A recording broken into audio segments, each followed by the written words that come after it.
Chapter 1. I never expected to encounter issues during the health check. As night fell, Ye Liu returned home from work with a deep sigh.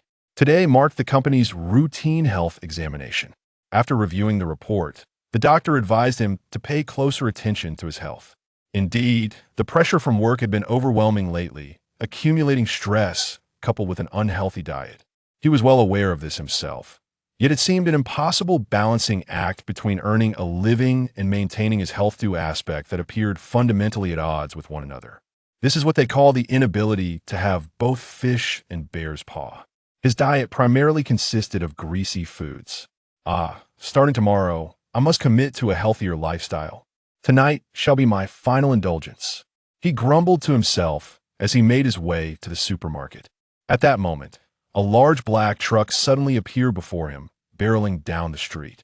It collided with a vehicle in the opposite lane and veered directly toward him. Perhaps due to his previous training, Ye Liu instinctively reacted, quickly covering his head and rolling to the side. The truck narrowly grazed him, missing his body by mere centimeters. She could not deny his fortune. Whoa, that was exhilarating. I nearly met my end. Ye Liu sat on the ground, wiping the cold sweat from his brow. Hey, you're still alive. That's unacceptable. We've finally found you, and we cannot let you go. We shall transform you into the mightiest vampire. Who? Before long, he felt a peculiar tugging within his body. Was his life truly about to conclude? In that moment, a series of images flashed through his mind like a revolving lantern. Gradually, his consciousness began to blur, and he felt increasingly drowsy. Hey, no, don't come any closer. Under the cover of night, in a rural village constructed of wood and straw, the villagers fled for their lives. Pursuing them were brutish figures wielding swords, a band of ruthless thieves attacking the village. They were a notorious gang, terrorizing the vicinity. The villagers had previously appealed to the Lord for assistance in eradicating the bandits, but regrettably, no help had arrived, leading to the current assault. For a village of approximately 100 inhabitants, they faced an onslaught of over 50 thieves. Although the villagers outnumbered the attackers, many were non-combatants, including children and the elderly. In stark contrast, every member of the bandit gang was a seasoned warrior, rendering the villagers defenseless. Desperate, the villagers attempted to resist with farming tools, but they were paralyzed by fear in the presence of armed marauders. You scoundrels! Kill the men and old folks. Capture the women alive. The leader of the thieves shouted. To the bandits, the men and elderly were merely obstacles. The reasons for capturing women were all too clear. They laughed, anticipating the thrill as they chased the fleeing villagers. You? One man was caught and struck down from behind by a sword. Fortunately, he still breathed, yet the thief mercilessly delivered another blow with his blade. Before the thief stood a woman attempting to escape. Oh, a married one. If you run any further, I shall slay him. No, please don't. What unfolded before them was a vivid depiction of hell. Houses were set ablaze, food was stolen, and human dignity was trampled upon. No, please don't kill my father. Then stop running, strip off your clothes, and let me violate you thoroughly. If you attempt to flee, your child shall perish. Oh, my hand slipped. Look, he's convulsing. No. One by one, the villagers transformed into lambs for the slaughter, trampled and slain. You have quite an ugly face. Due to your heinous actions, your husband shall face execution. No. This is what they call ugly rejection. Since you are married, both of you shall die. The bandit swung his sword toward the fallen man's neck. As of now, the Lord had yet to arrive to offer aid. The village had become a playground for the thieves. In a sense, isn't this a form of happiness? You can die without knowing your wife has been defiled. Just then, the sword swung down, but instead of severing the man's head, it snapped in two. What on earth is happening? The bandit gaped at the broken blade, as a girl clad in black appeared mysteriously behind him. It is you who are ugly. What? You wretch! As the bandit whirled around in alarm, the girl in black unleashed her sharp claws, tearing him apart. The thief was ripped into 8 pieces, blood spraying forth as he collapsed, instantly lifeless. Oh, was my strength too much? I'm still struggling to fully control this power, relying on the sensations of my past life to guide me. The girl in black licked the blood from her hands, surveying the devastation of the village. Her mouth bore fangs as sharp as blades. "Please, save me. I am willing to offer all the blood within my body as payment." A girl, disregarding her own injuries, approached slowly. She had blue hair and a slender form, exuding an air of calm. Most strikingly, she wore an eye patch over her right eye. Her face bore no fear, only determination. She was a girl with a story. "I understand. A single cup of your blood will suffice. In exchange, no need for it all. Drinking too much of the same flavor becomes tiresome. I merely wish to savor what delights me. A vampire who does not crave blood is indeed peculiar." In any case, let's deal with these bandits first. Before her lay a scene of utter devastation. She had responded to the girl's cries for help, yet the situation was even graver than she imagined. Thanks to her night vision, she could grasp the dire circumstances, but an ordinary person might be driven mad by the surrounding wails of anguish. Having been reborn into this world for several months, she had been striving to adapt to her vampire form. Although her strength and speed were several times greater than in her previous life, she regrettably transformed into a girl with silver hair and crimson eyes. She had pondered the reasons for her arrival in this world, yet she remained perplexed by the intentions of the voice that had summoned her. A glance at the civilization in this world revealed a resemblance to medieval Europe, with nobles exploiting the populace, rampant banditry, and the slave trade. The so-called order was merely a means for the elite to amass wealth. Returning to the present, she needed to address the immediate crisis. It was time to showcase the fruits of her training. As a form of payment for her assistance, perhaps she could obtain something delectable. "What do you plan to do?" the blue-haired girl inquired. "I shall eliminate the bandit leader. You stay here. Now let the blood flow." Ye Liu extended her hand toward the lifeless bandits. Perhaps due to her transformation into a vampire that fed on the blood of the living, the guilt of killing did not arise within her. The blood remaining in the corpses floated into the air, forming blood orbs. She manipulated them with blood magic. The blood orbs descended to the ground like buttons and slimes, then attacked the remaining bandits. The thieves seemed to notice the blood orbs, rushing at them with swords. "What the hell is this thing? Help me." The blood orb transformed part of itself into tentacles. For tentacles pierced the limbs of a bandit, as the orb absorbed the flowing blood, swelling slightly. Yet this approach was taking too long. Upon realizing the threat, the bandits might flee or attempt to eliminate the danger. Ye Liu stomped her foot forcefully, causing a deafening crack to resonate through the ground, creating fissures. What was that sound just now? Is it the sound of magic? Could it be the Lord's army? Impossible. We were granted permission to raid this village at will. In exchange, we must leave the territory afterward. The bandits seemed startled by the sound, turning to face her. Upon seeing the fallen comrades around them, they understood they faced a formidable foe. "You dare!" Ye Liu scooped up dirt from the ground and hurled it at one bandit, injuring him severely and sending him crashing to the ground. Who are you?" the bandit shouted, sword pointed at her. "I am Ye Liu, or perhaps my name from my past life. Is it still acceptable to use?" "I forgot, as no one has inquired." "What are you mumbling about?" "Nothing of consequence, only that the dead do not deserve to know my name." She commanded the blood orbs, using the tentacles like whips to lash at the bandits, intending to make them experience the suffering of the fallen villagers. The bandits, who briefly cried out in agony, soon collapsed, their bodies a bloody mess.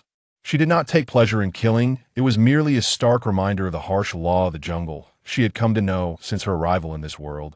In this other world, one without strength is subject to the whims of others, facing humiliation and death at their hands. "You dare to lay a hand on my subordinate? Prepare to meet your demise." A brawny man wielding a great axe approached her, his face contorted with fury.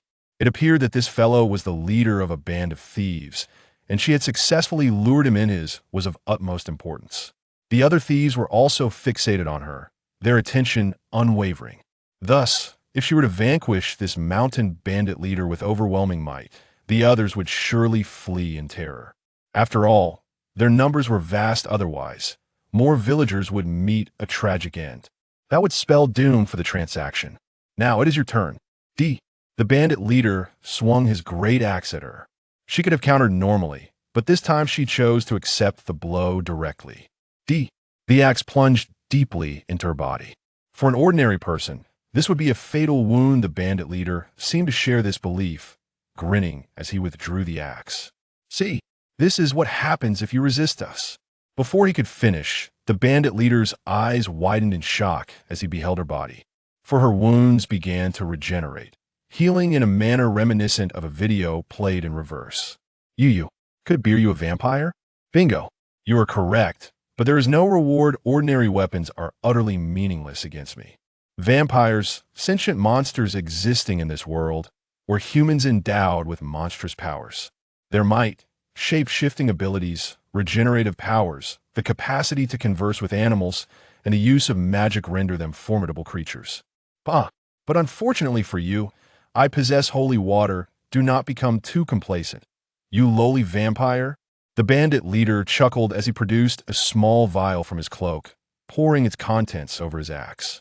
Vampires may be inherently powerful, yet they possess numerous fatal weaknesses.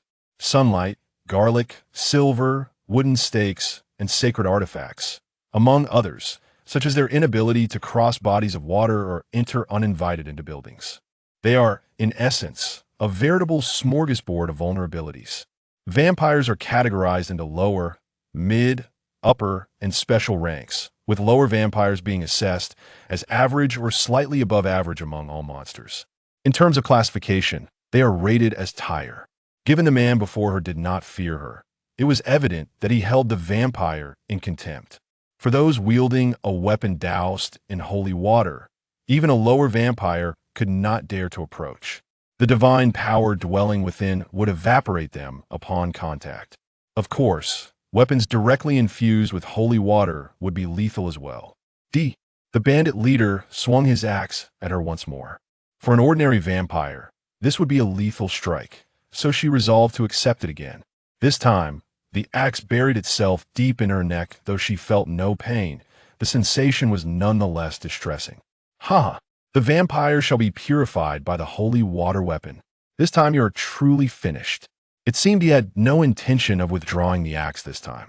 With no choice, she grasped the axe with both hands, further severing her own neck.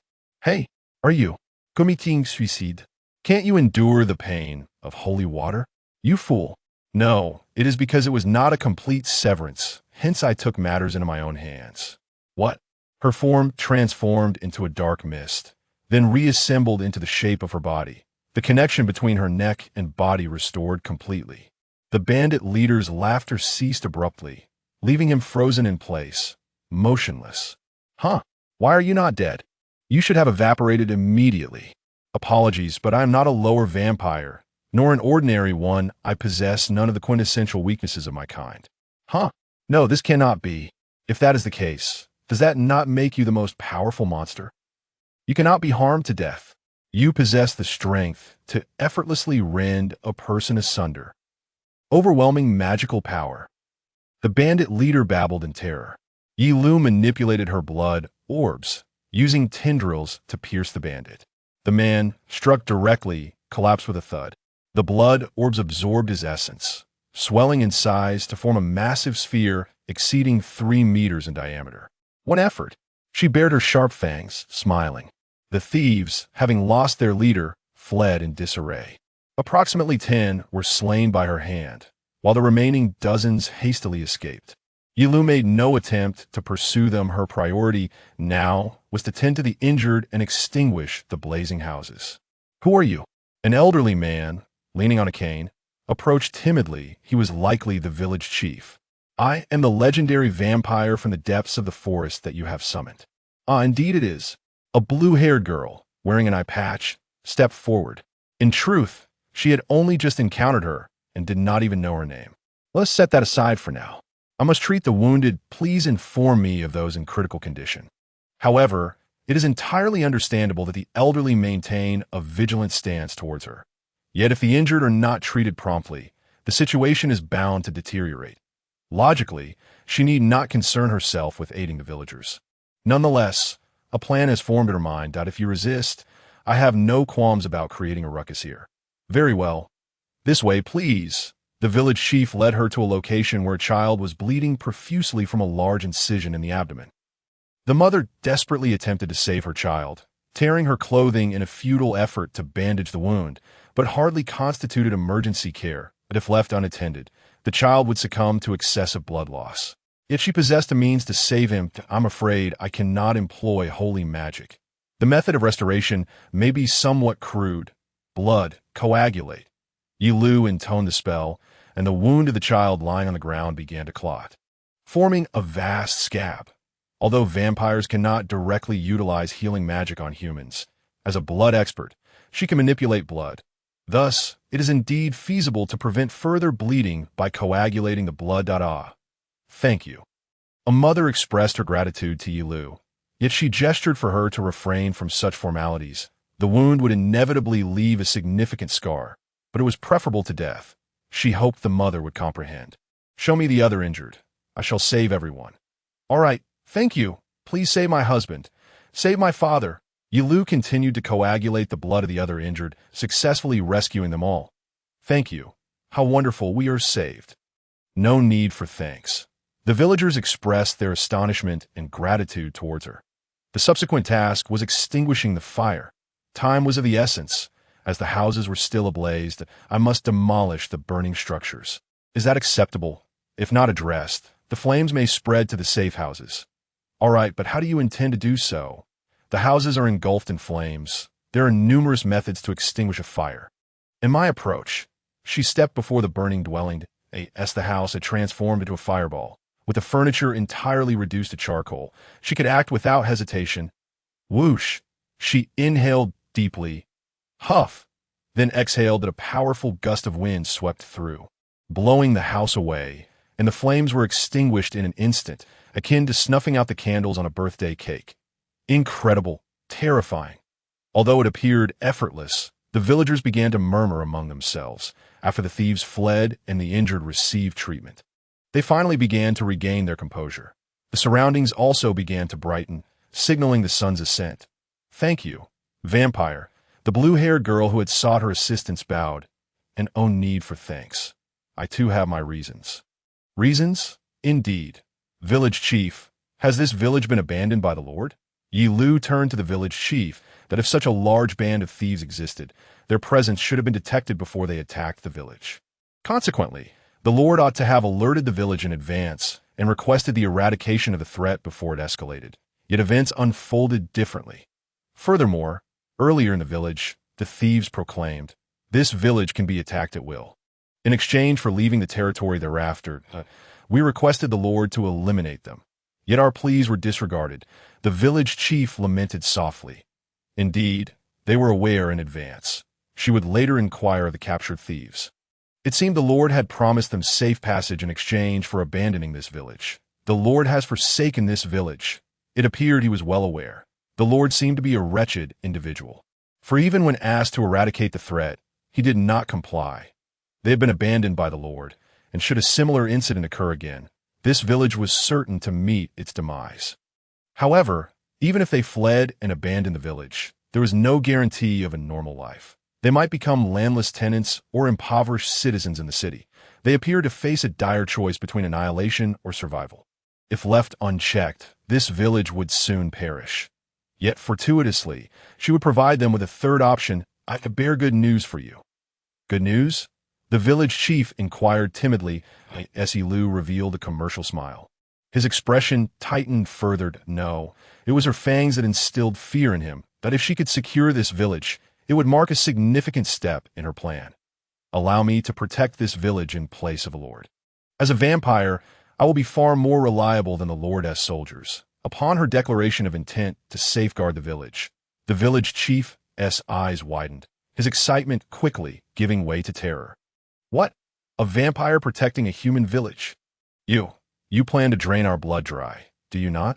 If that were my intention, I would have done so already. Fear not. I shall indeed obtain blood from you. However, I will never take your lives. I propose coexistence. The village chief ceased using honorifics, regarding her with suspicion. This response was entirely natural, for the notion of coexistence between vampires and humans was unprecedented. In legends or fairy tales, such a concept was deemed absurd and laughable that I have protected you thus far without attacking you. Conversely, the Lord has abandoned you. Which side seems more favorable to you?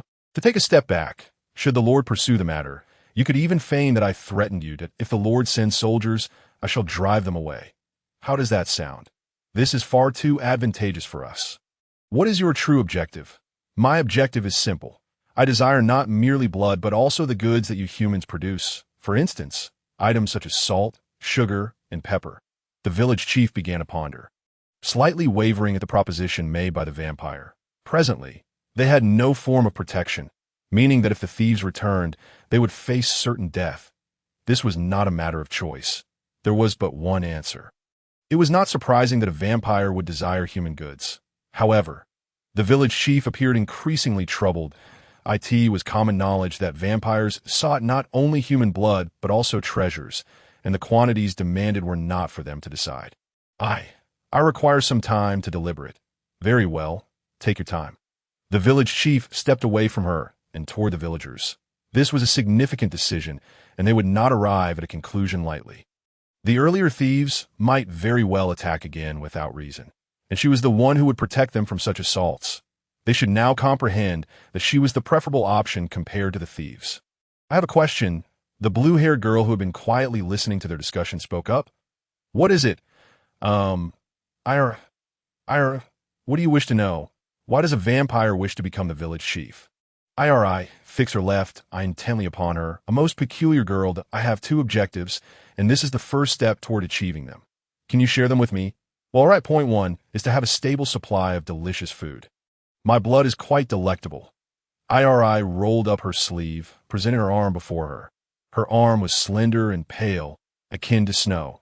You are remarkably confident, Ye Liu remarked. When I was injured, I inadvertently licked it. Thus, it is indeed tasty. Seemed intent on verifying this, placing her hand before Ye Liu. You are merely human. How could you possibly know the exquisite nature of blood as a vampire does? Moreover, as I mentioned earlier, I desire more than just blood. I wish for meat, fish, sweets, and the culinary delights of humanity. I long to feast upon them at my leisure. To achieve this, I require a human settlement. Ye Liu's soul was summoned to this world and placed into this body. The good news is that most of her taste buds are human, and she harbors no dietary restrictions, including but not limited to garlic. The only additional option is blood. Having arrived in this world for several months, what troubles her most is the lack of delectable cuisine for someone accustomed to the culinary delights of Earth. She finds the options in this realm disappointing. A vampire. She yearns for chill blood, yet she also craves other indulgences. Comfort foods like soda, chips, and cake. Crass, I do not deny it. This is my desire. I pay no heed to nutritional balance, gluttony, or health. I simply wish to indulge in my whim. You see, as a vampire, I cannot die, regardless of how arduous life may be, as long as she can prepare a delicious meal. In response to Ye Liu's fervent declarations, Eli cast a disdainful glance. After all, she was once human. Desiring exquisite food is quite reasonable, is it not? To achieve this, she needs to reside among humans, particularly in regards to sugar and cooking. Before her reincarnation, she lived a mundane 9-to-5 existence, and by the age of 30, her health check results were dismal, due to work-related stress and an irregular diet. But now, as a vampire, she need not worry about such matters. Moreover, she desires to live freely in this world, to enjoy services that she never experienced in her past life. Hey, do not look at me as if to say, this person is insane. So, what is the second objective? The second objective can be described as my wish, or perhaps a desire inherited from others. Ye Liu retrieved a tattered diary from her pocket and stared at it for a moment. The coexistence of vampires and humans. Create a village where the two can intersect without conflict. That is the task I've been entrusted with. You even believe in such a notion? This is the wish of another. No, of a different vampire. First and foremost, it is impossible. Vampires and humans exist in a predator-prey relationship that I shall find a solution to this problem and will inform you later. Then I shall inquire again in the future. Eli suddenly wore a blank expression, lost in thought. This girl is truly remarkable, able to converse with a vampire without a hint of fear. Perhaps she has had different experiences in the past. Speaking of which, the village is discussing future matters. Do you not wish to participate? Ye Liu inquired. I have already been cast out as an outsider by the village. I have no right to speak. Eli appeared somewhat dejected. Yet you have proposed to offer your own body as a price to assist the village. I do not wish to be spoken of in such a manner by a vampire. Head-o. It seems the discussion has concluded. While she and Eli were conversing, the village chief approached timidly. It appears the village meeting has ended, and other villagers are departing, glancing this way. Upon closer inspection, the residents of this village all appear frail and unhealthy. Clearly, they suffer from severe nutritional deficiencies. Have you made a decision? What will you do? Will you accept me, or will you reject me and strive to survive on your own? Please protect us.in exchange. We shall offer our blood. The village chief bowed his head. Unlike before, he spoke with respect, seemingly willing to comply with her for the time being. Thus, he gained power over the village and became a chief. Henceforth, let her plan unfold from this village as her base. This village shall be protected by me. In exchange, you must obey me. Fear not. I shall not treat you poorly. That I will not engage in matters that cross the line. She displayed a businesslike smile, while the village chief emitted a mournful cry. Oh no, he has seen my sharp fangs again. After becoming a vampire for several months, this is my first real interaction with humans, which may be an area requiring improvement in the future. So, let us begin by rebuilding the village. The burned houses must be reconstructed. However, we lack timber. Why not simply chop down trees in the nearby forest?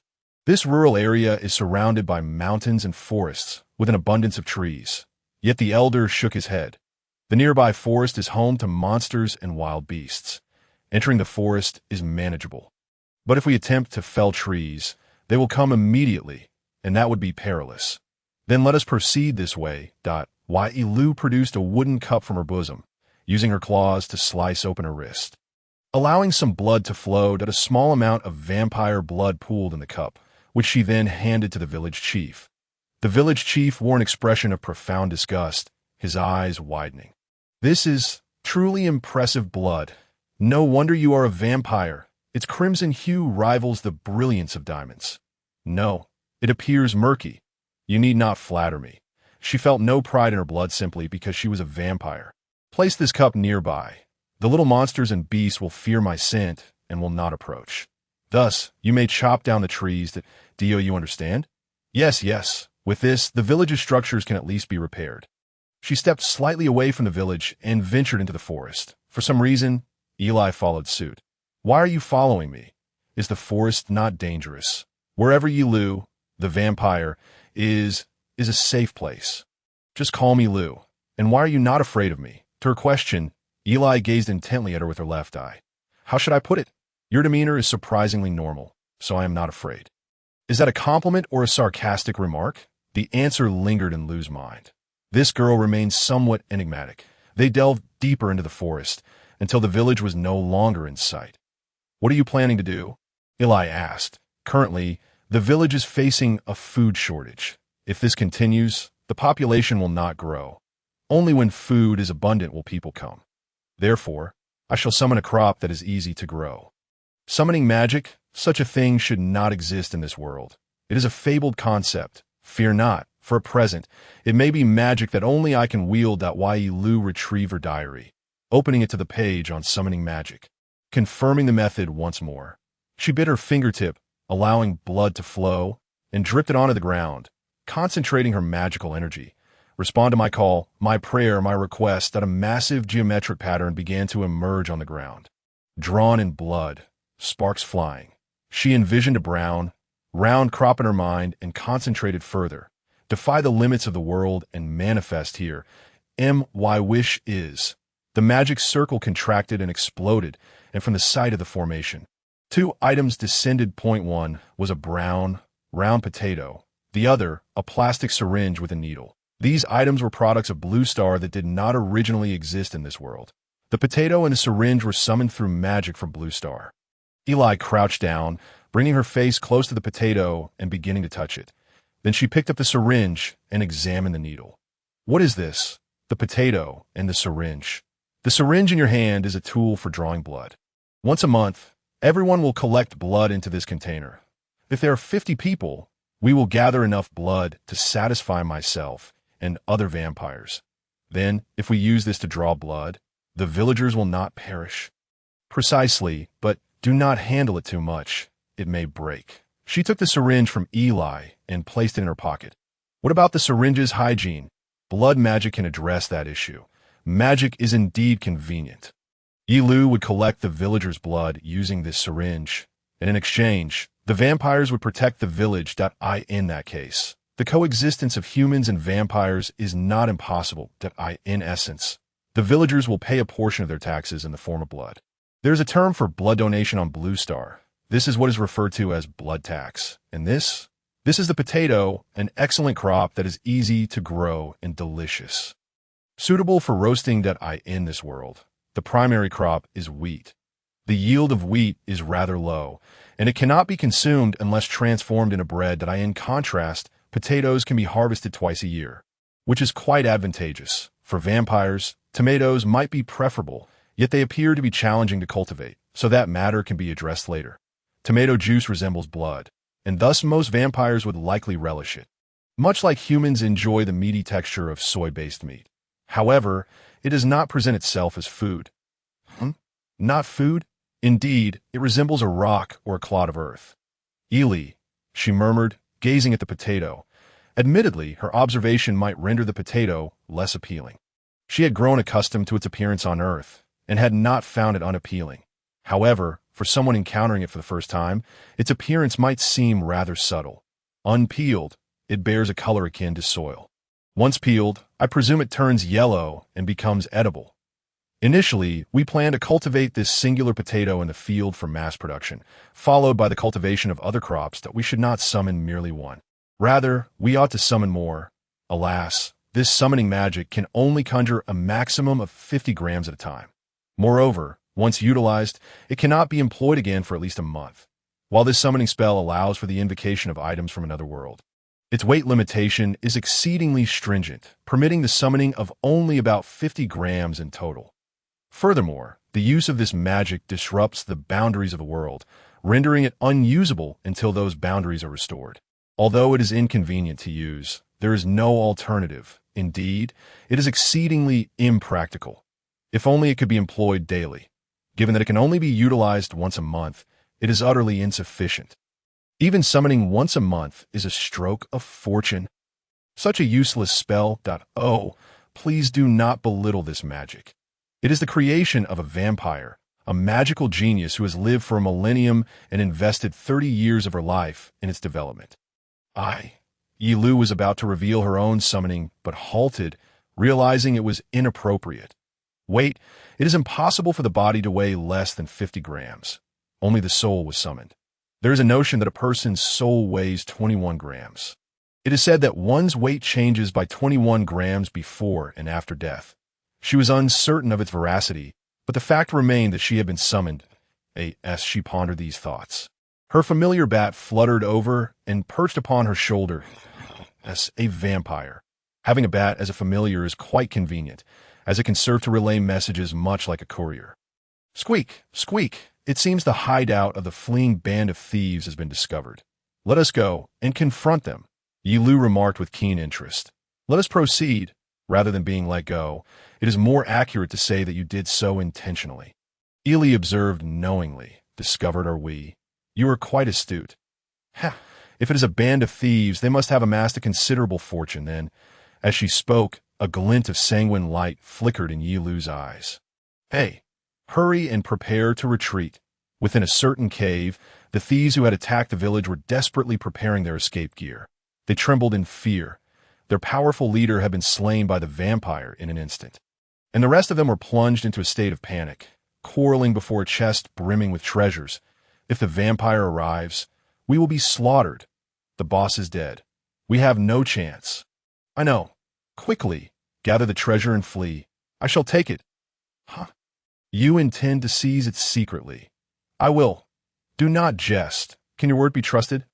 Ultimately, they were nothing more than a rabble, lacking sufficient trust among themselves. They began to argue over who should carry the precious items. Wait, this is not the time for disputes. Allow me to carry it. Step aside. Do not jest. Yet they remained oblivious to the bats above, their eyes gleaming with a scarlet glow. Even if they had noticed, it would have been futile. They could not escape. The vampire was already upon them. I apologize for the wait. Thieves, I am not only here to drink blood, but also to feast upon gold. A chorus of screams enveloped Ye Liu. The thieves huddled against the cave's walls, attempting to distance themselves from her. But regrettably, there was nowhere left to flee. Well then, thieves, I find I have no reason to show mercy. As she spoke, she crossed her arms in the village earlier. She could not kill the thieves indiscriminately. The reason being that she needed to locate this hideout and did not wish to instill fear in the villagers. Just think, if a vampire were to kill at will, they would surely become an object of terror but could capturing them and selling them yield profit, perhaps as mine slaves? No, there are likely no buyers at all. Ili, it would be best for you to step outside. The slaughter is about to commence, and this may not be something you can endure. While Ilu glanced at Aiel, do not worry. I am fine. Ili's expression remained calm, that if she truly did not mind, then there was no need to forcibly expel her. Very well, then let me reiterate. Rest assured, I shall resolve this swiftly. As Ilu spoke, she assumed a stance with her hand poised like a blade. Advancing forward, the thieves attempted to retreat, yet there was no escape route left. Damn it. Come on. One thief, sword in hand, charged at her, and in response to the swinging blade, she met it with her hand. Breaking the sword in two. No, this, she severed the head of the attacking thief with a swift motion and turned her gaze towards the remaining thieves. More than 30 remained. Dealing with them one by one would be too cumbersome. So let us employ magic to ensnare them all at once. Wait, we surrender. Spare us. We have no choice. We became thieves due to food shortages. Wait, we realize our mistakes. The thieves began to plead for mercy. Fully aware that she was a vampire and would not show leniency, it seemed they were panicking to the point of losing their wits. Nevertheless, she had no intention of showing mercy. If that were the case, you should have merely stolen food. Yet you brutally slaughtered that village. Your words are but excuses. You only sought to toy with the lives of others, and you do not truly regret it. You merely fear death, blood. Heed my call.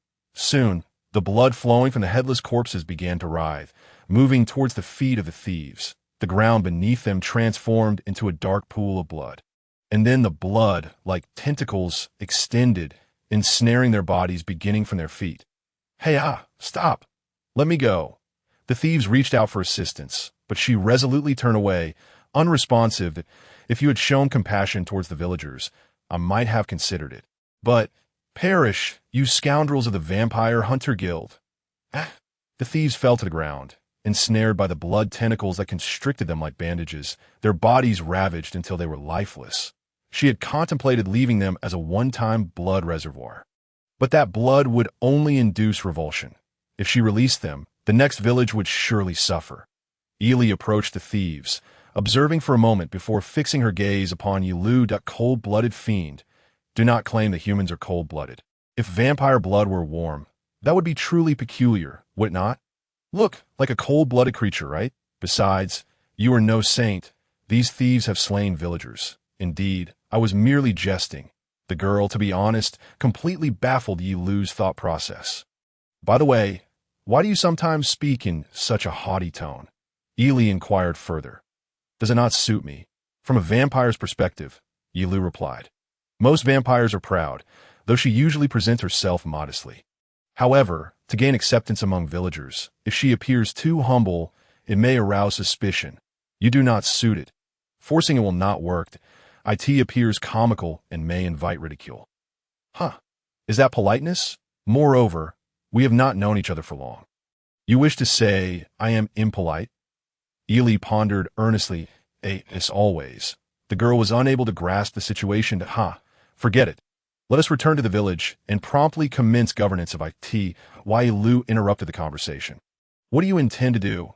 Ili inquired, her curiosity piqued about the vampire before her. I have numerous ideas. first and foremost, to improve the food situation. At that moment, a peculiar sensation wafted in from outside the cave. Ye Liu gazed intently and spotted a raven soaring high in the distance, its eyes locking onto hers as a vampire. She recognized that it was no ordinary bird. It was a creature of magic. Bound to someone else's will, the raven descended into the forest. If it mingled with other ravens, locating it would prove challenging. It was certainly off to report information to its master. What is wrong? Illy asked. Nothing. Let us return to the village. They swiftly retrieved the treasure chest and made their way back. The chest was filled with gold and silver, though not brimming. It contained fine swords and coins, thus holding considerable value. Standing on the plain, the girl felt the raven alight upon her arm. Beneath her feet lay the decapitated body of a human. No, a vampire. Caw-caw. Found it, the next prey. Now, let us return to the city and regroup. The girl was clad in silver armor, a metal more precious and supple than iron, typically unsuitable for armor. Even the strongest would find its repair costly. Yet in certain circumstances, it proved invaluable. The contact with silver armor inflicted severe burns upon vampires, rendering them agonized. Thus, donning silver armor allowed one to easily overpower most vampires. The girl, her crimson hair cascading to her waist, fixed her gaze in the direction of the raven's flight. I shall not spare a single vampire. I am determined to annihilate them all. Ye Liu had been in this village for 2 weeks. During this time, she had encouraged the villagers to cultivate potatoes, believing they were more adept at farming. Potatoes were a resilient crop, likely to thrive without issue. Of course, she was not idle. She ventured into the forest to hunt bears and wild boars, gathering meat. With her vampiric abilities, tracking the scent of animals was effortless. The villagers had even constructed a modest home for her. Though it was but a single room, it was larger than the others, reflecting their goodwill. In any case, she had begun to forge a solid rapport with the villagers. Just as she believed all was well, a sudden alarm arose. The tax collector is coming. It was daytime, and she was resting when the village chief and elder burst into her abode. She swiftly emerged from her coffin, lifting the lid to step outside. The sunlight was blinding. Although it posed no harm, her eyes had yet to adjust. Good morning. You should return to your own home now. It is safer here, Illy said nonchalantly, the girl having taken residence with her. Though she had her own home in the village she hailed from, she helped with chores and cleaning, making it a tolerable arrangement. That's so. Former village chief, has the tax collector arrived? Yes, someone just spotted the tax collector approaching the village. They hurried back to relay the news, and it seemed the tax collector would soon arrive, given that it was not yet harvest season. They were likely there to determine the tax amount for the year. The tax collector, as the name suggests, was responsible for collecting taxes. Employed by the Lord, they extracted a certain percentage of the harvest from each village. What shall we do? If we pay the tax, your share will. I wish to assess the situation. You may treat it as though I am not here to greet them. All right. The former village chief nodded and exited the house. Her reason for remaining hidden was to ascertain whether the village had indeed been forsaken by the Lord. Current evidence suggested abandonment, as the villagers' pleas for assistance against bandits had been declined, and the bandits claimed they were permitted to attack the village by the Lord. However, without concrete evidence, and given that she was seizing the village from the Lord, she had no justification for her actions. If the Lord had not abandoned the village and genuinely intended to protect them, she would need to reconsider her role as village chief. In the worst-case scenario, she might have to relinquish her authority over this village and seek another to carry out her plans. Illy, how did I will eavesdrop a bit? How? If you show yourself, you will be exposed, and you cannot hear from here. Simply change your appearance. She snapped her fingers, and her body began to glow and shrink. A bat. Indeed, a transformation ability. Ye Liu morphed into a bat and flapped her wings, soaring into the air. This was a unique power of vampires. She could alter her form at will. Not only could she become a bat, but also transform into insects or elephants, akin to an otherworldly version of the 72 transformations. Open the door. Ye Liu flapped her wings and flew out through the open door. In the village square, the tax collector and the former village chief were embroiled in a heated argument. The tax collector's entourage consisted of 10 men, all clad in armor save for one who wore slightly finer garments. Meanwhile, a crowd of villagers had gathered. This is impossible? To demand 80% of our harvest as tax is utterly ludicrous. Silence. This year has been cold, and an increase in revenue is expected across the board. But 60% has already rendered us barely able to survive. At 80%, no matter how hard we toil.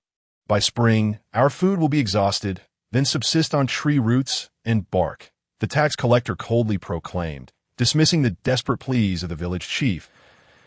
An 80% tax was excessive. Typically, it should hover around 50%. Soon, the village's wheat would be depleted and starvation would be inevitable. Please, spare us. Under the previous lord, it was only 40%. Since the change in leadership, living under 60% has been exceedingly difficult. If we are to pay 80% now, the entire village will starve. Silence. If you resist, I'll kill you. We had no intention of coming here. The soldiers simultaneously drew swords from their sheaths. Observing this, Ye Liu confirmed her suspicions. The Lord had indeed abandoned the village from the outset. An 80% tax would spell doom for the village. All would either perish or flee. Enough. If the Lord has no desire for this village, then I shall seize it for myself. She positioned herself between the villagers and the tax collector, dispelling her transformation magic. What? Was this vampire? What nonsense is this? It is daylight, the tax collector exclaimed, his eyes wide in astonishment, while the other soldiers aimed their swords at her. I am the new ruler of this village. From this moment forward, I shall govern here. What nonsense are you spouting? This vampire is rambling. I speak with utmost seriousness. Blood, take on the form of mist. She produced a syringe from her pocket, uncapped it, and allowed the blood to drip. Before it could touch the ground, it evaporated, transforming into a cloud-like blood mist that began to envelop the area. The mist advanced towards the tax collector, encircling him. What is this? I can't breathe. The tax collector suddenly collapsed, unconscious. That I apologize. I had no intention of negotiating with you. Now, soldiers, relay this to the Lord. From this day forth, this territory is mine, and you have been liberated from your rule. The soldiers trembled, clearly terrified of her, rendered immobile. Vampires are creatures that cannot be defeated without holy water or similar items. Thus, their fear was entirely justified. With no other recourse, she slightly lowered her altitude. Maintaining a distance, shifting the blood mist from around the tax collector to behind her, playfully molding the mist into the shape of a dragon's head. Hurry and remove the tax collector. Otherwise, she reformed the blood mist into a sword shape and mimicked a beheading motion, prompting the soldiers to spring into action. Save me. I will be killed. They placed the tax collector onto the cart designated for tax collection and hastily fled.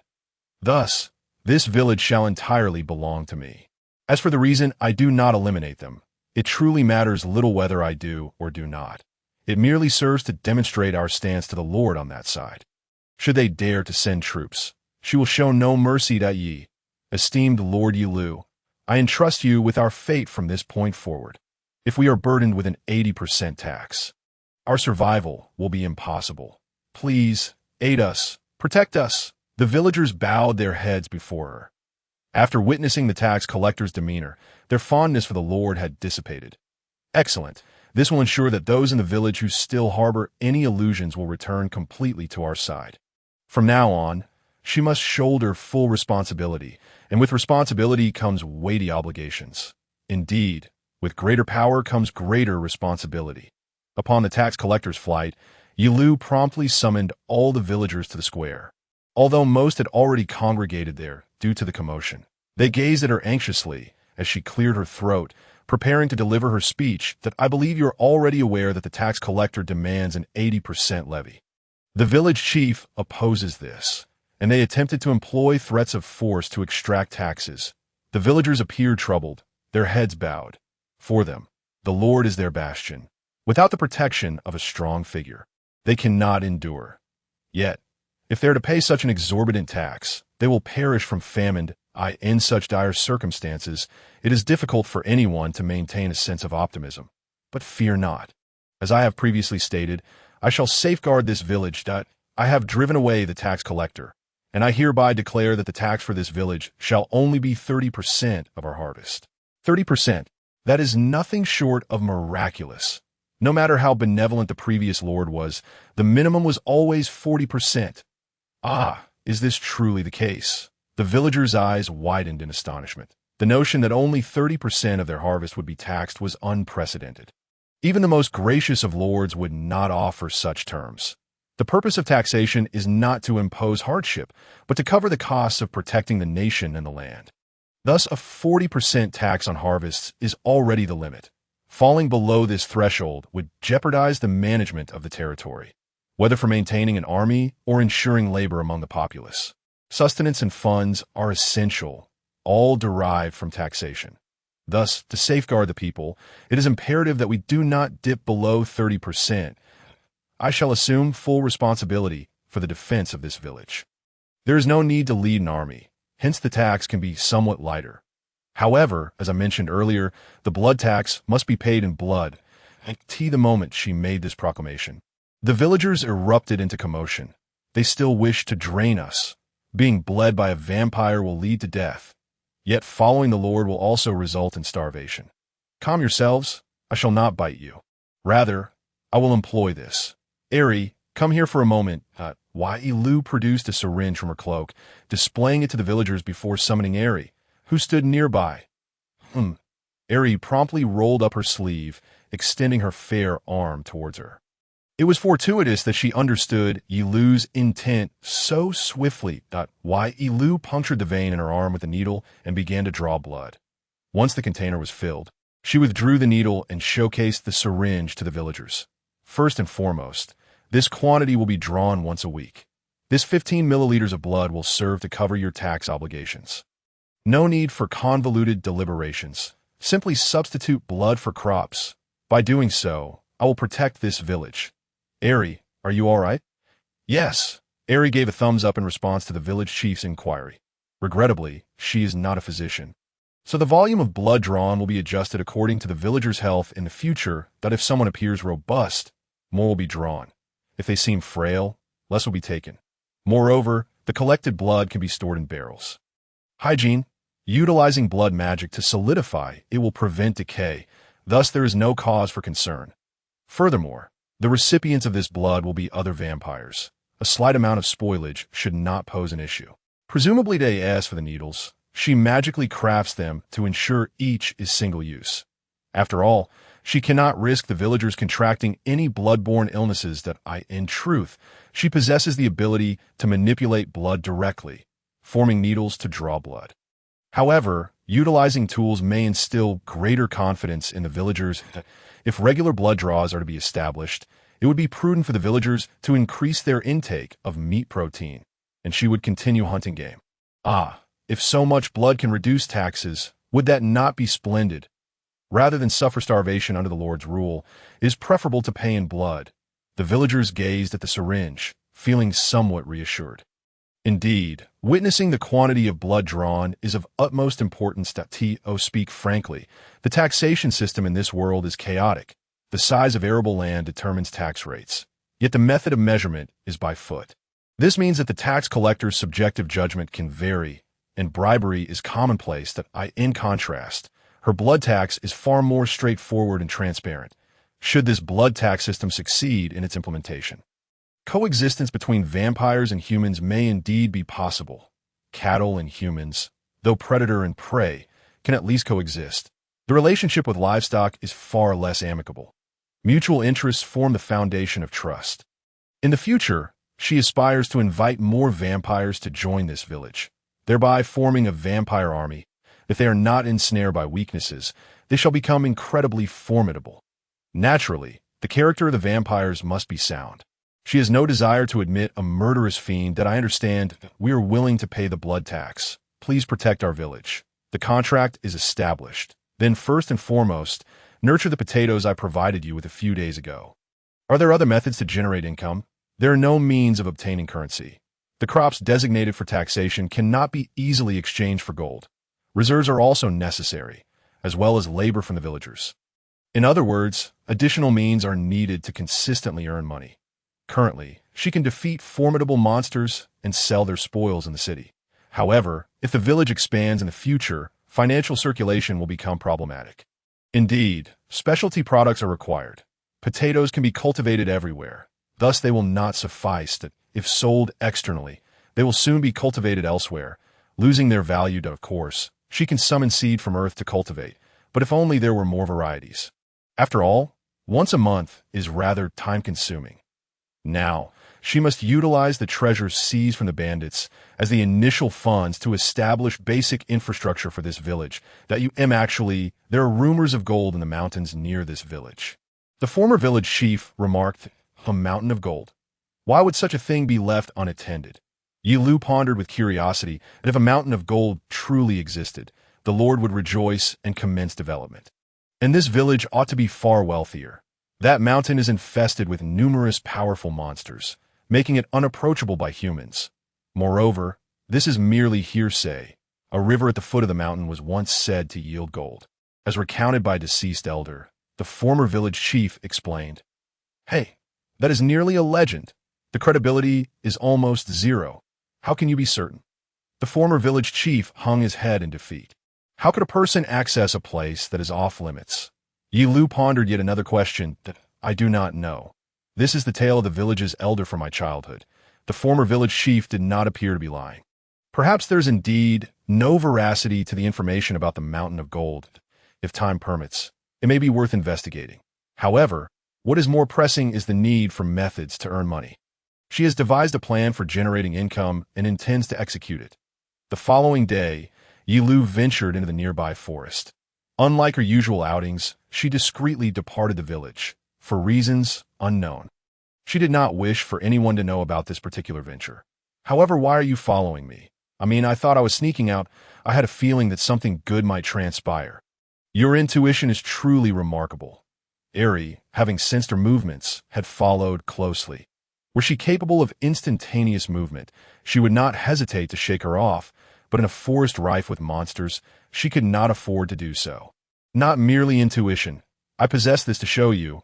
My secret. Ye Liu turned to see Eri removing the eye patch from her right eye. The eye she typically concealed gleamed like gold. A dense aura of magic began to leak from her eye, spreading into the surroundings. A magical eye? How rare.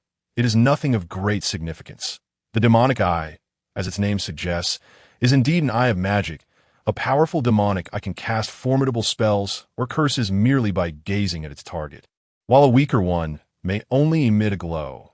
The disparity in abilities among these eyes is remarkable, akin to the varying eyesight of ordinary human eyes.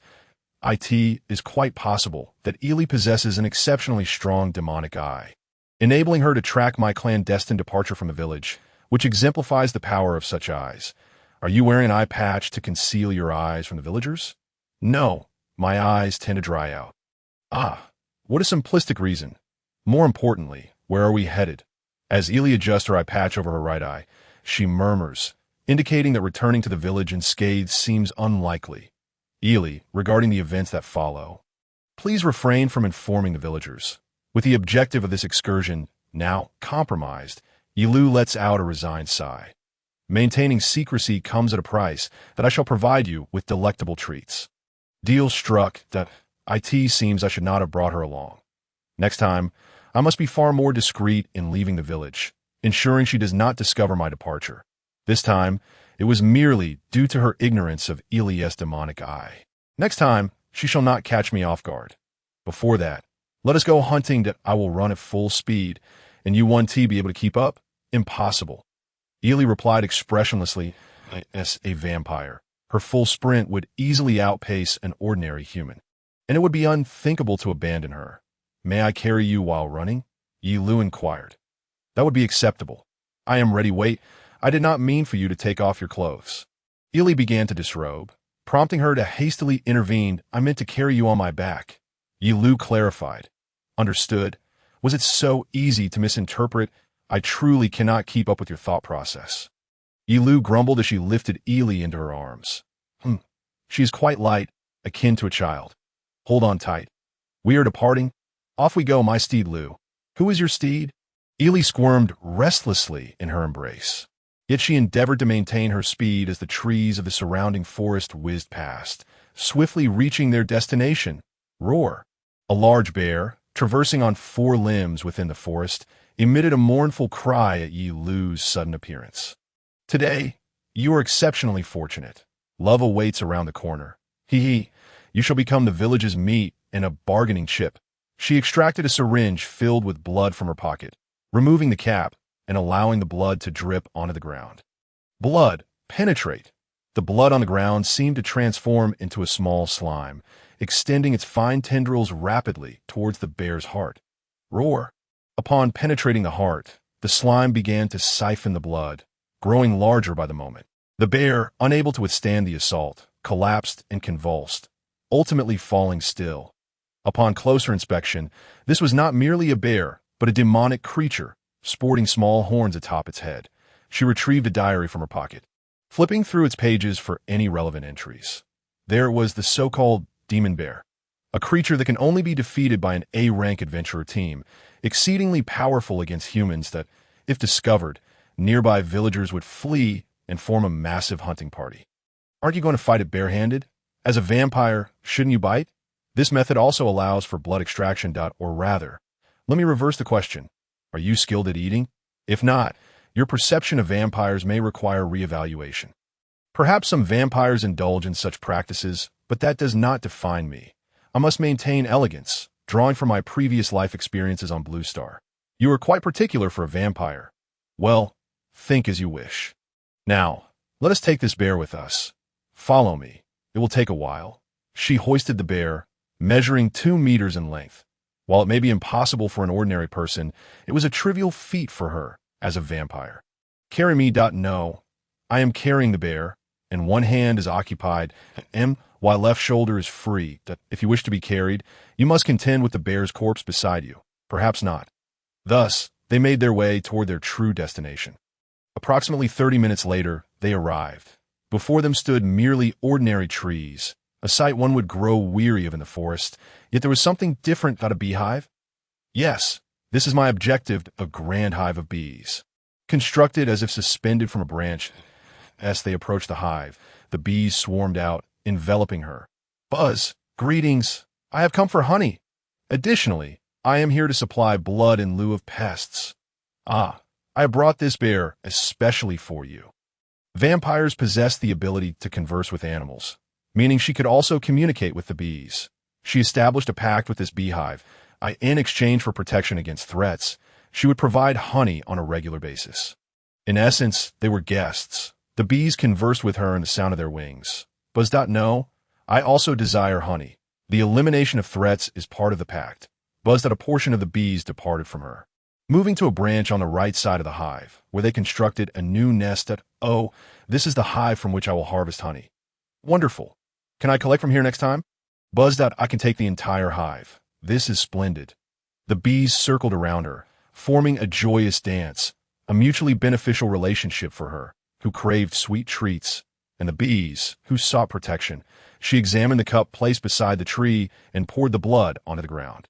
Then, using her claws, she sliced her wrist to allow fresh blood to flow. The cup collected a small amount of blood, which she placed back beside the tree. Thus, magical creatures and beasts would fear her. Deterred from approaching the beehive, such adherence to rules. Should any beast attack, inform me immediately, and I shall swiftly repel them. The aftercare is impeccable. The bees drew a figure 8 in the air, expressing their gratitude. What do you think, Ili? With the power of a vampire, we can secure a steady supply of honey. We can indulge in abundant sweet honey. Honestly, it is even more delectable than blood. I eagerly anticipate this honey each month. In this world, sweetness is exceedingly precious. Honey, of course, is a luxury. This ability truly proves invaluable. One of the reasons she maintains her sanity in this world is the allure of honey. Truly, sweetness, it alleviates stress and various anxieties. Ili regarded her expressionlessly. Not a vampire, but a honey glutton, perhaps? Ili's stinging words, akin to a bee's sting, left her speechless. Shall we indulge in honey? Yes. They licked honey while filling buckets with it, secretly stashing their bounty before returning to the village. If they considered selling it, There would be none left for the villagers. As a gift, there is bear meat. Thus, they returned to the village, showcasing the bear in the square. This is a demon bear. A creature that requires a united effort from high-level adventurers to defeat. Is it truly this close? If it were to enter the village, the blood had been perfectly drained. Ili, do not utter unnecessary words. By the way, that bear is noted for its strength. Due to its swift demise, the disparity in strength with the thieves remains unclear. Thus, for days after she began honey gathering, troublesome individuals arrived in the village. It is about time to procure essential supplies like salt. I must venture into the city for shopping. Ye Liu sat in her home chair, contemplating the village's dwindling resources while enjoying dinner. It is well known that the human body requires various substances from the external environment, such as salt, protein, and vitamins, that if resources continue to dwindle, excessive blood collection will lead to their decline, adversely affecting their health. To resolve this issue, a nutritious diet is imperative, particularly with regard to salt. Its scarcity poses a dire threat not only to humanity, but to nearly all forms of animal life, even if she were to hunt beasts in the forest to distribute among the villagers. The absence of salt for seasoning renders such efforts futile. Previously, the tax collector was driven away, making it somewhat troublesome for the villagers to procure goods from the town now. Liu, what are you consuming? Ellie inquired, her gaze fixed curiously upon the wooden platter in Liu's hands, which held a vibrant, elastic crimson liquid. This is coagulated blood, which I have whimsically named blood jelly. I am not entirely certain. But is it delicious? For me, it is quite a delicacy. Ye Liu scooped a spoonful of the blood jelly into her mouth. Although it tasted delightful, it is certainly better when chilled. There exists a cold region to the north. Perhaps I should venture there to cool it down. No, it is not that I desire to eat cold food in a cold place, but rather to indulge in chilled delights in a warm environment. Specifically, she yearned to savor ice cream while nestled in a kotatsu. How I long for the culinary pleasures of Blue Star. Reflecting upon those times fills me with nostalgia. The joy of sipping icy soda during the sweltering summer days is a memory I cherish. And if sugar were to be added to this blood jelly, it would undoubtedly enhance its deliciousness. If feasible, I would also like to taste the blood of humans with a higher sugar content, as those with elevated blood sugar levels tend to be sweeter. Perhaps Liu should not be heading north after all, and no need to dwell on it. I am aware that I speak indulgently. You should entertain dreams instead. Does everything exist within dreams? Why is it so noisy outside? What is happening? The sun is on the verge of setting. Who knows? Ellie appeared equally perplexed, so she continued to consume her jelly while stepping outside her home. Upon doing so, she observed a dispute near the village entrance involving the former village chief and an unfamiliar individual. The stranger possessed striking red hair that cascaded down to her waist. Adorned in silver plate armor with a sword at her hip, clearly not a villager. No, there's only one individual who dons silver armor, and that is a vampire hunter. While she believed she could triumph in a confrontation, she opted to remain hidden behind a structure to assess the situation. I know that a vampire has arrived in this village. I am here to vanquish it. So leave it to me. That means you are being threatened by a vampire. But fear not. I have dispatched many vampires thus far. I shall surely protect this village. I have witnessed that fiend's abilities, the girl earnestly boasted. I see. She must be the owner of the crow I spotted earlier. Through shared vision, she had observed her vanquishing a bandit. With the information gathered, Ye Liu emerged from the shadows of the building and approached the girl. You have revealed yourself, vampire. Today, I shall be the one to save this village. The girl unsheathed her sword and charged at her. The blade was forged of silver, and the girl herself radiated a white light. This is holy magic. It is a form of magic that only humans can wield, specifically designed to counter vampires. It is more potent than holy water, possessing purifying abilities that expel beings of darkness like a cleansing agent. However, for her, it could only be referred to as cleaning magic. Calm yourself. I pose no threat to the villagers. In evident falsehood, a vampire cannot abstain from drinking human blood before the village suffers harm. I shall vanquish you. The girl unwaveringly launched her attack. Holy sun, expel the darkness. She swung her dazzling silver sword with fervor towards her. Such an attack requires no defense. She bore the girl's sword upon her shoulder.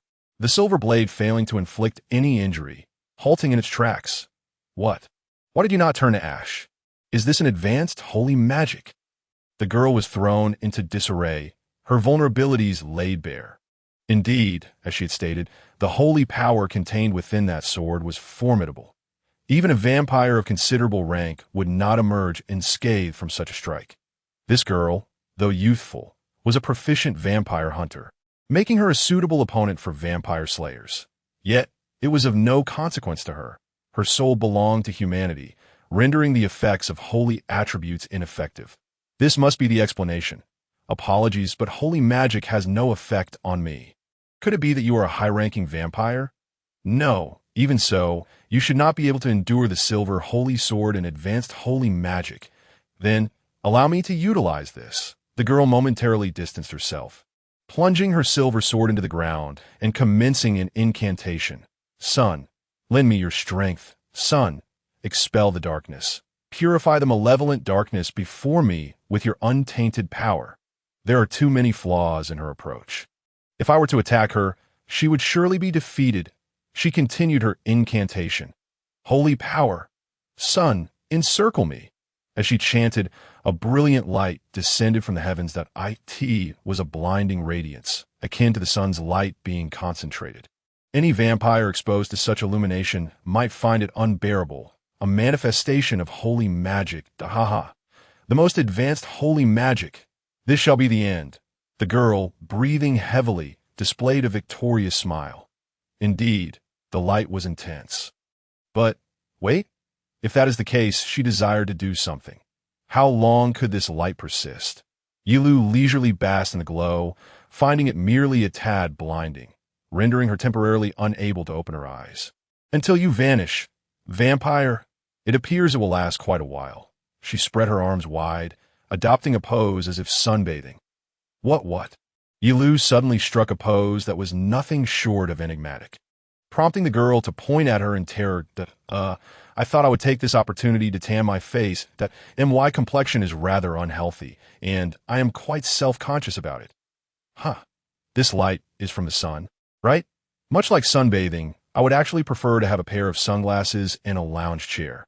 She relished the sun for a while, and after approximately 5 minutes, the light dissipated. The girl sat on the ground, bewildered, tears streaming down her face, appearing utterly defeated. Thus, I have been bested by a vampire. Everyone, flee quickly. I will subdue this creature.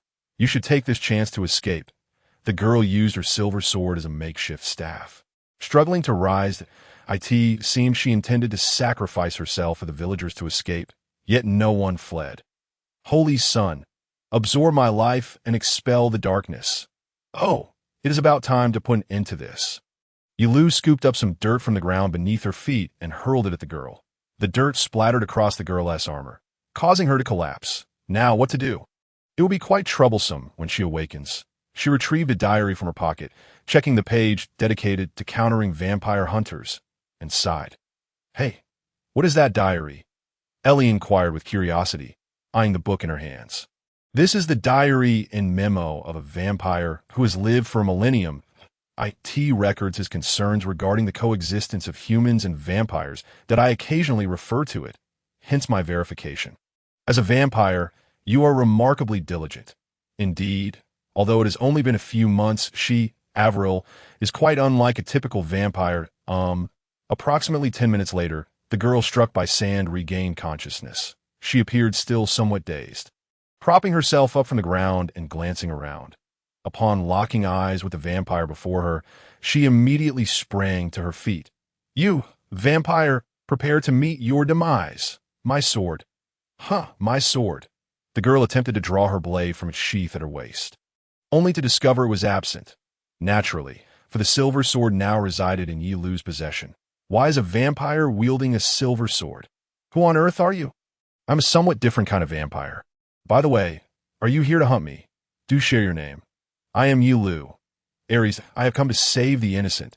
She truly is a girl imbued with a sense of justice, willing to disclose her name. Yet, I harbor no fondness for vampire hunters. They are typically unreasonable, perhaps merely differing in stance, devoid of a moral compass, and the vampire hunter guild behind them is exceedingly greedy and ruthless. However, I do not harbor significant disdain for this girl, who is willing to sacrifice herself to protect others. Such valor is commendable. Yes, that's so. Ares, you may stay in this village for the time being. Even if you wish to attack me, it matters not. Huh. Arya stood astonished, her mouth agape. Were the roles reversed, she too would be equally taken aback. Why would a vampire allow a vampire hunter to remain in the village? I govern this village, and if someone were to come hunting vampires for some peculiar reason, it would spell trouble that if you choose to stay in this village and attempt to vanquish me. The other vampire hunters will not dare to come. Will they? Undoubtedly. Arius is a formidable vampire hunter. Despite her unassuming appearance, it is rare to encounter one capable of wielding the highest tier of holy magic. Few dare to interfere with her prey, as the majority of vampire hunters are driven by greed and would not waste their efforts in a futile struggle for spoils. Some unscrupulous individuals would even resort to murder to hunt vampires, luring them with the scent of blood. In contrast, Arius can be considered rather principled. It is also worth mentioning that this village has been abandoned by its lord. I have taken it upon myself to protect it. You witnessed me defeating the bandits, did you not? If I were to leave, this village would be left defenseless and would surely meet its demise. How infuriating. If I were to request support from the Vampire Hunter Guild, what would you intend to do? That is of no concern. Although it would be troublesome, I would deal with them all at once. Vampire hunters typically possess equipment and combat techniques specifically designed to combat vampires. For instance, Arius's silver gear is a prime example. It is exceptionally effective against vampires, yet silver is soft, rendering it weak against other monsters. Furthermore, she bears virtually no weaknesses as a vampire. This means she is a formidable opponent for vampire hunters. In other words, she is the bane of vampire hunters. Here, take back your silver sword. What do you plan to do? Will you remain in the village or return? I am indifferent either way, but Ye Liu tossed the silver sword to Arius, who instinctively dodged, causing the sword to clatter to the ground. She picked it up and returned it to its sheath. Could she not have caught it elegantly in midair? Arius hesitated for a moment before glaring at her. I shall remain in this village, but not because you commanded me to. Rather, it is to shield the villagers from the harm of vampires. Just wait. I will soon unveil your true nature. Do as you wish. Inform the Vampire Hunter Guild of this matter, that if some individuals, lacking understanding of the situation, were to arrive, it would create complications. Understood. Is there an extra house available here? The girl turned to Illy. I have a vacant room in my house that I can lend you. Thank you very much. That is splendid. The rent is 1 gold coin per day. That is extortion. That IT should be rented out at a reasonable price, since it is in use that IT is quite reasonable. Take it or leave it. The house is over here. Illy walked toward her home, with Arius following closely behind, shooting her another glare as they passed. Vampires and humans can never coexist. The predator and the prey will forever remain incompatible. I will find an opportunity to kill you, even if you are a high-ranking vampire. During the day, you should be weak and unable to fight properly. Do as you please. If you can slay me, then come forth. A peculiar village with an assassin residing within it is certainly better than having other vampire hunters around. She had previously heard from other vampires that true vampire hunters are exceedingly ruthless. They would not hesitate to raze an entire village to the ground. The Lord's mansion, in his office, a plump man stood up in anger after receiving a report. He had been seated in his chair to listen to the report, but his fury compelled him to rise. The village of Xena has refused to pay taxes and has welcomed a vampire as their leader. Indeed, this is the report from the tax collector himself. It cannot be mistaken. How can such foolishness exist? Vampires should instinctively attack humans, not rule over them. They seek to encroach upon the lands of barren East-West. The Lord slammed his right hand down upon the desk with great force. In response to his ire, the soldier who delivered the report saluted before speaking. However, according to the report, that vampire is almost certainly a vampire. It generated a terrifying crimson mist that enveloped the entire village, causing even the tax collector to faint. Should we not request assistance from the Vampire Hunter Guild? The tax collector lied in his report. He could not admit that he was overwhelmed by a mist akin to that of a life fog. Thus he exaggerated its density. No, I will not donate to the Vampire Hunter Guild. If I request aid now, how much will they demand in return? The Lord is typically stingy with donations to the Vampire Hunter Guild, and the Guild is exceedingly strict with territories that fail to contribute. A warning to those who do not pay. They may demand exorbitant sums. However, ordinary soldiers can deal with vampires. Yet, that vampire is said to have defeated 50 bandits. Look, they are rampaging at the borders of our territory. Moreover, those individuals should be quite formidable. Then gather 1,000 soldiers. With such a force, we should be able to prevail, although the costs are steep. It is far cheaper than paying the Vampire Hunter Guild. Yes. Thus, for the sake of rescuing the villagers, we shall dispatch soldiers. Fool! Burn the entire village to the ground. The villagers ruled by the vampire are too disgraceful to remain on my lands. Let them all be counted as casualties of the vampire, and send the soldiers to slay them. The current lord inherited his title from his parents. He is neither particularly foolish nor exceptionally clever. The West Territory is not especially large, and this year has been quite cold. Nonetheless, he is mobilizing a heavy burden of 1,000 soldiers, due to his lack of experience and other reasons. He has not realized what this entails beforehand. It has been 3 days since Arius arrived, and Ye Liu felt exasperated by her actions. What is this? Come on, oh dear. Just as the sun was high in the sky, while she was inspecting the state of the fields, Arius leaped out with her sword, while Ye Liu effortlessly dodged and tripped her, causing Arius to fall gracefully to the ground. How infuriating! Why are you not weak during the day? This should be the time when vampires are at their most vulnerable. Even the weakest of vampires would perish under the sun, and even high-ranking vampires cannot avoid weakness. I told you it is futile. I do not weaken even during the day. Impossible. Remember this. Next time, I will surely kill you. Arius, filled with rage, fled, likely to return in an hour or two. During these 3 days, she had attacked without regard for time or place. Ye Liu, feeling helpless, lifted a large tree she had uprooted and compared its length to the field's. The length of this field is equivalent to that of 4 trees. She was measuring the land in the village, essentially conducting a land survey. However, lacking a ruler, she was temporarily using the uprooted tree for rough measurements.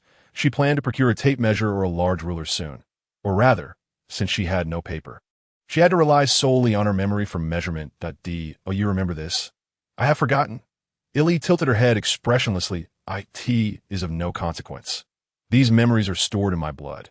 She drew water from the well with a prepared bucket, biting her finger to allow a drop of blood to mingle with the water. The blood diffused in the water, reflecting her image like a vision. The length of this field is equivalent to that of 4 trees. Moreover, the water even emitted sounds, and Illy stared intently at the water in the bucket. What is this?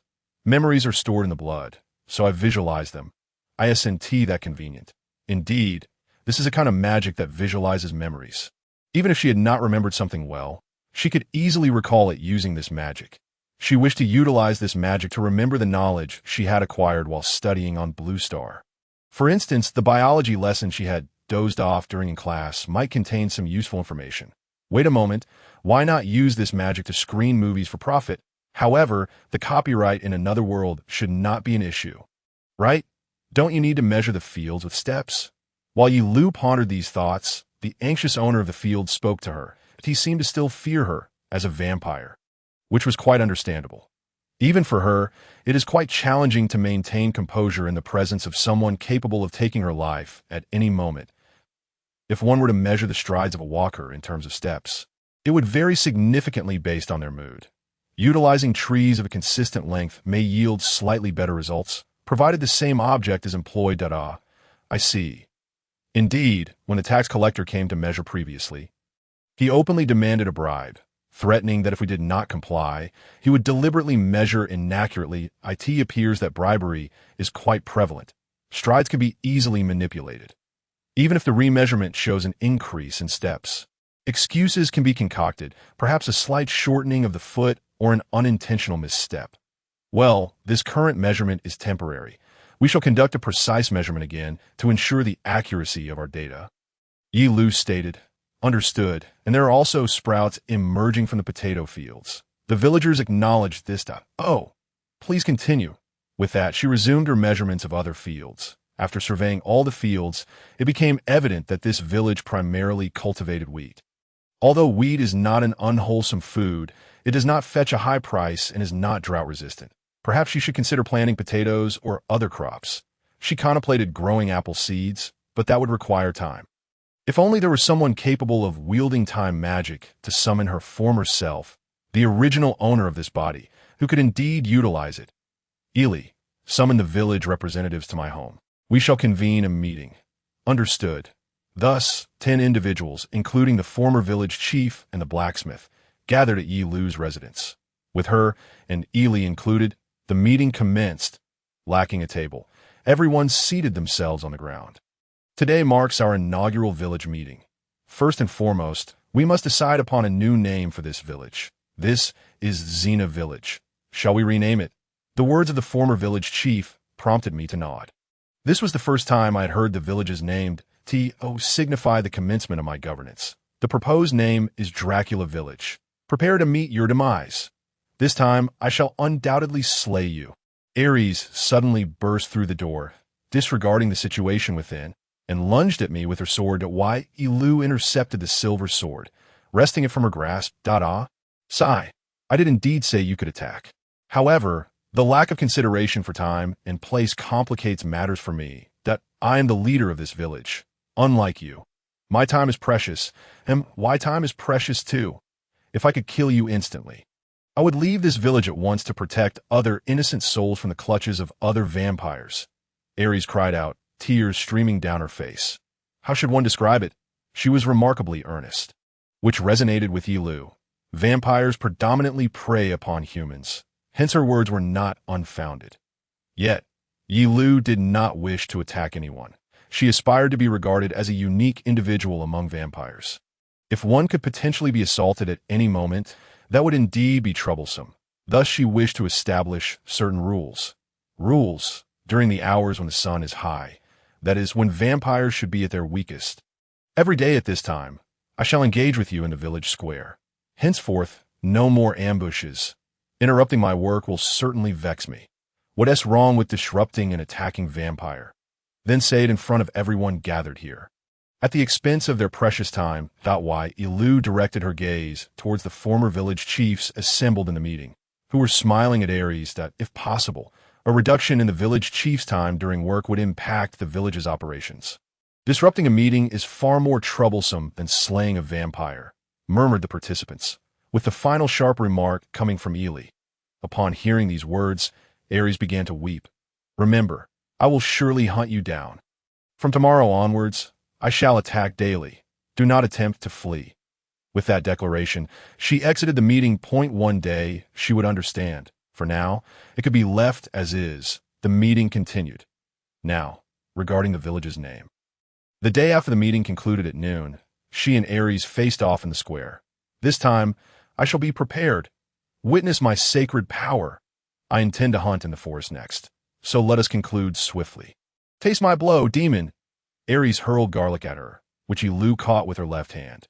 Seizing the opportunity, Ares swung her silver sword at her, but it was too slow. In fact, the brigand leader from their previous skirmish had been swifter. It was perplexing how she had managed to slay other vampires before. Ye Liu effortlessly dodged the descending silver sword and attempted to trip her. However, this time it seemed she had learned and swiftly evaded. How about that? I want to fall for the same trick twice. Consequently, Ye Liu tossed a clod of earth with her right hand, striking her armor directly, causing her to topple from the force of the impact. It appeared this tactic was still effective. Ye Liu savored the victory, munching on the garlic. It would be even better if there were goat or cow heads. Later, I shall have Ili prepare a garlic steak with meat. Why can vampires not only hold garlic, but consume it so deliciously? No, raw consumption isn't that delightful. Roasting it is far superior. Did I inquire about the taste? Ares lay on the ground, glaring at her. Should she assist her in standing? Oh, the noble vampire is truly strong. Young lady, you fought quite well. Better luck next time. Ye Liu noticed several villagers gathering in the square, cheering. It seemed they had previously been watching their battle and appeared to be enjoying it. In a world where entertainment is scarce, such altercations appear to be quite amusing. Indeed, most people relish a spectacle. Much like in her previous life on Blue Star, Ye Liu initially thought they would grow bored and cease attending from the following day. Yet quite the opposite transpired. From the next day onward, an increasing number of spectators gathered to watch. Aries consistently employed unusual tactics, yet they all failed. Goodness, they were being viewed by the villagers as a circus performance. With Aries as the monkey, she was unfazed, but Aries might end up in despair. It was somewhat pitiable that a warm yet fleeting moment for the original owner of this land could not remain silent. Just as the sun reached its zenith in the village square, Ye Liu was engaged in her daily routine of dueling with Aries. The majority of the villagers had gathered, taking a break from their agricultural toil to witness the spectacle of their battle, which had entirely transformed into a form of entertainment. Ah, holy water! Fool, you'll get your clothes wet. Aries splashed water from a small glass vial at her, while holy water posed no harm to her. Wet clothing was still uncomfortable. Your concerns are misplaced. Vampires ought to fear holy water. I painstakingly made it from well water yesterday. Aries shouted while maintaining her distance. Upon witnessing this, the villagers erupted in cheers. Today's strategy for Miss Aries is holy water. Yesterday, it was silverware. The day before, it was sanctified cloth. Although none of these have proven effective, her efforts are commendable. Go, Miss Aries. I see you were making holy water while bathing. You perverted peeping Tom. Village chief. This person deserves the death penalty. The villagers clamored in a cacophony. Hearing this, Ye Liu mused that if there were wine in the village, they would surely enjoy themselves even more. Perhaps she would attempt to brew some in this village. Hey, you. Focus during the battle. Ah, my apologies. It seems today as comedic moment is drawing to a close, hence I was lost in thought. A comedic moment? You dare to trivialize my actions into a jest. I shall not forgive you. Aries raised her silver sword and charged at her. Yet Ye Liu, as usual, tripped her, causing her to crash to the ground. Today's victor is once again the vampire lady. All right, it's about time to return to farming. Miss Aries, perhaps you should refrain from wearing skirts. Everything is visible. The villagers erupted in laughter as they stood and departed the square. Only she, Aries, and Ely remained. Aries sat on the ground, unwilling to rise. Hey, are you all right? Can you stand? It is unbearably noisy.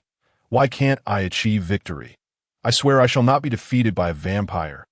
I should have grown stronger, yet I find myself toyed with like a child. Tears welled in Aries' eyes. She wished to articulate that the gap in their abilities was insurmountable. How could Aries possibly triumph? Yet, even if she voiced it, it would likely not be accepted. Moreover, why do you, a vampire, refrain from feeding on human blood? I utilize this syringe. How peculiar! Typically, one would expect a bite to draw blood. Why do the villagers hold you in such high esteem? She had cultivated a good rapport with them. After all, hunting in the forest daily and distributing her catch, surely they must find joy in having roasted meat each day. Yet at present she craved salt, which was exceedingly precious, rendering the flavor rather bland. This not a good thing, for it entails no bloodshed. Nonetheless, the pressure seems to have accumulated excessively. She was on the verge of losing her temper. Perhaps a modicum of counsel could be offered. Aries, there exists a secret. You possess a glaring weakness. Village chief. This is dire. Just as Ye Liu was about to impart some advice to Aries, the former village chief rushed in, brandishing his staff. His demeanor frantic. What is it? Your complexion has changed. Alas, a terrifying army, nearly 1,000 strong, is advancing towards this village. They must be here to exterminate Lord Vampire. An army.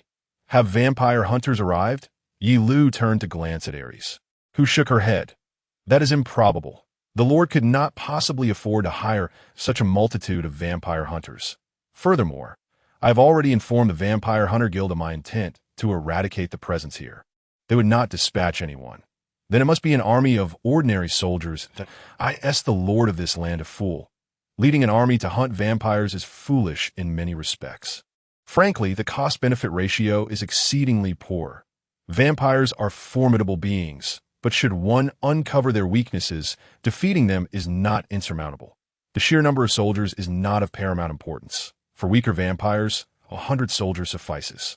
In the case of powerful vampires, it would be more prudent to commission experienced vampire hunters rather than deploy 1,000 soldiers. The expenses for hiring numerous soldiers and their provisions are wasteful. But I am sorry, she does not possess the weaknesses of vampires.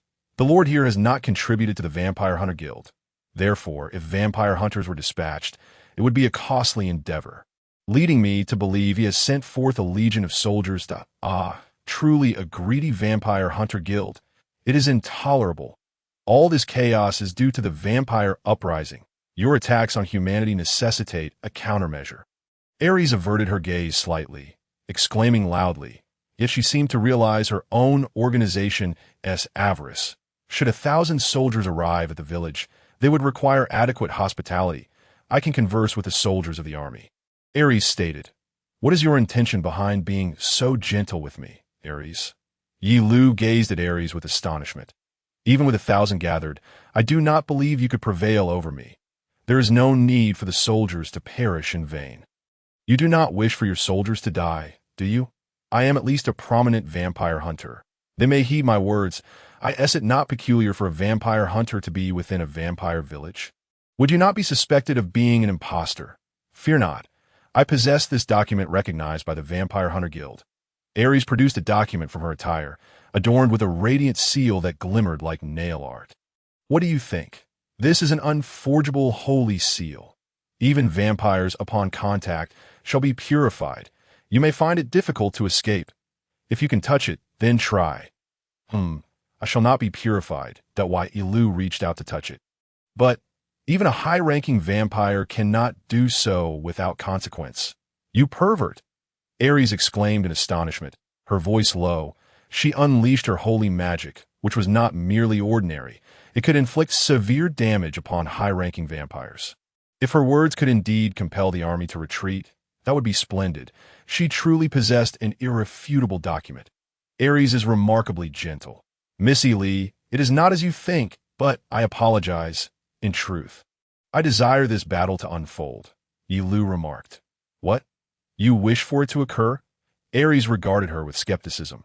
"Indeed, by achieving an overwhelming victory in this battle, we can promote the self-sufficiency of this village to those surrounding it. In this way, other vampires may hear of it and gather here." To Ye Liu's declaration, Ares narrowed her eyes, her expression filled with rage as she unsheathed her silver sword, gripping it tightly. "For this, are you willing to slay as many as necessary? You truly are a heartless vampire." "No, I never stated I wish to kill anyone. My intent is to obliterate the enemy forces with overwhelming power. Yet I harbor no plans for slaughter. In any case, we merely aim to intimidate the army into retreating. If I were to truly slay 1,000, even the villagers would fear me. I aspire for the coexistence of vampires and humans, not to rule through intimidation." Ares listened, bewildered. The majority of the enemy soldiers were innocent subjects. It would be unjust to slay them upon first encounter. She intended to treat them gently at first, allowing them to take responsibility thereafter. She turned away, departing from Ares. "Wait, I shall accompany you to Ely." Followed closely behind. "Stay within the village. It is safer there. I wish to see how a non-human interacts with humans." "Very well, do as you please." At long last, the Lord's army advanced. They were fully prepared to confront the vampires, their numbers vast, and defeat seemed impossible. "Forward! Slay the vampires in Xena village, along with those villagers who have turned into mindless wretches after being bitten." As the sun began to descend from directly overhead, knights clad in iron armor led soldiers donned in leather armor into battle. They were the vampire hunting forces of the West Territory, composed of young men conscripted from various villages. Alas, can we truly triumph over the vampires? They are monstrous beings of immense strength. If they drain our blood, there is nothing to fear. We have provided you with holy water, if poured over you from the start. They cannot even touch you. The captain desperately rallied the dispirited soldiers. For ordinary folk, vampires remained fearsome entities. However, even commoners, armed with holy water and united, could easily vanquish ordinary vampires. Mosquitoes are deterred by incense, slugs by salt, and vampires by the sacred. Regardless of their strength, possessing clear weaknesses is always a significant issue. I see it. Xena Village. Prepare the torches. Burn all the structures to the ground, following the captain's orders. The soldiers struck flint to ignite their torches. Prepare the fire arrows. Those among the soldiers skilled in archery knocked arrows to their bows, flames licking at the tips. Then the captain inhaled deeply and issued the command. Target the buildings. Release. Yet the fire arrows did not take flight. A gust of wind swept through, extinguishing the flames upon the arrows. Standing in the direction of the wind was a girl clad in black, with a blue-haired girl in an eye mask standing a short distance behind her. Stop! I shall not allow you to burn my village. Your true target is me, is it not? Then aim directly at me. Who are you? I am a vampire you seek. Ye Liu revealed a faint smile, her sharp fangs glinting as the soldiers held their breath. You truly wander about in daylight. Soldiers, release the holy arrows. Deliver judgment upon the vampire. Holy arrows? What are those? Those are arrows tipped with holy water. The soldiers hastily doused their arrowheads in holy water, re-knocking their bows and aiming once more at Ye Liu. Given the immense strength of the vampire, they had no intention of closing in. Instead, they aimed to strike from a distance. Humans have traditionally used bows to hunt and kill animals stronger than themselves, such as bears. Release. Approximately 100 soldiers released their arrows simultaneously, the projectiles raining down upon the vampire, piercing its body. Upon witnessing the vampire's form riddled with arrows, the captain's face broke into a joyful smile. Success! After all, the vampire is merely a foe of humanity. Have we won? This means we can return to the village. The vampire is not so formidable after all. The soldiers voiced their elation, but in that very moment, the vampire's body dissolved into darkness, dissipating like mist, causing the arrows to fall harmlessly to the ground. Eventually, the darkness coalesced once more, reconstituting its original form. Ye Liu gazed down upon the captain with an air of superiority. In stark contrast, the soldiers of the Lord's army wore expressions of disbelief. They had presumed to have inflicted a fatal wound and killed her, yet she remained unscathed. How is this possible? Is this how it ends? If it does, we shall retaliate. No. Unleash more arrows. Fire! Fire! Very well. More arrows were loosed, yet, in comparison to before, the number of stray shots increased. The archers, being human, faltered, unable to steady their aim. Occasionally, an arrow would embed itself in Ye Liu's flesh. But she paid it no mind, akin to a mere mosquito bite. Oh dear, how perilous! Ye Liu abruptly swung a hand, and a gust of wind swept forth, deflecting the misfired arrows. Are those holy water arrows? Why are they ineffective? Are you not a vampire? The captain of the Lord's army croaked, to which Ye Liu revealed her teeth in a grin. I am indeed a vampire, and I am also the village chief of Sinan Village, known as Dracula Village. Hear me. From this moment forth, that village shall be under my dominion. Inform the Lord that it is no longer his. No, we cannot convey such a message. Charge, we must slay that vampire at all costs. If arrows prove futile, then employ spears and douse her with holy water directly. The captain pointed at Ye Liu, commanding his soldiers, compelled by the Lord's decree, to eradicate the vampire. Should he succeed, he would gain favor in the Lord's eyes, presenting an opportunity for personal advancement. Thus he was resolved to fulfill his objective, regardless of the number of soldiers that might perish. Yet, none of the soldiers wished to advance, and some even began to retreat. If it is said that even those struck by holy water arrows cannot be killed, how then shall we slay her? Do not be afraid. She is surely focused solely on defense. The effects of holy water may be negligible, yet her power is undeniable. The instant the captain shouted, Ye Liu stamped her foot, and with a resounding crash, the ground fractured. Did I beg your pardon? But did I hear you correctly? Power, you say? You've certainly heard, for vampires possess keen hearing. That if you believe me to be weak, why not test it? Humans are feeble. I may inadvertently tear off your heads.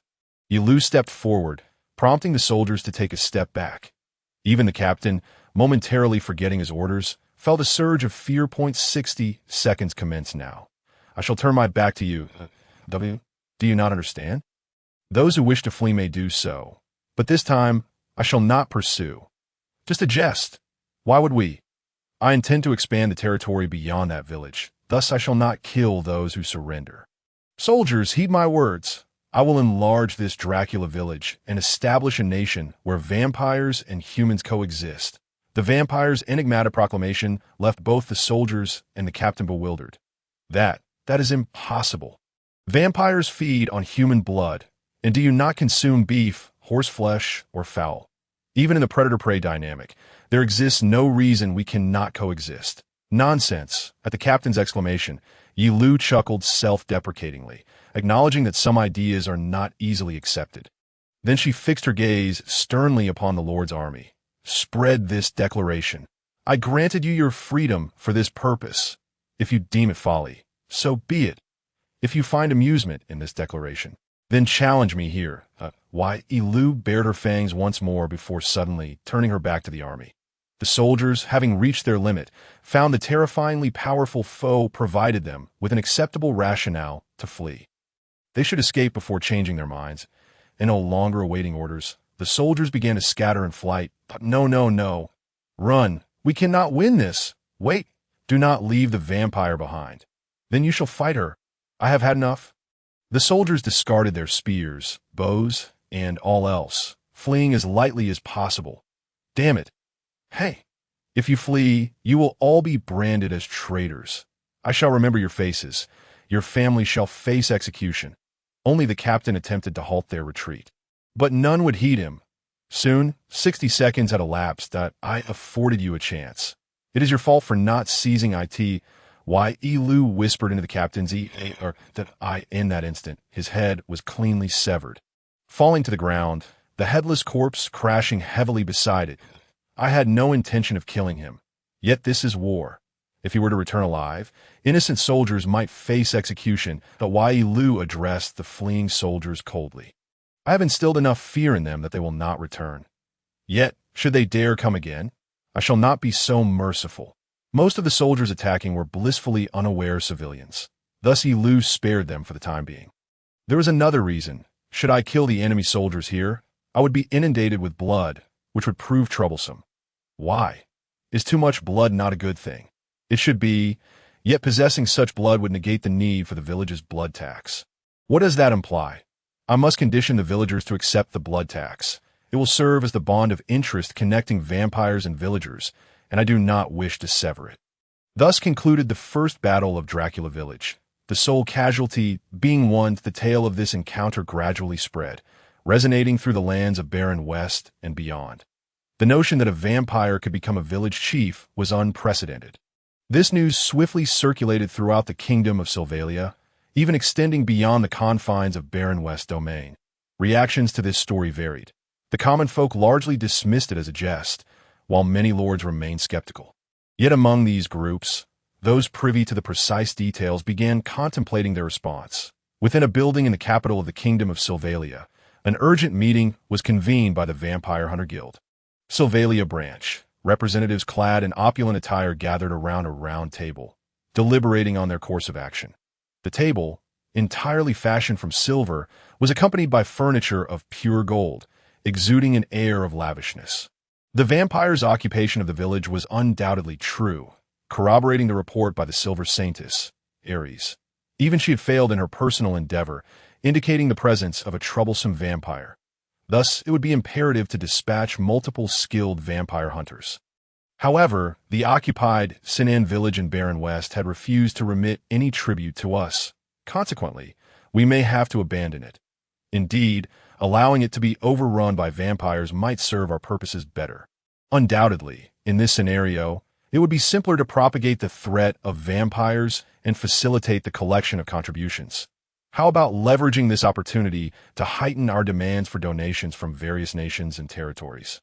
In this situation, no one could refuse us. The representatives discussed their own interests. The Vampire Hunter Guild, in essence, was an organization that profited from its privileges, They monopolize vampire hunting while simultaneously promoting the threat of vampires to amass donations.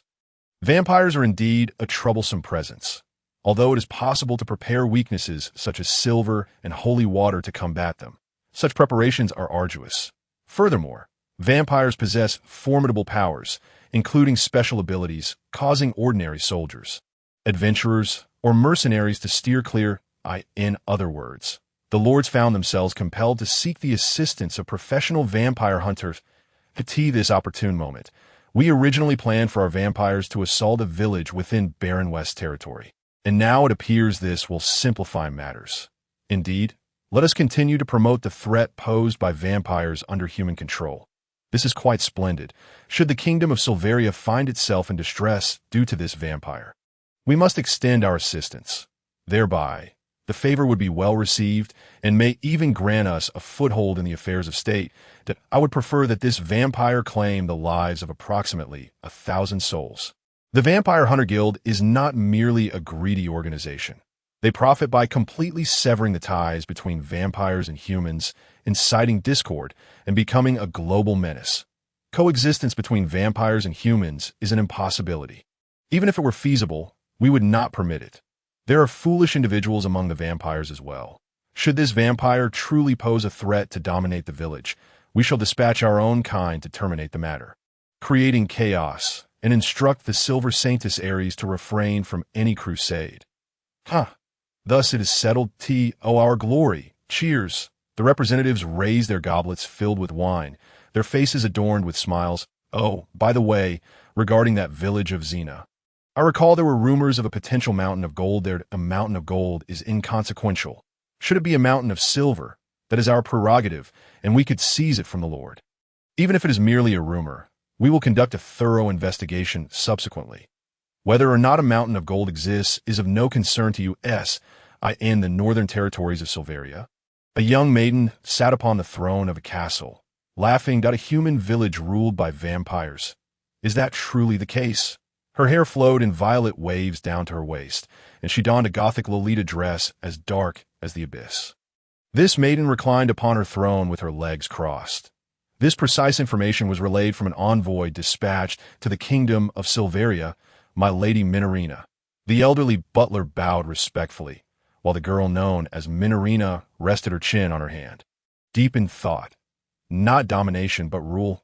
Indeed, I have heard it so. Although she stands in the position of the village chief, it seems there is no hierarchical relationship akin to ours if that individual truly claims to coexist with humans. What audacious bravado! I find myself somewhat intrigued to see how she fares. I have made my decision. Shall we proceed? Minorina smirked disdainfully and then rose to her feet, though her stature was slightly shorter. Her bosom surpassed the average for women. Given her petite frame, this size could be deemed rather ample. A fellow millennial vampire. I shall verify the circumstances. This is an excellent way to pass the time. Understand. Then let us prepare the carriage at once. Wait. I did not declare that we would depart immediately. Should I take matters into my own hands, you must make some basic arrangements for our reception and send a letter in advance. Very well. Minorina expressed satisfaction at the butler's words and resumed her seat upon the throne. She smiled joyfully once more, her lips revealing sharp fangs. So, Ivy, the dream you spoke of seems to be on the verge of realization. The tale of humans and vampires living in equality is enough to elicit laughter from me.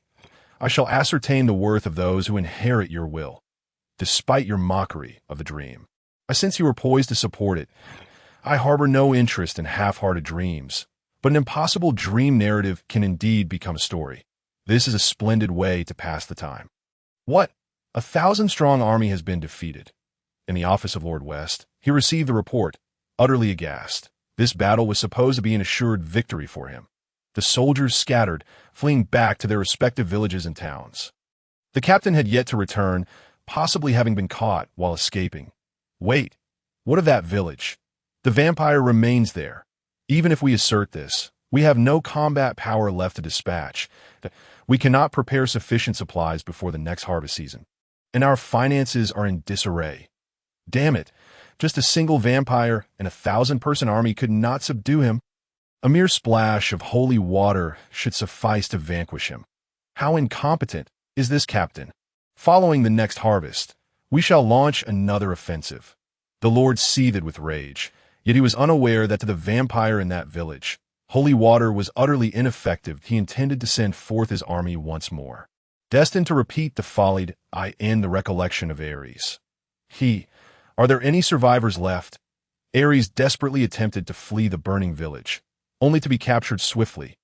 Nearby, her parents lay lifeless, desiccated. Her brother, along with familiar uncles and brothers, sprawled upon the ground, bloodied. The man laughing before her had slain them all. It appears you are the last survivor.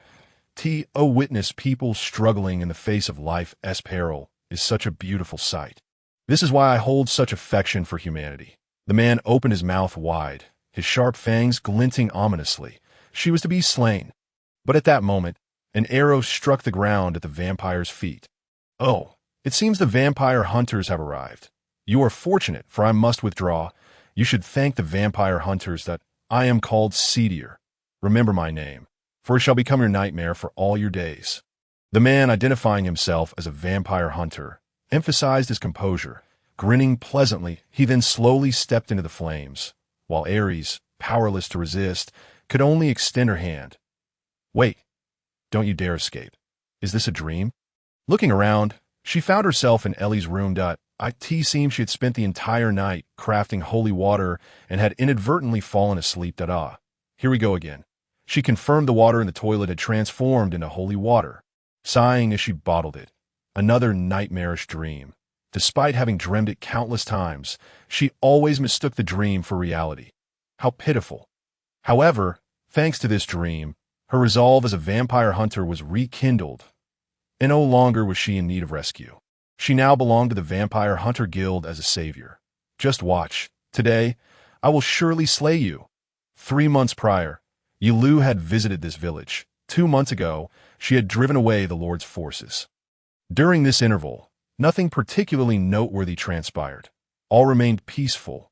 Daily, she would best Ares in combat, hunt monsters, and distribute the meat to the villagers. Yet, while peace was welcome, issues began to arise. This time, it must work, as she pondered. Ares rushed forth, screaming. Here, in the village square at noon, as usual, they commenced their duel.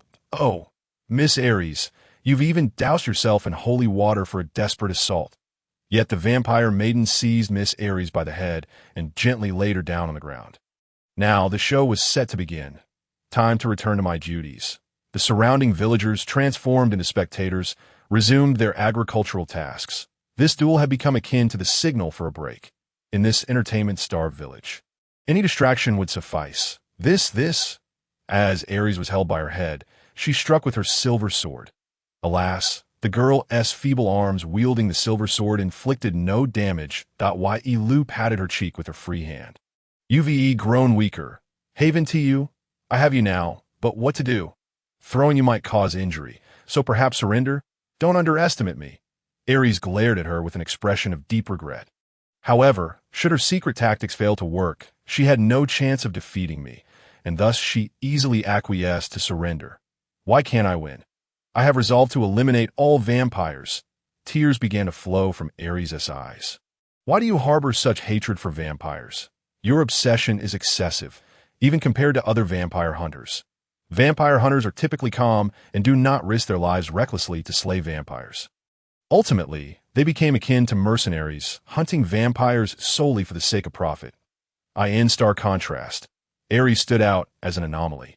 She risked her life in a valiant attempt to rescue the villagers, all without any remuneration. Yet she chose to remain in this village. With a fierce gaze, she glared at the vampire before her. My parents. Everyone in the village where I reside has been slain by you wretched vampires. How can one articulate such anguish? It was profoundly sorrowful, and as these thoughts swirled in her mind, Ares looked at her with a gaze filled with hatred. Don't act like an outsider, because of you vampires. I've lost everything. If you find me bothersome, then just kill me. To her, Ye Liu might be an adversary. However, for Ye Liu, this was an utterly helpless situation. She had no desire to transform into a vampire. And it was not she who had slaughtered Ares' entire family. Must one loathe an entire race for the actions of a few? While some vampires might indeed be malevolent, she herself was innocent. Well, even so, I must assert that I bear no responsibility whatsoever. What? Are you jesting? Because of you vampires, I have lost everything. Ares' expression was terrifying, a manifestation of a rage that seemed to drive her to madness. She harbored a grave misunderstanding. Then, Ares, you must bow your head and apologize to everyone in this village. What? I do not comprehend your meaning. Thieves attacked this village, and as a fellow human being, you must share in the responsibility. Don't be ridiculous. Just because we are both human, what relevance does that have? She likely perceived Ye Liu's words as nonsensical, and in her anger, she shouted vehemently, as if dousing her fury with cold water. Ye Liu resolved to speak with stark clarity. Yes, that is precisely what it means. Huh? Ares displayed a countenance akin to that of a balloon punctured, her bravado deflated, that why Ye Liu felt sympathy for her plight. But if she refrained from speaking out, she might unjustly be viewed as an enemy. Even family are not the vampires I know to me. They are all strangers. Do not conflate all vampires into one category. Ye Liu understood Ares' perspective, having lost her parents to soldiers of the enemy nation, thus harboring hatred toward all from that land. Yet to extend such animosity toward the vast and varied race of vampires was simply intolerable. What is that? You need not grasp it all at once. More importantly, I apologize for bringing up such an unpleasant topic. As a token of my apology here, take this. It is my favorite that why Ye Liu produced a small vial from her pocket and offered it to Ares. Is this blood? No, it is not red. It is yellow. Could it be that humans have been dissolved in a liquid? No, it is honey. What? Why would a vampire drink honey? Shouldn't you be drinking blood? Because I like it. That is all. Continuing the discourse would yield no fruitful outcome, so she deftly shifted the subject. Wait. Can you keep pace with a vampire's speed?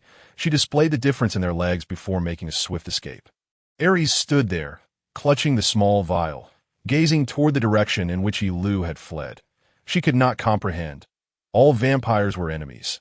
They had slain her parents, her brother, and the friends and acquaintances of the village. Ordinarily, she would have dispatched this vampire with a single blow. Yet this vampire was entirely different.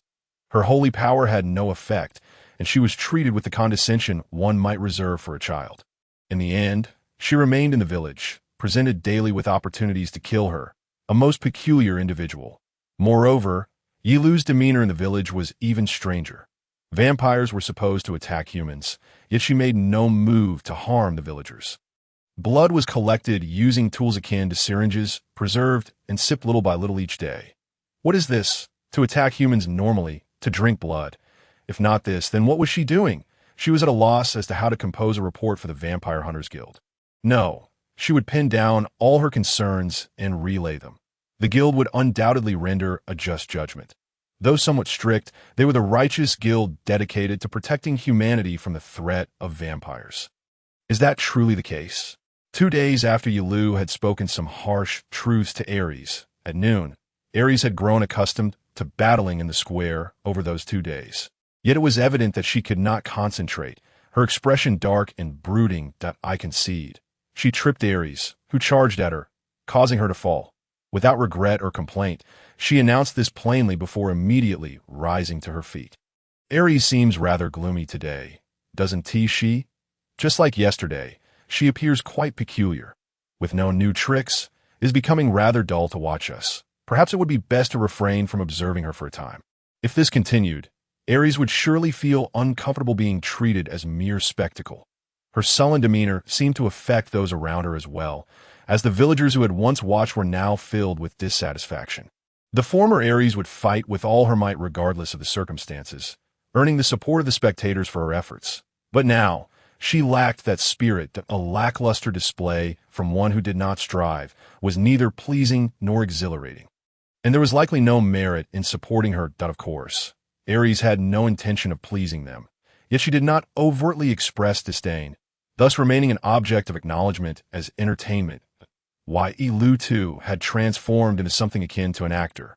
Yet she did not mind being the villager's source of amusement, as her adversary. To encourage Ares might yield counterproductive results, so she resolved to internally support her. So, shall we go gather today? Of course, Lord Ye Liu murmured, and Iris immediately sprinted toward her.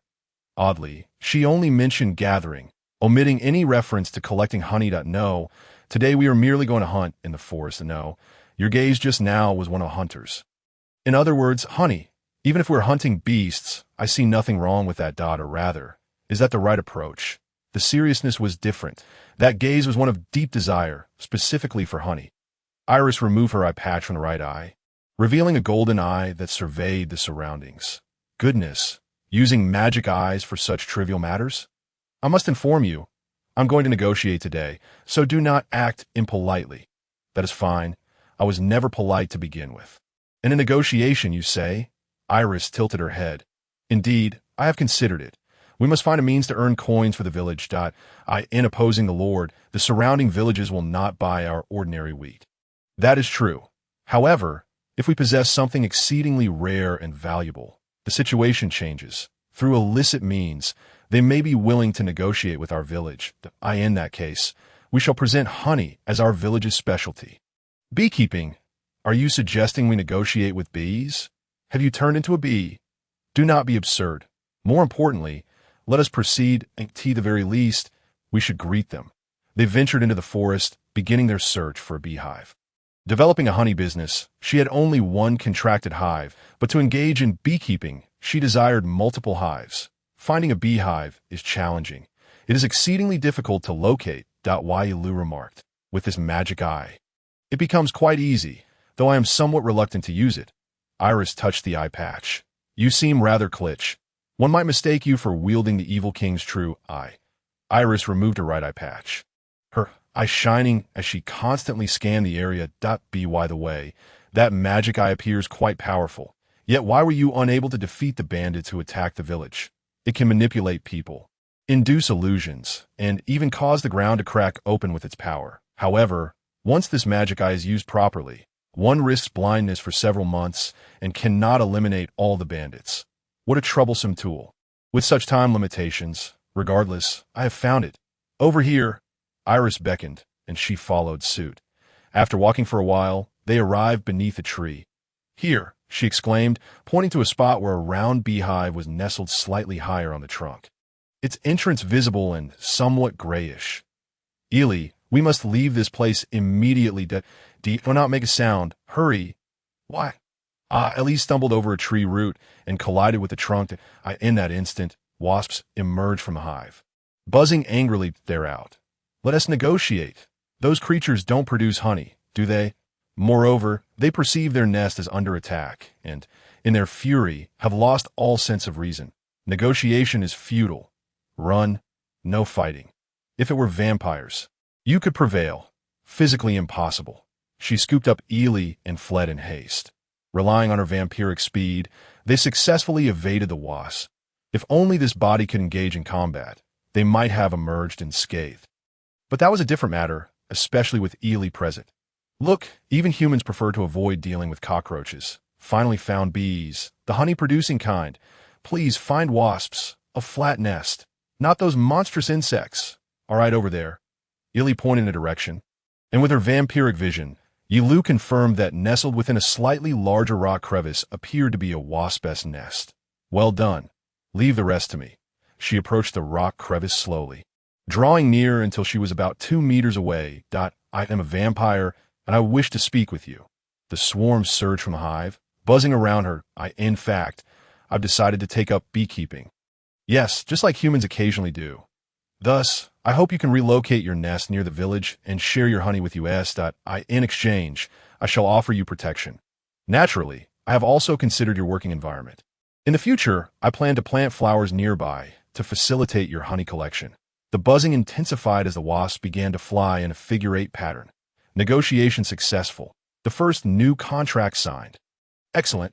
Maintain this momentum and continue the search. Ye Liu exclaimed with delight. Oh, next over there. Ili pointed again. Which one? That one is a long-legged wasp's nest. You're mistaken again. I don't quite grasp the difference. Subsequently, they secured beekeeping contracts with 5 nests, resolving to establish a beekeeping operation near the village. They swiftly relocated the hives along with the trees, constructed them rapidly, and then immediately set the bees to work on producing edible honeycombs. So sweet.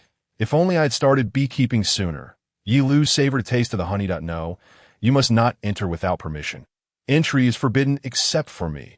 If you approach the hive, the bees will attack you. Ely edged closer to the hive. Had she truly entered into a beekeeping agreement, or was it merely to exploit the bees for their sweet honey?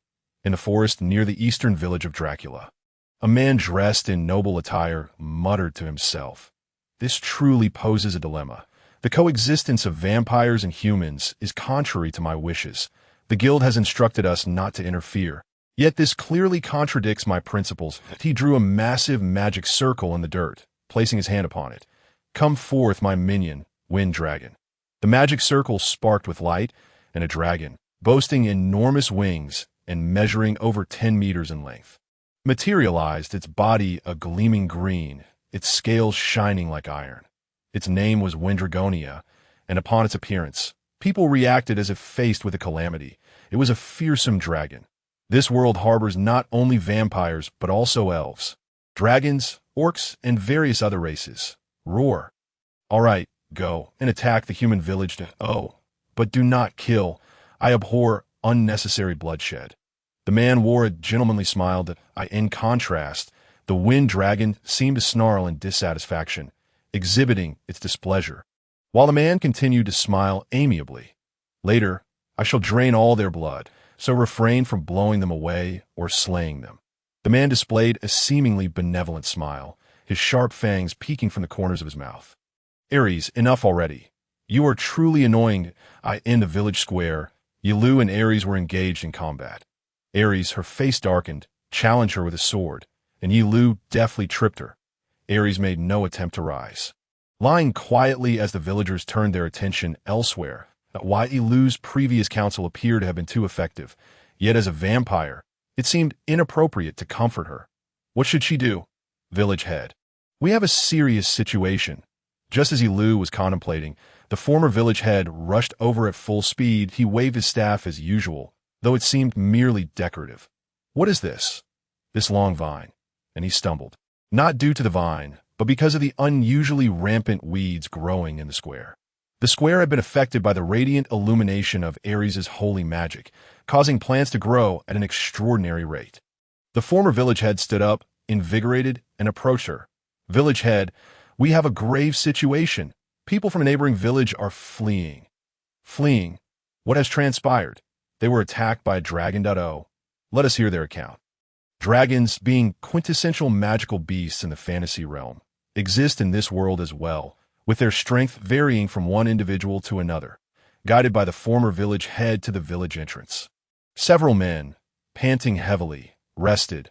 Upon seeing her, they recoiled in terror. A vampire. The rumors are true. Her reputation had spread, as she had repelled the Lord's army. Although the village inhabited by vampires bore a notorious reputation, it was preferable to being unknown. Yes, I'm a vampire. Why have you fled here? Ye Liu inquired. In truth, our village was besieged by Windragonia. The dragon has taken over our village, and we have tried every means to drive it away. Yet the Lord ignored our pleas. Thus, we thought perhaps we could seek the aid of the vampire lady.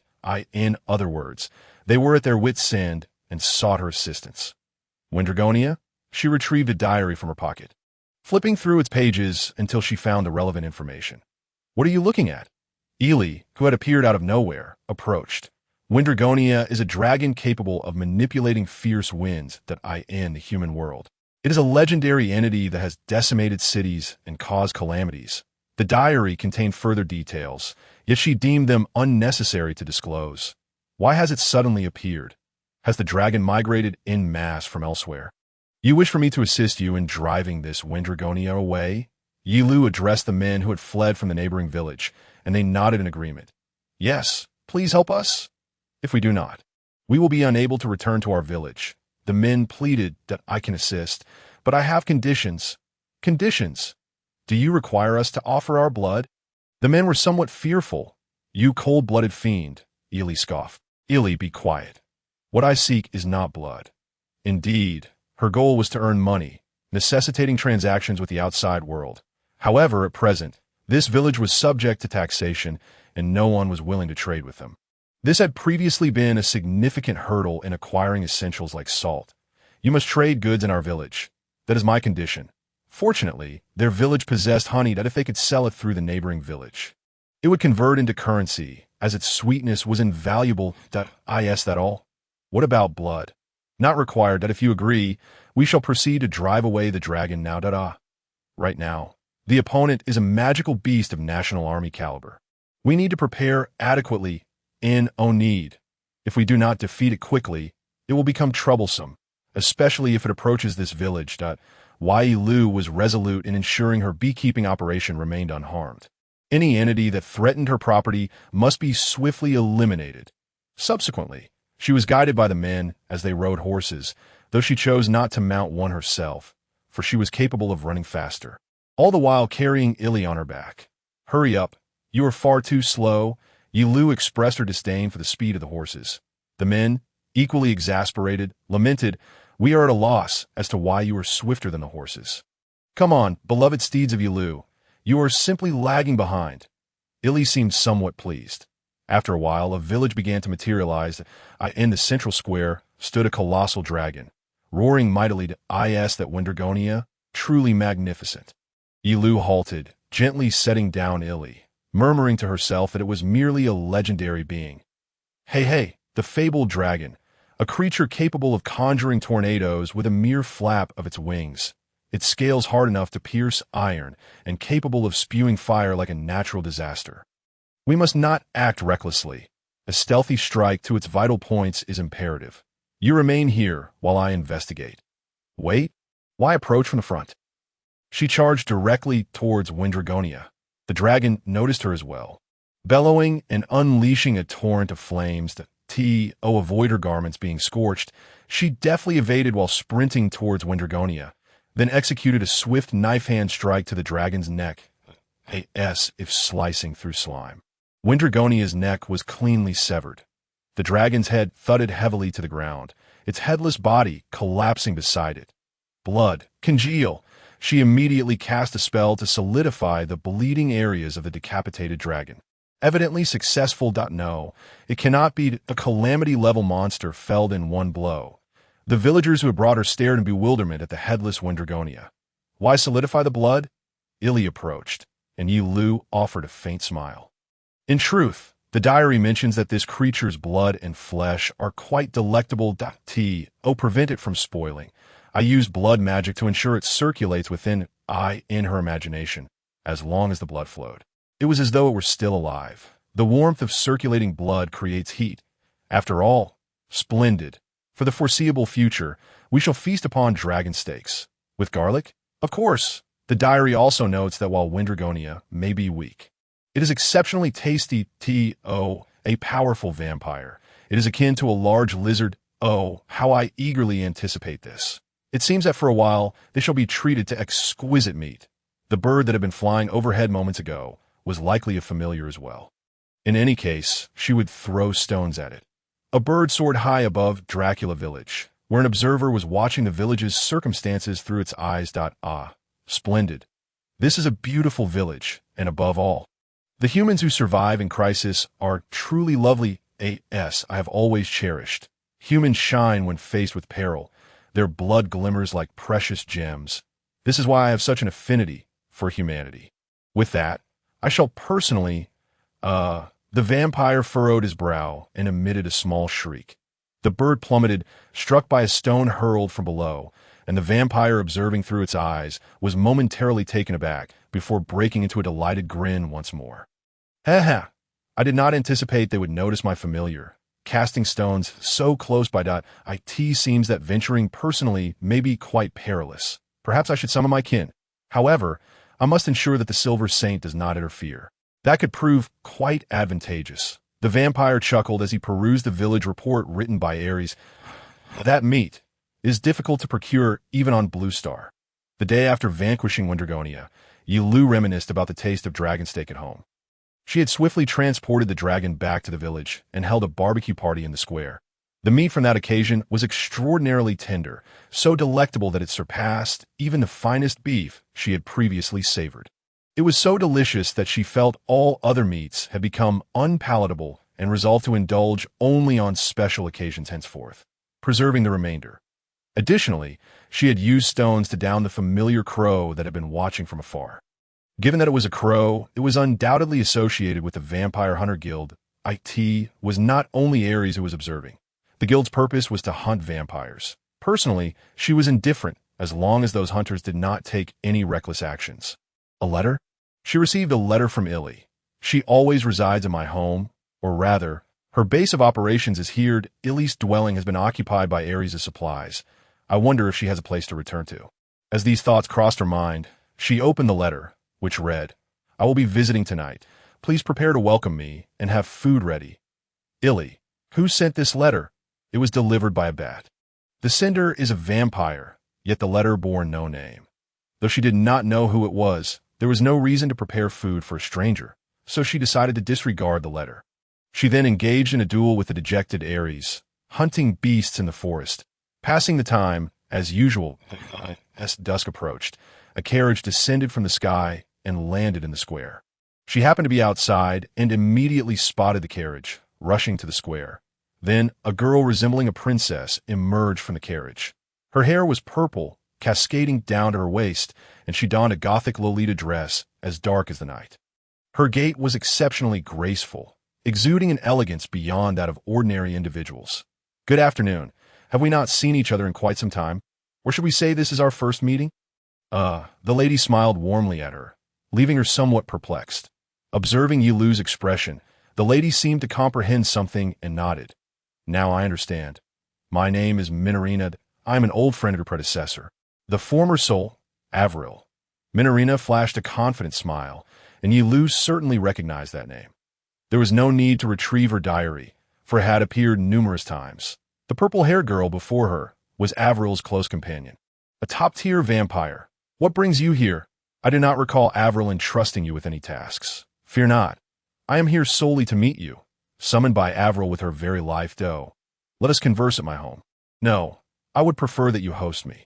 More specifically, prepare food using whatever can be gathered from this village. Upon finishing her statement, Minorina snapped her fingers. An elderly butler emerged from the carriage, carefully setting up a chair and table in the village square. Hurry and fetch the food. I've already sent word, so bring out everything you have prepared. Minorina seated herself on the chair that had been arranged, while the old butler produced a ceramic cup from somewhere and began pouring red tea from a kettle. Why is there a top-tier vampire here? Ares shouted from a distance. She was panting, clad in silver armor, drawing her silver sword as she approached Ye Liu and Illy. Step back. That is Minorina of the Purple Shadow. Even among the Vampire Hunter Guild, she is regarded as a vampire of the highest caliber. Oh, is that so? I have no interest in human rankings, but my power should be duly acknowledged. Even as Ares, fully armored, approached, Minorina remained seated, smiling that at this point she held great confidence in her own vampiric powers. Ares radiated a sanctified aura, her silver armor a potent deterrent. For an ordinary vampire, mere proximity to her would spell doom. What is your name? Avril's successor. Ye Liu. Why do you permit a vampire hunter to linger in this village? If your aim is the coexistence of vampires and humans, she is merely a disruptor. Minorina regarded her with a look of perplexity. Ye Liu understood her perspective. Under normal circumstances, she too would concur. However, due to a series of events, she found Ares' presence as a vampire hunter to be understandable. She can communicate with others. Unlike other dispatched individuals, I believe it is prudent to maintain good relations. Ye Liu continued. Her presence is not without merit. This is something I had not considered, but I advise that we should rid ourselves of her sooner rather than later. Harboring a vampire hunter brings no benefit, Minorina countered. While she is here, she serves as a pillar of strength for the villagers. That it is better for them to have someone to rely on until they know we are secure. Ye Liu explained, well, it is no longer necessary, is it? Furthermore, the Vampire Hunter Guild is the most dreadful organization. Minorina continued, I will not permit you to defame the Vampire Hunter Guild. Although you are the hunted, you may perceive us as the lowest and most vile. Ares shouted in anger. Indeed, Ares' role as a guardian had come to an end. Now, the villagers had grown rather close to her. even in Ares' absence. They would not feel uneasy. Yet, for some inexplicable reason, she did not wish to drive her away. How to put it? Ares believed that if she spoke with her, she would understand. Perhaps through her, the mindset of the vampire hunters could be altered. She had faith in her. Exclaimed Ares in surprise out of course. There are other reasons. Given that this is a village of vampires, it is unreasonable for humans to lack means to combat them. In such a scenario, humans would merely become slaves to vampires. To avert such a fate, she desired to have a vampire hunter within the village. Even if they did not kill vampires, the ability to regulate them, much like police confronting criminals, was essential.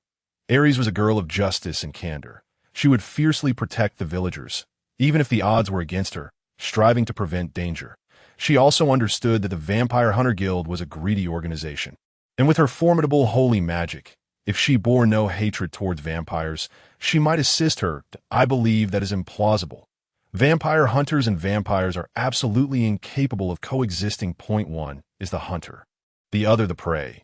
Minorina did not think that two opposing entities could amalgamate. Perhaps, but I believe it depends on how we approach it. I think humans need the strength to confront vampires. As mentioned in Avril's diary, yes, that's so. Well then, let's end this topic for now. I am more inclined towards food.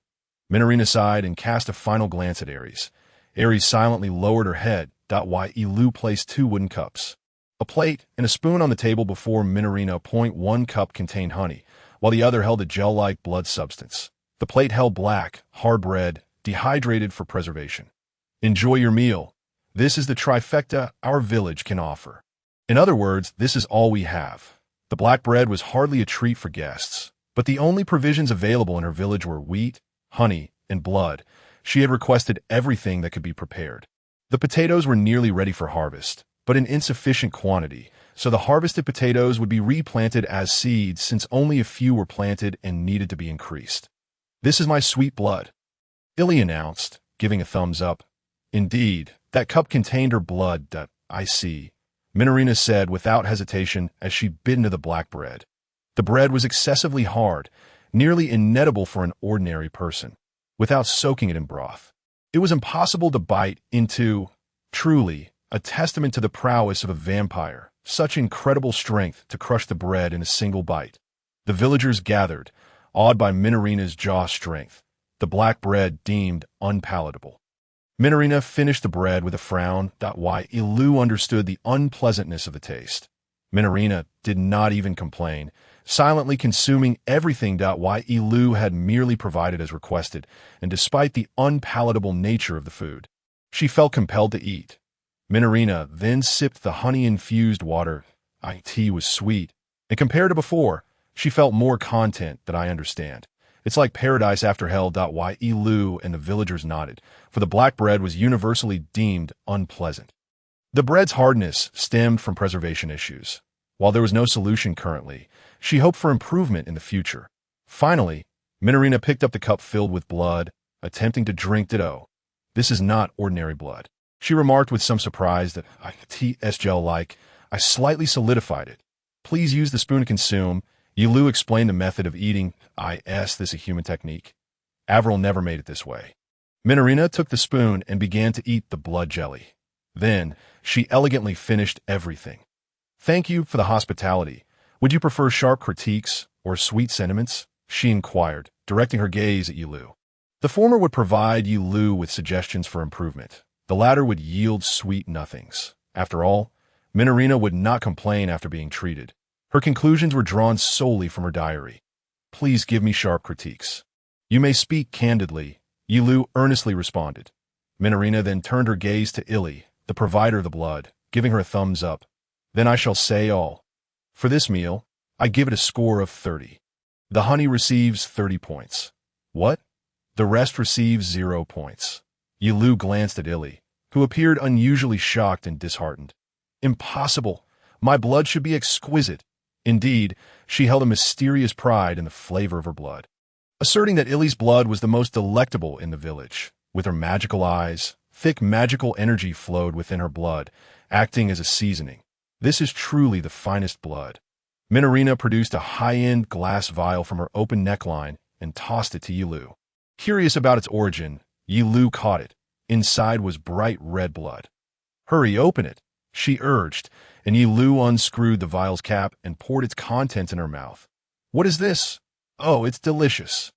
She nearly uttered words she would find shameful if she were to judge. The taste of this blood was entirely different from Illy's. It was akin to the difference between premium brand beef and supermarket discount products. Is this truly human blood? Perhaps it is dragon's blood. This blood comes from humans I have meticulously raised. Raise humans? She had never heard of vampires raising humans. Well, it seemed odd for a vampire attempting to dominate a human village to say such a thing. I selected humans to my taste from the village, ensuring they were well fed with 3 meals a day and ample rest, nurturing them for several years. Frankly, the current appeal of this village to vampires was not significant. As it stood, aside from a few particularly peculiar vampires, hardly any would come. What? Wait, vampires can obtain blood without risk. Indeed. Minarina's declaration prompted her to doubt. Had her efforts all along been misguided? Humans were satisfied. Yet vampires had no reason to come unless they were hungry. Was this blood the reason? Were modern vampires not seeking satiation, but rather the exquisite taste of blood, much like her pursuit of honey and salt? Yes, the villagers appear quite emaciated, seemingly lacking in flavor, Minarina remarked. Illy and the other villagers clearly exhibited poor nutritional status. Naturally, the village had been suffering under the Lord's heavy taxes until just days ago. The issue had yet to be fully resolved. Even if it were said that one could reliably drink human blood in this village, if the blood were not delectable, they would leave to remedy this shortcoming. The quality of the blood must be enhanced. If one could drink a certain amount of exquisite blood, other vampires would be drawn here, and those possessing delicious blood were typically quite healthy. It was evident that the village must become more prosperous. Ye Liu sighed at last. Indeed, but that is a formidable challenge. I am capable of this only because I select the blood of my favorite humans and raise but a few. Minarina warned her in a stern tone, likely out of concern for her. No, more accurately, it was concern for this body, or rather, for Averil's former self that I understand, but I had already planned to make the village prosperous first. Is that so? Then please strive for it. Minarina smiled slightly, appearing somewhat pleased at, by the way, as a return for the blood exchange just now, I wish to take some honey. That is not freely given to you. It is already my treasured possession. How infuriating! My precious honey has been further snatched away. My blood is not meant to be consumed so casually. And yet, Irie continues to suffer. She does not truly understand this girl. But nonetheless, it is imperative to improve the nutritional status of the villagers. Just as mosquitoes are drawn near, so too will the vampires inevitably arrive. As she resolutely reasserted her determination, Minarina hesitated for a moment. However, no matter how hard one strives, even if the blood is improved, vampires will assuredly not approach this village. What? This sounds like a death sentence. What does Minarina mean by this assertion that vampires will definitely not come near this village? Ye Liu pondered. This place is toxic to vampires. Even a supreme vampire like myself can tolerate it, but lesser vampires will weaken and perish if they remain for too long, Minarina explained. Toxic? But there are people living here. Could there truly be something that is lethal only to vampires? Ye Liu expressed doubt. There is, and even I feel somewhat unwell now. The cause may lie in that mountain. Minarina squinted her eyes, pointing toward the mountain to the north. That mountain is rumored to be the site of a gold mine, and at its base lies the forest from which we gather honey. What is there? Ye Liu scrutinized the forest with vampire vision, yet found nothing suspicious. If there was something fearsome like a dreadful dragon, that would be disastrous. I cannot say for certain what it is. I only feel discomfort. You should also feel a prickling sensation on your skin, though you may not know what has caused it. Minarina glanced at Liu. Ye Liu wanted to say she felt nothing, but upon seeing Minarina's serious demeanor, she altered her response. If we were to bring a lesser vampire to suffer, we might uncover some reasons. But I advise against it. Minarina directed her attention back to Ye Liu. Regardless, if we witness vampires dying in the village, how will her plan be executed? In any case, it is essential to uncover the problem. She felt no discomfort whatsoever, perhaps due to lacking the unique weaknesses of vampires. In other words, she had hardly encountered anything that made her body feel unwell. The absence of weaknesses in a vampire has instead become a dilemma. Unable to identify the source of the goldmine's issue, Minorina, I apologize, but I must ask for your assistance in uncovering the reason. I have no desire to venture into uncomfortable places. Can't you go investigate on your own? In truth, I do not feel uncomfortable at all. Even approaching or coming into contact with the source does not allow me to discern it. Ye Liu's words caused Minorina to furrow her brow slightly. And then she gazed intently at Ye Liu. Have you truly overcome the vulnerabilities of a vampire entirely? As a vampire, it is impossible to be without weaknesses. Even I, under the sunlight, though I do not perish, grow weak. I would also be harmed if doused with holy water. Minorina expressed her curiosity. Indeed, I am completely unaffected by holy water or silver. Ares, may I borrow your silver sword? Ye Liu extended her hand toward Ares for the sword. Very well. Ye Liu looked at the silent Ares, who directly handed her the silver sword. Ye Liu attempted to grasp it, wielding the hilt, and Minorina recoiled as if she had seen something vile. Even though the hilt is not silver, merely holding a silver sword is formidable. The thought alone is terrifying. Not just the hilt, I can also handle the silver part. See? Please let go. Merely looking at it makes me uncomfortable. Minorina displayed a look of disgust. Vampires truly detest silver. Being so weak against silver, do you not encounter numerous troubles? What if the opponent is human and clad in silver armor? Is it impossible to triumph merely because they wear silver? I can touch silver, but it will burn me. Ordinary vampires are corroded by silver's holy power. For example, one could smear blood on armor or use their own body to coat the armor with blood to strike at it. I see that. Ye Liu returned the sword to Ares. She nodded in agreement with Minorina's words. Vampires may neutralize the effects of silver through the blood they prefer. It is akin to mixing sweet sugar with spicy soy sauce to create a sweet and spicy stir-fry. No, rather, it is neutralized scientifically to render it non-toxic. However, even for a supreme being like Minorina, touching silver seems to be a painful ordeal. Even if it does not evaporate, it is uncomfortable, akin to grasping a thorny rose vine. Or perhaps it feels like touching dog excrement. In any case, it is certainly unpleasant. Upon seeing her release the silver sword, Minorina let out a gentle sigh of relief. Witnessing a fellow vampire handling silver is truly unsettling. I apologize. I will be more cautious in the future, so, what now?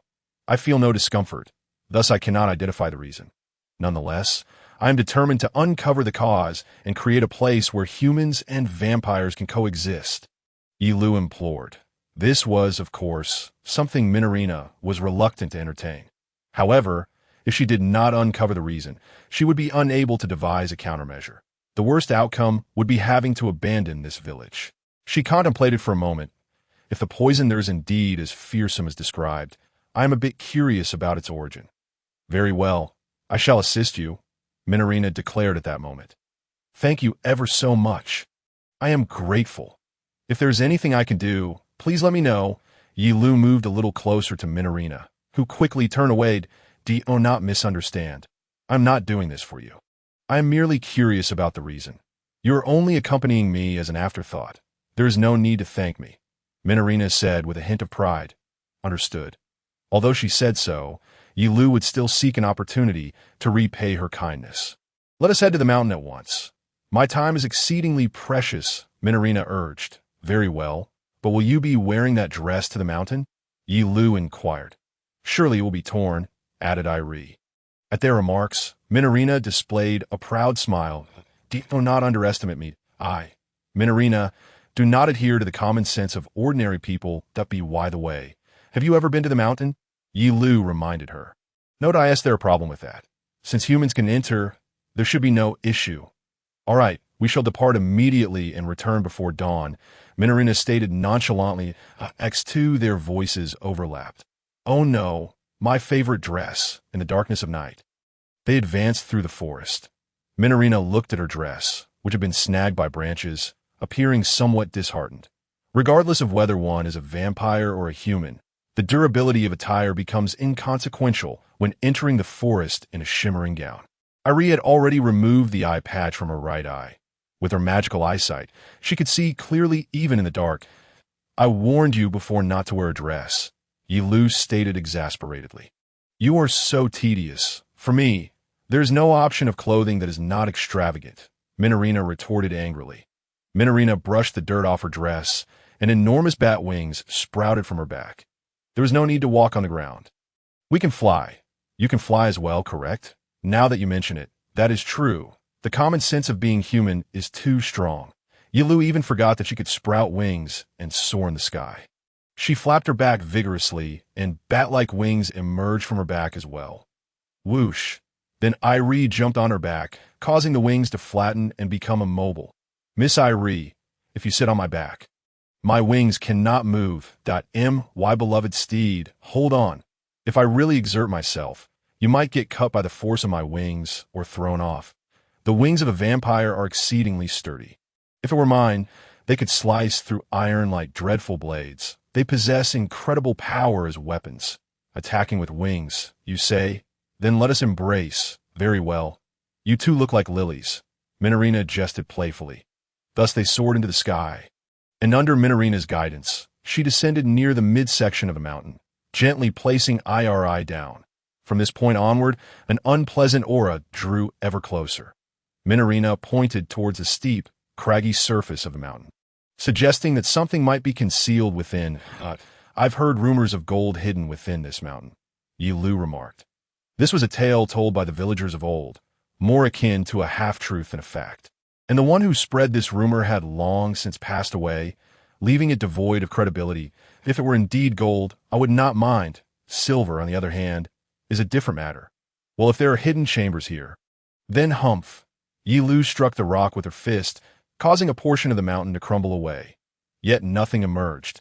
If it were merely dirt, that would be acceptable, but constructing hidden rooms within solid rock seemed implausible. She pondered if some creature resided within the rock, but it appeared not to be the case. Minorina then began to search through the fallen debris with a hint of displeasure. After picking up each fragment, she finally grasped a small stone, her face contorted in pain. "This is it." The stone she showed to Ye Liu shimmered with golden and silver hues in certain places. Moreover, her hand bore signs of burns from holding the stone. "Is it silver or—" "No. It seems to contain gold as well," thought Ye Liu examined the stone before her. "Silver, or a mineral that contains silver, which means it is silver. Indeed, since it cannot be confirmed and is mixed with other minerals. I touched it myself.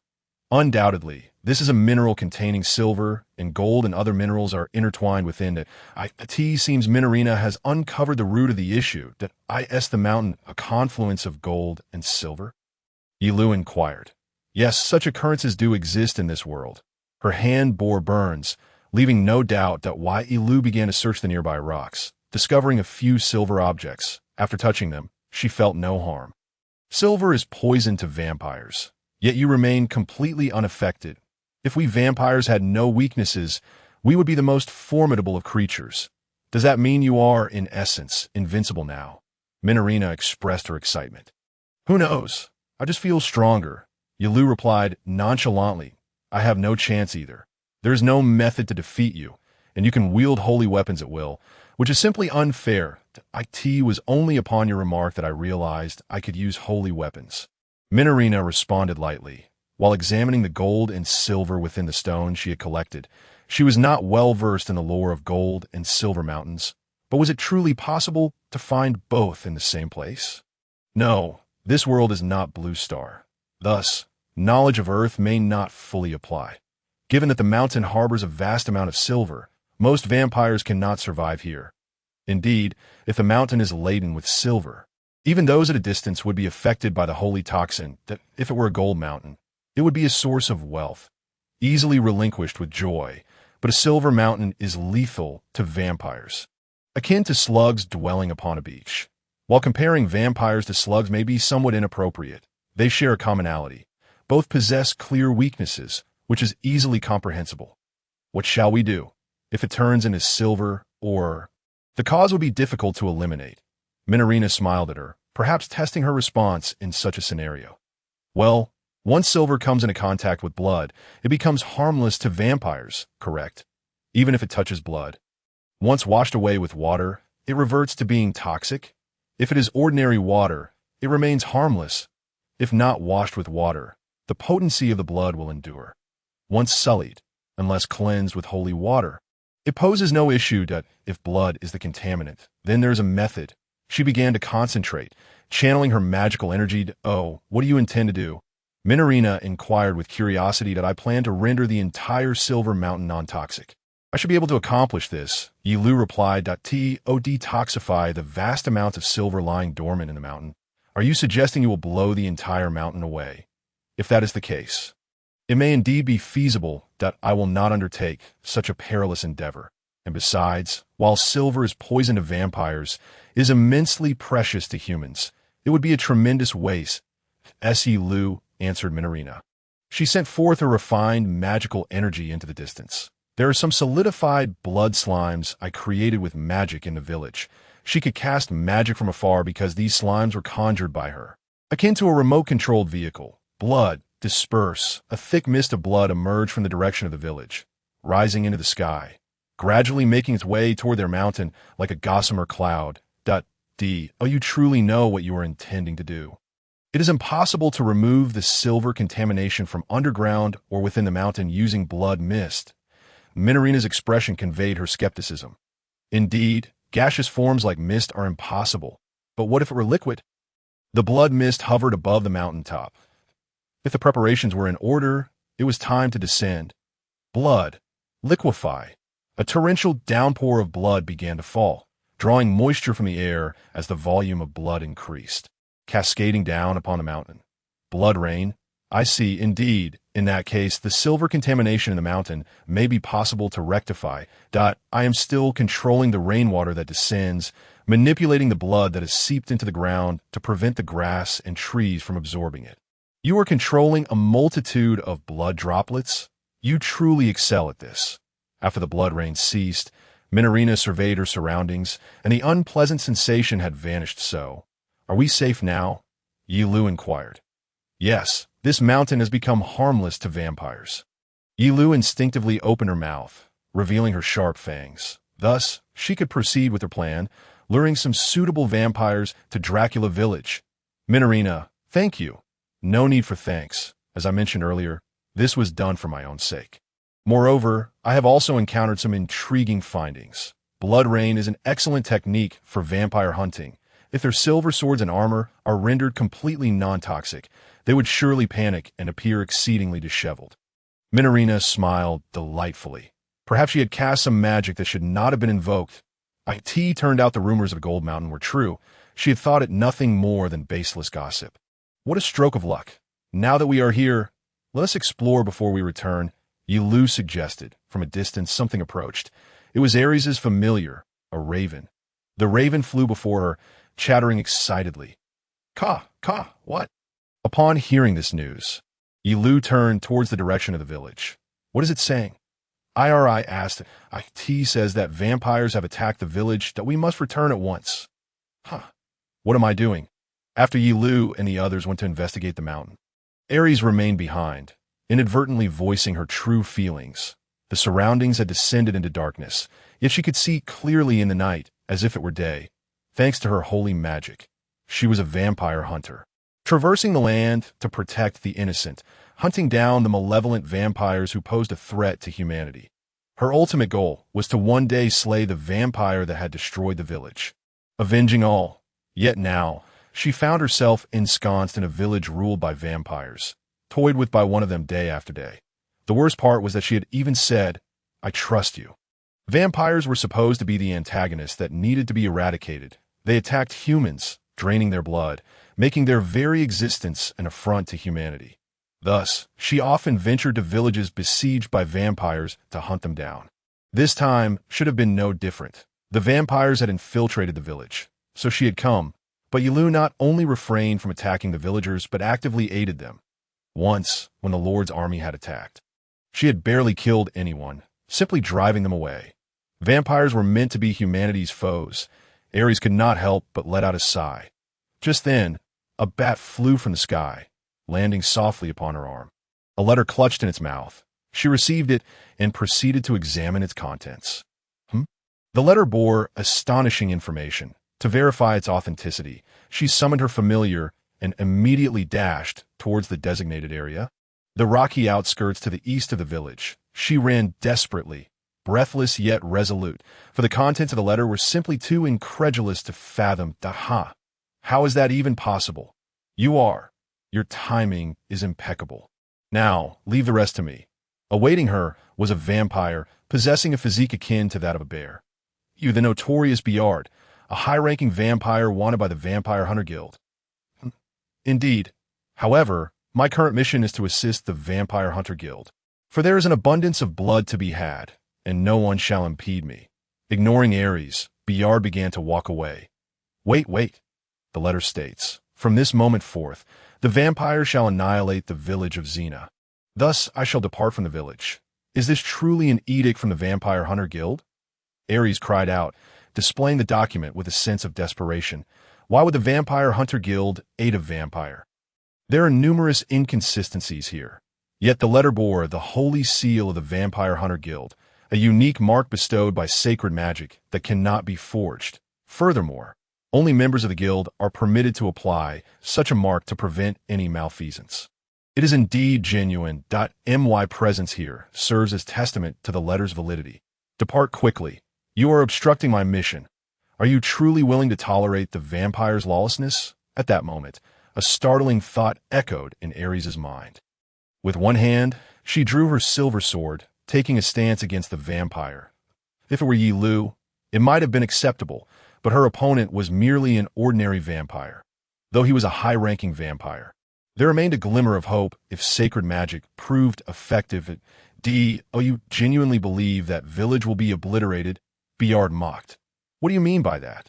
She exclaimed, her voice rising involuntarily. How could a vampire possibly discern her thoughts? Your mission aligns with the report you submitted earlier. If the village is destroyed, your concern shall vanish, Bayard continued, stroking his chin as he spoke. What are you implying? Ares stammered in fright. This calamity befalling the village is the doing of that vampire. If this news spreads, humanity shall no longer acknowledge the vampire's dominion. In other words, the vampires will persist. Wait, did I just say evil? Yes, they shall continue their malevolence. So, is this what you desire? Bayard continued, a cruel smile curling at the corners of his lips. What?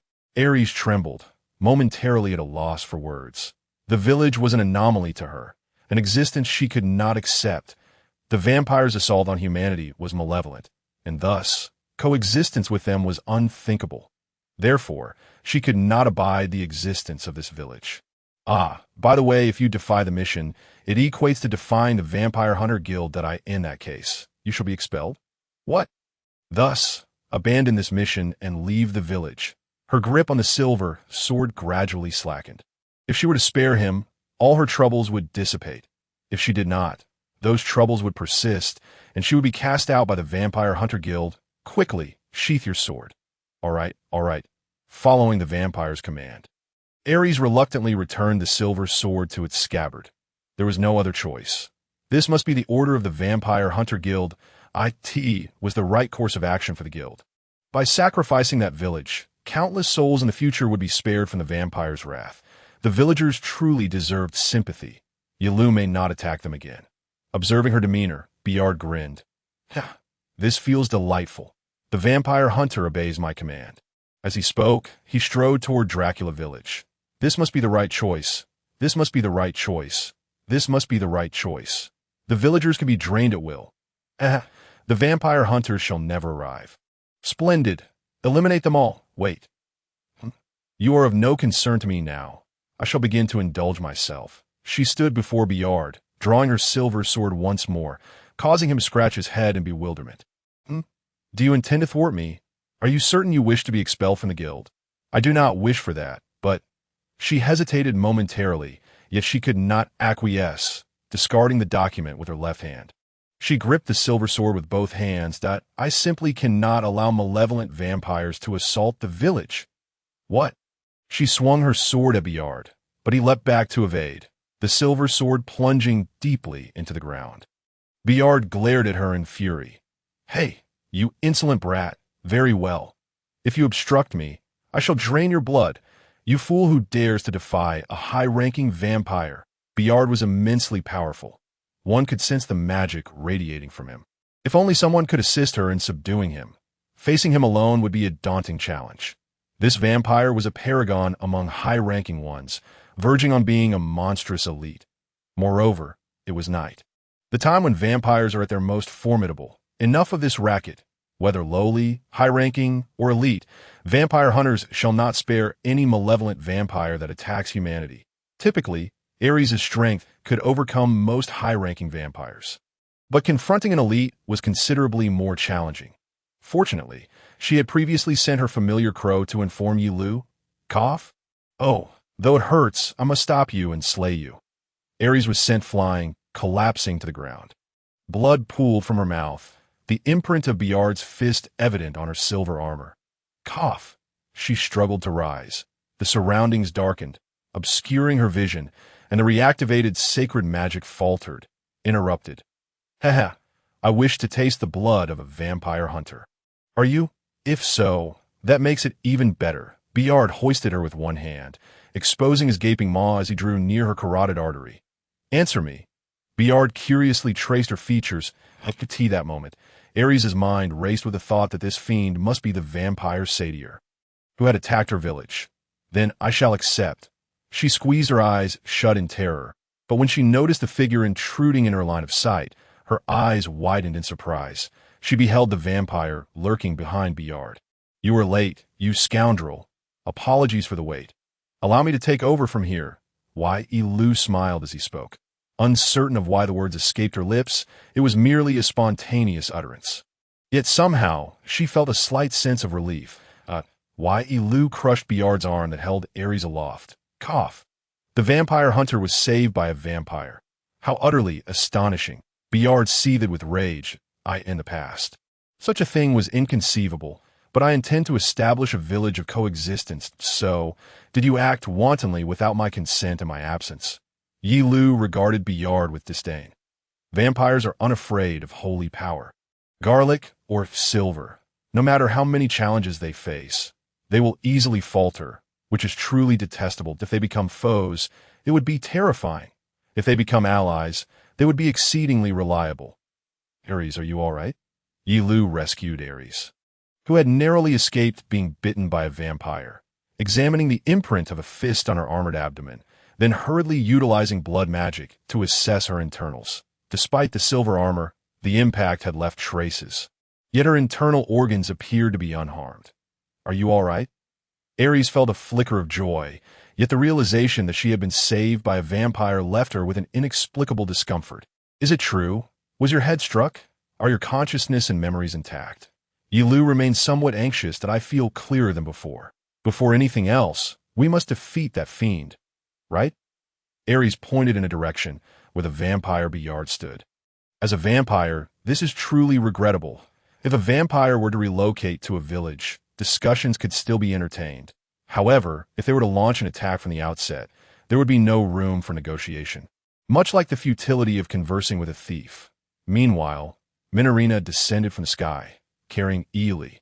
"Just in time, Ely. Ares is entrusted to you," said Ye Liu. "Understood. Ares, do you have any last words? Is there anything you wish to eat?" Ely inquired, her expression solemn, yet a hint of a smile gracing her lips. "This is an order from the Vampire Hunter Guild. I am merely following directives," Biard vehemently protested. "What are you saying? You think we will allow you to destroy our village without reason?" Ye Liu swiftly approached Biard, delivering an uppercut to his chin. As he staggered back, she struck his abdomen with a powerful blow, her fist penetrating through, causing the vampire's form to dissolve into darkness. Then, as the shadows coalesced and his body reformed, the gaping wound in his abdomen vanished. "You are formidable, but ultimately ineffectual, even in battles between vampires. We cannot kill one another," Biard remarked with a renewed smile of terror. "A vampire at night is nearly invincible unless their weakness is exploited. Moreover, in confrontations between vampires, such vulnerabilities are nearly impossible to seize. In essence, there are virtually no means to slay one another. Fighting becomes futile, a commonly accepted truth. Minorina added, vampires possess astonishing regenerative abilities.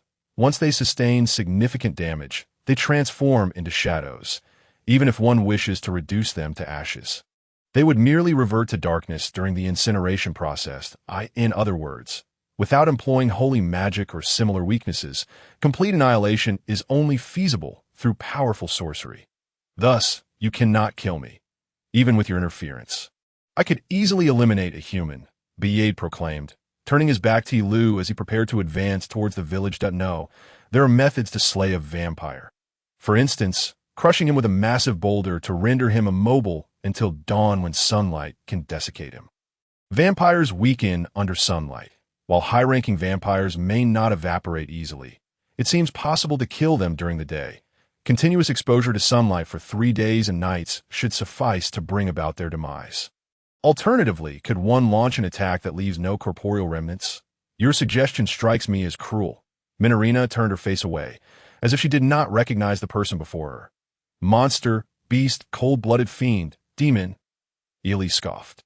Even a vampire hunter would not entertain such thoughts. Ares shook his head. Which side are you truly on? Regardless, indeed, such methods of killing seem rather indirect or cruel. Ye Liu conceded. Strange, why is she labeled the villain? In any case, considering the potential emergence of vampires in the village in the future, it is plausible that rogue vampires may arise. Should I fail to intervene during such occurrences, it would be inexcusable. Therefore, I must devise a strategy for when such individuals appear. You cannot stop me. Vampires cannot slay one another, Biade retorted arrogantly. That is the conventional wisdom, is it not? Allow me to show you something intriguing. But before that, Minorina, please move a bit further away. Oh, I do not know what you intend to do, but I am quite intrigued, Minorina replied, taking flight and maintaining a safe distance. Thus, Ye Liu could borrow Ares' silver sword to experiment with something. Light of holiness, dispel the darkness. Holy magic. A spell particularly effective against vampires or darkness itself. Naturally, creatures of darkness cannot wield it, and heat-fearing beings would not spontaneously ignite. Similarly, vampires cannot produce lethal light, yet she is no ordinary vampire. She can frequently bask in sunlight, and her body has memorized and can utilize holy magic. Her form radiated a brilliant glow, illuminating the surroundings. How? How is this possible? Is that sunlight produced by holy magic? Impossible. How could a vampire wield it? And so powerful. I must be dreaming. Biade's previous composure evaporated as he attempted to flee from her. However, his movements were sluggish, slow enough for one to yawn. Why Ye Liu effortlessly dashed forward, appearing directly in front of Biade in an instant. Farewell. She pierced her palm through the vampire's abdomen, while simultaneously releasing a beam of light that engulfed his entire being. No, it cannot be. Curse you! Biade instantaneously evaporated, disappearing from existence. Witnessing this scene, Ares and the others were equally astonished. This holy magic is far more potent than I imagined. How can a vampire utilize holy magic, and even surpass someone like me, who is dubbed the Silver Saint?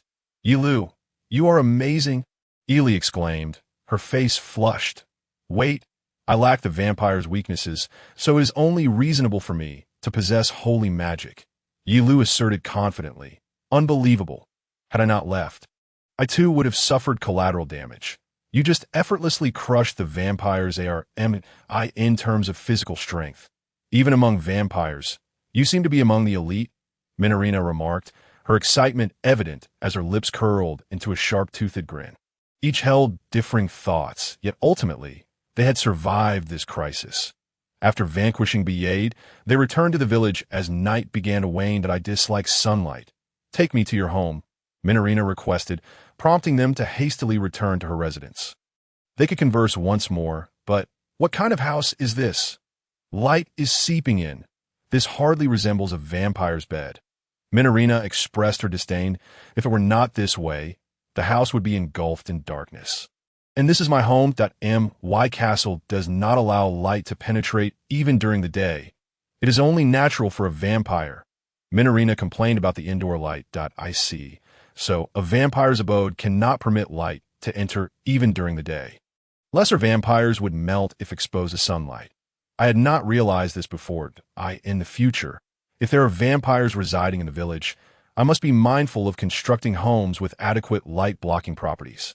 I apologize, but Minorina, you will not evaporate even if exposed to sunlight, correct? Of course, I am. After all, a high-ranking vampire, Minorina replied with an unamused expression that I will take heed. Now, Ares, may I ask if you are all right? Do you have any past grievances with Bayade? Ye Liu inquired, shifting her gaze to Ares. She slightly bowed her head before shaking it. No, this is the first encounter with a vampire named Bayade. The issue lies in the fact that the vampire who sent him here likely has a past with me, Ares stated gravely. She did not wish to delve deeper into the matter of past grievances. Very well, I shall refrain from inquiring about that. I wish to know that fellow's name and other pertinent information. That individual is named Sadir. He should also be a high-ranking vampire, wanted by the Vampire Hunter Guild. However, he may be colluding with the guild to assault this village, and Ares continued that said Sadir seems to be aware of the contents of the reports submitted by the Vampire Hunter Guild. Furthermore, he attempted to utilize official document from the guild to persuade me to vacate the village, allowing vampires to massacre the villagers. The Vampire Hunter Guild colluding with vampires? Are they engaging in judicial dealings?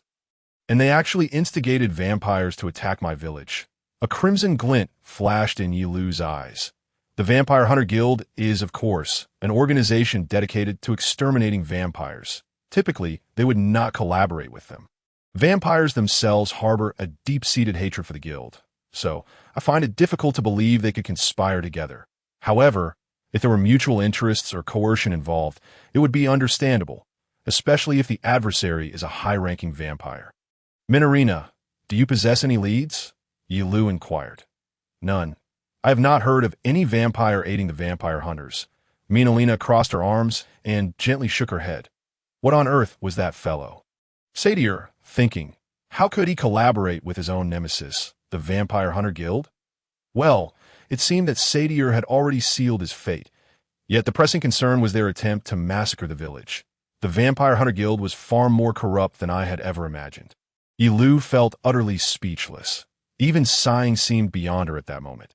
She was aware that the Vampire Hunter Guild was a greedy organization, but they required operational funds, so it was understandable that they needed some financial support. However, a guild established to protect humanity by hunting vampires, turning around to exploit them to annihilate a village, was simply outrageous that I defied the order and fought against Bayade. Thus, I must have been blacklisted. For my sake, you have lost a significant guild, not apologize. I fight for what I cannot relinquish, not for you. Ares gazed at her with unwavering resolve. Her eyes, now more steadfast than before, were devoid of confusion. It seemed that Ely also sensed something, her gaze fixed on Ares. Ares, Ely, from this day forth, I shall also work here to protect the village. Enough to prevent Ely from uttering anything peculiar. She abruptly shifted the topic and then consoled the despondent Ares. Regardless, I am truly grateful to you for safeguarding the village. Thank you that I accept that, but I cannot return to the guild, so I wish to reside in this village for the time being. I'm not merely a passerby, but a resident. I cannot bear to witness the village being mercilessly slaughtered by vampires. Ares took a deep breath before continuing that I have always believed that the Vampire Hunter Guild is a wretched organization, not only failing to save the innocent, but also attempting to slay them.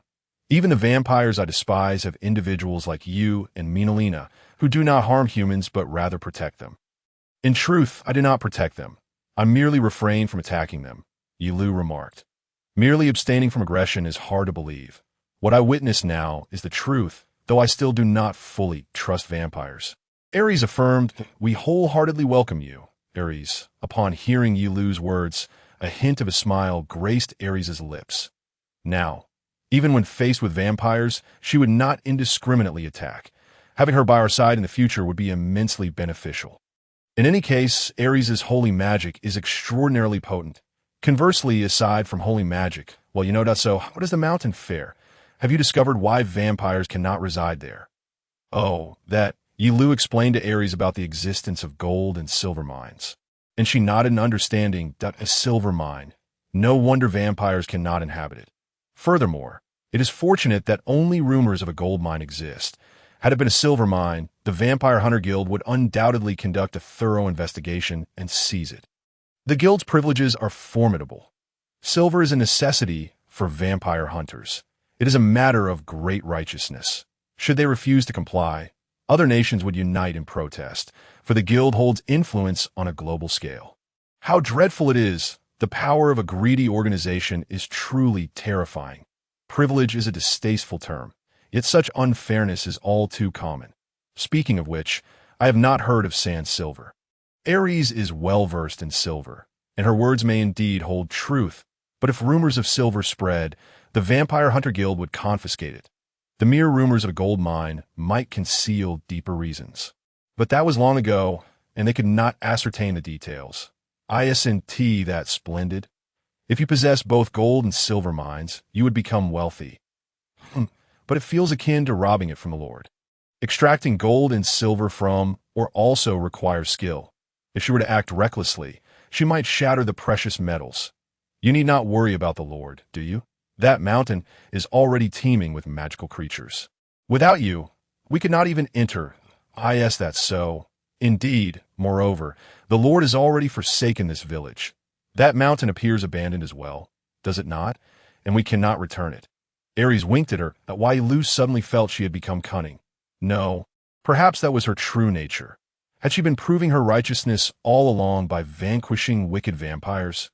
Well, since we are to control the gold and silver mines, even if we possess them, we cannot process them for sale.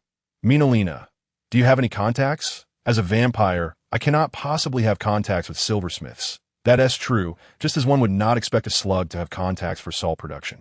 I do have a contact. I have an acquaintance who is a blacksmith. May I write to her? Ares inquired. She has no ties to the Vampire Hunter Guild, right? Ye Liu was quite familiar with Ares' blacksmith acquaintance. No, it's a personal relationship. She helps me maintain my silver equipment and assists in repairing my armor. Very well. Then I shall entrust this to you, Ares. This way, the village will reap considerable profits. Truly, the conversation had become exceedingly humanized. I almost forgot you were a vampire. Thus, the unity of Dracula Village grew stronger, and they secured a source of funding that, oh, by the way, do you know of any chefs? Ye Liu asked. Why would we need a chef? Ares inquired, puzzled. Because I wish to indulge in some delectable food. Are you truly a vampire? Oh, Ares was unaware that her soul was human, in the quarry where Bayade perished. A vampire smiled upon the plains that now lay before him. He chuckled, never expecting Bayade to meet such a grim fate. Moreover, the conditions of this quarry were worse than those of Bayade. However, that vampire, I fear I cannot slay. He hummed a cheerful tune, beginning to gnaw on a severed human arm. Although he was a nuisance, there was no need for me to kill that vampire. As long as I destroy that village, my objective will be achieved. Even if I cannot slay her, I have ways to triumph over her. Satyr turned towards the village, a slight smudge of blood from the arm on his lips. Next time, I shall employ more strategy. I hope you and the villagers will resist with all your might, for the blood I obtain in such a struggle shall surely be exquisite. Blood becomes all the more delectable when humans fight with fervor. On the day Bayade was defeated, as night fell, Minolina summoned Ye Liu to the quarry east of the village. Ye Liu, I am returning today, but before that, let's engage in battle. What? No, what are you saying? Fighting amongst vampires is meaningless. And Ye Liu hesitated, her humility overwhelming. With her formidable holy magic, it could be said that most vampires would be no match for her. You can wield holy magic, so you would ultimately prevail. I'm aware of this, hence I ask that you refrain from using magic. This shall be a pure contest of strength. I do not particularly wish to fight a girl. Is there a reason? I wish to ascertain your true power, so please give it your all. It is night now. We will not truly perish. Very well. But Ye Liu felt somewhat reluctant. However, before she could finish her sentence, Minolina lunged at her with claw-like speed. As if she were extending a sword, it seems we shall not engage in a duel. Today, you are set to make quite the scene. Ye Liu remarked with resignation that the voice emanated from behind Minolina, and she immediately turned, only to find Ye Liu absent. You are indeed much faster than I. While watching Bayade's battle, My eyes could scarcely keep up. Indeed, yet this power was not solely my own endeavor. It is simply that Avellini's body is exceptional. Why, Ye Liu chuckled at her own self-deprecation. We vampires are inherently strong from birth. Unlike humans, we do not require excessive effort from the moment we emerge. Human perspectives on strength are rather perplexing. For reasons unbeknownst to me, individuals are occasionally deemed contemptible when their power or victories are not earned through sheer effort. Some are born into privilege. Perhaps a phenomenon referred to as innate advantage. In the case of vampires and their inherent strengths, humanity can compensate through the use of weapons and armor to offset their vulnerabilities, should one lack access to such armaments. They are rendered merely ordinary, arguably a weakling. Such sentiments, when expressed toward vampires, are perceived as boastful and disdainful. Particularly when directed at lesser vampires, such remarks incite considerable ire. Hence one must tread cautiously. With strength comes an expectation of arrogance. Oh, I am already quite arrogant. Thank you. I shall bear that in mind. Should you wish to avoid my defeat, I implore you to exert your full strength, that I yearn to comprehend the extent of your power. Just like this, Minerina clenched her claws, inhaled deeply, and struck the ground with all her might. A tremendous roar resonated, and a sizable crater formed, large enough to accommodate a house. Even vampires of her caliber could not boast such monstrous strength. I beg your pardon. I cannot unleash my full potential here, so I shall show restraint. Ye Liu gently clapped her hands and casually struck the ground, appearing to exert little effort. In that moment, the earth began to tremble. Extensive fissures emerged, and the surrounding boulders shattered under the shock. I must still moderate my force.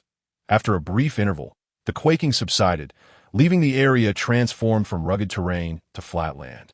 The disparity in strength had become glaringly evident, and judging by Ye Liu's demeanor, it seemed she had yet to unleash her full prowess. Indeed, I cannot compare to you in physical capabilities. That suffices. I comprehend. Minerina dusted off her attire while gazing at Ye Liu. Allow me to inform you that my physical capabilities are nearly on par with Aver's. As it stands, you far exceed Aver. What? Is that truly the case? My physical prowess surpasses hers now. You are being modest again. This is your body, after all, and it is unlikely Aver could easily appear behind me. Well, it may be due to the compatibility of the human soul with the vampire body. Or perhaps it is a reflection of your personal spirit. Regardless, you are undoubtedly the strongest among vampires. Even in the absence of sacred magic, you could toy with me, the most formidable candidate, Minerina remarked. The reasons behind this matter little. What is certain is that Ye Liu possesses formidable power. Vampires are already a notably strong class among monsters, and Ye Liu not only excels within that category, but also lacks any discernible weaknesses, such as those associated with sacred magic. Moreover, she is the sole individual capable of wielding soul-summoning magic. Aver, a prodigy of magic, risked her life to invent such sorcery, and it is certain that for the next several millennia, no one else will be able to harness it. With such power at your disposal, you could act with impunity. That is not necessarily true. I have yet to savor any delectable food. That is due to your misguided approach. You could assault the streets at will and consume as much as you desired. I cannot engage in such tedious antics. Vampires inherently avoid the sun. Well then, I must take my leave. I look forward to developments here, and whether you can fulfill Aver's wishes. With that, Minerina unfurled her wings and soared away. That a village ruled by an excessively powerful vampire presents an intriguing scenario, yet some matters cannot merely be resolved through strength. How to navigate these issues will depend on the leader's wisdom. Thus, Minerina bid farewell to Ye Liu and flew towards her castle. Hey, the carriage! You haven't forgotten the carriage, have you? Ye Liu called out from behind. But Minerina merely paused momentarily before pretending not to hear and continued her flight. The morning after Minerina's return, Ye Liu summoned Ares, Eli, and the former village chief to the fields for a particular endeavor. There, they encountered something unusual. Ares, are you not wearing silver armor? It appears less strange this way, does it not? Ares was clad not in silver armor, nor wielding a silver sword, but rather in a light dress. Previously adorned in authoritative, or rather shimmering, silver armor, This contrast and freshness rendered her quite charming. Furthermore, she had trimmed her once waist-length red hair to shoulder length. Eli concurred. Compared to her appearance yesterday, she now resembled an entirely different individual. If other vampires were to visit the village while I was fully armed, they would surely be frightened I can no longer return to the Vampire Hunter Guild, so I've altered my perspective. As for the silver armor, Bayad's mark is irreparable. Ares glanced at them shyly before lowering her head. That I wish to apologize for consistently labeling you as humanity's enemy, that I am unsure if vampires and humans can coexist. But you are at least not an enemy to humanity. Lift your head. It is of no consequence. The majority of vampires do indeed attack humans. Your attempt to subdue me in order to protect the villagers was not misplaced. Thank you. For Ares, the once-believed Vampire Hunter Guild, now utilizing vampires to assault the village, was an unfathomable reality, one that nearly upended her worldview. That place, once deemed a sanctuary, had devolved into a den of filth. Nevertheless, she had come to terms with her past and was ready to take a new step forward. Moreover, regarding the vampires she once loathed and deemed deserving of extermination, she began to contemplate alternatives beyond mere eradication. I hope you will contribute to this Dracula village. I cannot ascertain whether I can be of assistance, but at the very least, should any vampires approach the village, I shall not engage in unreasonable hostilities. I will first converse with them, that if they attack, I shall retaliate. That will suffice. Humanity will also respond to aggressors. That Ye Liu extended her hand towards Ares, who hesitated briefly before cautiously grasping it. Her animosity towards vampires still lingered, but it had become more humane. May I inquire as to whether there are no cultivated fields here? What do you intend to do in this place? Ares appeared somewhat embarrassed, prompting her to forcibly shift the topic. We have planted a few potatoes here. Ye Liu pointed to the edge of the field, where a few wilted potato leaves could be seen. Yes, they had sprouted from merely 2 planted potatoes. They were indeed quite small. I have never encountered this plant before. This is a potato. We believe they are ripe. Hence we are here to harvest them. Ye Liu explained. I have been diligently cultivating them. At that moment, the former village chief proudly declared Ye Liu had previously shared knowledge about potatoes with him, entrusting him with their cultivation. Yes, she sometimes left the village and was quite busy. It was best to have an agricultural expert tend to them. Well then, I shall proceed. Ye Liu grasped the stem and pulled. Unfortunately, the potatoes did not come up with it, so she dug into the soil with her hands to gather the potatoes. She unearthed approximately 16 potatoes, her hands muddied, and thus she used her claws to scrape off the dirt, subsequently restoring them to their original state with dark magic. Magic is indeed convenient. All done with the harvest. Hey, do not carelessly sever your own arms. I understand it may appear impressive, but it is detrimental to my heart. If you could transform your hand into a spade, Eli remarked, patting her chest. Well, Miss Eli, your ideas can sometimes be perplexing, Ares thought, astonished by Eli's words. Now, let us return to the matter at hand. We shall plant the potatoes. Ye Liu replanted the harvested potatoes into the field. Her hands were dirty once more. Ares, I hope your sacred magic can illuminate this potato. The reason she had summoned Ares here was to ascertain whether sacred magic could enhance the growth of the field. Previously, her sacred magic had illuminated the square, causing weeds to flourish and transforming the ground into a lawn. This indicates that it should also promote the growth of the potatoes. Ares adjusted her breathing slightly before directing her gaze towards the potatoes. I never anticipated I would cast sacred magic upon plants, dispelling the darkness. Ares extended her hand, emanating a holy light that illuminated the soil where potatoes lay buried, yet nothing transpired. Once more. Holy light. Dispelling the darkness. Still, nothing sprouted. Once again. Holy light. Dispelling the darkness. Suddenly, tiny shoots emerged from the ground. Oh. The holy magic is marvelous. This means we can successfully cultivate potatoes. Haha. I say you should give a try too. You can wield holy magic as well, right? Ares collapsed onto the ground, staring at her in disbelief. My apologies. I'm merely a novice at holy magic, so I wish to observe whether it would work for you first. You see, I am a vampire, and I might inadvertently introduce some peculiarities that could hinder growth. Ye Liu spoke, she planted new potatoes in the soil adjacent to the ones sprouting under Aries' influence, covering them with earth and taking a deep breath. Holy light, dispelling the darkness. A warm power surged within her, intensifying in heat. A sense of foreboding washed over her. The holy light radiated from her hand, illuminating the newly planted potatoes. At that moment, not only did the shoots emerge, but the stems elongated and grew rapidly. "Oh, splendid, splendid!" Ellie exclaimed in admiration. Simultaneously, the potatoes matured, their leaves wilting. She attempted to pull up the stems and excavate the potatoes, which had grown larger. No, they were indeed bigger than the previous ones. Moreover, the potatoes beside Aries also thrived, their leaves flourishing due to the residual effects of her light. "Wait, your holy magic is exceedingly strange. My output of holy magic is top tier, even within the Vampire Hunter Guild. Why is it so? Your power and magic are simply extraordinary." Aries gazed at her in astonishment, as though she were a monster. Just moments ago, she had been in a state of limited power. What would happen if she unleashed her full strength? Regardless, the potency of holy magic was of little consequence. What truly mattered was that they could freely harvest potatoes.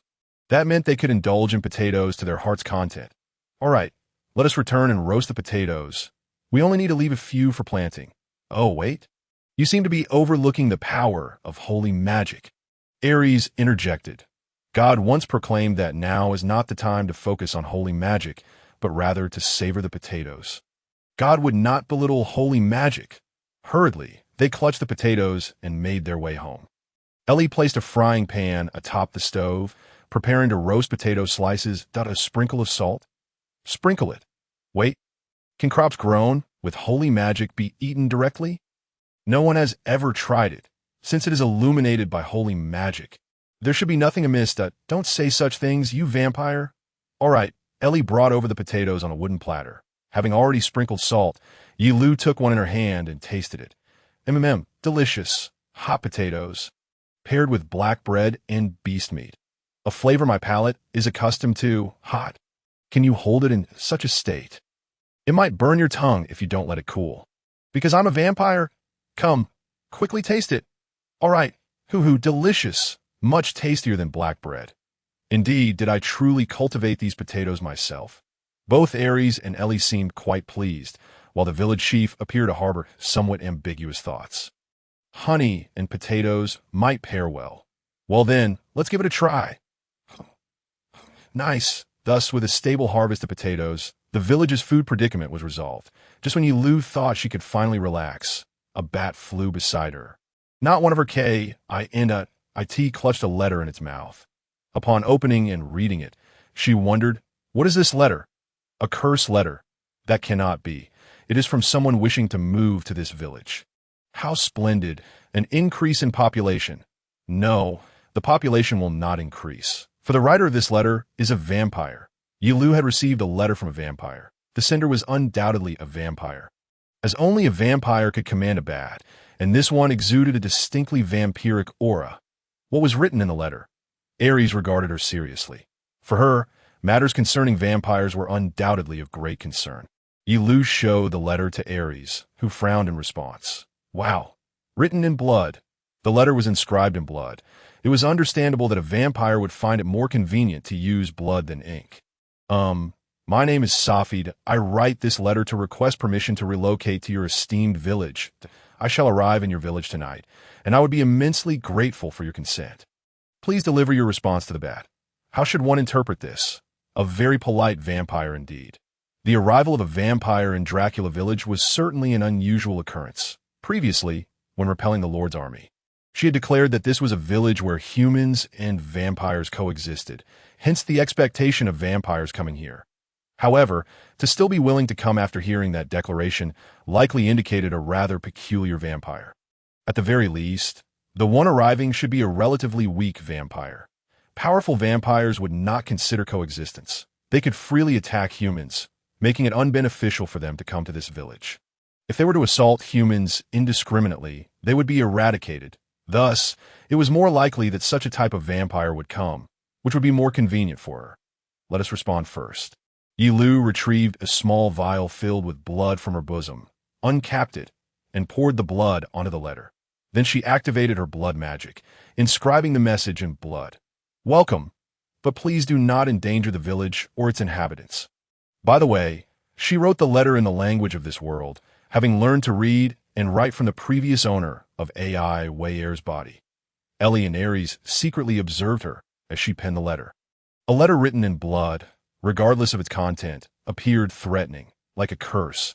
Receiving it unexpectedly would be quite terrifying. It is not unusual for a vampire to prepare black ink.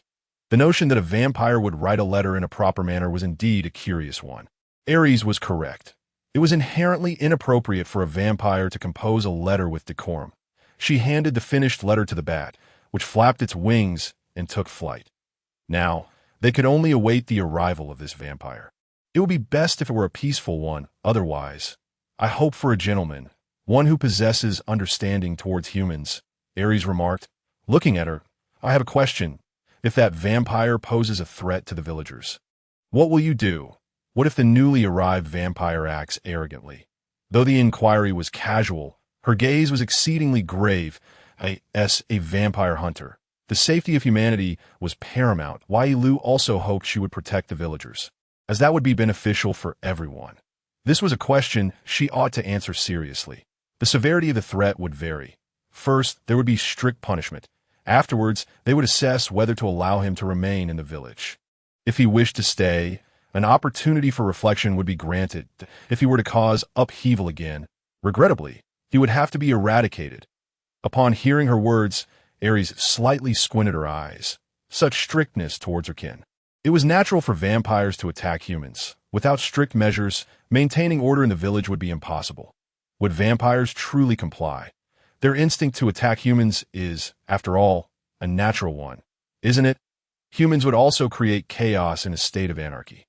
Conversely, if vampires adhered to the rule of law and reason, that would be the proper course. The evidence lies in Minarina's non-aggression towards humans. Vampires possess wisdom akin to that of humans. Therefore, by demonstrating to them what cannot be done under the law and providing them with means of survival, the majority would likely comply. Would it really proceed so smoothly? Of course, it would not be that simple. I intend to persuade both vampires and humans. How so? By making vampires perceive that the humans in this village are useful to them, and making humans feel that the powers of vampires are beneficial to them. If both parties believe they are utilizing each other, then they will refrain from attacking or excluding one another. If it all goes awry, and both sides harbor mutual hostility, then it would require someone to maintain order. Ye Liu gestured towards herself and Ares, explaining that their purpose was to prevent vampires from attacking humans, as well as to showcase the benefits of cohabitation with humanity. The coexistence of humans and vampires is fraught with challenges. It is naive to believe that they could hold hands and share a deep connection from the very beginning. Friction is inevitable, and there will undoubtedly be vampires who pose a threat to humans, as well as individuals who harbor fear towards vampires. In such instances, employing eloquent words to foster harmony would prove futile. It is paramount to first establish a mutually beneficial relationship. Maintaining a state of coexistence is of utmost significance. Humans provide blood, while vampires offer protection through their strength. For instance, when the Lord's army attacks, if the vampire forces were to go berserk, the villagers would reconsider their future living alongside vampires. Understanding and interaction will come in due time. This is a gradual process, especially considering her long lifespan. After a moment of hesitation, Ares sighed. I roughly grasp what you wish to convey. While it may seem somewhat forced, you are not merely advocating for harmony without thought. Naturally, Ye Liu replied, even among humans, there exist issues such as discrimination, how much more so between different races, human and vampire alike. And Ares refrained from unwarranted attacks on vampires. I understand. They concluded their discussion and dispersed for the time being. As evening fell, they gathered at the village entrance and waited a short while. Here she comes. Removing her blindfold, the luminous eyed Illy pointed ahead, where a figure approached steadily through the night. The individual was small and slender, resembling a high school student. Her permed, peach-colored hair was cut to her shoulders, and she donned male attire that concealed her vampiric identity. Most strikingly, Her features were exquisitely refined, as if crafted to achieve the utmost cuteness. Such a visage would undoubtedly attract considerable attention, even in the streets. "Hello, my name is Safi. Did I heard that this village allows for blood consumption? Isn't it adorable? Wait, is it a vampire? The village's leading lady is in a precarious position." Both Ili and Ares seemed to share this sentiment. Captivated by Safi, with an androgynous appearance and a high-pitched voice, it was difficult to discern her gender. Judging solely by her attire, one might assume she was male. What should we do? Would asking her gender here be considered harassment? "Oh, this village aims for coexistence between humans and vampires. We plan to gather blood from humans and distribute to vampires." How splendid. By the way, Safi is actually being pursued by vampire hunters. This vampire referring to herself by name. It seems a bit peculiar, but that is all right. Why are you being chased? Did you commit a mass murder? No, not at all. Safi can't actually consume too much blood. I don't know why, but they've been pursuing me relentlessly. Well, if you assert your innocence, then I shall protect you. The vampire, who identified herself as Safi, bowed gracefully, performing an elegant gesture. This type of vampire was rare even among their kind, appearing quite docile, thus unlikely to attack humans without provocation. Although unaware of the reason behind Safi's pursuit, Ye Liu resolved to drive away any vampire hunters should they arrive. The following day, a new visitor arrived at the village. This the village where Ares resided? He exclaimed. The newcomer was a robust individual with muscular arms and a bushy beard, unmistakably a stout dwarf, carrying an enormous hammer that drew attention. "Ares, do you know him?" "Yes, I do. He's the one I mentioned earlier. He possesses magical abilities and is referred to as the walking workshop. I am Silberian." The anticipated blacksmith had arrived. Perhaps they could commence mining for gold and silver to sell. Among the vampire residents, there were silver and iron smiths. With the arrival of such a valuable talent, the village would undoubtedly accelerate its development. However, if the village began selling gold and silver, complications might arise. On the evening following Safi and Silberian's arrival, Ye Liu gathered all the villagers in the village square to introduce the two new residents. By the bonfire, they commenced their self-introductions. "We have welcomed two new residents to our village, one of whom is a vampire." Upon hearing her words, the villagers began to murmur among themselves. Although they had grown accustomed to the presence of one vampire, adjusting to another vampire as a neighbor would likely take time. "Look at those muscular arms and that big belly. He seems capable of crushing us effortlessly. Only vampires possess such a thick beard. It wouldn't feel out of place if you were to drink human blood. Wait, vampires aren't like that." The villagers scrutinized Silberian, and their apprehension was understandable. Safi, with her slender frame and modest height, appeared somewhat timid, while Silberian stood confidently with his arms crossed, exuding a bear-like strength. Together, they seemed to amplify their contrasting appearances. The latter appeared more vampiric, while Safi, when viewed alone, did not resemble a vampire. Ye Liu recalled Rina's words, urging vampires to conduct themselves with dignity. Indeed, if one acted timidly, they would not be perceived as a true vampire. "I am Silberian. I stake my life on my identity as a silversmith. Behold, this is my prideful silver hammer. It is proof of my humanity." Silberian summoned a pure silver hammer using magic. It was not a summoning spell, but rather a storage spell, hidden within his body. Nevertheless, the villagers continued to regard Silberian with skepticism. Can a vampire handle silver? Is he truly not a vampire? Perhaps he should provide further proof. Silberian appeared taken aback by their doubts, his eyes widening in surprise. "What are you all talking about?" Ye Liu silently apologized to Silberian. "Rest assured, Silberian is indeed a genuine human. Think about it. Vampires would never take up the craft of silversmithing. Let him work tomorrow, and it will become apparent." She wished for a tool to test the vampire's identity, pondering how such a misunderstanding could arise. In any case, she resolved to conduct a vampire seminar later. If she applied her standards to interact with other vampires, it might lead to a garlic incident. First and foremost, Silberian is a true human. Now, as for Safi, please introduce yourself. "Yes, all right." Safi shyly brushed her peach-colored hair. Her face slightly flushed. She truly did not resemble a vampire. I am Safi. I'm also a vampire, but I'm sorry. Safi paused momentarily, then extended her arms in a bashful manner. She seemed exceedingly embarrassed. Quickly stopping, her face turning even redder as she covered it with her hands. Somehow, Safi exuded an endearing aura that belied her vampiric nature. In other words, she was genuinely adorable. The villagers' reaction to this other vampire was as follows. So cute. That uncle is the real vampire. Exactly. How could such an adorable child possibly be a vampire? Uncle, reveal your true self. Cuteness is justice. Why am I being mistaken for a vampire? Silberian silently wept in his heart. Since Safi did not resemble a vampire, the villagers felt no fear towards her. How splendid, or so it seemed. Silberian would follow up later, in due time. The villagers would soon realize that Safi was indeed a vampire, as she only ventured out at night.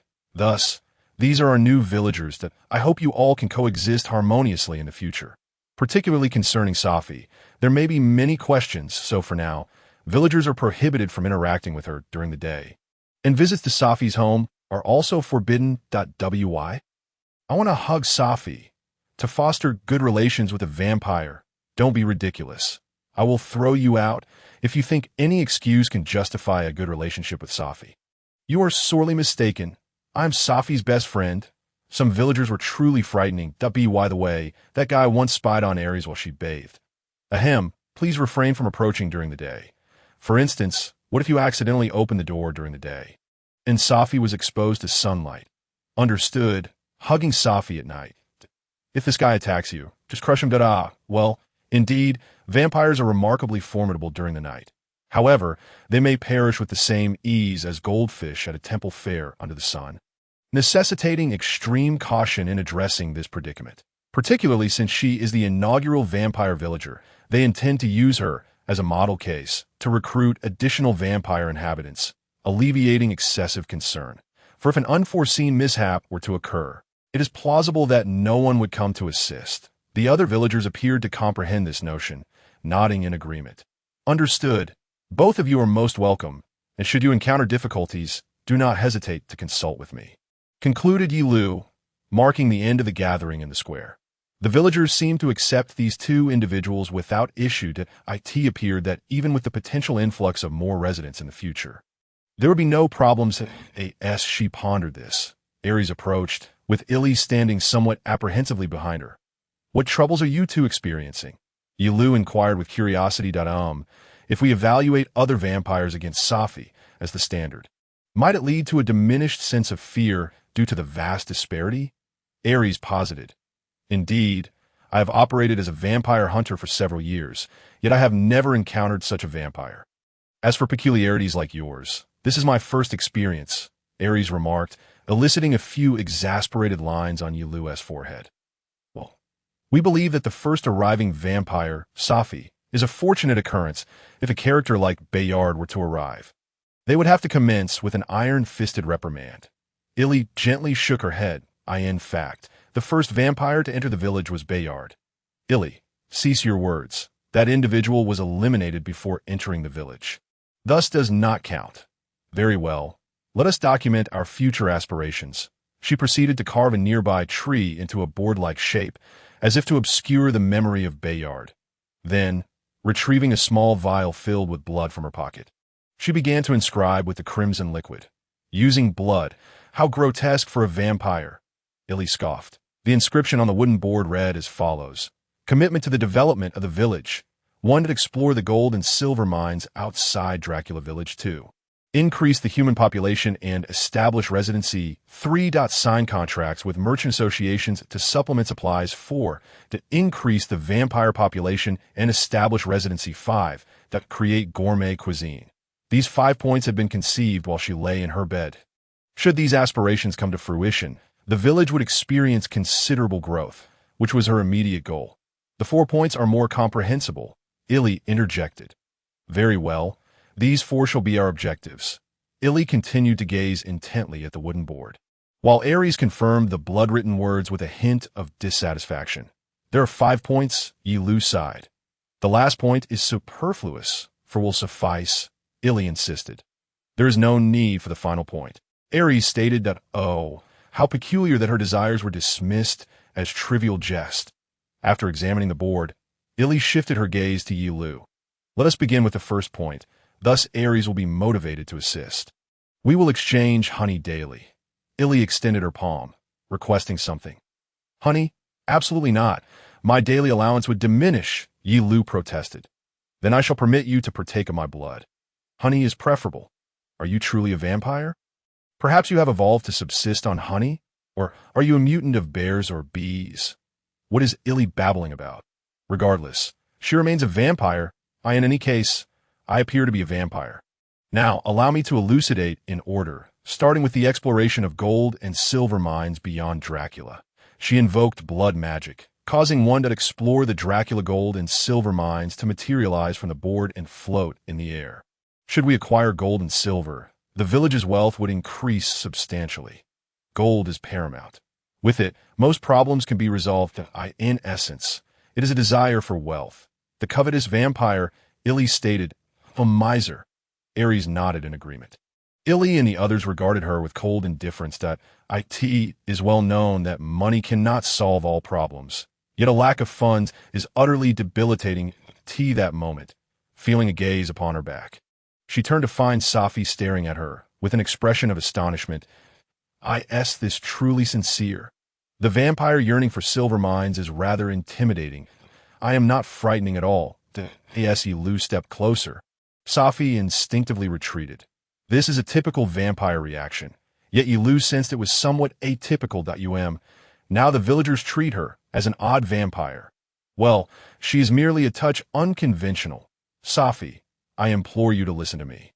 For the advancement of this village, I require your cooperation. Yes, all right. Safi timidly nodded. Somehow, she felt a twinge of guilt, as if she were threatening a child. Now, moving on to the second point, increasing the human population and ensuring their settlement.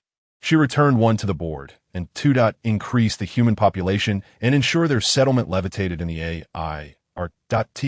Expand the village. It is imperative to increase the population. Furthermore, if the numbers are too few, there will not be enough blood to provide for the vampires.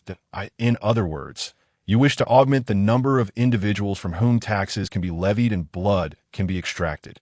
Ili, at times, a gentler approach in speech is a virtue. I prefer to live candidly, even if it means exposing my darker inclinations.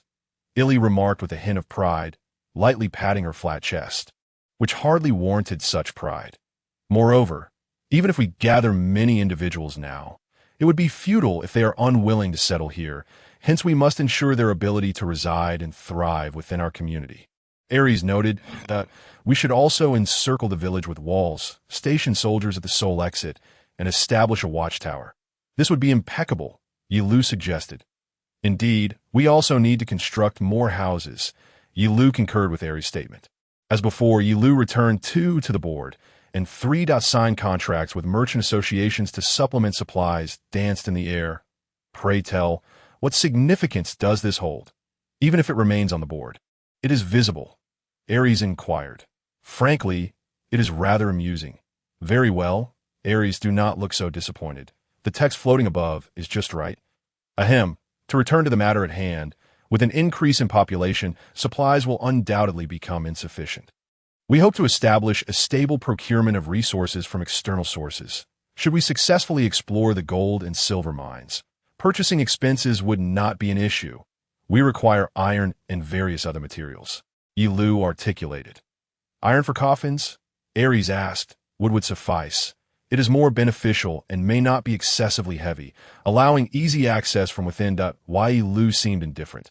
Yet lower-ranking vampires might encounter difficulties. Perhaps employing silver coffins would ensure a restful slumber. Do not utilize the vampire eternal slumber beds. Very well, let us avoid that. If we use silver coffins, perhaps we could capture higher-ranking vampires. Aries muttered something rather unsettling, prompting a gasp of alarm from Safi, indicating that cohabitation between vampire hunters and vampires might prove challenging. Ye Liu then returned the floating text to the board, with 4, to increase the vampire population and ensure their settlement ascending into the air. This is self-evident. The village's aim is to foster coexistence between humans and vampires. Should we solely increase the human population, it would merely become a human settlement. May I inquire why you desire the coexistence of vampires and humans? I'm most curious, too. Am intrigued. Everyone gazed at her with curiosity. It seems she has never elaborated on this matter. Well, her current explanation will suffice, revolving around entrusted aspirations and the like. Thus, once I have achieved all my goals, I shall divulge everything to you. How stingy, regardless. However, it is not of great significance, so do not harbor overly high expectations. Finally, we have 5 culinary creations. I am tired. I shall return first, as Ye Liu prepared to passionately articulate her 5 objectives. Eli and Ares took their leave. Only Safi remained, and she exchanged glances with him. She looked around in confusion, and then, Safi was not interested. Thank you, at least you did not depart. She made the phrase 5. Culinary creations levitate from the wooden sign and suddenly leapt up to devour it. It tastes delightful. Silbalion is a silversmith and blacksmith. After he arrived in the village, they could now mine or from the gold and silver mines, thus earning substantial wealth. Hence, Ye Liu, Silbalion, and Eli ventured into the forest, heading towards the gold and silver mines. The existence of such gold and silver mines, which remain undiscovered to this day, is truly astonishing. Considering their proximity to human habitation, Silbalion remarked, there are numerous monsters in these mountains, and it seems the villagers cannot enter. Why, Ye Liu explained. Due to the peril, no one has ventured inside. Even the nearby forest harbors dangerous creatures, let alone the depths of the mountains. Eli interjected. The forest surrounding this village is home to many perilous monsters, far more fearsome than those in ordinary woods, and they occasionally manifest. If one inadvertently steps into the forest, it could be fatal, hence no one dares approach the mountains. A monster has appeared. Bang!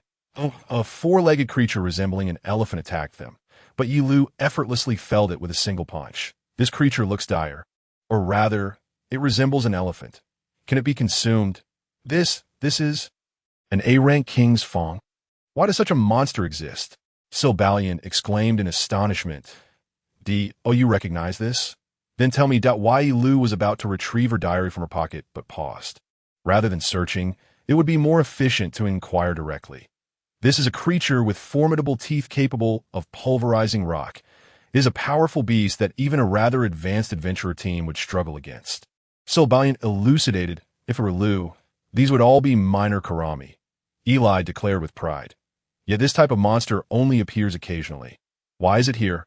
Previously, bear-like monsters have also manifested, rendering this forest akin to a realm of magic. Silbalion gazed at the corpse of the king's fang with a puzzled expression, then sighed softly. If such monsters roam freely, it is not surprising that the gold and silver mines remain undiscovered to this day. However, if that is the case, then these mines are rendered unusable. It is too perilous to extract, and traversing the forest to transport the gold and silver is also impossible. These are merely minor inconveniences. Bang! Ye Liu struck the air with her hand, creating a shockwave that felled numerous nearby trees. The trunks were severed, crashing down with resounding thuds. This area transformed into a barren expanse of forest, leaving only the stumps of the felled trees. The forest here will soon be cleared. In places devoid of trees, monsters will not appear. Ye Liu contemplated the next steps for this location. Are you truly the person mentioned in Ares' letter? Silbalion questioned, astonished. What did Ares say about me in the letter? An abnormal, peculiar honeysucker. Absolutely correct. Eli concurred. I'm not a honeysucker. Ares truly is. Ye Liu sighed, brushing her face with her hand, lamenting her ghostly existence. The next time she encounters Ares, she will substitute pollen with sand. Speaking of which, advancing while simultaneously felling trees may prove more effective, as it would expedite the route to the mines. Her clothes would remain unsoiled. And there is much to accomplish. Eli proposed. Very well. Bang, bang, bang, bang. Ye Liu wielded her hand, continuously chopping down trees with shockwaves, feeling as though the map in a game was being cleared. A most gratifying sensation. Occasionally, monsters were swept up in the chaos, but this was a trifling matter In any case, to ensure the safety of the gold and silver mines, they needed to divert them. This is utterly unreasonable. Sylbalian gazed in disbelief at the ravaged forest, astonished, as if a vampire could achieve such destruction. Oh, by the way, Sylbalian, why did you come to this village, although you were summoned by Ares? I doubt you would arrive at a vampire's village without reason. Generally speaking, the coexistence of vampires and humans resembles a fairy tale. Vampires may feast upon humans, but a human intentionally visiting such a village must have some underlying motive. I heard there's a silver mine here. I wish to touch a vast amount of silver, that if there's a silver mine, I am willing to do anything, ultimately desiring to create something. What do you wish to create? Specifically, I aspire to craft my most extraordinary masterpiece to date. I wish to forge a legendary silver holy sword. Thus I seek to touch more silver.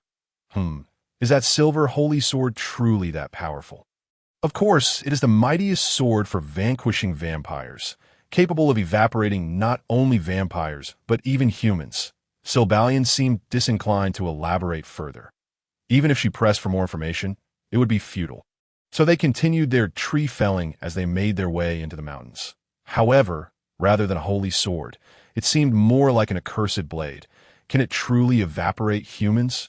Shortly thereafter, they reached the mountains and further ascended to the rocky terrain she had previously shattered. Sylbalian picked up a piece of ore from the ground for inspection. Oh, this is indeed silver and gold.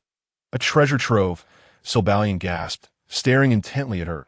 I shall demonstrate my prowess. Stone, transform. As Sylbalian spoke, the ore in his hand began to glow. The ore compressed and morphed into a small ingot of silver. Oh, the ore has turned into silver. This is one of my magical abilities. Metal extraction. I also possess refining and heat treatment. So I do not require a workshop. All I need are tools like a hammer. Sylbalian beamed with pride. What Ares referred to as a walking workshop seems to be no mere exaggeration. However, if monsters were to approach, it could become troublesome. Even if they felled the surrounding forest, it is uncertain what the monsters are considering.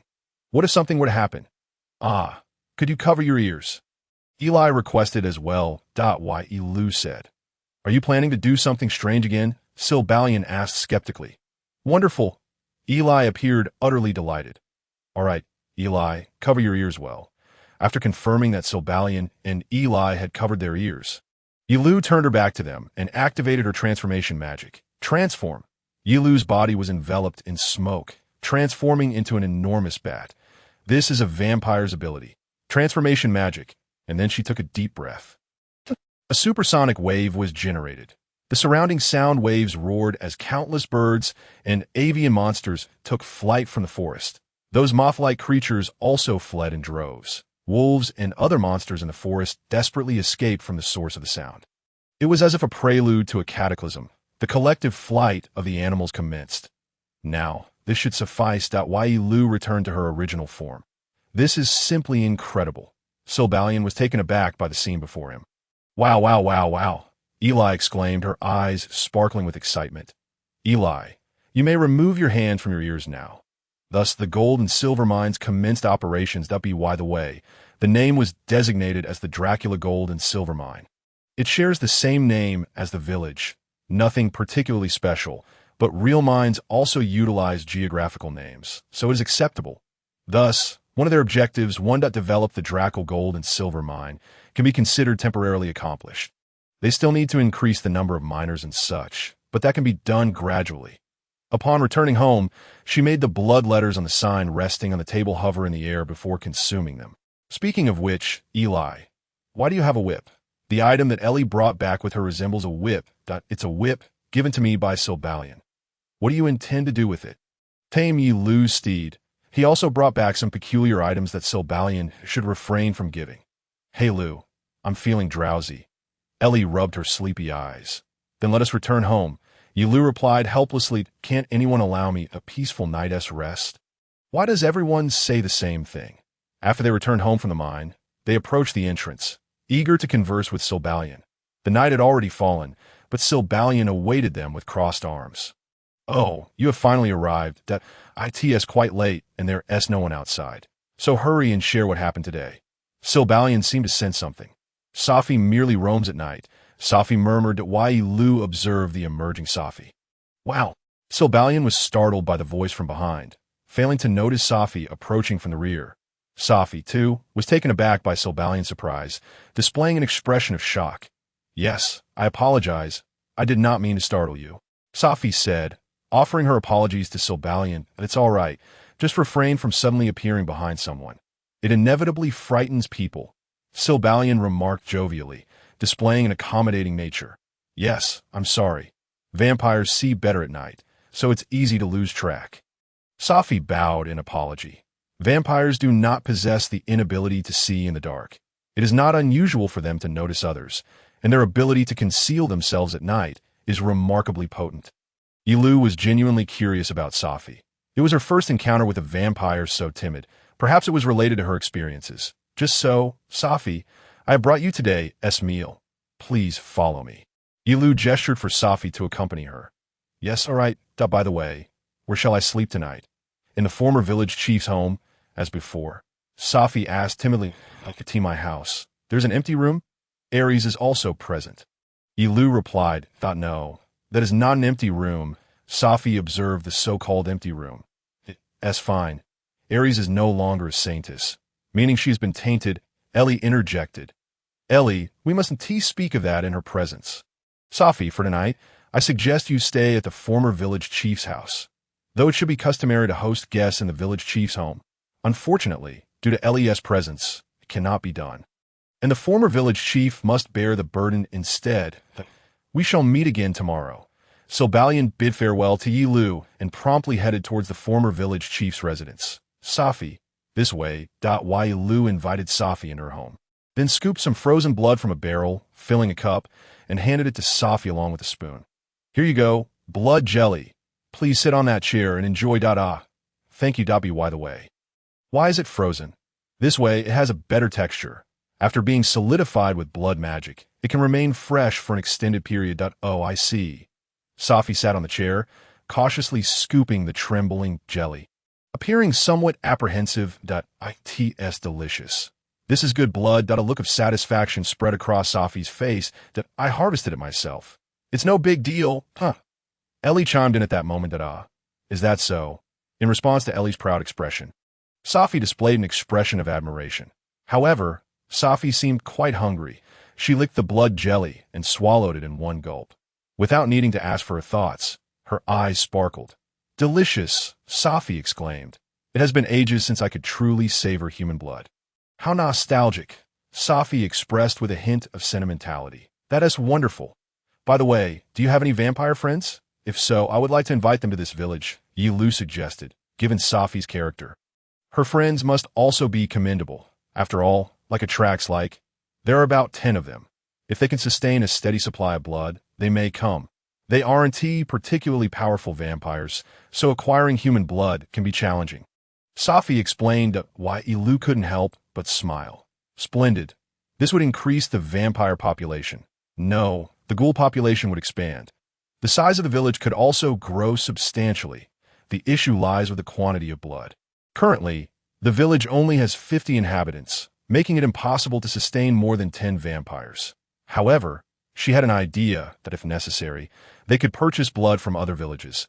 This village possesses gold and silver mines, along with abundant honey, so financial constraints are not an issue. Failing to utilize these resources would be a loss. After all, in the face of monetary power, human fear of vampires would dissipate. Safi, could you send out invitations? I wish to invite vampires to the village. All right, but could you provide me with blood to write the invitation? The last letter was penned with inconsequential blood. Safi pleaded with teary eyes. Oh my. How adorable. She may possess charm magic, but for this vampire, charm magic might not be effective. This indicates that it is the strength derived from her own appearance. Ye Liu manipulated the frozen blood in the barrel, separating a portion and allowing it to float in the air. A blood, or the size of a baseball, hovered in midair, drifting towards Safi. Is this sufficient? Enough, it's plenty. If there is any left, no. I am just joking, it's fine. Thus Safi penned the invitation, and they stepped outside. Then around 10 bats gathered around Safi. Please assist me, Mr. Bat, Certainly. She gently handed the invitation to each bat. After receiving the letters, the bats flapped their wings and flew away. Through that letter, they might soon have vampires visiting. If they come, things will get busy. Whoosh, whoosh. As Ye Liu pondered these matters, an unusual sound suddenly emanated from behind her. Turning around, she found Ellie striking the ground with her whip. "What are you doing?" "I wanted to use the whip in place of applause." "I don't need that." Ellie appeared quite pleased, continuing to swing the whip. Her expression was devoid of emotion, yet she seemed delighted. Ellie always engages in peculiar antics, and noticing that Safi was frightened, Ye Liu decided to follow her. "I'm sorry." Ellie could be a bit strange at times. Turning to Safi, she noticed her petite frame trembling. Her fearful gaze fixed on Ellie. "No, it's all right." Her eyes widened, and her breathing quickened, indicating something was amiss. Ellie also recognized Safi's state and halted her whip swinging, but Safi began to hyperventilate. No, I don't want to be whipped again." Are you all right?" Just as Ye Liu approached the visibly distressed Safi. "No, she screamed and then lost consciousness. Why Ye Liu caught her, nearly toppling to the ground. "What on earth is happening?" "Ellie, find a place for her to rest." "All right, I'll fetch a coffin." "You fool, this isn't the time for jokes." "Oh, I'm sorry. Vampires should use coffins. My apologies."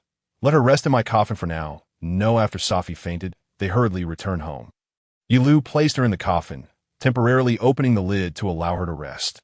She was still unconscious, her body drenched in sweat, and even tears brimmed in her eyes, clearly indicating her poor condition. "Ellie, could you help wipe down Safi's body?" "Liu, you should do it yourself. You are both vampires. However, it involves a gender issue." She was uncertain about Safi's gender. She guessed Safi might be female, which posed no problem. But if she were male, it would be rather, given that she is in a female body, it feels somewhat awkward.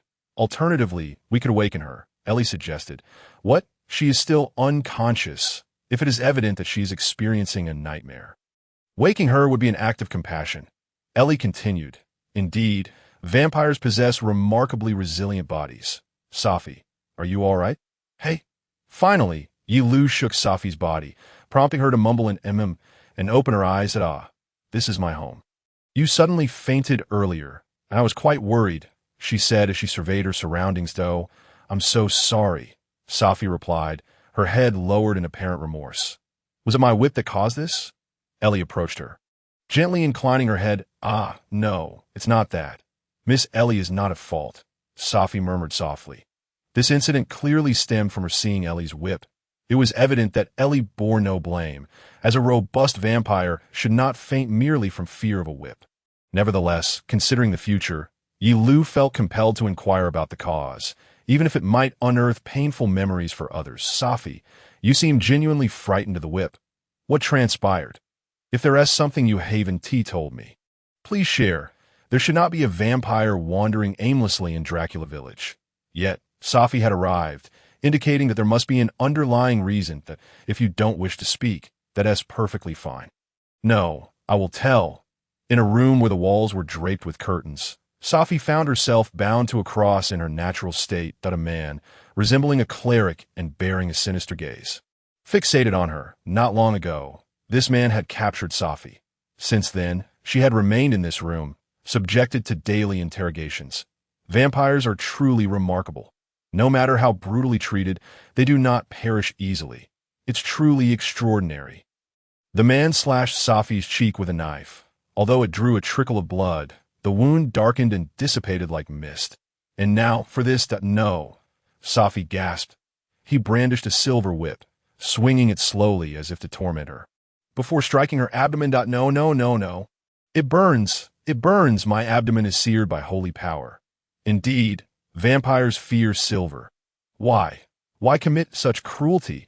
Tears streamed down Safi's face as the man wore a disturbingly pleasant smile. "It is only natural.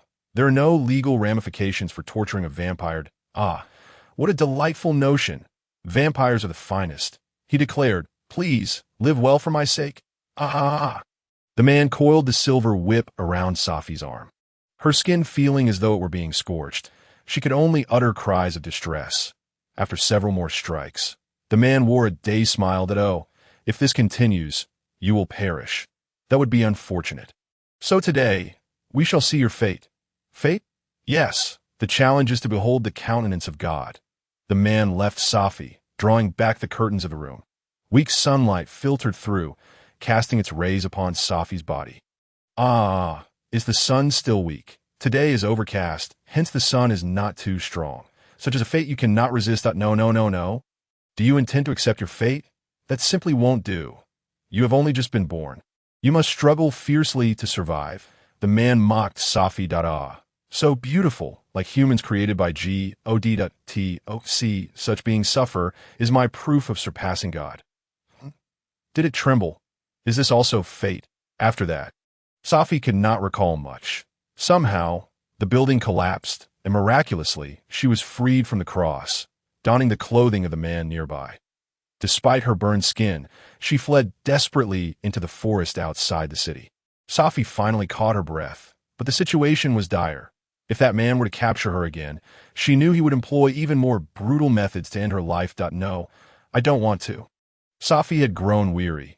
She absolutely did not wish to encounter the silver whip or the sunlight again. She dreaded being found by that vampire hunter. It seemed he could magically track her whereabouts, leaving her little chance of escape. Just then, two bats flew past Safi, murmuring to one another. Lord Ye Liu, it is said she has vanquished an army of 1,000 and even beheaded their leader. Indeed, the village is abundant with various delectable foods. It is truly wonderful to arrive in Dracula Village. Safi had heard of Dracula Village, a peculiar place where vampires and humans coexisted. The vampires there were incredibly powerful, easily capable of dealing with vampire hunters. If Safi went there, would she be safe? If they could protect humans, surely they could protect a vampire like her. I shall go. That is the reason that I'm sorry. I manipulated you. I will leave at once, Safi cried, desperately lowering her head. Ye Liu recalled her mentioning being pursued by a vampire hunter. The situation was more severe than he had imagined, and that vampire hunter was indeed a scoundrel. Safi, you need not leave. We should be mutually beneficial. As the first vampire to arrive in Dracula Village, you are an excellent ally through whom we can achieve peaceful coexistence between humans and vampires. Yes, Ye Liu, you wily opportunist. Ellie, you are so noisy. This is why you can remain in the village. Thank you, Safi, tearfully expressing her gratitude, appeared exceedingly fragile. Her vulnerability likely stemmed from the psychological trauma inflicted by that previous vampire hunter. It would be simple to drive away the vampire hunter pursuing Safi, but such action would not alleviate her psychological scars, which could haunt her for life if possible. Ye Liu wished to help Safi heal from her trauma. Yet, there was no need to rush. For the time being, Safi's matters were to be set aside. She still needed to manage the village and could not devote all her time to Safi. Ye Liu shifted her focus, contemplating the future. Before becoming too busy, she needed to consider the laws regarding vampires. The very next morning, a representative from the neighboring eastern village sought assistance. Please help us. Nearly all of our harvest has been seized by the tax officer's taxes, and even the honey we stored has been taken. I told them that it belonged to the vampires. What? How dare they steal our honey? We should slay them. Hey, everyone, step back. From morning until noon, an officer was appointed as the tax collector for the eastern village, leading 10 soldiers and 3 carts laden with wheat northward along the street. Additionally, they seized approximately 3 jars filled with honey, which did not belong to the eastern village. Is this truly acceptable? The people of eastern village claim the honey belongs to vampires. One of the soldiers pulling the cart spoke up. But the officer scoffed. They're surely concocting excuses to evade taxes. Even if it genuinely belonged to vampires, we wouldn't know. But what if the vampires were angered and came to reclaim it? The soldier asked fearfully. No problem. If that happens, we can simply return the honey. The vampires from that village should let us go as they have before, whether the tax collector visits the vampire village or the army attacks the village. They typically only issue warnings. This officer volunteered to collect taxes from the eastern village, while others were hesitant to approach due to the proximity of the vampire village. He considered himself clever, believing that, based on the vampires' past behavior, they would allow them to go unscathed. If the tax collection from the eastern village succeeded, he might achieve fame overnight, willing to take some risks. Even if the tax collection failed, as long as he returned safely, his reputation would rise. Hey, hey. Ah, what is that? A soldier pulling a cart screamed. He observed a shadow soaring through the sky, which turned out to be a vampire adorned with bat-like wings. Ah, so it has truly arrived. Nevertheless, there must be a way to handle this. The vampire descended onto the street, obstructing their path. Where do you intend to take that honey? Is this a vampire? Is it truly safe to be out in the sun? The officer was momentarily overwhelmed by the vampire's imposing presence, yet he steeled himself. She would not attack without provocation. They could communicate. These are the items we collected as taxes for East Village. The officer inhaled deeply, fixing his gaze upon the vampire before him. That honey, I heard from the people of East Village, was taken from me. Lord Ye Liu narrowed her eyes, expressionless, pointing at the jars of honey. The other soldiers were paralyzed with fear, cowering on the ground. Listening to their exchange, the officer did not falter. He resolved to survive this encounter and rise above. Wait, we have done nothing wrong. The goods from East Village belong to the Lord. Thus we collected taxes that we truly did not know it was yours. If you claim it, we can return it. We were unaware, and we hope for your forgiveness. The officer lowered his head, hoping to convey sufficient humility. As he anticipated, the vampire listened intently. Had they been unwilling to negotiate, an attack would have been launched from the outset.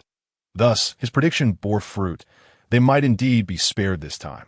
This time, I shall not pardon you. I shall capture you and drain your blood. What? Why? You stole another's honey and expect to return unscathed. It is too late to apologize now. Oh, I am merely apprehending thieves. No? Why? Why is it only when I am here? Ye Liu incapacitated the honey thieves, forcibly stuffing them into a cart to return to East Village. What a disgraceful lot! To steal another's honey and foolishly hope for forgiveness as before. Incidentally, she also reclaimed all the taxes collected from East Village. What would she do next? Welcome back, esteemed vampire. Those carts contained the sacks of wheat that had just been taken from them. Villagers gathered in the square of East Village, bowing their heads in unison to her. By the way, I have also retrieved the honey. What really?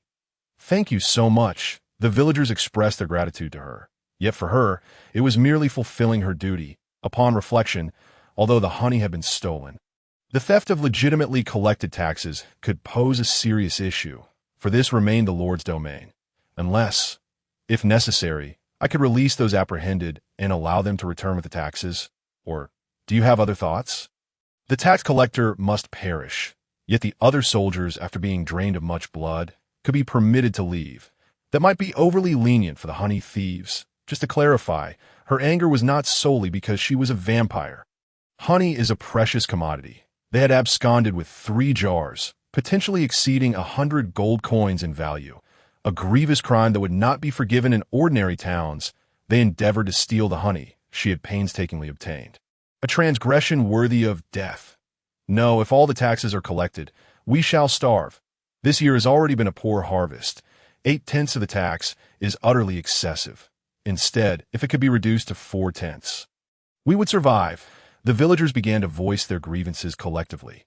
Once again, the Lord's absurd taxes oppressed the people. This was all too familiar.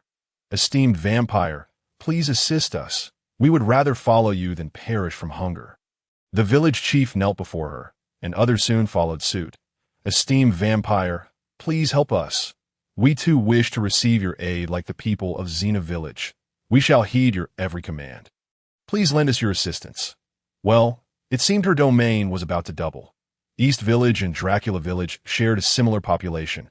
Attending to them meant caring for an additional 100 souls.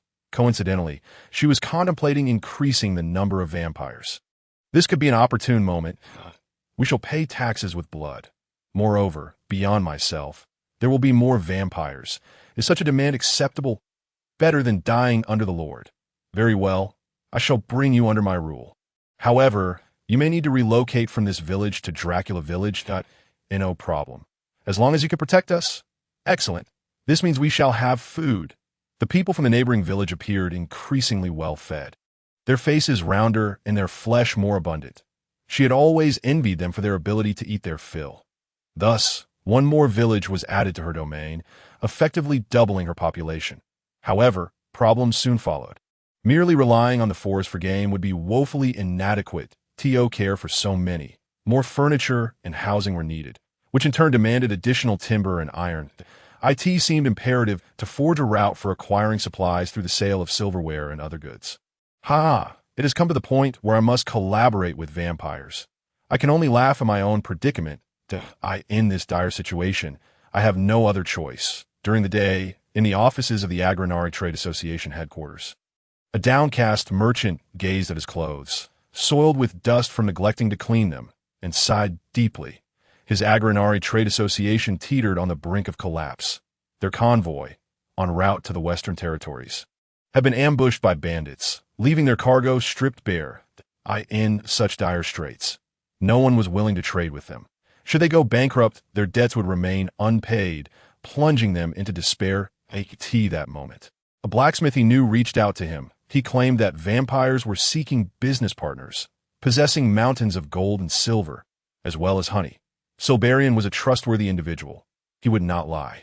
Thus, a messenger bat from the vampires arrived, bearing a letter. He signed the invitation to a nightmare. The one coming for me is not the Grim Reaper, but a vampire. Yet even if I am drained of blood, I must protect my employees and family. It mattered not. As a merchant, he had already prepared for the worst, contemplating hanging himself should his business fail. However, he had to safeguard his hired workers and his beloved wife and daughter. Such was the duty of a trade association leader and a father. Just watch. No matter what I do, I shall not allow this trade association to collapse, even if it means making a pact with the devil. He did not know when the next reply would come, but he had to prepare. The next visit might be from the vampire in person. Few know, if I start thinking about it now, I will exhaust myself. He had replied to the letter 2 days prior. It was unlikely they would come today, so he allowed himself a brief moment of relaxation. Just then, he froze. An enormous bat flew through the open window into the room. "Hello, I have come to negotiate." "Wah? A monster? Is it not the leader of the bats, but the vampire herself, who has come in person?" Ye Liu successfully arrived at the headquarters of the Reincarnated Trade Association. To avoid drawing attention, she circled above the city as a giant bat before swiftly entering the room. Once she resumed her human form, the merchant, a middle-aged man with a small mustache, gradually calmed down from his earlier terror. Shaking his head slightly, "I apologize for my rudeness. I am Reincarnated of the Reincarnated Trade Association." He bowed profusely, but Ye Liu raised a hand to halt him. She was accustomed to the rudeness of others. Although labeled a monster, she did not mind. Cough, perhaps. Now, as a trade association leader, his tattered clothing indicated he had no surplus funds, which was fortuitous for her. "I am Ye Liu, the village chief of Dracula Village. A vampire. Today, I have come to discuss business that I see. Then I shall prepare to receive you properly. No need. I'm pressed for time and wish to conclude swiftly. I plan to return to my village before nightfall." Traveling to that village would take at least a week. No matter, so let us commence our business negotiations. The president of the Chamber of Commerce shifted his gaze towards the nearby tables and chairs. Once Ye Liu took her seat, Reincarnated settled into the chair opposite her. "So, what shall we prepare? If blood is required, I am willing to offer my own," Mr. Reincarnated exclaimed, his face flushed with excitement, that why Ye Liu felt that he need not exhibit such a submissive demeanor towards death. Yet if the other party were indeed a vampire, perhaps such an attitude was unavoidable. "Before we proceed, may I inquire why you wish to engage in business with us? Trading with a village of vampires undoubtedly carries its risks." A typical Chamber of Commerce would shy away from dealings with Dracula Village. She was curious about his motivations for proposing a transaction, but given his attire, she could make an educated guess. "My chamber is on the brink of bankruptcy. I have no other options that I am willing to trade with vampires or anyone else. If I go bankrupt, not only will I face the noose, but my family and employees will also be left homeless, and ultimately, his wife and daughter may become slaves," Mr. Reincarnated lamented sorrowfully. Based on his words, it could be inferred that collaborating with him would be akin to providing much-needed assistance. Such a man would find it difficult to betray in the future. Thus, forging a business relationship with him might prove to be a prudent choice, especially since she currently had no alternative. "Understood, we urgently require salt, iron, clothing, and food. Blood is not necessary. Iron, salt, clothing, and food, not slaves or blood," or anything of that sort. Those are indeed not blood. What we seek are essential supplies that our village cannot produce. And how about we settle this with that? Ye Liu retrieved a gold ingot the size of a baseball from her pocket, hastily prepared by Silverlion. The chamber president gasped upon seeing it. You wish to use this? Indeed, if this cannot be arranged, I shall seek other chambers to know. I will do it. Please allow me to proceed. I implore you, Mr. Agranari exclaimed, slapping his hands on the table with fervor. He appeared genuinely excited, as if he were not fabricating his words. Very well. Then I entrust the Agranari Chamber of Commerce with this task. Thank you. Please hold on. Oh my goodness. He produced a sheet of paper and feverishly scribbled with a pen. Upon completion, he handed it to her. This is the contract.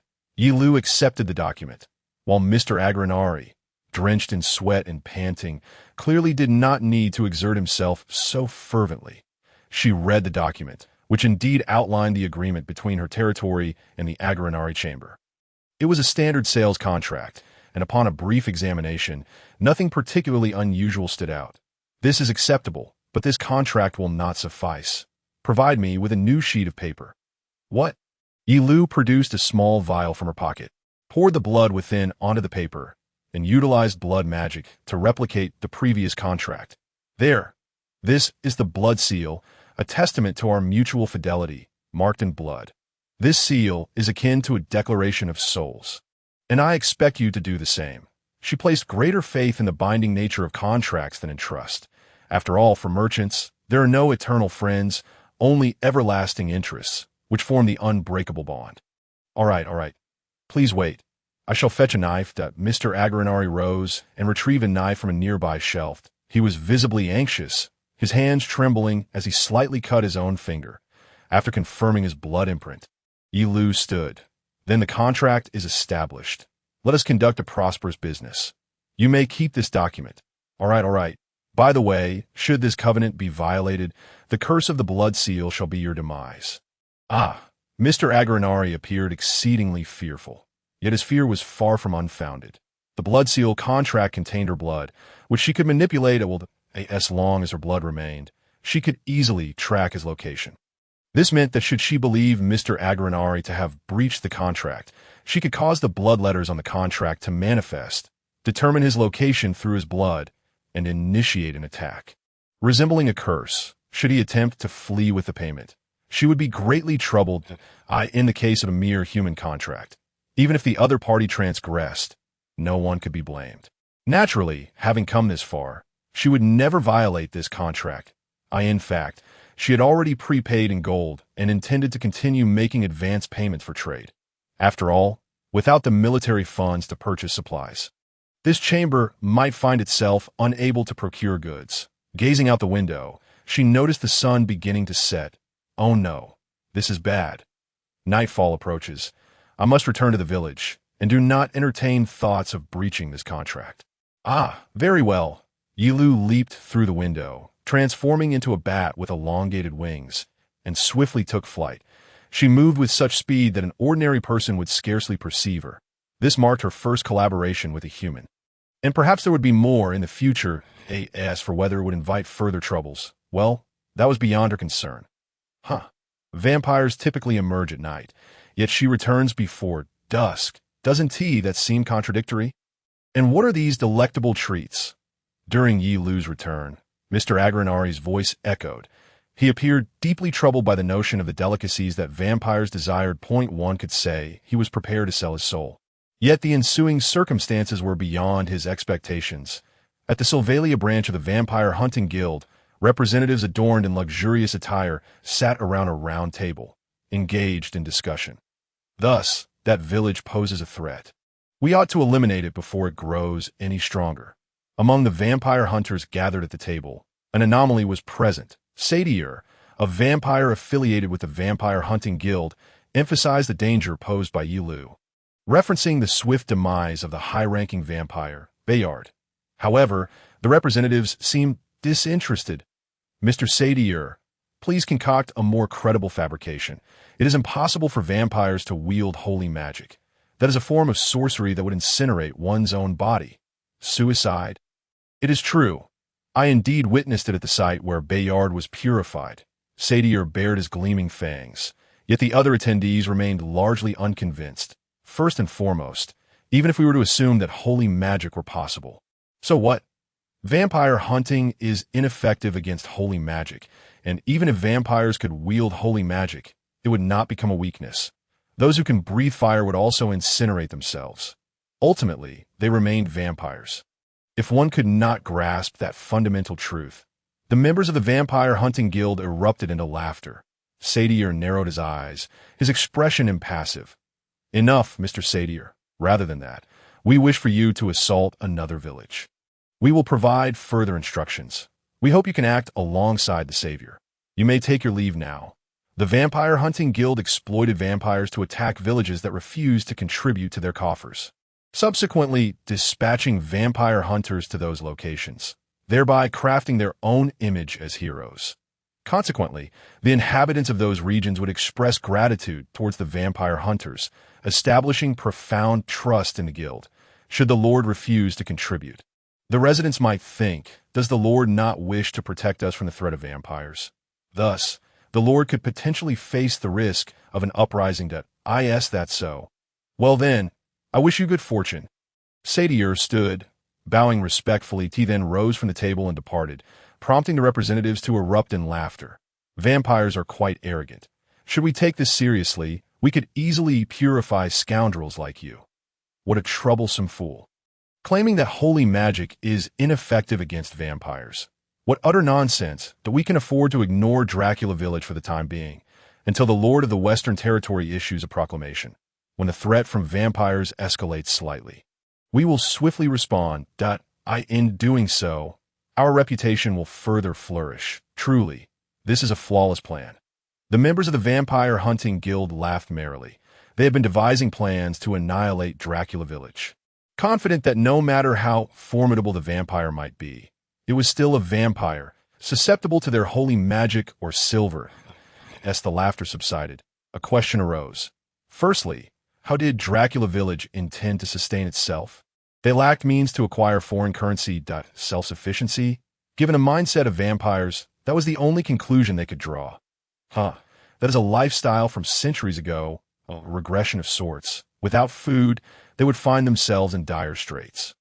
Without clothing, they would succumb to the cold.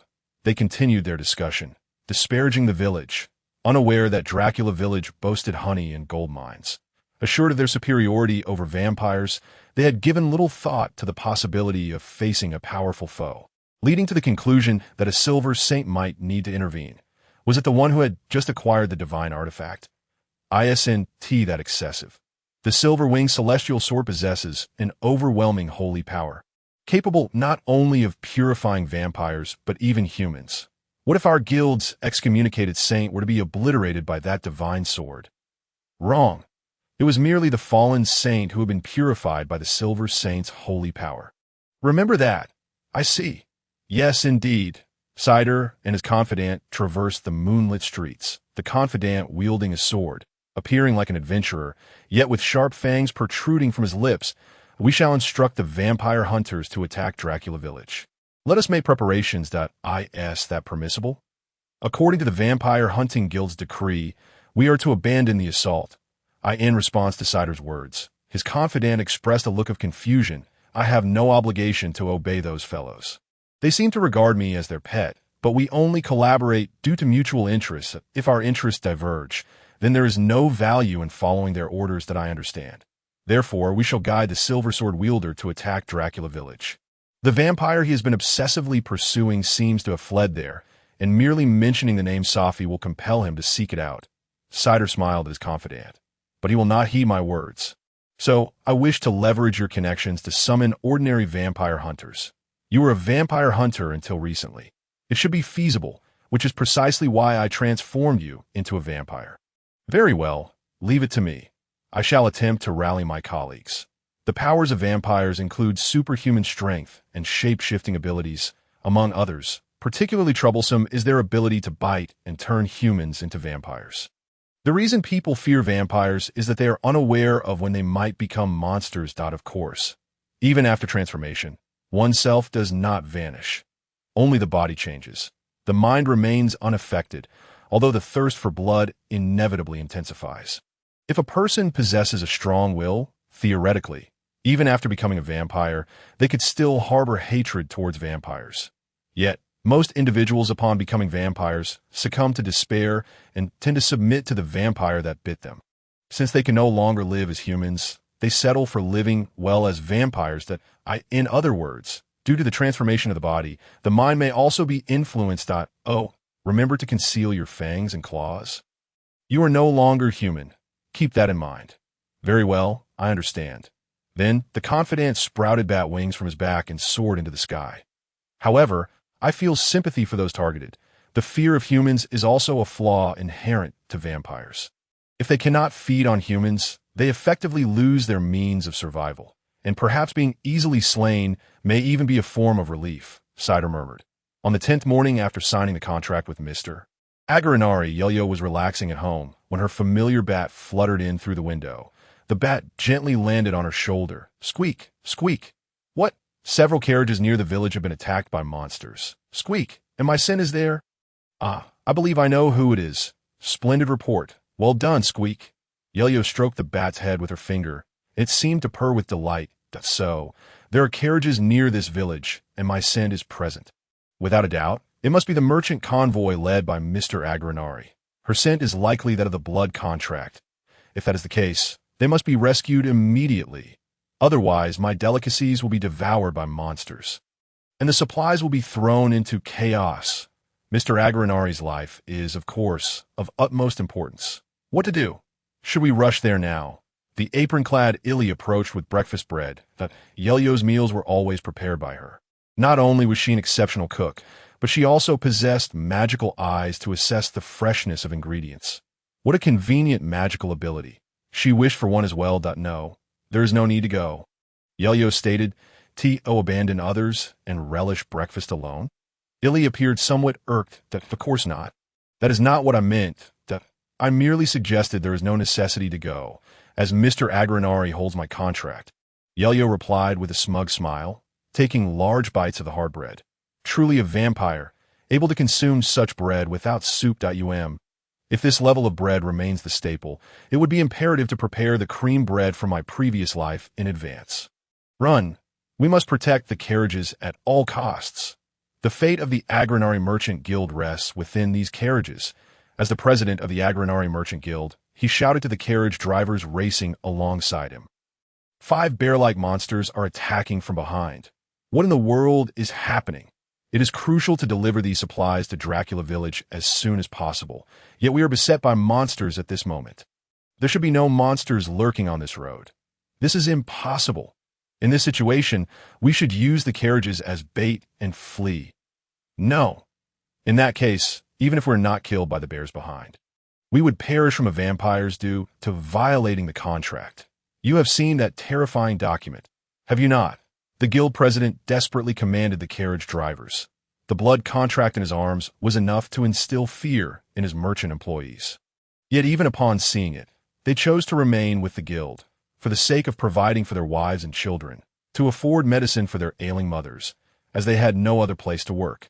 They had no choice but to, though their reasons varied, they were all individuals reliant on his guild for survival.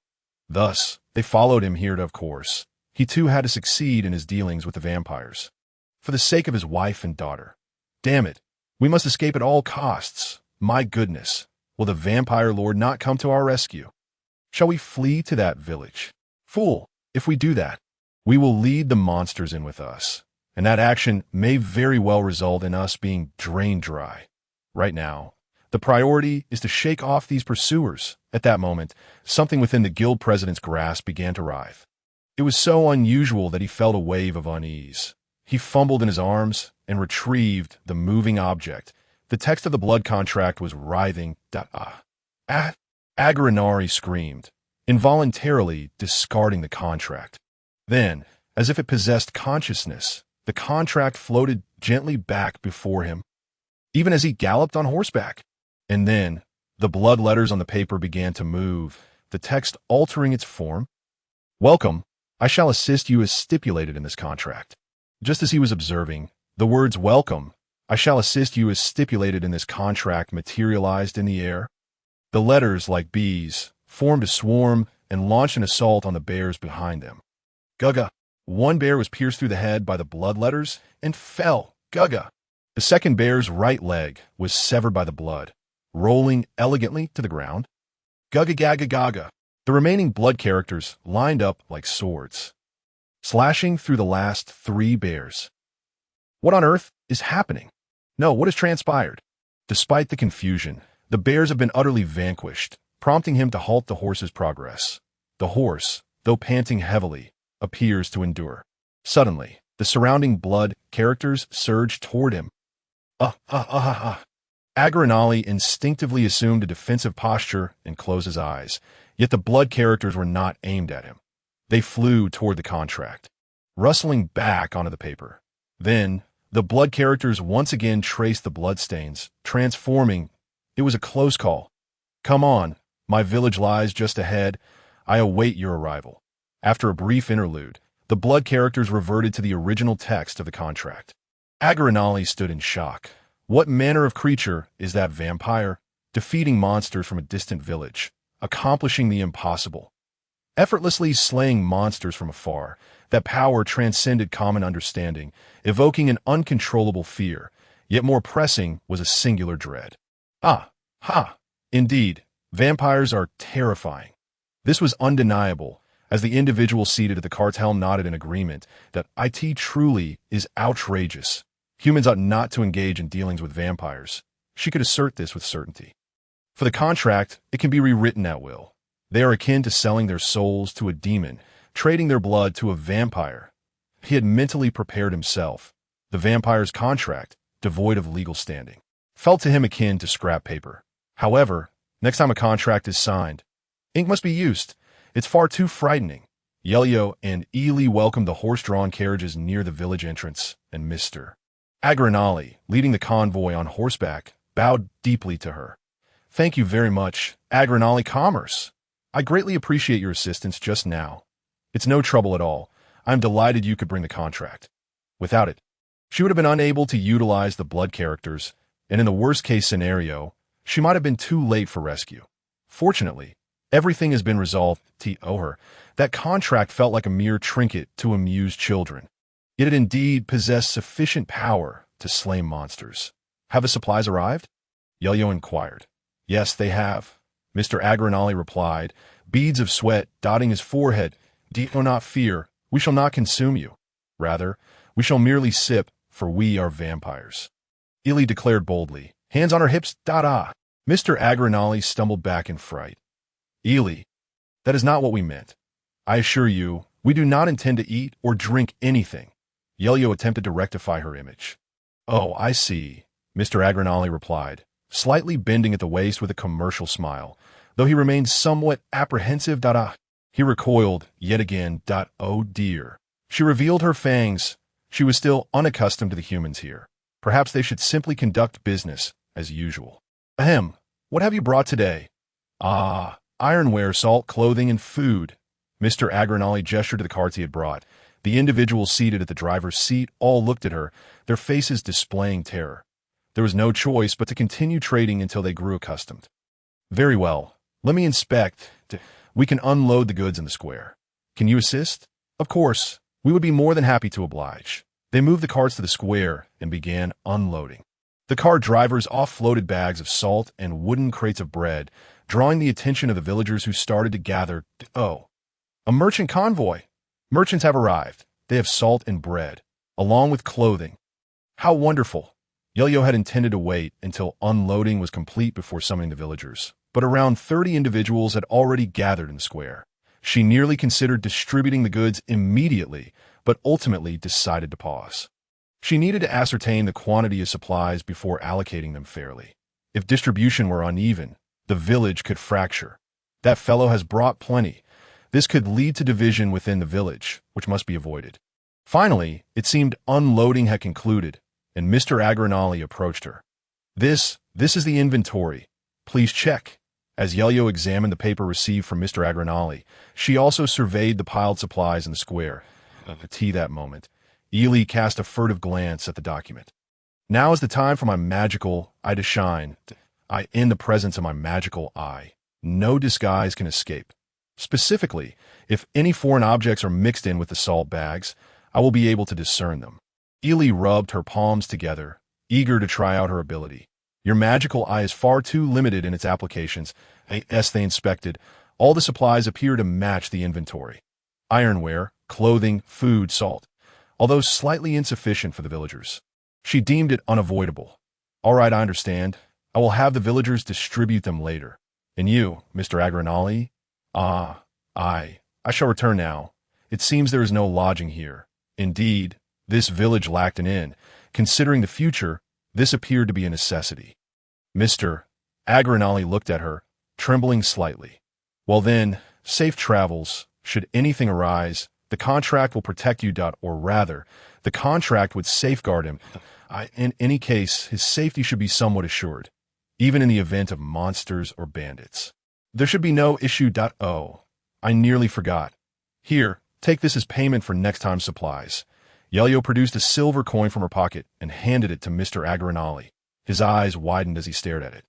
Silver, such a substantial amount. With this, will you be able to bring more goods next time? Indeed, certainly, Mr. Agranali gasped. In his view, he could continue their trade in the future. Thank you. By the way, regarding the delicacies of the vampire lord, I had not anticipated it, so I present this horse to you. Please enjoy. My well-cared-for steed must be exquisite. Mr. Agranali appeared on the verge of tears, pointing to the horse tethered in the stable. A beloved steed. No, a cherished steed. That one. It looks so adorable. One would hesitate to consume it. I hope you do not expect me to bring some sweets next time. Is it really? Thank you so very much. Mr. Agranali beamed with the brightest smile of the day.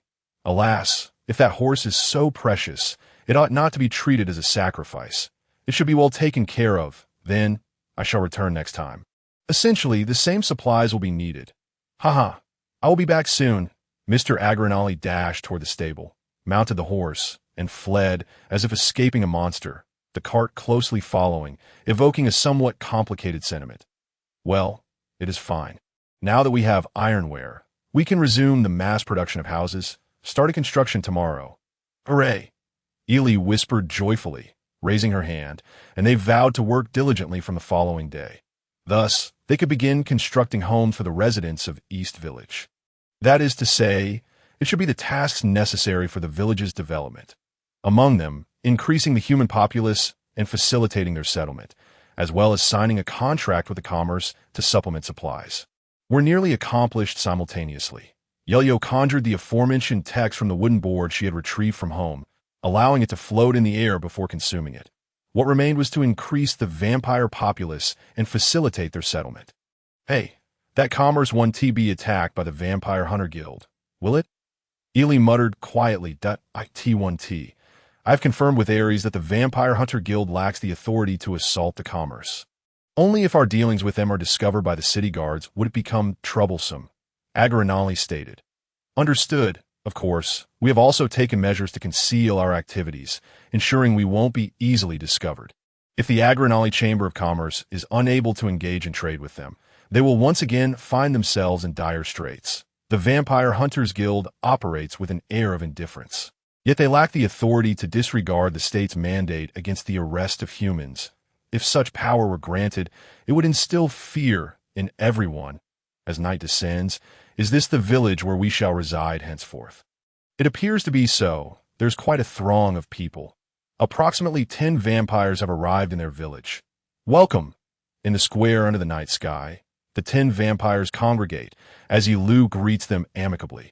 For the sake of safety, she advises the villagers to remain indoors. Should these vampires go berserk, it would pose a significant problem. Present in this square are she, Ili, Ares, Safi, and the transformed vampires, while we have heard that we can feed steadily. Recently, humans have begun to take measures against us, and we can no longer indulge in our feeding. It is quite vexing. Things were much better before when humans were unable to resist us.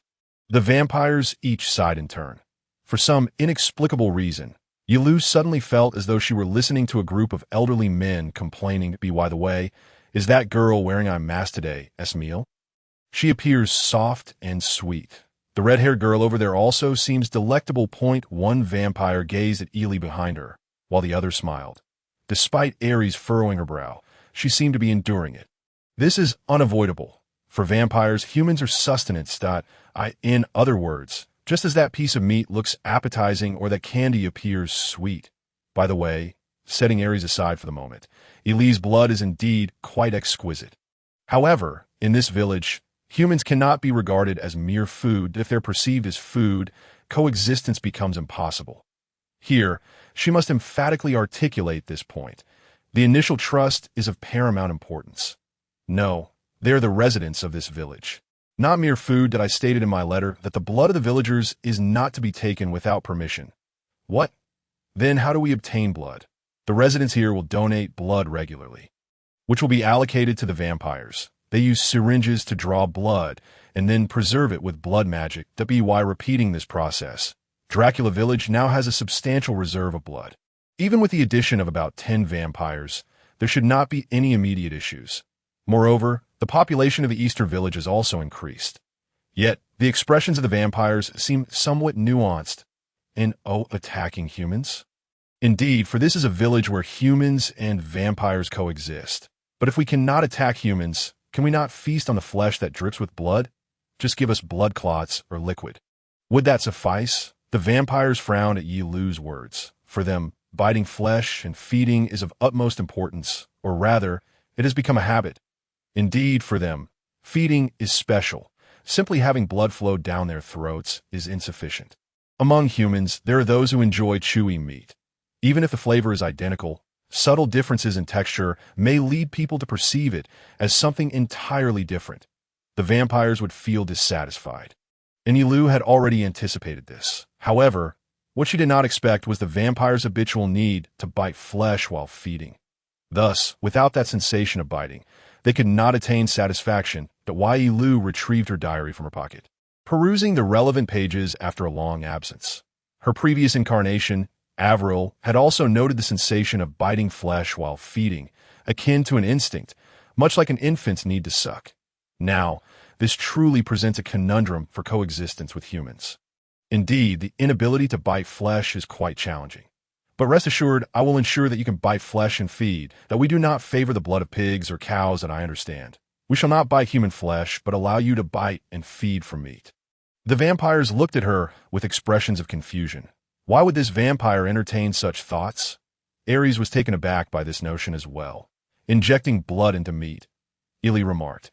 Yet this concept should be flawless, for it would provide both the sensation of meat and the blood of humans. Then let us commence the preparation of meat infused with human blood immediately. Yes, indeed. Is this truly our kin? Or are they mere impostors clad in human skin? Ye Liu's thoughts were dismissed. Ely, fetch me the meat. I shall prepare the blood and syringes. Certainly. Ely approached her, rolling up her sleeves and extending her arm.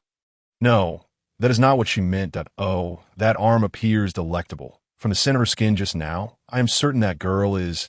How delightful! The vampires whispered among themselves. For them, the blood of Ely is more appetizing. Ely, retrieve the meat. Ely hurried home and returned with slices of bird meat captured the previous day. There were about 5 slices, each as thick as a steak. They had also roasted some for lunch today. Meanwhile, Ye Liu summoned the blood slime hidden in the basement of her home. Manipulating it with blood magic to rise to the surface, a massive form sprang forth, towering at 1 meter. Come, take a look. This is the first step towards coexistence between vampires and humans. Ye Liu brought the blood slime closer, then took out a syringe from her pocket, piercing it into the blood slime and swiftly withdrawing the inner chamber of the syringe. The syringe filled with blood. Inject this blood into the meat. She plunged the syringe into the bird meat and infused it.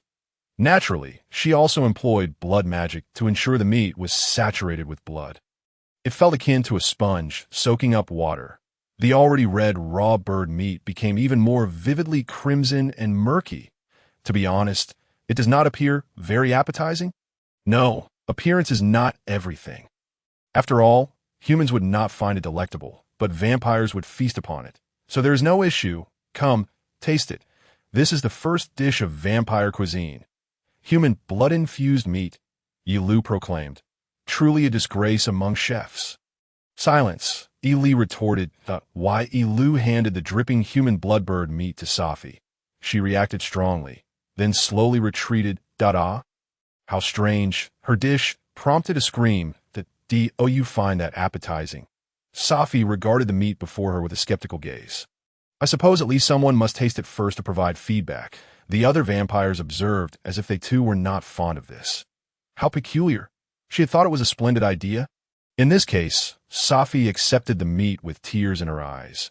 She muttered to herself, as if trying to convince herself. No, it is much better than being interrogated. Don't do that. You do not need to force yourself to feed. Safi, I will feed for you. You are trying too hard right now. The other vampire stepped forward, seizing the meat from Safi's hands. Although it is indeed monstrous cuisine, could it be that bad? One vampire bit into the chicken meat and began to suck the blood. The slurping sound echoed, and everyone held their breath. The man, having finished feeding, wore an apologetic smile. Well, after mixing the blood, there is a delightful contrast. Apologies, but I must say human flesh is superior. The feedback seems unfavorable. As expected, human flesh. Indeed. The other vampires listened to the food critique, and the evaluation of the blood-infused meat sank. Ye Liu patted her shoulder, holding the remaining platter of meat, and entered the house. After a while, the aroma of roasted meat wafted through the air. She emerged again, carrying a platter of roasted chicken. Liu, take this. Oh, very well. She accepted the platter from Ye Liu and re-entered the house, this time bringing out a plate filled with salt and a small pot of honey. Hey, she began to sprinkle salt onto the blood slime, which absorbed and dissolved it. Next, she scooped honey from the small pot with a spoon and drizzled it over the blood slime. Liu, make the slime jump. Oh, certainly. She commanded the blood slime to leap and then spin, blending the flavors of salt and honey into the blood. Now let us mix this blood into the roasted meat. Very well. She employed the same syringe as before to inject human blood into the roasted chicken, and this time a delightful aroma wafted through the air. Oh my, is that not a tantalizing scent? Is it the finest blood? The vampires fixated on the roasted chicken, gasping in anticipation. Could this truly be possible? Suck it in. Understood. The vampire male seized the meat from her, sinking his teeth into it with fervor before commencing to drink. Exquisite! Such blood is a once-in-200 years rarity. In stark contrast to the torment experienced prior, he was now effusive in his praise, his face aglow with joy. Oh, I wish to partake as well. Me too. The other vampires began to covet the flesh in her grasp. What was transpiring? She deftly sliced the chicken on the plate with blood, as if it were a knife, simultaneously injecting blood. She cast a glance at Ye Liu. Ye Liu, how did you achieve this? Lamenting being dubbed inferior blood, I was unwilling to accept it, so I researched delectable blood. Minerina nurtures humans, hence their health must be exceptional, resulting in a higher salt content in their blood. And you added honey because all the vampires I have encountered possess a fondness for honey. I adjusted the mixture to see how it paired with the chicken. What indeed? So you transformed the blood itself into a delicacy, further enhancing the chicken for human comprehension of blood's flavor. Ye Liu, you are truly remarkable. Ye Liu's expression remained stoic, yet her chest swelled slightly with pride. The vampires joyously indulged in the human blood-infused meat. Yet Safi refrained from partaking. There remains meat on the plate, and the reviews are splendid. She assumed Safi would partake, but does she lack appetite? As Ye Liu pondered this, the vampires whispered among themselves. Eyeing Ye Liu, that girl undoubtedly exudes the aroma of delectable blood and possesses an innate understanding of its flavor. They continued to regard Ye Liu with a hint of trepidation. That individual do not easily become a vampire. For if so, without a doubt, should that person transform into a vampire, they could attain extraordinary powers. Our true progenitor inherited such blood. What might transpire if that person were to become a vampire is unpredictable. They likely intended to keep Ye Liu unaware, whispering quietly, but unfortunately, her hearing surpassed theirs. True progenitor, a term she did not recognize, surfaced, and she resolved to inquire about its meaning when the opportunity arose. I am the leader of this village. Those who refuse to heed my directives cannot remain here. Specifically, yes, you, the one who stealthily conspired to assault the villagers. Did you hear that? Ye Liu asserted emphatically to the vampires. Pointing at the offending one, the other vampires erupted into a cacophony of voices. What did you say? What does it matter to assault a single person? There are plenty of us, I beg to differ. If we indiscriminately attack regardless of numbers, we shall soon vanish. What is wrong with assaulting humans? It is precisely because we drink blood that we are vampires. It appears that even among vampires, opinions diverged, and soon they began to bicker. This is troublesome. They seem entirely devoid of guilt over attacking humans. Even after she had previously stated it was unacceptable, they appeared to disregard her, in any realm. There exist those who feign ignorance. After all, one cannot rouse a person pretending to slumber. For vampires, attacking humans may feel akin to humans hunting beasts, but if they bring that mindset to this village, it would spell trouble. Foolish individuals will undoubtedly emerge. Thus, to prevent that, I am the lord of this village, and you must heed my words. Should you fail to comply, you shall depart. Why, Ye Liu glared at the vampires, applying pressure. Most among them appeared slightly intimidated by her, yet the one who had voiced the objection revealed sharp fangs and began to provoke her. I refuse. This is an exquisite hunting ground. I will not allow you to monopolize it. The problem vampire, sporting a hairstyle reminiscent of a punk, was beyond redemption. This is not a hunting ground. It is my village. Moreover, you would not heed my words regardless. She sighed, surveying the other vampires. Not to mention the problematic vampire, the others too might suddenly attack the villagers, and to prevent them, very well, let you all come at once. I shall demonstrate my power. To suppress them, Ye Liu needed to showcase her strength. The reason human society did not descend into chaos was due to common sense, namely, the understanding that wrongdoing would lead to capture for the vampires. If they do not adhere to the rules, they too must be made aware of the severe consequences, establishing a consciousness that venerates the strong, and she is that strength. Fighting among vampires is futile. We possess no means to harm one another, a vampire muttered. Previously, the vampire who attacked the village had said the same. Vampires possess remarkable regenerative abilities, rendering ordinary physical attacks ineffective, without the use of holy magic or targeting weaknesses. They cannot be defeated, hence even battles among vampires are in vain, though that only applies to ordinary vampires. Come now, let us proceed. That Ye Liu extended a hand, her 4 fingers gesturing for them to advance. Very well, since you insist, I shall not hold back. You would prefer to drink human blood over that meat, would you not? A vampire bellowed. Indeed, we wish to witness our leader's strength, that we know he surpasses us. Yet we are curious about his reliability. The other vampires seem to muster their resolve for various reasons, displaying their sharp fangs and claws. Eili, Ares, step back. What about Safi? You two keep her distance. She resolved not to involve Safi in this combat. She would not violate the rules to assault humans. Once confirming the 3 had retreated, Ye Liu beckoned to the vampires once more. Come, all of you, together now. You are far too arrogant. Surround her. The vampires swiftly encircled her with agile movements. They were not foolish, avoiding a direct frontal challenge. The vampires fixed their gazes upon her from all directions. Yet, Ye Liu pondered for a moment. If I employ holy magic, they would vanish without a trace. Yes, she conceived a method to display her power. Ye Liu turned toward Eili, who stood a short distance away. Eili, bring forth the utensils we used during the day. Understood. You dare to be distracted in the midst of battle? Everyone, attack now. The vampires lunged at her in unison. Some attempted to tear her flesh with claws, while others aimed to bite her shoulder. However, she had already infused her power into the areas under attack, resulting in the vampires who assaulted her experiencing sharp pain. This one is remarkably tough. My claw shattered. Teeth! The disparity in levels between Ye Liu and them as vampires was immense. Even if she relaxed, she would not be easily cleaved by an axe. When her muscles brimmed with power, the lower-ranking vampires could not penetrate her flesh with their teeth. Such a pity. Lower-ranking vampires are incapable of overcoming me. We are intermediate vampires. Do not underestimate us.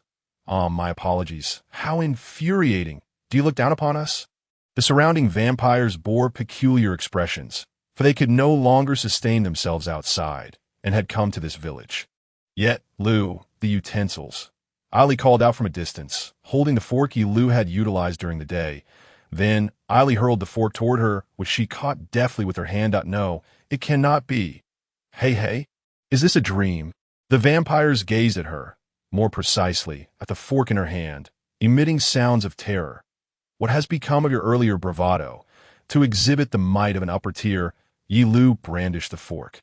Striking a haughty pose, their astonishment was, in a sense, warranted, for the fork in her hand was crafted of silver.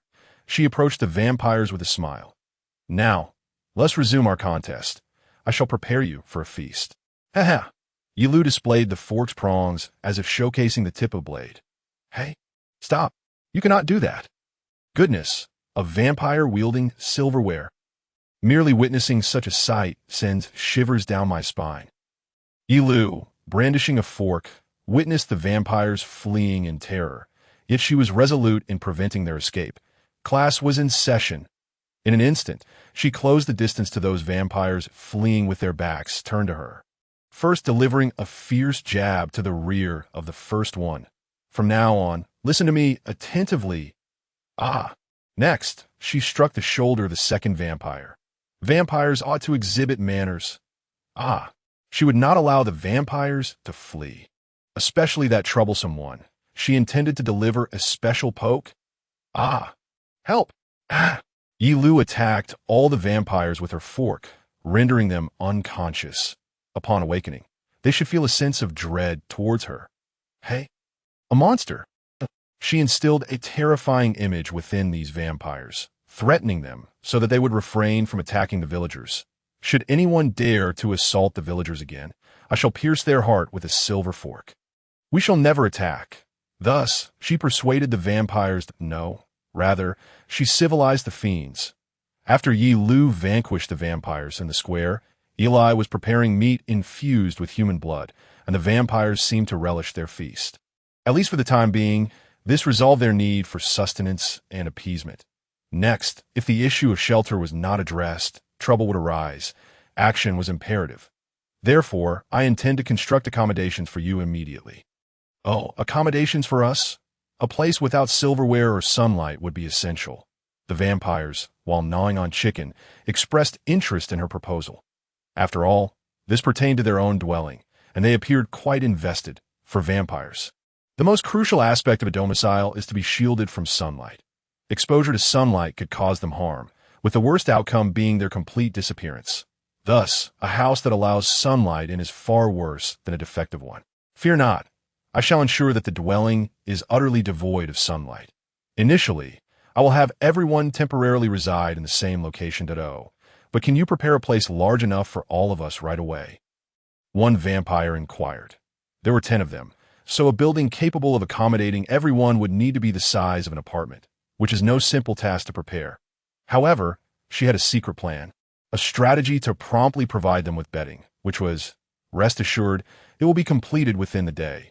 After all, it is merely the construction of a basement that a basement, dark and damp, is a place that people generally avoid. Even in the previous world, on Blue Star, houses underground were rare.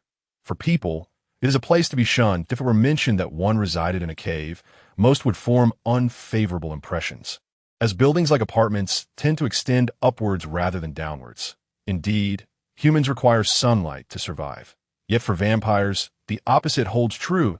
If humans build high-rise buildings in pursuit of sunlight, vampires will construct low underground basements in pursuit of shadows. Are we to dig underground? But won't that take time?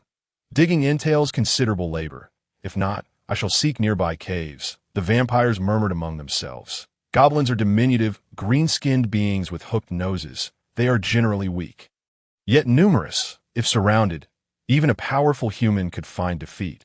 However, for vampires, there is no danger of being slain, thus eliminating the risk of loss. She felt sympathy for the goblins who might be killed over a meal. Yet they're the lowest of pests, often capturing females for reproduction, so there's little to say. Indeed, if a single person undertook the task, it would consume time. But here we have 12 laborers, 12 exceptional beings, vampires, Gather together. Constructing a basement will not take long. It shall be done before dinner. Show the people the power of vampires. However, it is troublesome. If we do not work, we shall bleed. Well, showcasing our strength to the people is not out of the question. The previously unenthusiastic vampires began to act immediately. Indeed, a little intimidation worked wonders in the future. When threatening them, she would mention that non-compliance would result in bloodletting. Fearing the excavation beneath the village, they shifted approximately 200 meters westward. All right, everyone, transform into moles. Facing a barren expanse, Ye Liu shouted as she called out. She transformed into a colossal mole. Vampires possess the ability to shapeshift, thus it was only natural to utilize this power. Oh, the other vampires also morphed into moles. Oh, Eli, I believe you need not imitate. While it is a given for vampires, you cannot do so. For some reason, Eli began to shout as well, yet she obviously did not change her form. I am sorry, Safi, I cannot transform, sobbing. Wait, that is not it? I meant, since most spirits can transform, I assumed you could as well. Then Safi began to cry, and Ares desperately comforted her. It is worth noting that the vampire's shape-shifting ability is as fundamental as a bird's ability to fly. It is unreasonable to expect them to consider the possibility of not being able to transform.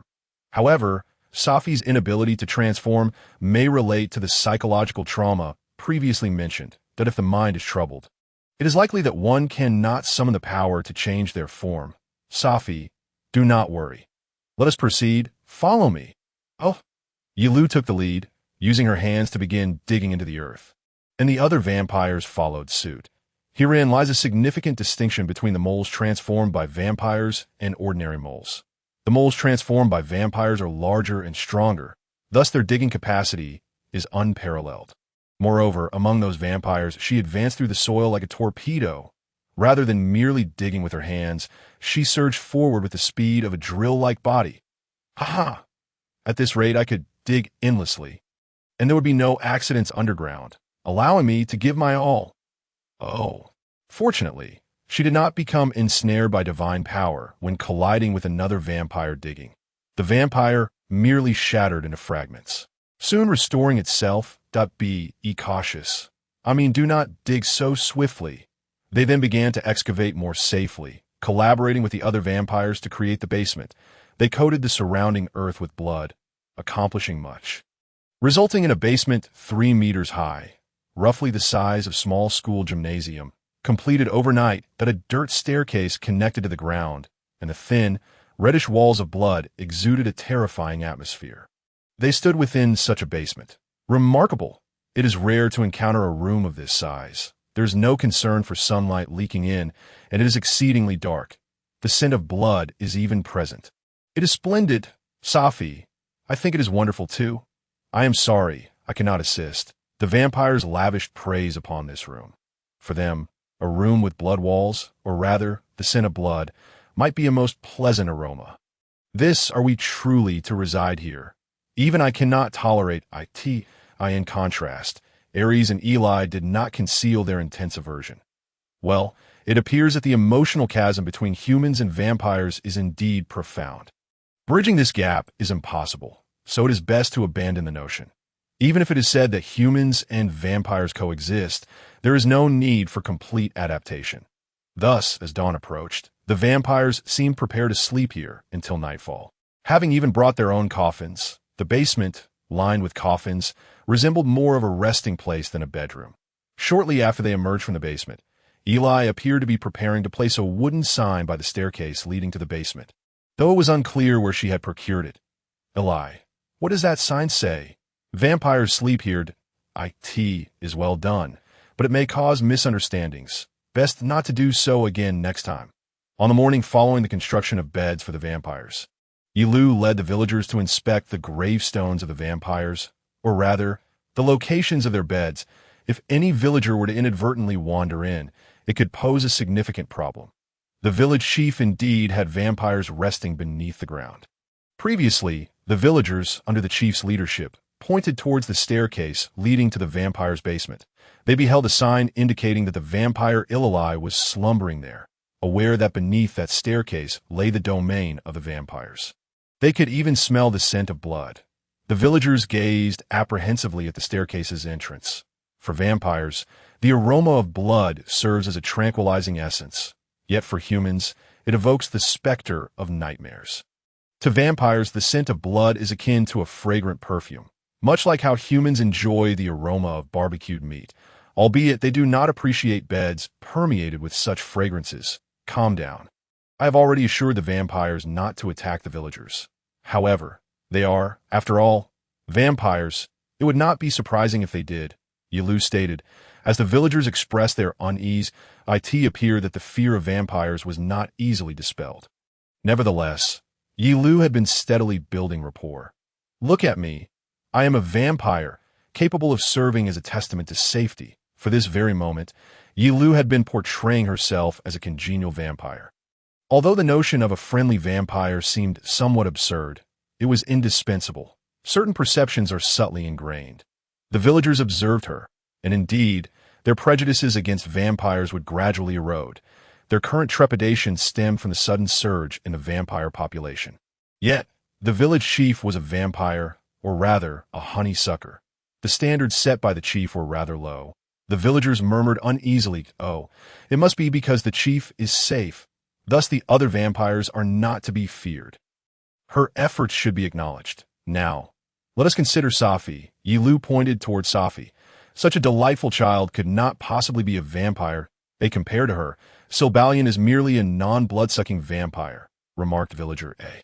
Cutness is justice, chimed in villager C. Well, using Safi as an example may not suffice. Ye Liu pondered, contemplating whether it was appropriate to label that child a vampire, as she was simply burdened with psychological trauma. Unable to transform, it was still quite daunting. After all, vampires do feast on human blood. If one were to be careless, they too might become a vampire. Oh no. The villagers began to genuinely voice their fears.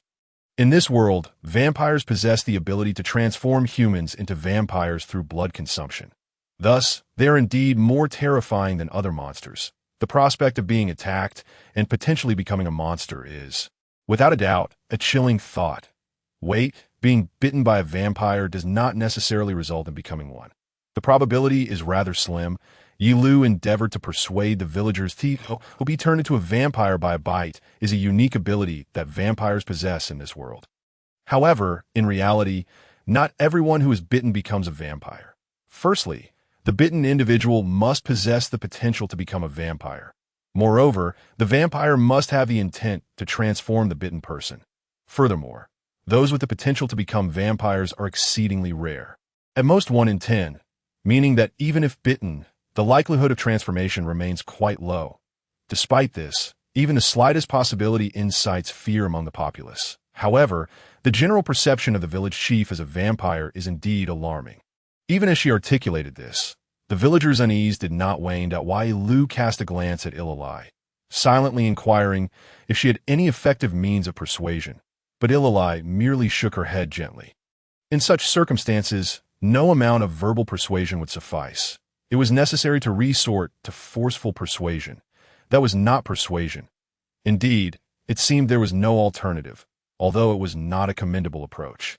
She contemplated demonstrating her strength. Of course, she would not harm the villagers. However, the concern was that if she, as a vampire, threatened them, it could exacerbate their fears of vampires, just as she hesitated to showcase her power.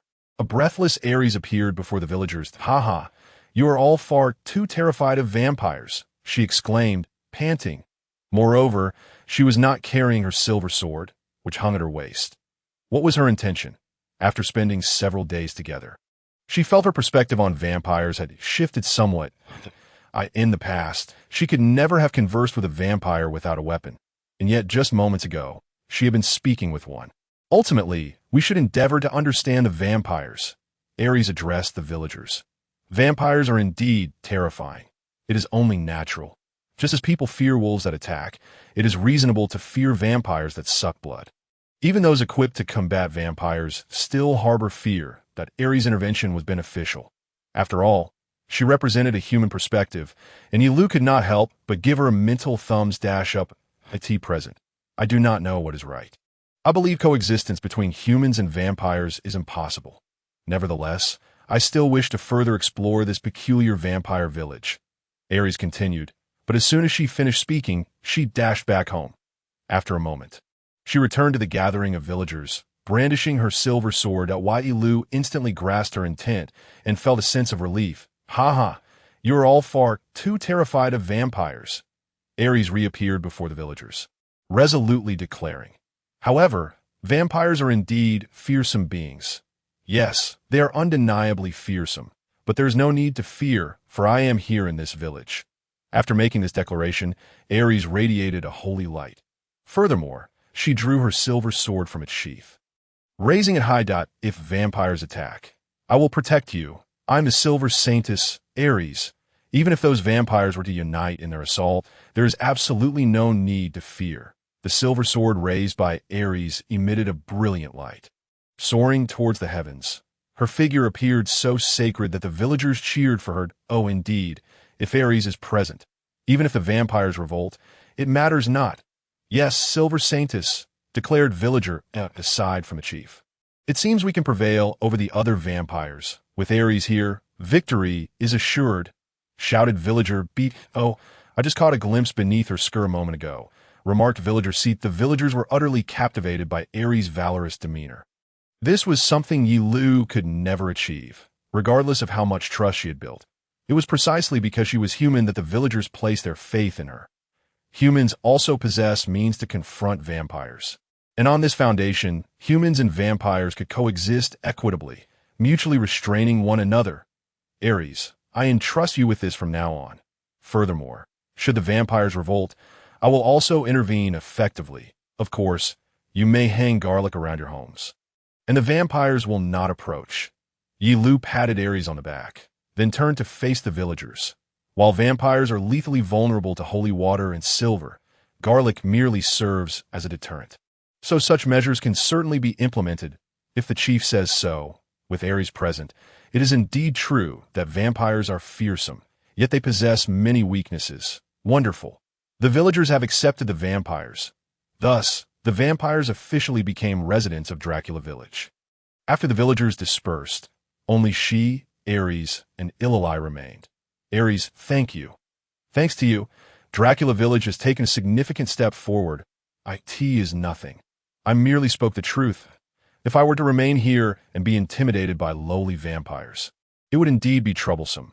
Moreover, this is just the beginning, is it not? Should conflicts arise between humans and vampires, the consequences would be dire. Ares averted her gaze. Then Illali approached her. I apologize, Ares. I have matters for which I must also express my regrets. It is quite all right, Illali. Previously, my disdain for all vampires led to your neglect of me. That was my fault. Nay, it was I who forgot that Ares was originally a vampire hunter. The relentless defeats in battle left Liu pressed to the ground, pummeling him. Eli, you have gone too far. Sit aside. Ye Liu admonished Eli slightly, for it was utterly humiliating for a silver saintess to be battered by a vampire. Do not utter such words, as Ares always loses again. Ye Liu scolded once more. I apologize. I merely intended to offer praise. Eli scratched her head sheepishly. Praise? Ye Liu shot a glance at Eli before turning to Ares, saying, do not mind Eli's words. You are well aware of her temperament. Moreover, since your arrival in the village, you have begun to comprehend the nature of vampires, allowing you to forget your former identity and continue living. That I understand. Ares acknowledged that Eli's sharp tongue bore no malice. It was simply her nature. Thus, the crisis of collapse in Dracula Village was averted. However, this was merely a temporary respite. The future loomed larger, and the fuse still existed. First and foremost, she needed to devise a means for vampires and humans to coexist peacefully. As the president of the Agranari Trading Company, he fervently consumed stomach pain medication while energetically toiling away. Today, while working in the company office, a bat swiftly swooped in through the window, clutching a letter in its beak. Ah, here we go again, another demand from the vampires. After receiving the letter from the bat, it hung upside down from the ceiling, seemingly awaiting his reply. Oh, I must write quickly. And without being rude, he pressed his aching stomach while spreading out paper on the desk. pen poised in his right hand. Composing a letter drained him of immense energy. He had previously drafted contract for major clients, but this response to a vampire was utterly sapping his life force. A moment's carelessness or rudeness could result in swift execution or the penalty of bloodsucking.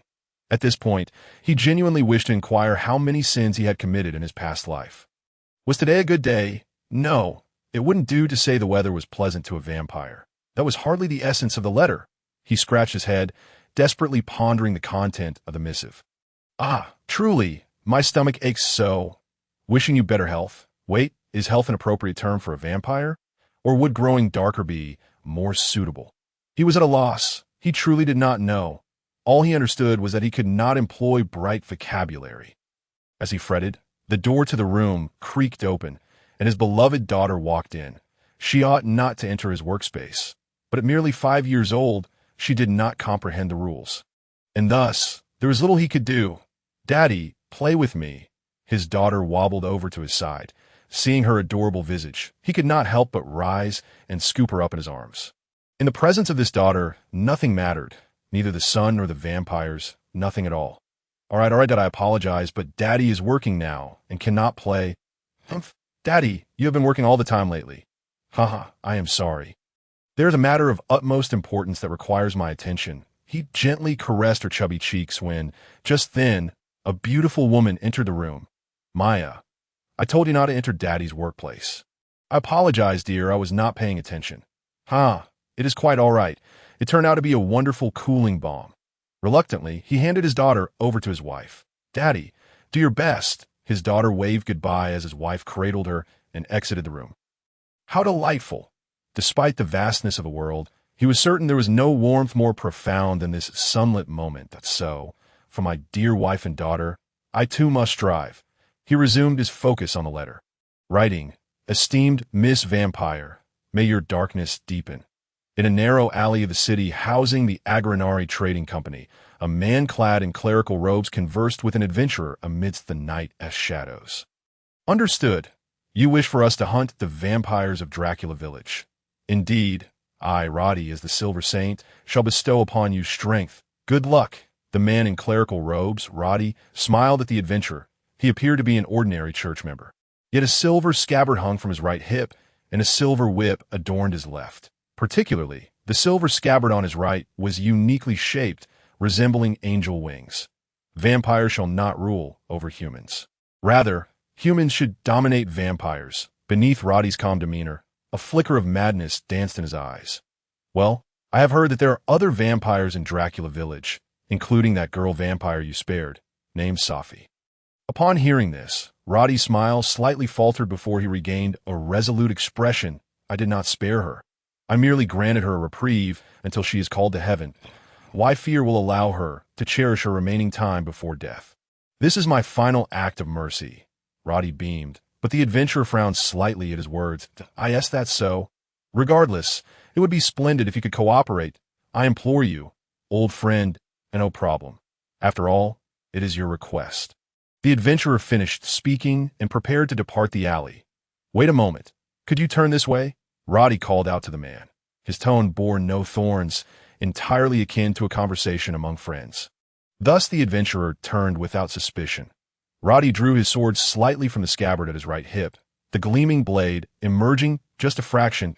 In that instant, a terrifying stream of light erupted from the blade, illuminating the surroundings as if a flashbang had detonated. The male adventurer disintegrated into dust, vanishing in an instant.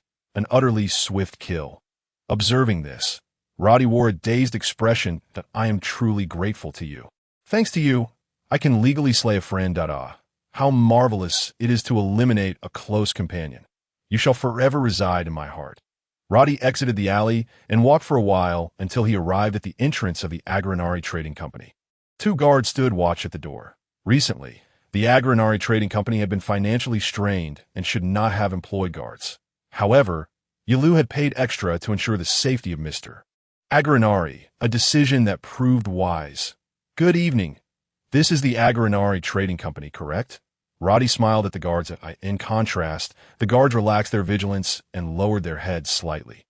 Even in the night, the The sight of a cleric brought them a sense of security. Much like in the country where Ye Liu resided on Blue Star, those donned in police uniforms were unconditionally trusted. Clerical robes fell into the same category. Yes, this is the headquarters of the Reincarnated Trading Company.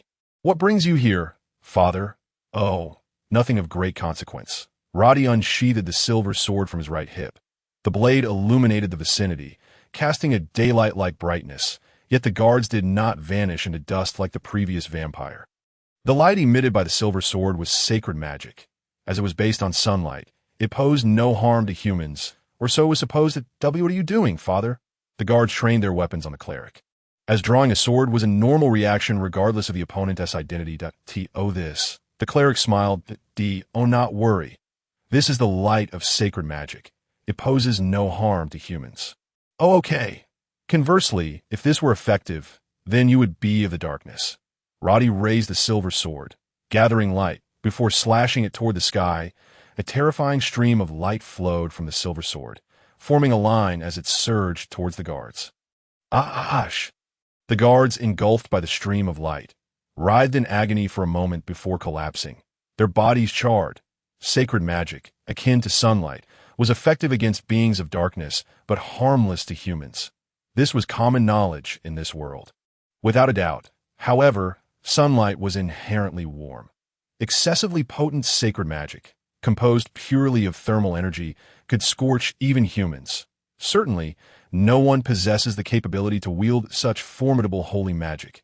Yet the silver sword in his grasp, the silver-winged celestial sword, can unleash an extraordinary surge of energy. This legendary sword, birthed recently, harbors a power that befits its illustrious reputation. Indeed, you are creatures of darkness.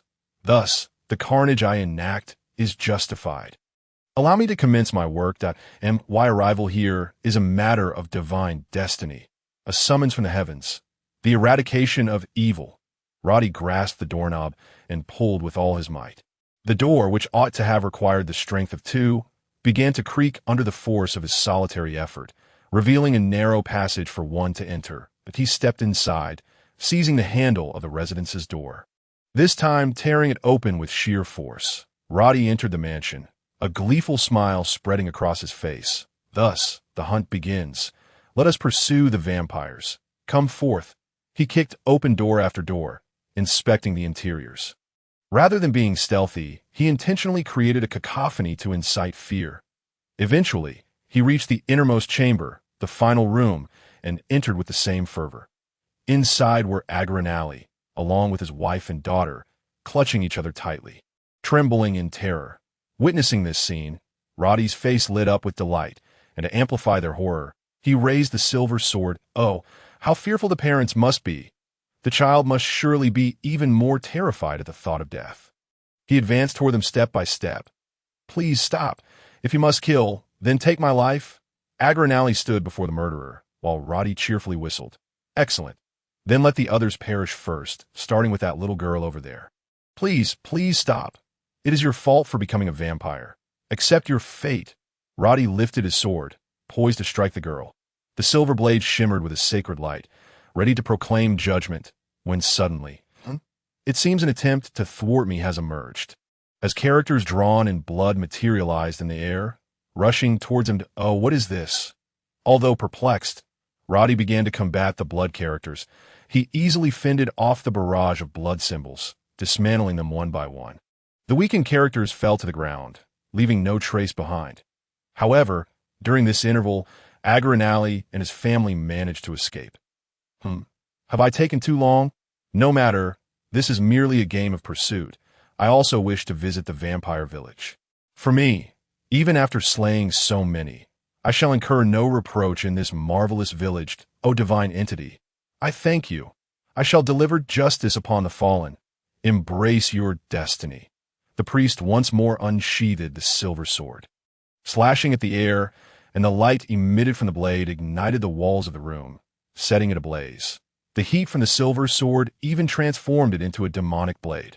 The flame spread further, completely incinerating the headquarters of the Reincarnated Merchant Guild. Such power is magnificent. Thus, even that exceptional being, the purple shadow Minorina, can be captured and enslaved? I see now. This is my divine destiny. Ah, the wound on my back stings. Under the glow of the burning mansion, Roddy displayed a manic grin. Have the blood characters been vanquished? In the basement of Dracula Village, Ye Liu was patrolling the lives of the vampires. Having sensed the crisis within the Agronali Merchant Guild through the blood characters. Those blood symbols were like toys to her, yet they possessed enough might to defeat rank magical beasts. Ordinary humans could not only fail to conquer the blood symbols, but might also find themselves ensnared by them. However, that priest easily triumphed over them. Perhaps it was due to an elemental counter. The extreme heat was indeed crucial. Blood, after all, is liquid. If evaporated, it becomes powerless. Moreover, blood magic is categorized as a vampire's power, belonging to the darkness, which is rightly purified by holy magic. While the blood characters were formidable, it was imperative to rescue Mr. Agronali. He seemed to have escaped the priest, yet could not be guaranteed that he would not be pursued. Village chief, what is the matter? I have a small matter to attend to. Just as she intended to suggest they take a break, she suddenly caught a whiff of a light, tickling scent. This was not the bloody odor emanating from the walls. The intense, pungent smell was garlic. It's coming from the ground. The scent and smoke of garlic are rising. Quickly, let's exit. What is happening? Is someone attempting to smoke out the vampires? The vampires began to writhe in agony, attempting to escape to the surface. Wait, do not rush out. The smoke and scent are rising from below. It may be worse up there. What? This is bad. Safi is on the verge of death. No, she is not dead yet. But her eyes are rolling back, and her body is convulsing. A vampire stood at the staircase leading to the surface, blocking the others from ascending, which indeed posed a possibility. Could the villagers be staging a rebellion? She had thought that due to Ares' assistance, the situation had stabilized temporarily.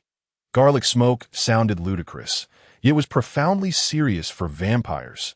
Safi truly appeared to be nearing death? If the basement walls had not been coated in blood, the odor might have been neutralized, and the situation could have been far worse. You all stay here. I will go check it out. Leave it to you. The vampires immediately distanced themselves from the staircase, retreating to the corners of the room. Well, at least they still had the sense to worry about her. Ye Liu hurriedly ascended the staircase, emerging to find the village shrouded in white smoke and the potent aroma of garlic. What has transpired? Have the villagers begun a garlic festival? Liu, at last, I found you. There's a smoky ghost. Ye Liu glanced around, spotting Ares and Ely rushing toward her. Where is this garlic festival? I shall go smash the place up. Ye Liu exclaimed, somewhat irate. What are you talking about? This is a method of vampire hunting, garlic smoke hunting. Burning garlic in abundance near areas where vampires may appear is one of the vampire hunter's ultimate techniques. Who is conducting such a dreadful hunt? I do not know. Regardless, if we do not resolve this quickly, the vampires may suffocate in the smoke. This hunting method is notorious for causing vampires to perish in agony. In fact, I had once hesitated to employ this method against you. Ely, where is the enemy? Ely had removed the eye patch from her right eye, revealing her magical eye. She could even locate a beehive in the forest, making it a breeze for her to find the vampire hunters. It was nighttime, but that was of no concern that I found it. I will lead you there. All right, this way. Ye Liu carried Ely on her back as she pointed north, and they set off immediately. Wait, what about me? Came Ares' voice from behind, but they paid no heed, hoping she could manage to keep up. After running for a while, they spotted a wooden cage engulfed in flames. That meant there was something akin to a bonfire there. White smoke billowed toward them. That was indeed the source of all the foul odor. Time rewinds to 6 individuals seated around a fire in the forest. They were vampire hunters from the Silver Cross Society, having received a commission from the Vampire Hunter Guild to obliterate a vampire village. Rumor had it that a powerful vampire resided in the village.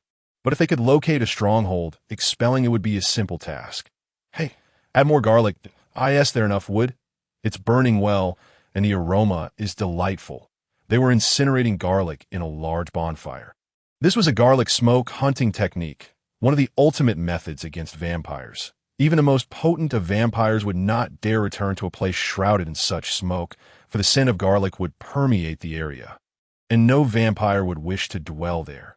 Moreover, the benefit of this strategy was that once they ignited the fire, their safety was assured.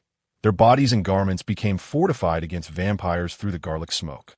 More importantly, their blood now contained garlic elements, rendering them repulsive to vampires. While consuming garlic might cause them slight discomfort, and the preparations were a hassle, once successful, this became an invincible strategy. What is that? One comrade cried, pointing in a certain direction. Following the direction he pointed, they beheld a figure rushing towards them through the swirling dust, moving against the haze. Upon closer inspection, the silhouette became clearer, adorned in a black cloak, with strands of silver hair peeking out, moving with astonishing speed. Look, it's a vampire. A vampire is sprinting towards the smoke with all its might. How can this be? This smoke has been infused with garlic. It cannot possibly be a vampire. Look, it is that. The vampire hunters gathered around the flames were taken aback by this inexplicable situation. Prepare to engage. If it is a vampire, it cannot possibly fight normally in this garlic smoke. She must be straining herself. Indeed, we have consumed a copious amount of garlic. If you can drink blood, go ahead and try. They brandished their swords, guns, and other weapons, ready to confront this potential vampire hunters. Their holy magic was not particularly formidable. Yet, within this garlic smoke barrier, even a high-ranking vampire could not hope to combat effectively. Perish, you enemies of humanity! Two companions leaped towards the figure, attempting to pierce her with their guns. The tips were made of silver, and the arrows were imbued with holy magic. If she were a vampire, she would certainly not escape unscathed. Don't bother me. Ye Liu caught a silver arrow with her hand. Silver is valuable. I shall take it. You may leave now. What? The two were knocked aside by her shoulder, losing consciousness. What? She's not a vampire. Who is she? She is a vampire.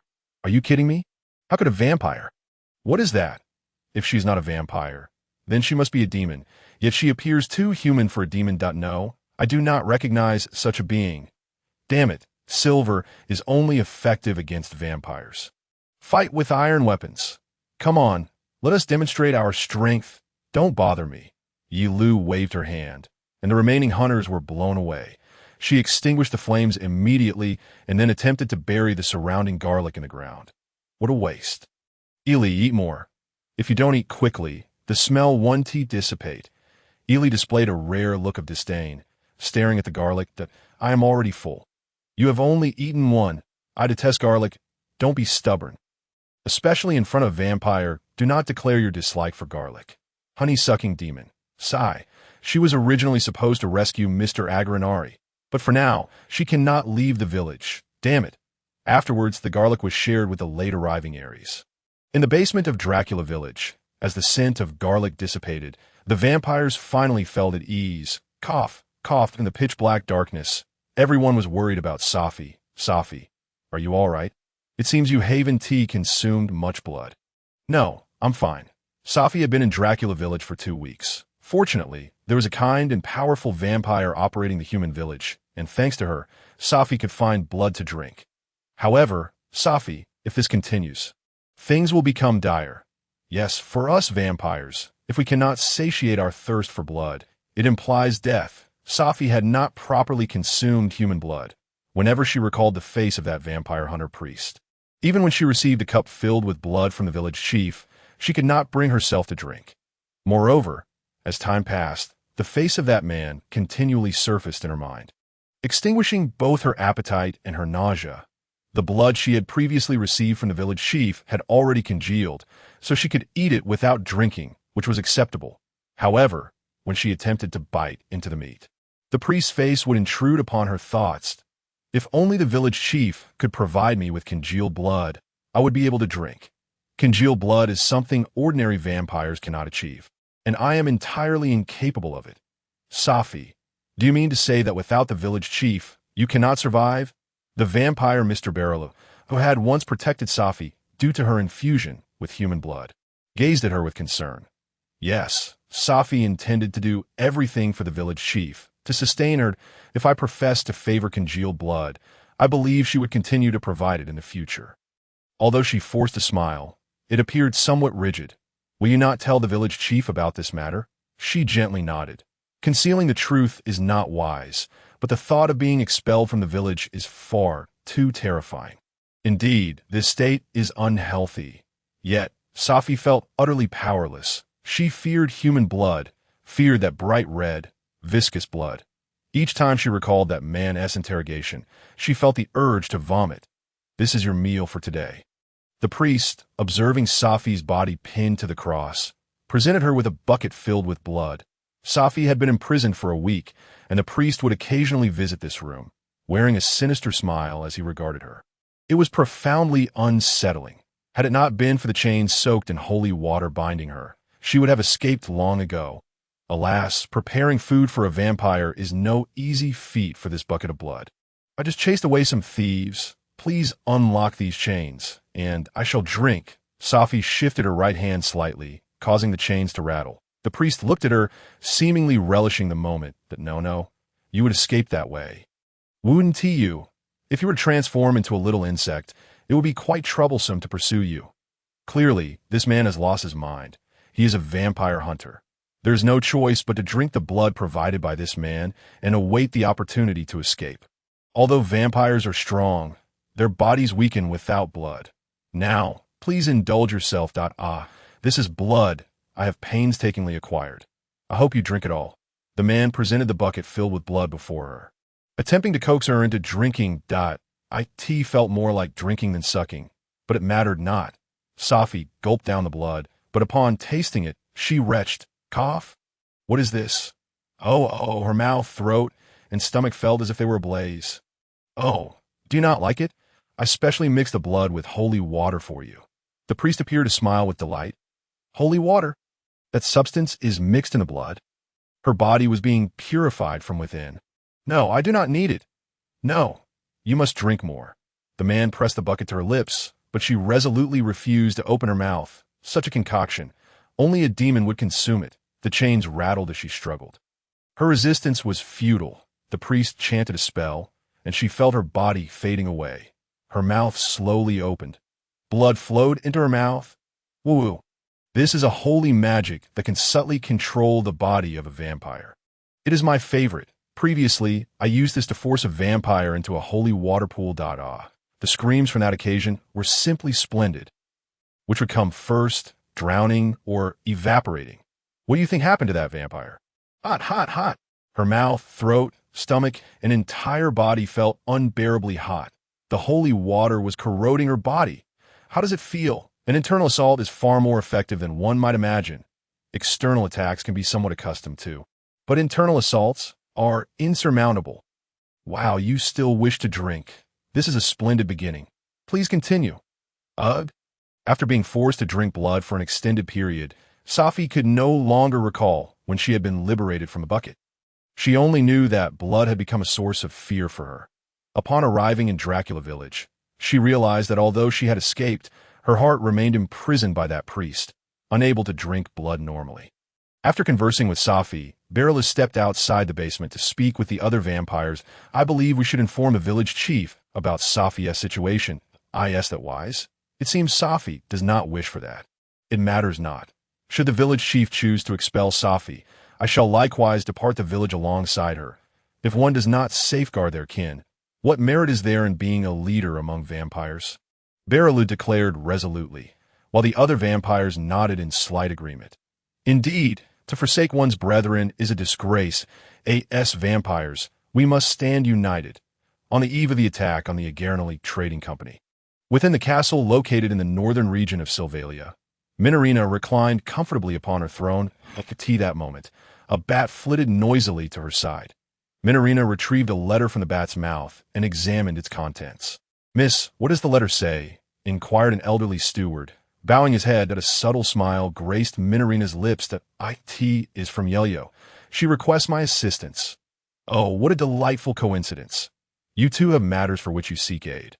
I did not solicit her help. The result of my previous visit was to acquire wasps as my minions. Silence. They are more formidable and compact than bats, making them far more convenient to employ. Minerina justified her choice of wasps as minions. Indeed, wasps proved to be exceptionally useful. That a formation of over 100 wasps launching an attack would undoubtedly pose a terrifying threat. Their venom is lethal, and their agility is unmatched. That AS assassins few creatures rival their efficacy.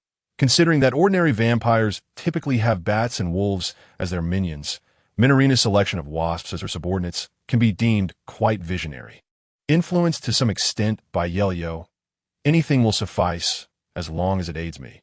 I will reward you with honey. I have no desire for honey. I merely find bees to be adorable and wish to transform them into my minions. Then what assistance does Lady Ye Liu require? The old steward, accustomed to such exchanges, observed as Minarina revealed her fangs in a slight grin. As a senior vampire, she hoped to guide the newly arrived junior vampires in the village. This task would be a mere trifle for her. Through the residual blood, Ye Liu maneuvered the remaining blood on the contract, directing Mr. Reincarnated and his companions to this village. She had initially intended to intervene personally if necessary. However, Mr. Reincarnated and his family, along with the members of the trading company, safely arrived at Dracula Village, traveling by carriage without incident. As night fell, they lit several bonfires in the square, allowing them to temporarily rest their horses and carriages. Ye Liu went forth to greet them. Mr. Reincarnated, are you well? With great effort, I managed to obtain assistance through the blood. Thank you very much. The collapsed Mr. Reincarnated struggled to rise, bowing to her, appearing to have rushed here without rest. Do not strain yourself. My apologies for the unexpected action taken by the Vampire Hunter Guild. Ye Liu remarked that I am sorry. This was unforeseen for me as well. The Vampire Hunter Guild indeed possesses privileges. Yet they should not have the authority to assault a trading company so abruptly, Arius expressed, her face etched with concern. They were apprehensive that Mr. Reincarnated's business dealings might suffer losses. Thus, when the city's constabulary conducted their investigation, they endeavored to leave no evidence behind, attempting to conceal their contract. Should the worst occur, Ye Liu instructed them to claim they were merely threatened by vampires. Presenting the blood contract would appear as if they had been coerced. Furthermore, the trading company had expended considerable resources hiring guards. However, such vigilance was meant for the city's powers, not anticipating the Vampire Hunter Guild would send individuals here. Dealing with vampires, I prepared myself for the loss of everything. Yet alas, the trading company I worked so hard to establish has been reduced to ashes. What then was the worth of my past efforts? Mr. Reincarnated displayed profound despondency, leaving little comfort to be offered, even in his previous life on Blue Star. Witnessing a burgeoning company utterly annihilated was an unbearable ordeal. Were she to assume Mr. Reincarnated's position, her heart would surely shatter. That said, vampire hunters were generally perceived as weak against humans. The guards of the Reincarnated Trading Company ought to have employed formidable warriors. And vampire hunters were specifically adept at dealing with vampires, not particularly strong against humans. They had not anticipated that the guards would be so easily slain, deprived even of the chance to flee. Are you all right? Safi was conversing with members of the Reincarnated Trading Company, distributing water from a bowl filled with cups to those gasping for breath. Were she human, her actions would be deemed impeccable. Thank you, such a lovely young lady.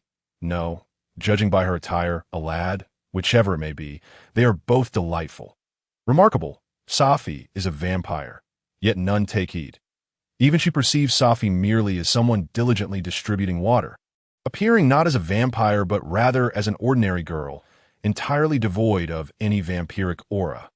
Based on the information provided by you, the Vampire Hunter Guild has begun targeting this village. Minarina sighed.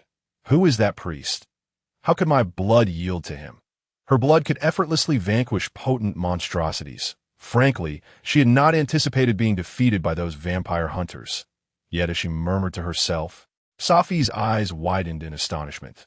The priest, that one, does he carry a silver whip at his waist? Trembling, Safi ceased her distribution of water, nearly dropping the cups from the bowl. Upon reflection, having learned from Berilu that Safi's inability to feed normally stemmed from a previous encounter with a whip-bearing clergyman who had relentlessly interrogated her, inflicting psychological trauma. Upon closer examination, that man could very well be the one who tormented Safi. What is it? Tears welled in Safi's eyes.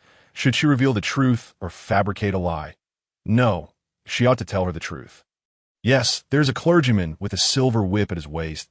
I could see that moment. Safi let the bowl fall to the ground. Her heartbeat quickened, breaths became shallow, and her complexion turned pale. No. with tears brimming in her eyes. Safi was enveloped by fear. It appeared that the priest she had seen was undoubtedly her nemesis. Though she had not been slain, she had indeed sustained grievous injuries, the psychological scars far too profound. The priest with the silver whip could very likely be. At this juncture, Arius interjected. "Do you know him?" Ye Liu inquired. "Among the vampire hunters, there exists one particularly vile individual." Arius furrowed her brow, seemingly recalling a memory. "His name is Lord Ye. He hunts humans under the guise of a vampire hunter, a true maniac that he wields a silver whip as his weapon, proclaiming some mantra about destiny, da-da." Safi's scream confirmed Arius's suspicions were accurate. Lord Ye's character indeed seemed to harbor issues. "Are you aware that he also possesses a peculiar sword at his waist? A silver blade capable of incinerating houses with a mere swing through the blood." Ye Liu had witnessed Lord Ye's combat, yet his silver sword remained an enigma. Dubbed the Holy Silver Sword, its light could ignite structures at a strange sword? "I know not. Previously, I seldom returned to the Vampire Hunter Guild. Perhaps I am simply unaware," Arius recalled. "You cannot return now." "Ellie, sometimes the truth can be painful," Ye Liu gently reminded, then turned her gaze towards the frightened Safi. If I eliminate this priest, would that not resolve the issue?" Yet Minerina shook her head. "Impossible. If he is eliminated carelessly, Safi may lose her chance to overcome her trauma anew. It is imperative to rely on one's own strength to resolve such matters." Arius whispered. "Indeed, if one does nothing and waits for another to rescue them, it would be all too effortless. However, in such a scenario, only external factors would be addressed, leaving internal issues unchanged. This presents quite a conundrum. If this continues, Safi will be unable to fully overcome her psychological trauma. Yet I have a notion." Minerina revealed a confident smile. "What notion?" "She merely needs to confront her fears through practice. If she were to stand before the priest now, she might very well perish from fright." Safi slumped to the ground, gazing at them with fearful eyes. Somehow, it felt as though they were bullying her. "I speak of practice. It won't be so harsh." "Ye Liu, you are monitoring that priest, correct? Then let Safi practice with you in the guise of the priest." Minerina beamed with pride. This truly was a splendid idea. Starting with a mock priest, perhaps in time, she could stand before the real one. Safi was already looking at them with terrified eyes. "Hurry and transform into the priest. Time before dawn is precious." Minerina urged Ye Liu with great urgency. Indeed, should she transform into the priest, it might gradually alleviate Safi's psychological scars. However, Safi gazed at them with tear-filled, fearful eyes. If mishandled, rather than improving, it could lead to irreparable consequences. Yet if left unattended, Safi's condition seemed unlikely to improve, creating quite the dilemma. Perhaps a slight attempt would be prudent. She recalled the priest's face and figure, clad in priestly attire, with a silver whip and sheath at his waist. Was the whip on the right or the left? Never mind, it matters not. But what did his face look like? Dreadfully, she couldn't quite remember. What's wrong? Not transforming. Ares, please refrain from speaking. She was utterly focused. His hair was golden, his nose of moderate height, and he sported a beard. She recalled it being double-layered, somewhat resembling a certain performer. As long as the atmosphere is right, it should be fine. My image, shall be annihilated. That sounds rather sinister. Ignoring Ares's quip, her body became enveloped in smoke. She must have transformed into Lord Ye. Clad in priestly garb, with something akin to a silver whip hanging from her right hip and a silver sheath from her left. It resembled a child's toy, simplistic and crude in design. Yet its shimmering silver appearance seemed rather gaudy. Is this the sort of fellow? It felt off. Ares gazed curiously at her face. The ability to transform ultimately relies on the image one envisions. If that image is flawed, the result will be as such. In other words, Ye Liu does not recall the faces of others. You're still dreaming of coexisting with vampires, yet struggle to remember the faces of others? How is that possible? Who can perfectly recall the visage of someone met for the first time? As a vampire, she surely does not possess flawless memory. Remembering appearances is inherently challenging, even after exchanging greetings. One might forget by the following day. To be frank, When transforming, one generally needs to observe a model to accurately reproduce details. That's so. I am unaware. Minorina nodded at Ares. Otherwise, vampires would transform more frequently, drawing more blood. They would attack those they could morph into, rendering them unconscious, and then desperately observe them to transform. Rather than resorting to such measures, it would be more efficient to simply drain that person's blood from the outset. Transforming into a mosquito for blood would be far more effective. That Ellie's remark prompted her to involuntarily agree, but upon reconsideration, the quantity of blood might prove insufficient. Indeed, the ability to transform is not omnipotent. Had it been, vampires would have long since infiltrated society. Incidents of neighbors being replaced by vampires would likely be commonplace. Thus, the question of whether this method would be effective for Safi need not be asked. Minorina cast a glance at Safi. Since Ye Liu's transformation, Safi had not uttered a sound. This was hardly surprising, given that Safi had collapsed to the ground, unconscious, and in any case, let us first attend to her. She dispelled the transformation, hoisted Safi onto her back, and delivered her to the basement, entrusting her to the care of the other vampires before returning. Minorina seemed to await her words. If this is repeated multiple times, I believe Safi will develop a certain resilience. This bullying, repeatedly rendering her unconscious, seems rather cruel. Minorina recognized that her words were problematic and responded somewhat anxiously to no. That's not it. If we do not act, the issue remains unsolved. Allowing this to persist would be even more tragic than losing the power of a vampire. Moreover, that man named Rodi will be visiting the village, correct? If she is unaccustomed to it, she may very well die from fright. Vampires die from fright. Whether it is Safi's weakness or Rodi's terror remains somewhat ambiguous. The notion that vampires perish from fright does not sound like a jest. Yet observing Safi's current state, one cannot help but concede that it is a possibility. Alas, let us consider her opinion. If possible, we shall attempt this again tomorrow. We must do this. Vampires cannot be overly weak. After the discussion concluded, Ellie approached her. Hey, Ye Liu, I wish for you to transform into me. She made the request with an expressionless demeanor. As always, Ye Liu found herself at a loss regarding her thoughts. Why? If I see you, I can clearly see myself. That's so. It appears her interest is piqued. Ye Liu was also concerned about the accuracy of her transformation in front of tangible subject. Ares and Minorina regarded them with curiosity, prompting her to resolve to transform under Ellie's gaze. My image. Oh, shall it change? Her body was once more enveloped in smoke, and her gaze lowered. Oh, I look exactly like I do in my usual self. Ellie remarked with a hint of admiration. Indeed, it is an exact match. If you do not speak, others cannot distinguish between us. However, once you speak, even those who are not particularly close can recognize you through your expressions and mannerisms. Ares and Minorina noted. Indeed, using transformation magic to become another is a task of considerable difficulty. Can you see your own body? While she pondered, Ellie began to speak, looking down at her own form. Of course, she could see it. No. Can I view my body from above using magical eyes? Above? What do you mean? She did not comprehend what Ellie was saying. As confusion settled in, Ellie's expression seemed tinged with sadness. Thus, magical eyes cannot be employed. Even when transforming into another, one cannot utilize special abilities.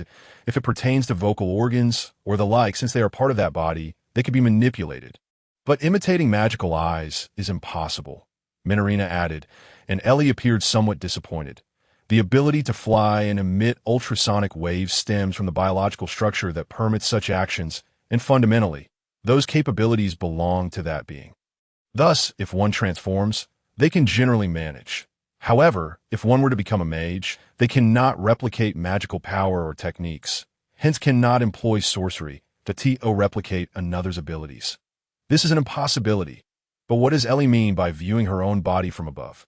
Curiosity piqued, she inquired, and Ellie approached her, grasping her shoulders. Ellie, what is it? Compared to usual, her pupils appeared smaller, and the typically meek Ellie seemed to exude a bit of pressure. After a moment of staring at her body, Ellie commanded, take it off. What? Remove your clothing. Could someone please elucidate the actions of this girl before me? Ye Liu currently possessed the same body as her, yet she found herself utterly bewildered by her intentions. Ellie, what are you saying? The transformation magic changes even the attire. So, I am curious whether the interior has also changed. Eli stared at her body with an expressionless gaze, as though attempting to see through her clothing. If she were to undress here, Eli would be completely exposed. Yet, it mattered not. This was merely a counterfeit body, and I felt no shame. Shouldn't there be at least some concern? Shouldn't there be a sense of modesty? If the clothing were to be damaged, harm would ensue, for a part of the original body had transformed into the attire. Eli truly beginning to remove her clothing? Is she serious? What? I must revert back to my original form. Ye Liu managed to dispel the transformation, averting further escalation of the situation. But what does it mean to gaze upon one's own body from above? Days later, Ye Liu transformed into the counterfeit multiple times, causing Safi to faint repeatedly. Cough, cough. Oh, do not faint. Success, at last. Even when confronted with the imitation of Roddy, Safi did not succumb to unconsciousness. If that is the case, perhaps she could face the real Roddy. In the conference room, the Vampire Hunter Guild Sylvalia branch, representatives clad in opulent attire surrounded a round table, engaged in discussion.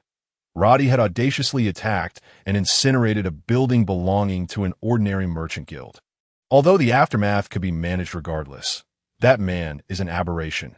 Was it a mistake to bestow upon him the holy silver sword? No, this only serves to reinforce our authority. Thus, it is a fortuitous matter. He merely acted a tad excessively. Hence, we must deliberate further, as long as it remains within the confines of our branch. Even if the damage increases, it is of little concern. The representatives conversed casually. Roddy, as the Holy Silver One, is indeed an extreme aberration. Yet, based on this understanding, they resolved to grant him the Celestial Silver Wing Sword. From the perspective of the Vampire Hunter Guild, Roddy's assault on the Agranari Merchant Guild was unexpected. As they had not received any intelligence linking the guild to vampires, the attack appeared to be Roddy's personal choice, seemingly connected to the vampires. Amidst this atmosphere of discussion, a young man rose to his feet. Wait a moment. The Vampire Hunter Guild has incinerated an ordinary merchant guild, killing innocent lives? Innocent lives have perished in flames. For the Holy Silver One, he should not receive accolades, but the punishment he rightly deserves. He appeared younger than the other participants, perhaps in his 20s, with a robust physique. In response to his outcry, the other participants cast indifferent glances. Mr. Bodis, you understand nothing. This is your first attendance, but you will learn what you ought to know. Indeed, it is an unfortunate incident.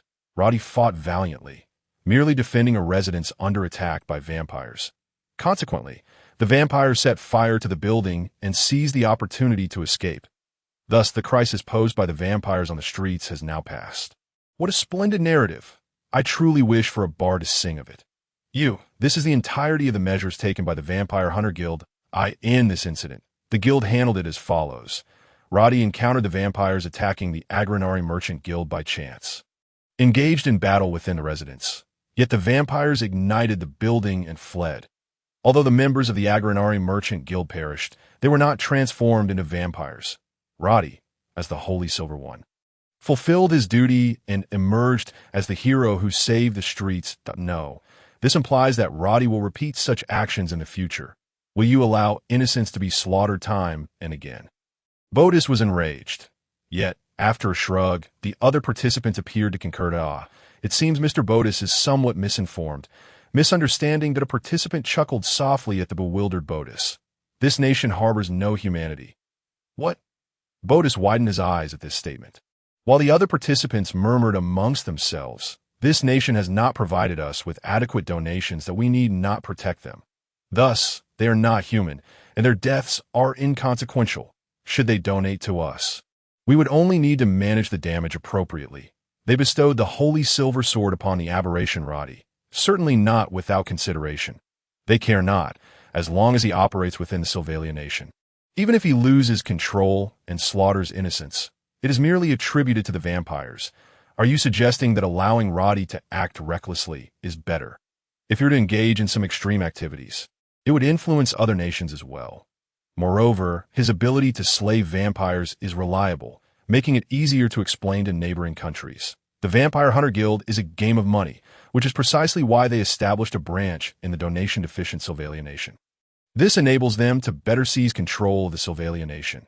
The vampire hunters of Sylvalia can generally be categorized into 3 characteristics. Point 1 type, like Ares, harbors a profound hatred for vampires, swearing to protect humanity rather than pursue wealth. Another type, like Roddy, is an aberration. Both share the commonality of valuing something greater than money. The last category goes without saying. Regardless, such damage is negligible. Even if a town were to be incinerated, it poses no issue, as it can simply be labeled as the act of vampires. Do you not possess the awareness to protect humanity from the threats of vampires? Is this not the pride of the Vampire Hunter Guild? Are you merely driven by wealth? In response to Botis's exclamation, the other participant shrugged. It seems Mr. Botis is still quite youthful. We publicize the threat of vampires to gather donations, thereby protecting humanity from their menace. I admire your overly pure ideals, but no one will follow you in that manner. Fear not. In due time, you too shall become like us. Excuse me. The representatives articulated their justifications for their actions. Botis appeared unable to endure their words, gritting his teeth as he exited the room, but he then left the building with the same fervor, mounting the carriage that awaited him. What is this? Is this the Vampire Hunter Guild? Is this not merely another race of vampires? Does such an organization need to continue its existence? After Botis's departure, discussions resumed in the conference room. The power of the Holy Silver Sword is indeed astounding. It can effortlessly incinerate humans. It may very well be one of the 4 great relics. If not, it will become the 5th. Such a treasure has fallen into the hands of the notorious vampire slayer Roddy. It seems there is now no vampire capable of opposing him. The Demon Slayer. This is one of Roddy's epithets. He earned this title due to his relentless slaughter of both vampires and humans. The Vampire Hunter Guild protects the aberration Roddy because he possesses sufficient power to compensate for any potential issues he may cause. He was originally a ravager on the battlefield, possessing greater combat experience than the average vampire hunter. He is a formidable force capable of vanquishing ordinary mercenaries, and he can unleash powerful holy magic through the Holy Silver Sword. Although Roddy is weak in holy magic, he nevertheless wields extraordinary strength as a vampire hunter. Particularly, he excels in close combat with weapons such as swords and whips. Vampire hunters primarily rely on holy magic in battle. The more potent the holy magic, the more weakened or slain the vampires that come into contact with it. Thus, vampire hunters generally enhance their holy magic. Conversely, they seldom improve their martial skills. Rather than slightly enhancing their battle techniques, it is more effective to strengthen holy magic to weaken vampires, thereby minimizing the disparity in strength. In this context, Roddy is a rare entity, as he relies more on his martial prowess than holy magic in combat. This is his source of strength. As a vampire hunter, he is undoubtedly the most powerful vampire hunter within our Sylvalia branch. Roddy is an outlier. He was originally a mercenary, specifically targeting humans, a devil honed on the battlefield.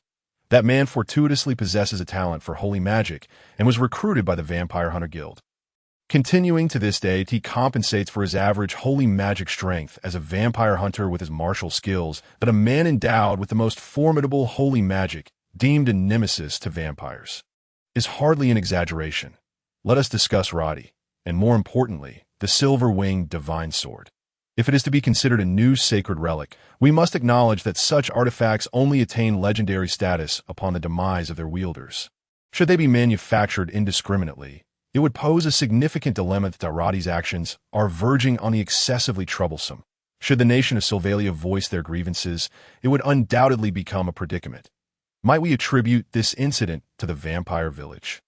Then we could mobilize our forces to annihilate it. Point 1 Representative's remark elicited surprise among others. This would incur expenses. The nation of Sylvalia bears no obligation to undertake such a task. We are not obliged to protect those who are not human. Amidst the chorus of dissent, the man who proposed the idea chuckled. I received a report from Settle, mentioning that a gold mine lies near the vampire village. How does that sound in terms of value? Upon hearing this news, the others immediately altered their expressions. That changes everything. We could indeed obliterate the vampire village and, as a reward, claim dominion over the surrounding area and acquire the gold mine.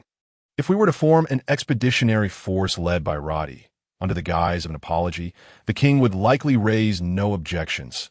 Should we entrust the army to that aberrant individual? There are some concerns, yet they are not insurmountable. He is genuinely eager to hunt vampires, and should anything go awry, we can conveniently blame the vampires. That we will fabricate an excuse. Mr. Bodis would be a fitting candidate.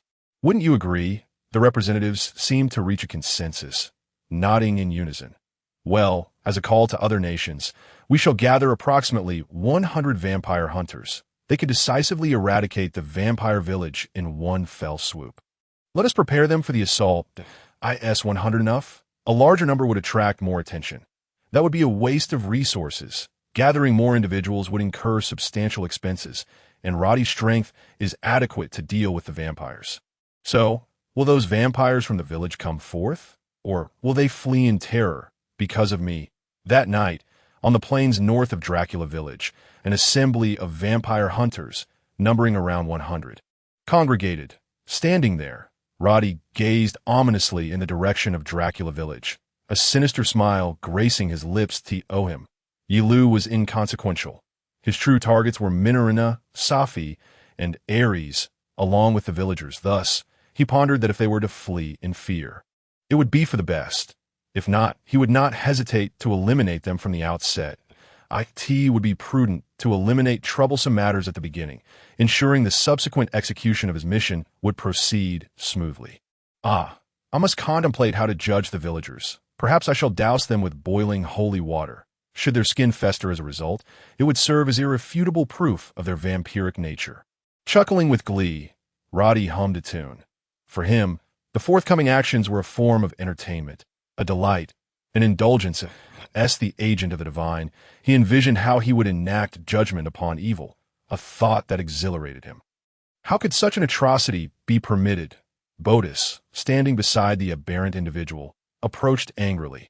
Bodis had been dispatched by the Vampire Hunter Guild as an overseer, and by rights, he should be Roddy's superior. However, the sight of Roddy drawing his silver sword instilled a sense of threat within him. "Oh, Lord Bodis, have you too succumbed to vampirism? Any who attempt to obstruct my divine judgment are wicked.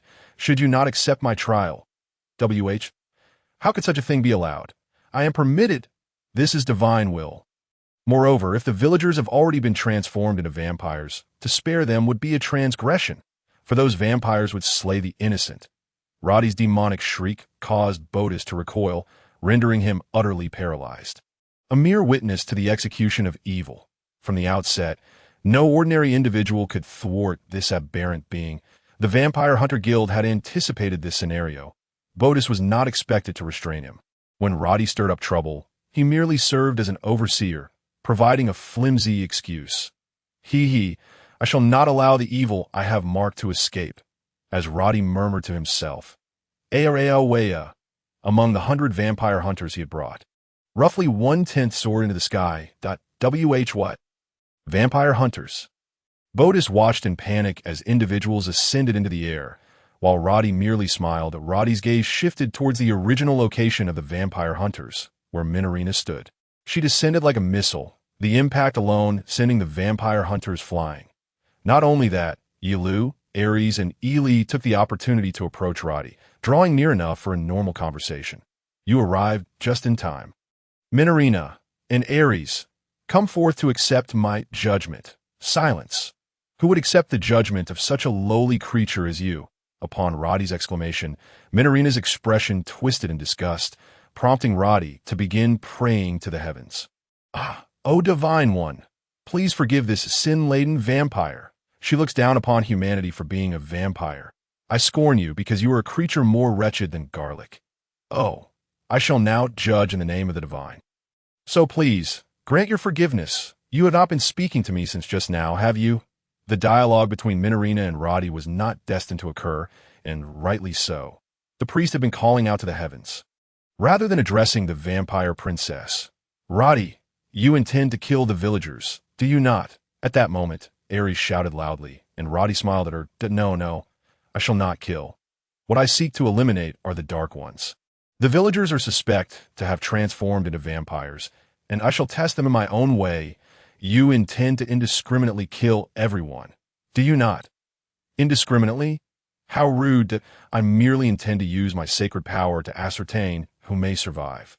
With my divine strength. Roddy unsheathed his sword from its scabbard at his waist. The surrounding darkness illuminated, the radiance sufficient to be seen by all. Upon witnessing the light, Minerina grimaced in agony, while Ares widened her eyes in astonishment. I cannot believe it. It harbors such sacred power. If wielded against a person, Ares whispered, her voice trembling. Precisely because she was a practitioner of holy magic, she could accurately comprehend the power concealed within the silver-winged divine sword. This sword was regarded by the Vampire Hunter Guild as one of the 4 sacred relics. Its might not to be underestimated. This is divine power. Thus, those who perish by this power are indeed dark. Are they not? Even those who are not dark will be burned alive. That is an entirely different matter. The silver holy maiden has fallen. This place must be sanctified with the silver holy sword. Faced with Roddy, who raised the silver sword, Ares assumed a defensive stance, yet Roddy regarded her body with derision. However, even a fallen holy maiden may return, provided she heeds my words. Obey me, as the agent. I shall persuade the heavens. How revolting! Do you truly believe yourself to be the divine emissary? I do not pretend to be a god, for I am the agent. Roddy appeared to conclude his conversation with Ares, and then shifted his gaze towards Ili. Oh, young maiden, your magical eyes are remarkable. It is not the fall in you, but rather I who should possess such a gift. By extracting your eyeballs, your sin shall be alleviated, and even the heavens will concur. Liu, this man is terrifying. Ili dashed to Ye Liu's side, seeking refuge behind her. Ugh, how utterly repugnant. It gives me the chills. As the agent of the divine, it is only natural for the dark to tremble in my presence. No, we merely find your actions and existence to be nauseating. If such a wretch were to capture me for a time, it is no wonder that Safi would endure psychological trauma. Oh, Safi, it appears that through my judgment, she has acquired a sacred wound in her heart. Splendid. This serves as evidence of her sins being alleviated. The greater her suffering, the closer she draws to salvation. Roddy began to pray fervently to the heavens. Ye Liu's feet struck the ground, causing fissures to appear beneath. Safi is in agony, and yet you refer to it as a sacred wound. Her voice, differing from her usual tone, took on a chilling quality. Roddy seemed to sense something, laughing maniacally for a moment. Ha ha ha. So what? It seems you two are a first-rate vampire. Thus, this silver holy sword possesses its worth. Shall we commence? How fortuitous, for I have grown weary of conversing with you. Facing Roddy, who brandished the silver sword, Ye Liu provocatively waved her hand, proclaiming oneself as the judgment of the heavens. Let us see if you can sever my fingernail first. Roddy erupted in laughter at Ye Liu's taunt. Ha ha ha. Oh, what a foolish vampire. I possess a certain admiration for your stupidity. Indeed, splendid. You are so eager to be vanquished by my holy power. Allow me to boil your foolish head, and then let it evaporate. Laughing, Roddy sheathed the silver-winged divine sword and assumed a battle stance. What is this? Why have you sheathed your prideful sword? It is precisely because the sun may hide that it shines even more brilliantly upon its return. In other words, the sheath serves as a charger. For a weapon lauded as a holy sword, needing to recharge seems rather paltry. Roddy's eyes widened at Ye Liu's contemptuous words, but he quickly transformed his fury into laughter. Oh, what a diminutive and pitiable vampire. You have foreseen your own demise. At least act tough with your words. Hurry, do you not know that villains perish through excessive chatter? Let us conclude this, if you can evade my strike. I shall commend you. Roddy wore a maniacal grin, his lips curling upwards. Meanwhile, Ye Liu crossed her arms, her feet firmly planted on the ground, as if to declare that she would not budge an inch. Are you misunderstanding something? I have no intention of evading at all. Oh, you sense your death approaching and no longer struggle in a grotesque manner. No, such a feeble force is not worth my effort to evade. Roddy slightly raised his head, gripping the hilt of his sword even tighter. Deep down, he was seething with rage. How dare a vampire belittle his power? Liu, what are you doing? This is reckless. The power of that silver sword is immense. Do not engage lightly. Ares and the others were taken aback by Ye Liu's audacity. Regardless of Roddy himself, the might of the silver-winged divine sword was undeniably real as a specialized weapon against darkness. If the opponent were a creature of the night, they could not withstand that holy power without suffering harm. This was a certainty. Fool! How could a vampire possibly endure such holy magic? Ares knew that Ye Liu was unafraid of holy magic. Yet the sword's might was considerable. Even a human would perish instantly. I am merely here to enjoy the spectacle. Minorina effortlessly dispatched the vampire hunters while keeping an eye on the clash between Ye Liu and Roddy. In this confrontation, their struggle was the main event. The outcome hinged upon Ye Liu and Roddy. Is this all your dying words? Then accept my judgment. Regret your foolishness? No, you have run out of time. My judgment is so powerful that it requires but a fleeting moment. The silver-winged divine sword was drawn with force. The sharp strike bore a heat knot of holy magic, rushing towards Ye Liu. It was a visible slash of light, yet Ye Liu did not even flinch. Her expression held no fear, merely disregarding the encroaching wave of light, which struck her directly, passing through her form, whether vampire or human. This was a fatal blow. However, after the strike, not a single hair on Ye Liu stirred, and her body bore no wounds. Seeing the vampire still standing, Roddy tilted his head in confusion. Oh, it seems the holy magic did not activate. Even the agent of the divine can that is commonplace for a vampire to be unaffected by his holy magic, which Roddy took for granted. Thus he struggled to comprehend the reality before him. He could only rationalize that the attack had missed its mark. Hey, did I not strike true just now? There was no doubt. It indeed struck. Terrifying, merely witnessing it raised goosebumps, yet to think she emerged unscathed. By the way, do vampires leave behind bones after death? Ares and the others were equally perplexed by the situation, though relief predominated. Meanwhile, at a distance from this battlefield, someone held their breath, their mouth agape. In an environment where none could accept the current state, Ye Liu slowly took a step forward. This move looks impressive, yet you are lacking. You dare to boast about a mere fluke. What a shameless vampire! I shall not falter this time. Oh, judgment of the heavens! Roddy once more sheathed the silver-winged divine sword, then closed his eyes to begin murmuring incantations, intending to unleash a layered strike of holy magic. For Roddy, in his usual state, this would be impossible. He was a seasoned warrior who would not employ a spell rife with vulnerabilities before his enemy. Holy sun, shine upon my foe with your smile. Purify the darkness and reveal the power you have yet to showcase from the heavens. Hear my pure request. Use holy might to obliterate evil. Roddy glared at Ye Liu with blood-red eyes. Gripping the sword hilt as tightly as he could, his hand screamed in agony from the excessive pressure, yet he remained oblivious. For him, it felt as though he were amidst a conflagration, compelled to exert every ounce of strength to vanquish those who doubted him as the divine agent. Light gathered within the sheath of the silver-winged divine sword.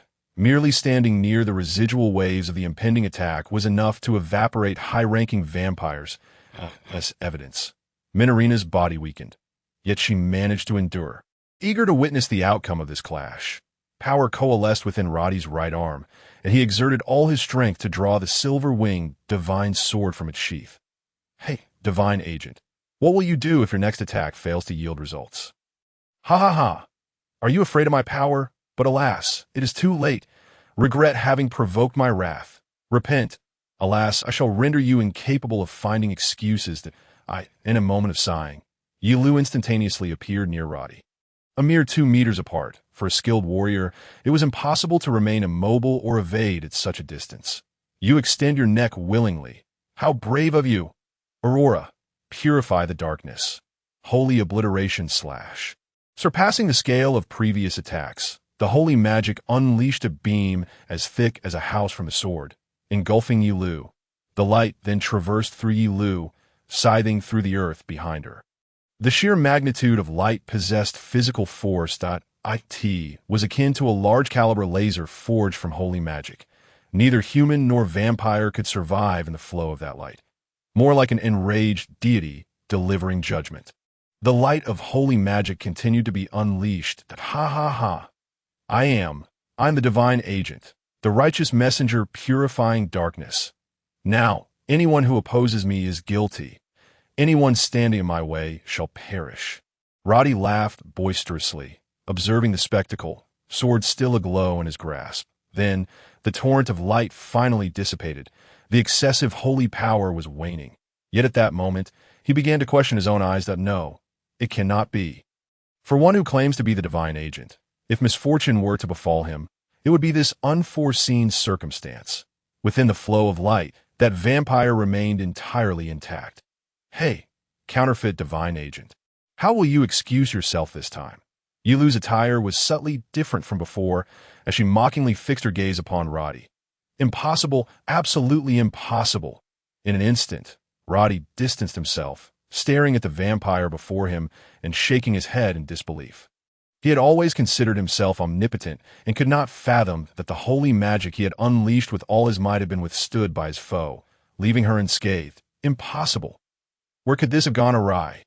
Dark One, what trickery have you employed? No trickery at all.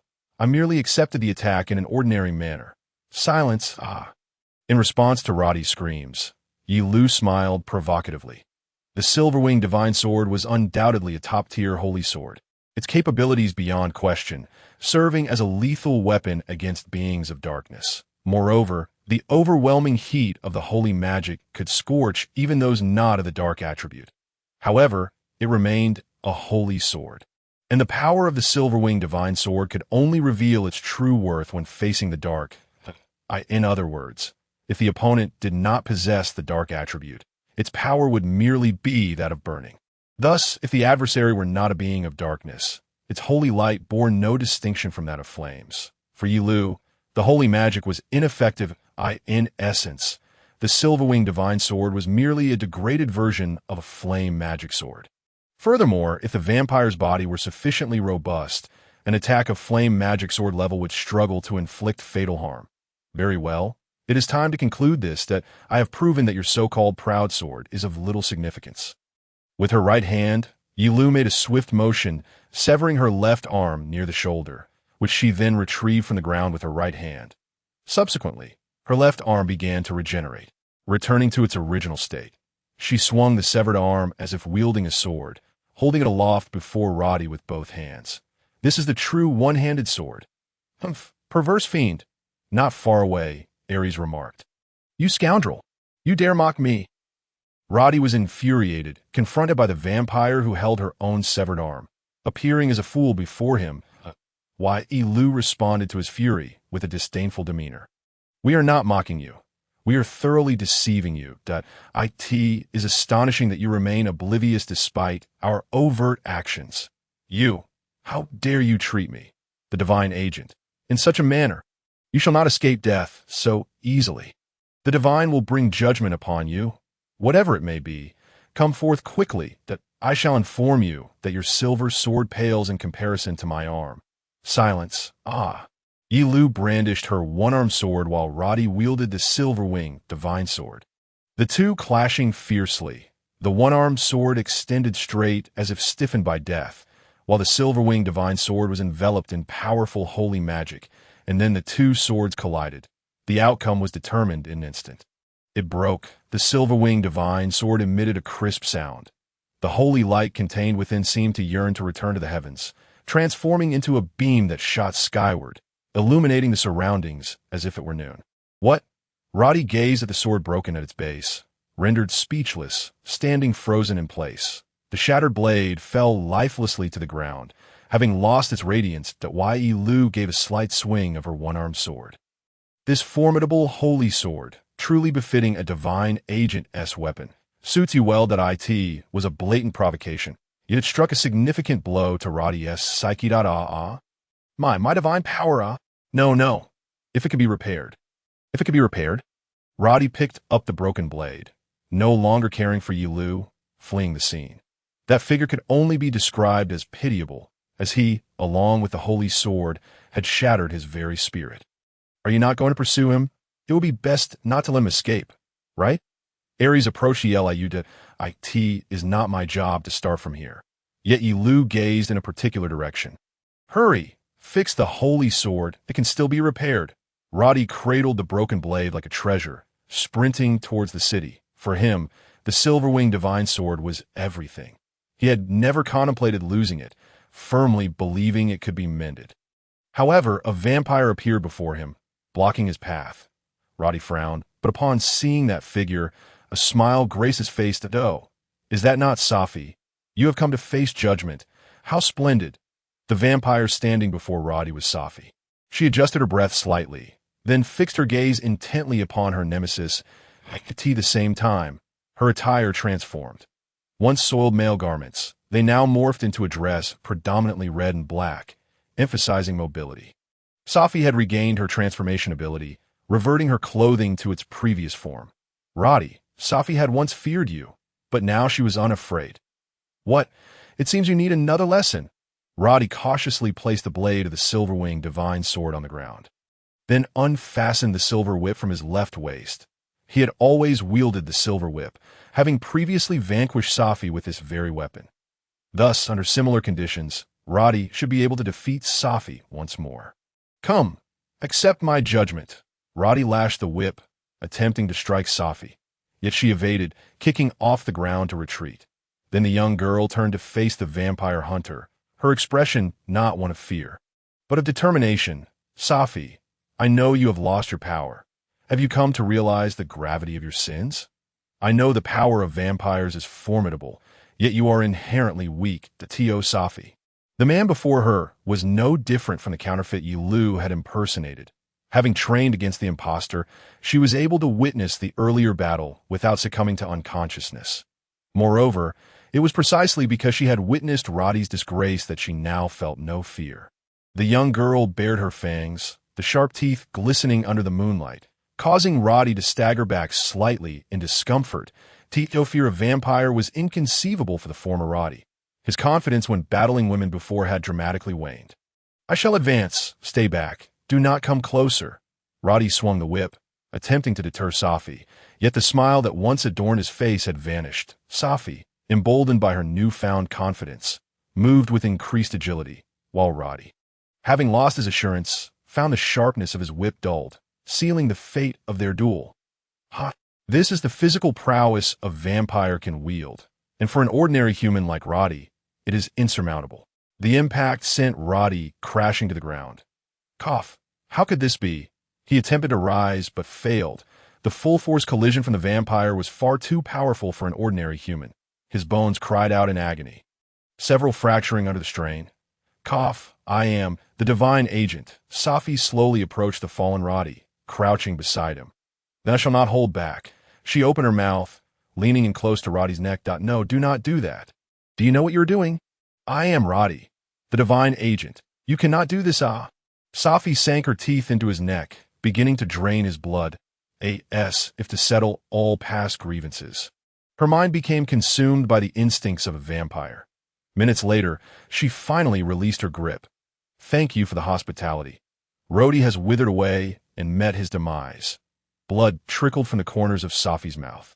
Yet a delightful smile graced her face. Ye Liu observed from a distance as Safi drained Roddy of his life force. Should she find herself in peril, Ye Liu would undoubtedly intervene, but it appeared that Safi had resolved everything on her own, a feat that surpassed all expectations, an undeniable testament to her persistent efforts. After all, Safi had previously undergone brutal treatments, and despite collapsing multiple times, it was heartening to witness her finally reap the rewards. Genuine joy welled within Ye Liu. Once Safi placed Roddy's lifeless body upon the ground, bat-like wings sprouted from her back, and she soared over. "Lady Ye Liu, Miss Ares, Lady Minerina, I have succeeded. I have feasted upon Roddy," Safi declared with a beaming smile. Her appearance transformed from that of a man into a more vibrant girl clad in a dress. "Wonderful, Safi. Your triumph over psychological trauma is truly remarkable," Ye Liu exclaimed, clapping her hands in uncontainable admiration. Overcoming such trauma is no easy feat. Some may never heal in their lifetime. though it is somewhat complex for a fellow vampire hunter to be defeated. Congratulations are still in order. I genuinely believe this, for Rhodey was a villain, and thus I felt no pity for him. From a distance, Ares regarded Rhodey's fallen form, but offered Safi unreserved praise. You did excellently. However, Safi, you have merely regained your powers as a vampire. You must continue to strive for improvement. Yes, yes, Miss Minorina, Safi replied, her eyes sparkling with excitement. Teacher, how delightful a word that is. As a celebration, shall we indulge in some exquisite blood? Minorina produced a small vial filled with blood from her bosom. How convenient. It seems she has indeed stored it in such an impressive location. Perhaps this is a hint of her transformation abilities? In this context, IRI, while caressing her own chest, directed her gaze at Safi's upper bosom, feeling a twinge of envy. Hey Safi, divulge to me the secret of your growth. Well, it's just that my chest has grown a little. How brazen of me, considering I was flat before. Safi replied. Arai's observation held truth. Safi's transformation encompassed not only her spirit and attire, but her physique as well. Specifically, what was once an ambiguous flatness now bore the subtle hint of a curve. Perhaps this new state represents Safi's true self. This is due to transformation magic. How cunning. No, that S truly cunning. Also, tell me how to enlarge my bosom. Well, transformation magic isn't that simple, Safi muttered softly. As she stated, transformation magic isn't omnipotent. Drastically altering one's original form poses significant challenges. For instance, enlarging only the feet to trample an enemy or solely the hands to strike is impossible. The same applies to transforming into entirely different entities. Essentially, transformation magic hinges on the power of imagination, that if one's form already aligns with the desired shape, that is a different story altogether. Perhaps a vampire with artistic talent, blessed with a vivid imagination, could achieve peculiar transformations. Well then, could we transform into? Could it be fake breasts? IRI's sharp tongue left Safi bewildered, scratching her head. Safi, I can allow you to drink my blood, in exchange for transforming me. What? Hurry up. IRI approached Safi with an impassive expression, which could be interpreted as a threat. Miss IRI, I believe that request is somewhat. Ares, as a fellow companion, you lack the standing to comment. Ares has quite a generous bosom too. IRI, it's about time to cease. Ye Liu interjected helplessly. I also wish to become a vampire, utilizing transformation magic. There's no need for that. Who's that fellow over there? As the conversation turned sensitive, Ye Liu opted to redirect it, pointing at the man sprawled on the ground nearby. That man came with Rhodey. He is merely unconscious from the aftermath of the battle. He wears noble attire, yet his purpose here remains unclear. Furthermore, he appears unarmed with silver. I have no interest in human affairs. I don't know. Safi, Minorina, and IRI responded coolly. Most crucially, Ares, I don't know either. After pondering with her chin resting in her hand, Ares admitted her ignorance regarding the man. What should we do? If he is a vampire hunter, we cannot let him return unscathed. He lacks silver equipment. No, that is not what I meant. Since he accompanied Rhodey, he likely isn't a legitimate hunter. If he were a vampire hunter, he ought to be dealt with here. Ares approached the fallen man and scrutinized him. I doubt he is a vampire hunter. He possesses no silver or similar equipment, and I sense no holy magic emanating from him. Then why was he with Rhodey? I'm uncertain, but Ares appeared perplexed, seemingly unable to comprehend the man's presence. Ideally, as Rhodey's companion, he should face punishment. However, with no resolution in sight, Ye Liu decided to rouse the man. Where is this? Hey, you vampire monster? The man sprang up upon seeing her face. Maintaining distance. No. What do you mean, vampire monster? Should it be vampires, they're the monsters. Indeed, this man did not seem to be a vampire hunter. Ye Liu would not entertain the notion that someone so terrified of vampires could effectively hunt them. If a fisherman feared fish, he could hardly perform his duties. Who are you? I am Bodis. Why did you accompany Rhodey to this village? This response would determine how to handle him. Bodis appeared aware of this. Taking a deep breath and adopting a serious demeanor, I am one of the representatives of the Vampire Hunter Guild. I came as Lord Ye's observer, to prevent that fellow from causing unnecessary trouble in this village. Yes, that's it. His words left momentarily speechless, causing him to fix his gaze on the ground. Truly, as an observer, he offered no assistance that he seemed to speak truthfully. There were no abnormalities in his heartbeat, blood pressure, or other signs, an ability of vampires to discern the flow of blood. She began to feel a twinge of sympathy for this man. So you're Lord Ye's observer. I was simply thrust into this unpleasant task. A powerless individual arriving on the battlefield is either cannon fodder or a scapegoat. Perhaps the Vampire Hunter Guild had long deemed this man a pawn.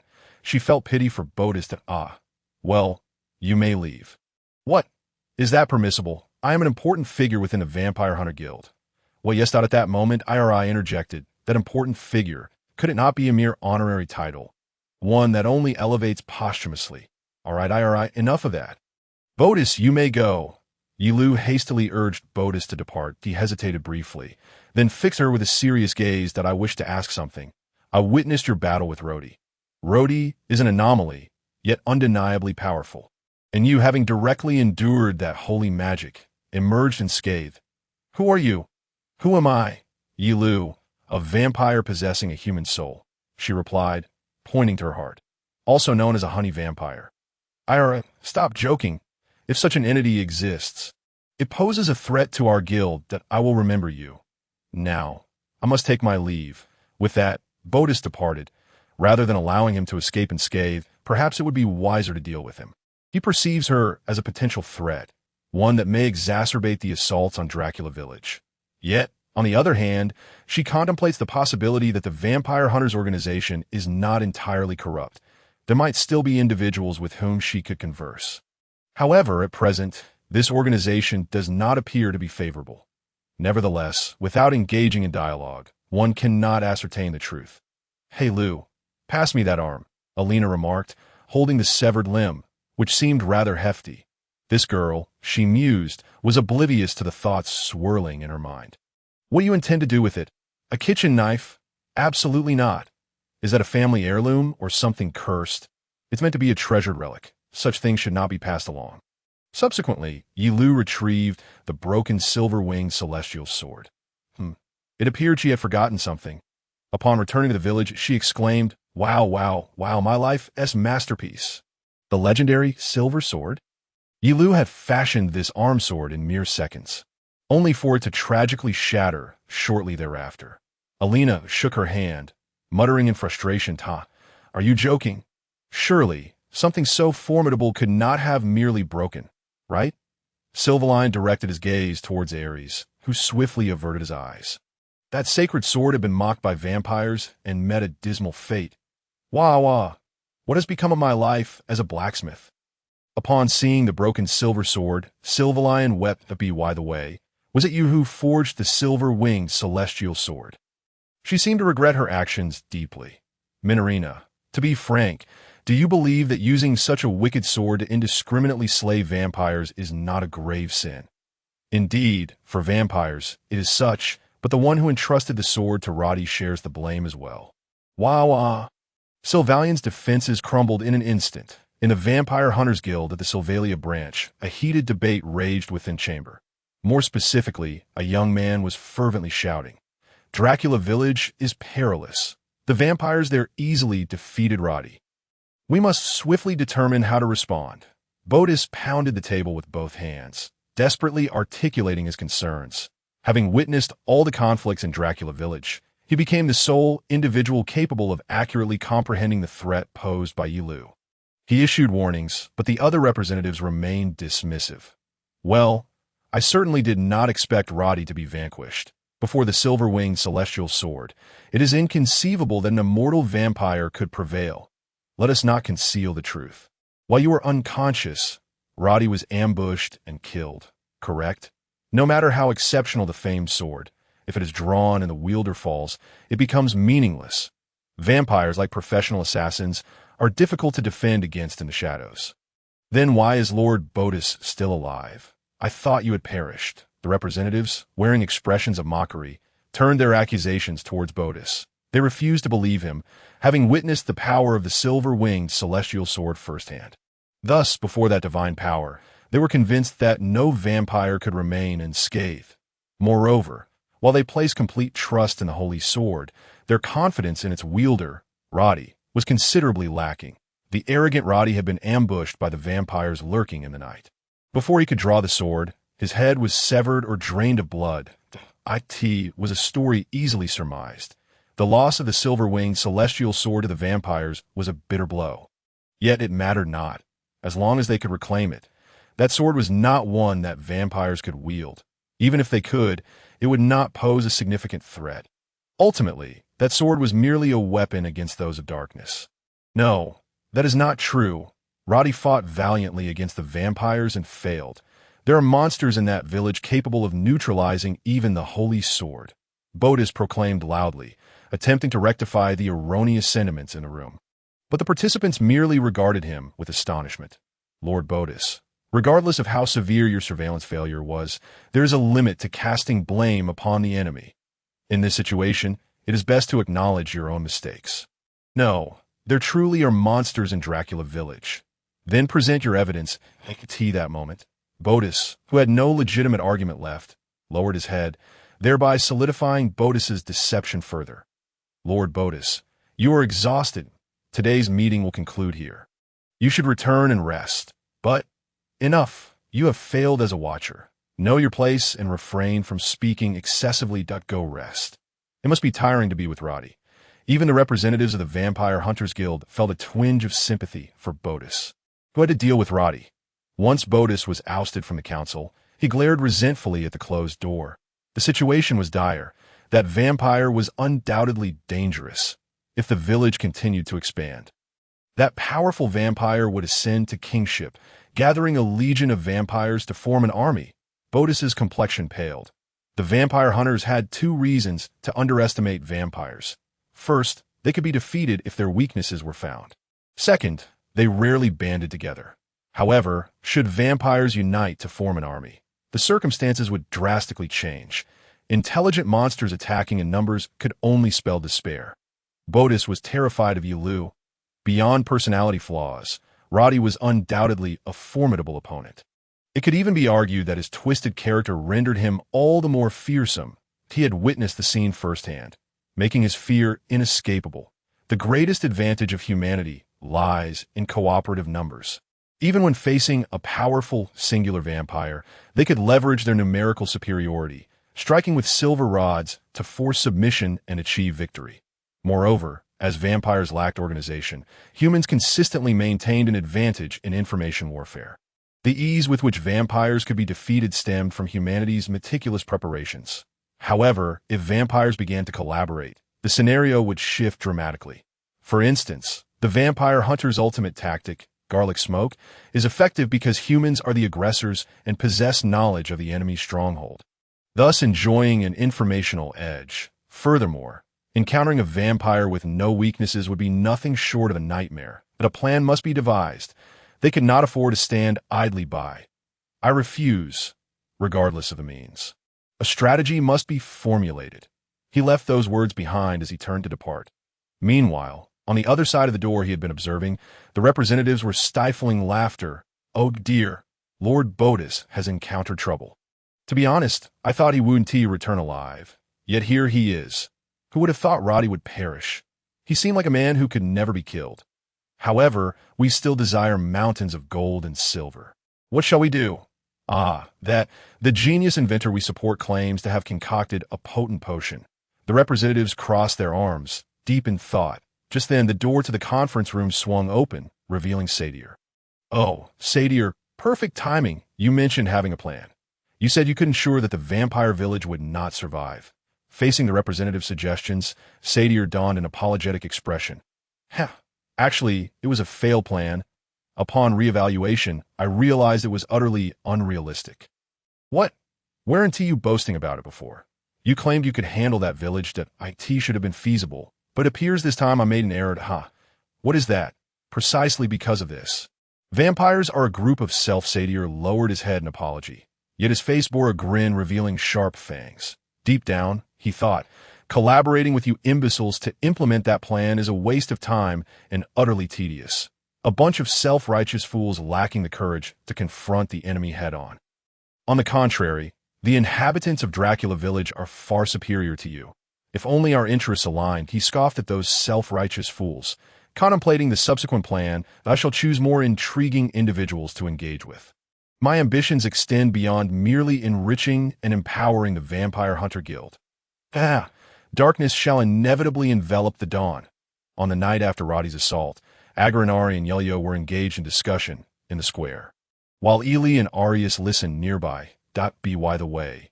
Following the conclusion of the battle, Minorina returned to her castle with honey in tow. So, it has been decided that we shall reside in this village from now on. Correct?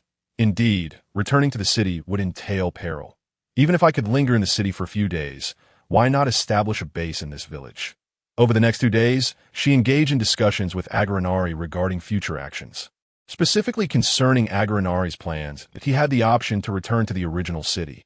Ye Liu had gathered intelligence regarding the recent incident, revealing that Agranari's mansion was set ablaze due to vampire involvement. It was reported that the innocent Agranari's merchant guild was besieged by vampires, and it was Roddy, fortuitously present, who repelled them. Thus, in theory, Agranari could return to the city without any wrongdoing, yet the possibility of vampire hunters causing trouble could not be dismissed. But why did Roddy target Agranari's guild? If it were under the Vampire Hunter Guild's directive, they would typically accuse Agranari of collusion with vampires, would they not? The notion of her colluding with Agranari was not a fabrication.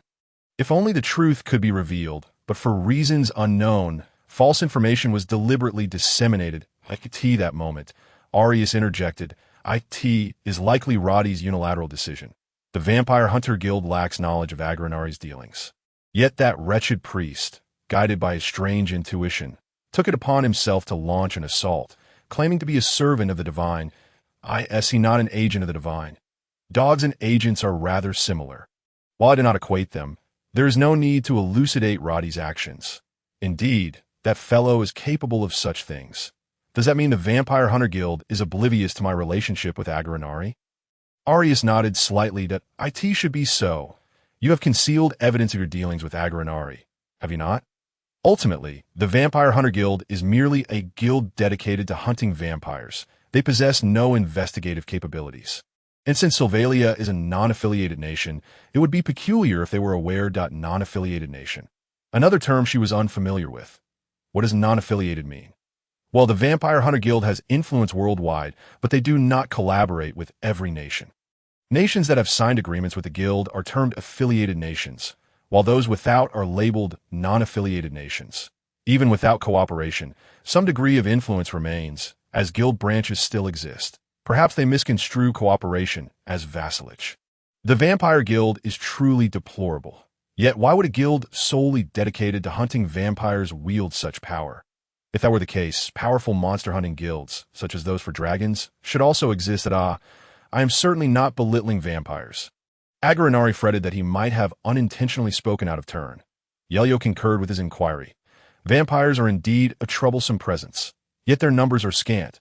They rarely act in unison, so if vampire hunters would take their task seriously, most could be hunted down. Excluding exceptional vampires like Minorina, if vampire hunters operated globally, the threat posed by vampires would warrant skepticism. Being an ancient organization, I am not well versed in its intricacies by the time I was born.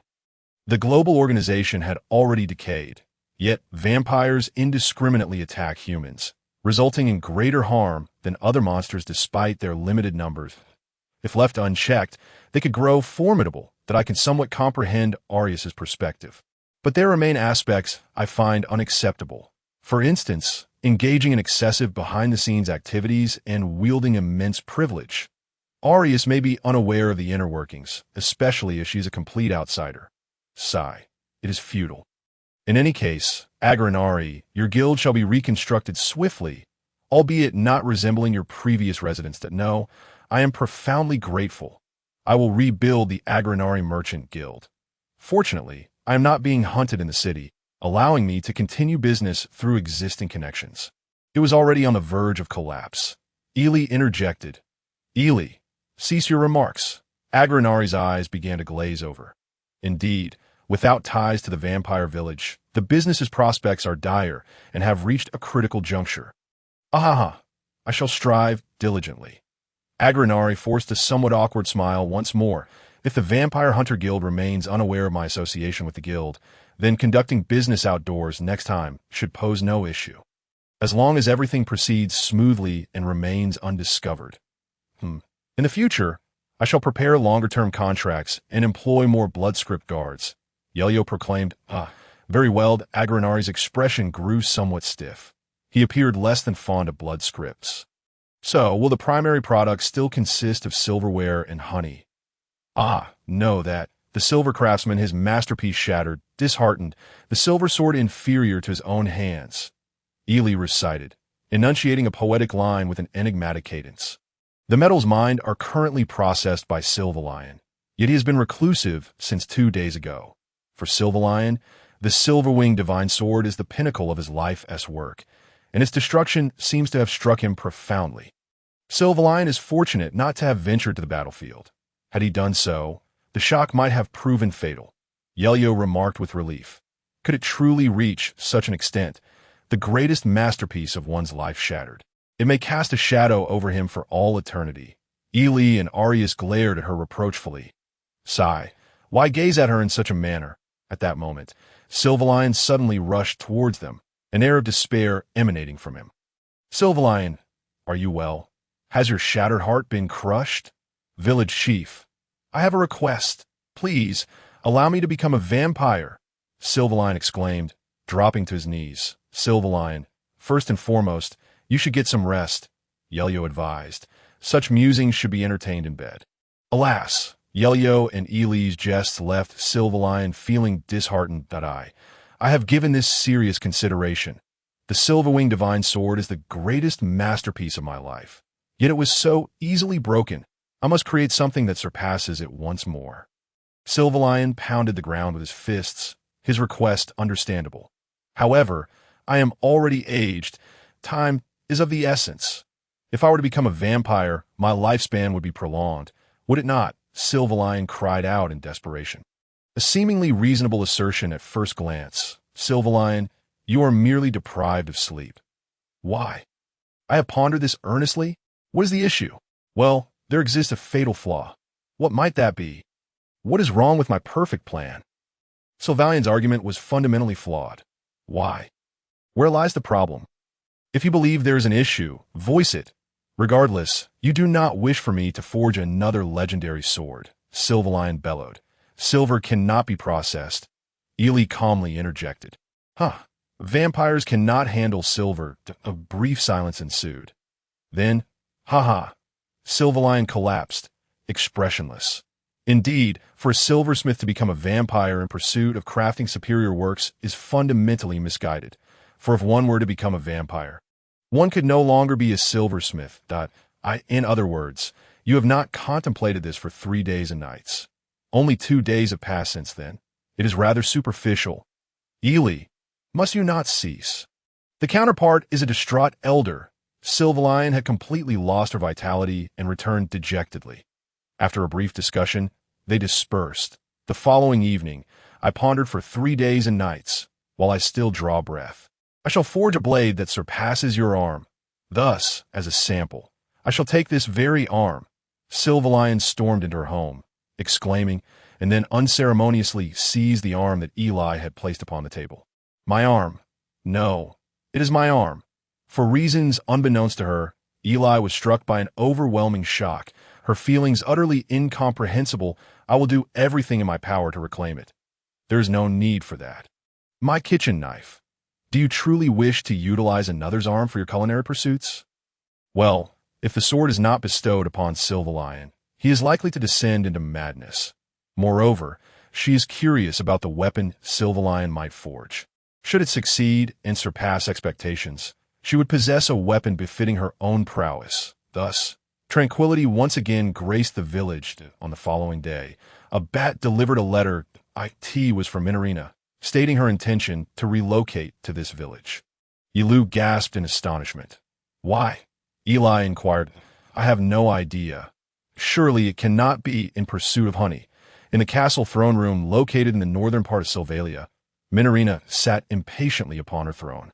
Hurry and gather the necessary items. We are moving. Everyone is prepared. Miss, we await only you. What? Wait a moment. I still have much to prepare. Minorina hurried back to her chamber. Observing her retreating figure, the steward cast a wistful glance around the room. Having been here for 2 centuries, it was astonishing to consider that there existed a place more habitable than Minorina's castle. The castle of Minorina was a paradise for the weaker vampires. For its master, Minorina, shielded them from threats such as vampire hunters. Her departure from this place was more than a mere relocation for the servants. Steward, I cannot find my favorite gemstone. When did you last see it? Perhaps 10 years ago. I suspect it is lost to us now. Do you not speak so? Let us search for it together. Very well. The steward began to search the room, and within 2 minutes he located the gemstone. How could it be found so easily? Do you possess magical sight? Nay, miss, your method of searching was flawed. It lay near the jewel box. Oh, how peculiar. I distinctly checked there. Minorina tilted her head, though in truth, she simply had not paid attention. She was rather careless, with limited practical skills, relying heavily on her steward. Minorina took the gemstone from the steward and placed it against her chest. Very well. Let us proceed to Dracula Village. Miss, we have hastily prepared. Are you certain you have forgotten nothing? Of course not. Do you take me for someone forgetful? I am an ancient vampire of 300 years. It was then that Minorina realized she had forgotten the gemstone box. Leaping from the carriage to retrieve it, Miss does make the occasional mistake. In the square of Dracula Village, Minorina's carriage came to a halt, surrounded by 5 others, while her servants began unloading luggage. Such muscular physiques, Eli remarked softly. The servants appeared robust, their upper bodies bare, unabashedly flaunting their muscular beauty. By the way, steward, where are these belongings to be taken? I have heard that Lord Ye Liu has prepared a home for us. The vacant houses over there, the servants called out, then commenced transporting the luggage to the few empty dwellings she indicated, the exquisite blood Minorina had previously mentioned. Could it have been sourced from them? Perhaps that delectable flavor was due to their musculature. Typically, fatty meats are more palatable, but what of human blood? Is musculature everything? Can it resolve all matters? Perhaps the residents of Dracula Village should be compelled to undergo muscle training. Dracula Village, or rather Muscle Village, could potentially evolve into such a place. Thank you for your patience. While Ye Liu pondered these thoughts, a voice suddenly echoed overhead as Minorina descended gracefully from above, though clad in a long skirt. It fluttered artfully, concealing her modesty. Minorina, if you descend from above, your undergarments will be visible, Eli teased. Do not underestimate me. This skirt is an extension of my being. Through transformation magic, I can effortlessly control it, ensuring no one sees my undergarments. The frivolous application of transformation magic, is far from frivolous. Eli retorted as Minorina countered. Was it possible that all of Minorina's garments were crafted through transformation magic? Indeed, when she transformed into Rhodey, her attire accompanied her. Such a feat is achievable.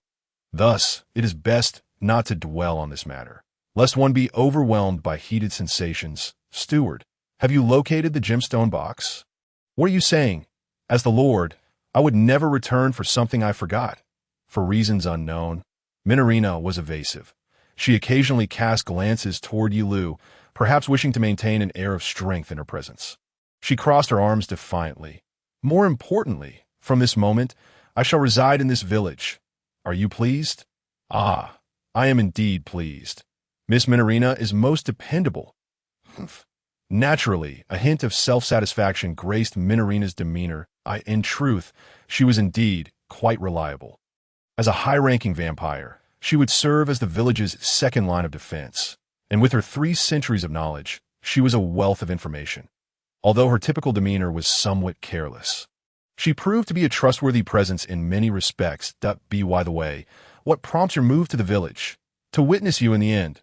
Therefore, where should I reside? Can you prepare a castle for me?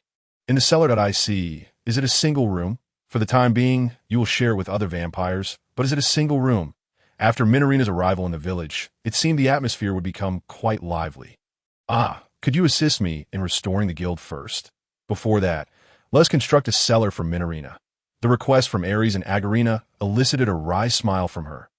Damn it, things are too hectic. I cannot move. I desire freedom to act and indulge in delectable treats. The fate of the bat was sealed. Ili remarked sarcastically. Among the supplies Minarina brought, there appeared to be an abundance of wine. Ares observed Ye Liu's lackluster demeanor and remarked, What? Then let us drink. The side dish shall be potatoes. No, let us host a party in the village, as the vampire village commenced its festivities in the meeting hall of the Sylvaline branch of the Vampire Hunter Guild. Another celebration unfolded. The representatives present were nearly collapsed on the floor. No, do not stop. Where is your former arrogance? Show it to me. Satyr grasped a representative with both hands, slowly bringing his neck closer to his face. Stop! Help! The vampire's prey reached out for assistance. Before him stood a man leaning against the wall. There are no humans in this country, correct? The man coldly remarked, Then I shall begin my feast. With that, Satyr slowly sank his fangs into the prey's neck. He discarded the lifeless body, leaving yet another corpse on the floor. The meeting room was engulfed in a horrific scene of bloodshed. Very well. It is time to awaken. Among those who had fallen, approximately half had risen, emitting a chilling roar. Yet their appearance was peculiar, with vacant eyes and a notably hunched posture. Furthermore, their skin bore a pallid gray hue. You can no longer regard me with that air of superiority. Now, I possess the power to terminate your existence at my whim. How could you have looked down upon me so before? What? Only half have transformed into half-vampires. Setter's gaze was fixed on a man leaning against the wall, observing the situation. Half of them have already undergone transformation, Lord Botus. Typically, when a vampire bites someone, if that individual lacks the requisite qualities, they merely perish or become mindless puppets. With the likelihood of turning into a vampire being less than 1 in 10, you are indeed favored by Lady Luck. You see, Lord Botus, do they not appear somewhat endearing? The puppets rolled their eyes and pointed toward a certain direction, screaming. Witnessing this scene, Botus muttered to himself, Where is the endearment in that? I did not expect you to concur with my sentiment. I am no saint. The Vampire Hunter Guild has become utterly corrupt, and I too have been slain as an anomaly. Now, I merely hope that the kingdom of Sylvalia does not meet its demise. Henceforth, shall we refer to each other as comrades? Lord Botus hesitated momentarily, painfully closing his eyes. Upon reopening them, his gaze was sharper than ever before. I shall never be your companion. You are but my enemy. Indeed, the notion of coexistence between vampires and humans is foolish. They will only slaughter one another. In comparison to the weak and ineffectual, you are far more valuable. Within Ye Liu's abode, the sun had set, and night began to descend. Ye Liu emerged from her coffin, lifting the lid. Well, good morning, she greeted as usual, though the rhythm of this vampire's life was quite chaotic, sometimes rising in the morning, other times not until noon. Entirely dependent on the activities of the previous day. As a vampire, her physique was remarkably robust, capable of going 2 or 3 days without sleep. It is now night. Ili's expression was one of annoyance. It is rather late. Ye Liu waved her hand dismissively. What should one say then? Good night. Do not make me sleep again just after I have awoken. One ought to say good evening, you honey-sipping vampire. Henceforth, we ought to establish fixed times for rising and retiring. The inconsistency is intolerable for Ili. Dinner consisted of garlic steak. I adore that. Tonight, Ili anticipated Ye Liu's awakening, so she had prepared the meal in advance. Ili entered the kitchen, frying the steak with garlic in a skillet. The aromatic blend of garlic and meat heightened one's appetite. During this period, Ili was responsible for Ye Liu's dietary needs, confident that only she could create dishes that would satisfy this vampire. After frying, she placed the meat on a plate and then performed her signature move, gently pricking her finger with a chef's knife, allowing her blood to flow onto the steak. Hey, Ili, see stabbing your own finger. Ye Liu said helplessly. This is a secret ingredient, Ili proclaimed proudly. Incorporating blood into a dish is not a secret ingredient. It seems more akin to food forgery or concealment. Regardless, stop it if you truly require blood. There is some over there. Lord Ye Liu pointed to a bottle containing blood in the kitchen, prepared as a household seasoning. That lacks soul. Compared to pre-prepared blood, I prefer dishes infused with anguish. This is entirely unnecessary. Please refrain from such Yandra antics. Observing Ely with a knife in hand, still stained with a hint of blood, displaying an excited demeanor, if she were to add licking the blade to the mix. Ye Liu could not help but swallow hard. Yandra, that describes a rather peculiar individual who would incorporate their own hair into their cooking. Wow. Ely questioned this, finding such people exceedingly strange, proud of their own hair. I believe adding one's own blood is inappropriate, Ye Liu thought, wishing to correct Ely's behavior. Vampires relish blood, and my blood is so delectable. More importantly, my love for you is the most essential seasoning. I doubt anyone appreciates such a flowing affection. While I am grateful for your efforts to please me, it is dangerous to stab your finger. So please stop. Ye Liu, considering herself not a benevolent being, believed that as a vampire, she ought to follow her instinct to feed. Nevertheless, she did not wish to engage in activities she despised. Furthermore, regarding culinary delights, she surely wished to expand the variety, and when desserts were mentioned, cakes came to mind. If only there were eggs and milk, eggs shall be acquired, and so too shall milk, along with an array of culinary delights. Ye Liu's quest for gastronomy was fueled by boundless motivation. Ely set down the knife, placed 2 plates on the dining table, and then fried 2 more steaks, sitting down opposite Liu. Come, taste the love I have for you. After finishing their meal, they decided to patrol the village. They awaited Ares in the square. Under the cover of night, vampires might engage in nefarious deeds, thus we must monitor them. Ares greeted them as usual. Everything remains unchanged. Ye Liu patted Ares on the shoulder. At that moment, Ely observed Liu and Ares standing together and felt a twinge of jealousy. Sensing for the first time that she was being excluded, she possessed magical eyes and a distinct personality. Yet why was that? They had lived under the same roof and even spent the night together. Why? What is wrong with Ely? Suddenly silent, I was pondering why Liu did not sample my delectable blood tonight. What? Liu, you know, I did nothing. She even mentioned desiring rich milk, and it had to be extraordinarily thick. Wait, there is a misunderstanding. Ares, do not misconstrue. That is milk. Milk? One of the primary ingredients for crafting a dessert. If Ye Liu did not clarify, she might truly be perceived as a perverted vampire. Ely, speaking of which, why are you 2 cohabiting? It is rather inappropriate for a human and a vampire to share the same roof. You're not being threatened by Liu, are you? Ares, do not look at me as though I am Roddy. I told her she could leave, yet Ely insists on remaining here. Indeed, it was Ely's own choice to stay in Liu's home. Liu was the strongest and kindest vampire she had ever encountered. Because I have decided to dedicate my body to Liu. Liu, I want... The moment Ares shouted this, Minorina descended from the sky at an astonishing speed. Minorina, come help me deal with this. Ye Liu glanced up at Minorina in the sky. You call for me. Will you offer me honey? Or, coming to a sudden halt on the ground, she struck a proud pose, puffing out her chest. Quite ample. Are you here to cause trouble? I soar through the skies, having heard of blood and milk. Minorina, I wish to liberate Ely from this scoundrel. Ares bellowed. The situation was escalating into chaos. Ely, please assist me in clarifying this misunderstanding. Also, Minorina, did you not desire my honey? Ye Liu realized the necessity of clarifying the truth. In the northern forest, there a villager and an armed man were engaged in a clandestine meeting. So the Silver Saint and the vampire hunters were both slain in an instant. Indeed, without a doubt. According to the reports from the Vampire Hunter Guild, they inflicted severe injuries upon one another during the battle. The armed man displayed a puzzled expression, yet the villager shook his head. That is a grand lie. I only witnessed the corpses of the vampire hunters. Is that so? I understand that I shall continue to demand your discretion.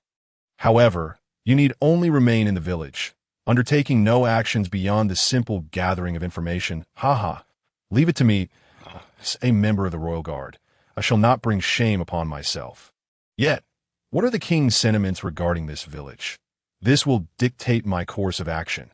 The armed man displayed a troubled expression at the mention of the villagers. He was greatly distressed, torn between the decision to annihilate or to promptly use magic to send your report. There is no need for you to forcefully extract information. Merely report what can be gleaned as a villager. I vow to guard the kingdom with my life. From this moment forth, let us act in pursuit of delectable sustenance. Everyone, rally together. In the square of Dracula Village, Ye Liu gathered the usual members and proclaimed loudly. She reflected upon the initial goals and intentions. After all, he had been so engrossed in managing Dracula Village, constantly fending off external threats, that he had forgotten the most essential purpose: to acquire delightful food. What benefits did her governance of the village offer? Was it not to indulge in culinary delights without concern for health? Succubus, did you not indulge in honey yesterday? Ellie remarked with a sidelong glance. The honey is mine, a personal possession, not the village's. The honey was collected by her subordinates. Thus it belonged to her alone. Henceforth, she resolved to seek new sources of food. May I return home? Unlike the excited vampires of the night, humans require rest. Ares remarked with slight boredom. She had never been particularly invested in food. Her indifference possibly stemming from the bitterness within her heart. That be by the way. Ares, what did you eat before coming to this village? Currently, she subsisted on the distributed meat. Yet before arriving here, she must have led a more opulent life. Ares had once been an esteemed vampire hunter, likely possessing some savings, enabling her to lead a lavish existence to me. Oh, simply bread or dried meat. As a distinguished vampire hunter, you subsist on such meager fare? I do not squander my money on food. I invest all my resources into acquiring equipment for hunting vampires. What a fervently dedicated girl she was, managing to adapt to life in this vampire village from such a state. So, how do you plan to procure delicious food? Ares inquired. As a vampire, I shall seek sustenance in the manner of my kind. Alas, should not a typical vampire yearn more for blood than for food? Ignoring Ares' words, Ye Liu snapped her fingers. Instantly, the surrounding bats and bees began to gather and flutter around her. Ha! Behold, my proud subordinates. Lady Ye Liu, do you have any commands for us? If requested, we shall comply. However, we desire to return to our nests by nightfall, so please issue your orders swiftly. Very well. I shall ensure your prompt return home. So many bees congregating together, it feels quite revolting. Hey, Ares, what are you saying about my subordinates? Despite her words, she could not entirely disregard Ares' sentiments. The sheer number of bats and bees gathering was indeed discomforting. Perhaps it should be termed as a case of claustrophobia. Subordinates, go fetch me something delectable. Delectable food? That is rather vague. Please provide more specific instructions. Our vampire palates differ from those of humans. Your awareness as our master is quite lacking. Such a command leaves us bees at a loss. My apologies. Why was she, as their master, apologizing and bowing before them? It seems you're not adept at managing subordinate relations. Allow me to demonstrate. My subordinates, assemble, Lena called out, yet her subordinates did not respond. After an awkward silence, oh, right, I sent them on errands. Cannot you summon them? I can, but the back and forth is too troublesome and time-consuming. Lena muttered to herself. She viewed her subordinates merely as tools. Yet perhaps this was indeed the correct approach. Well, I would like you to take the time to search for some fruit trees, such as grapes and apples. Understand? Is that the sticky, glowing, spherical substance? The bats inquired. Certainly not. She immediately refuted their statement. What sticky, glowing substance? Though it piques curiosity, it is something that grows on trees, spherical in shape. Ye Liu suddenly recalled that the bees should possess knowledge of plants. So she commanded them to act. The bees formed a formation and flew off to search for grapes, while the bats dispersed. If they could locate a vineyard, that would be splendid. By the way. Why fruit? At that moment, Ellie quietly approached. Since it was nighttime, she did not wear masks. I desire not only honey but also other sweet flavors. Furthermore, I intend to acquire seeds for planting. Although this may take some time, I shall look forward to their efforts. Thus, in the short term, nothing would be procured. Fruits might require a while, but as for delicious meat and wine, I have already sent Agranari to purchase them. They should be delivered to the village soon, and upon arrival, we shall host a feast. Agranari has returned as a merchant. He has made his appearance in his city and is restarting his business from there. By that time, the various items he has purchased will leave a good impression on other merchants. As they awaited his return, Ye Liu grew increasingly impatient. Do not speak so. Agranari will surely. Agranari rode his horse towards the city. Desperately contemplating purchase meat and wine, I understand. But what kind of meat and wine are deemed delicious? He had been tasked by Ye Liu to procure delectable meat and wine. Compared to before, this was quite specific, yet what could vampires discern? This posed a dilemma for him. Goo. My stomach aches. Upon reaching the city, he sought stomach medicine. Ye Liu had provided him with the medicine not as a request, but because she had observed him pressing his abdomen. Yet this stomach ache was not solely Ye Liu's fault. When asked about the cause of his stomach pain, he had responded that he lost his house in the city. Was that incorrect? No, I am a merchant. If I cannot comprehend the needs of my clients, I cannot survive. Agranari had not specifically inquired either. The pride of a merchant forbade it. Most would likely ask, but for him, this was a non-negotiable matter. Even if I must bleed, I will do this. I must understand vampires. Agranari steeled himself once more. The other merchant guards regarded him, thinking, no, you ought to inquire. The vampires had been in the village for about a month. Thus far, there had been no conflicts between humans and vampires. This was a good thing, yet also a concerning one that you may wonder why. The answer is simple. You ought to venture out occasionally. You all remain cooped up indoors all day. Ye Liu shouted to the vampires in the basement. Ever since their arrival in this village, they had remained in the basement, unwilling to venture outside. It was no wonder there had been no conflicts between the villagers and them, as they had not even had the opportunity for face-to-face encounters. Indeed, Ye Liu had initially imposed a roughly week-long ban on outings when they first arrived. Yet even after allowing them to go outside, these fellows still remained indoors. I am sorry. Safi occasionally ventured out, so it was acceptable, but at the very least, you should engage with the villagers. Safi had become familiar with the villagers and occasionally went out at night to converse. Perhaps the villagers did not regard Safi as a vampire, hence there were no issues. Just a few days ago, I was nearly harassed by a villager. Safi complained, Safi, next time that fellow approaches you, just throw him out. In their village, there was a rather dangerous individual, a man who perpetually spoke strange things. Unless one grasped his tail, it would be impossible to confine him to prison. Let us set Safi's matter aside for now. Why do the other vampires refrain from venturing outside? It is simply because the basement offers a cozy refuge, free from the dread of sun exposure, perpetually shrouded in dimness. Blood is conveniently delivered, rendering any need to step outside unnecessary. The vampires exchanged glances, and one spoke up, expressing thoughts reminiscent of the homebodies on Blue Star. Parasite, interjected Illy from the side. Indeed, Illy is correct. We must not squander our lives in such a state of decadence. Let us engage in something meaningful.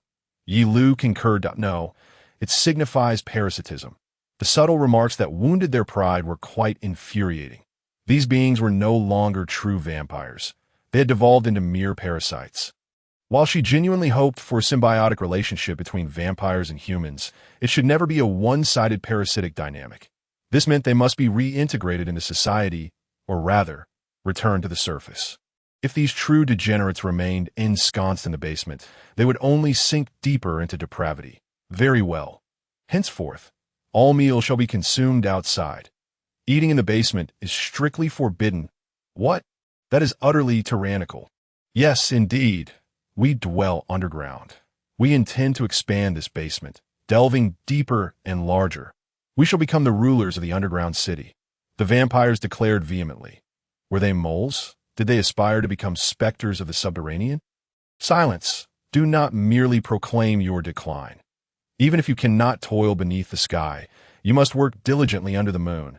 I shall prepare for your tasks immediately, Ye Liu asserted, her tone leaving no room for dissent. What did you say? We are quite content with our current existence. Merely drinking blood and sleeping is indeed delightful. While that may be true, it is utterly unacceptable. That very lifestyle is one I wish to avoid.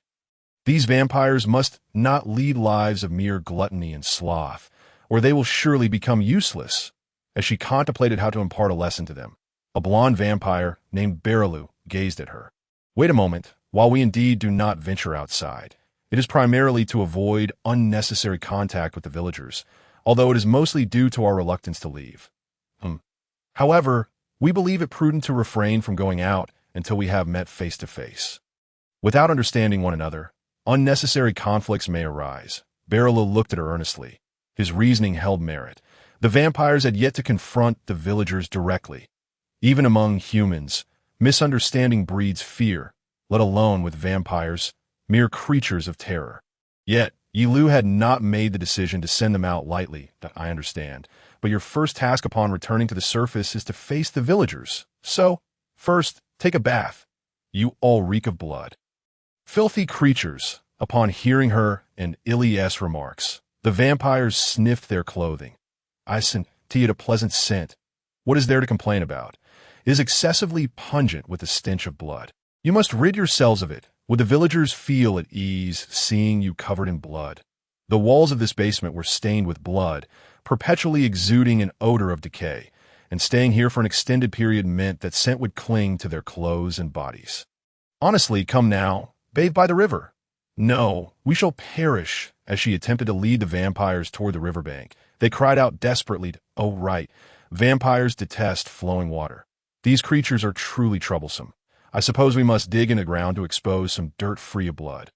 Come, roll about on this earth. Hey, do not treat us like swine. Do not compare our noble vampire lineage to beasts. Indeed, we are vampires. Is it preferable to bathe in the river or to use holy magic to purify our bodies? Before long, the vampires rolled on the ground, attempting to rid themselves of the odor. Speaking of which, how do vampires typically bathe? If they cannot approach rivers, how do they procure water? They certainly do not dig wells like humans. By the way, may I ask how you maintain your hygiene? Why must one keep clean? They did not comprehend the necessity of bathing. Upon reflection, the purpose of bathing is primarily to prevent illness.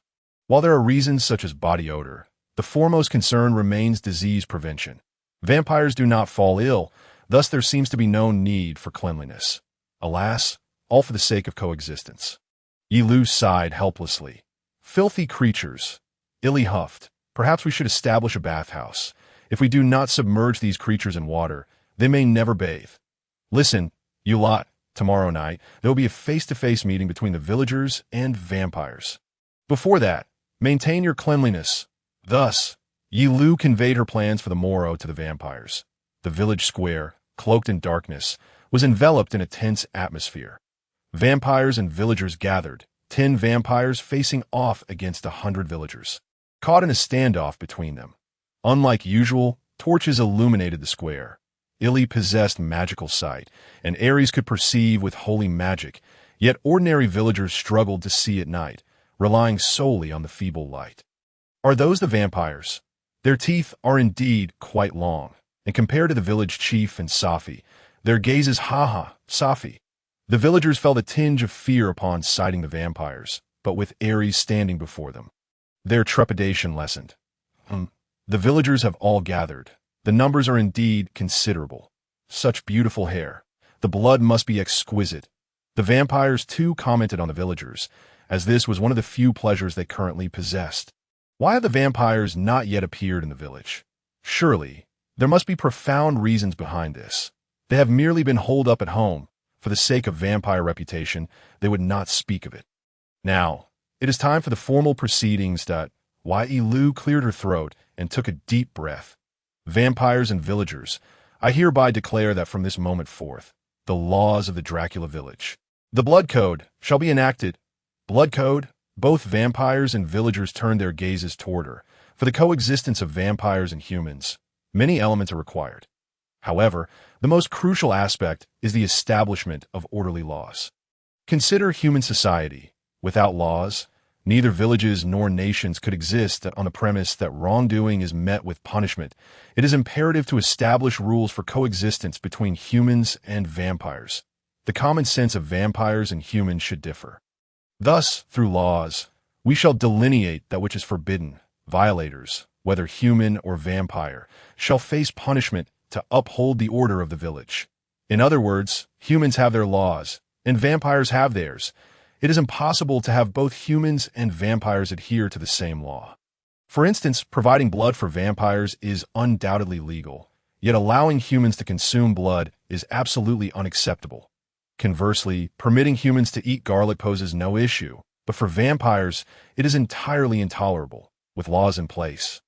It becomes easier for you to discern what is permissible and what is not, Ye Liu proclaimed.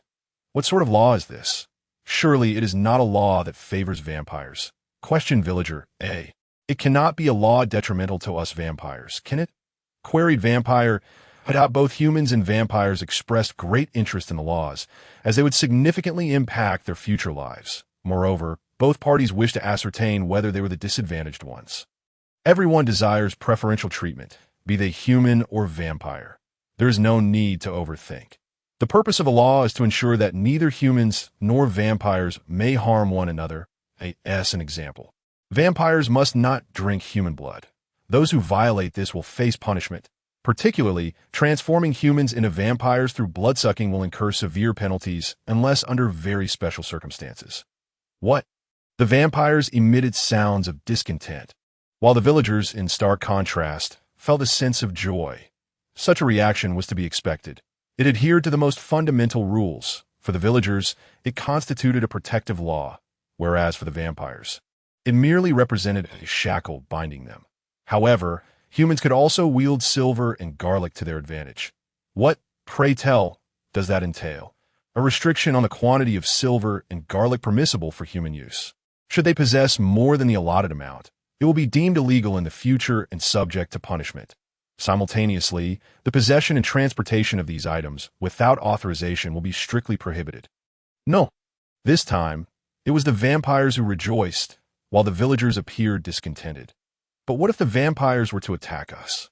What? Do you not trust us vampires? It is inconceivable to harbor such doubts. You once sought to drain our blood, did you not?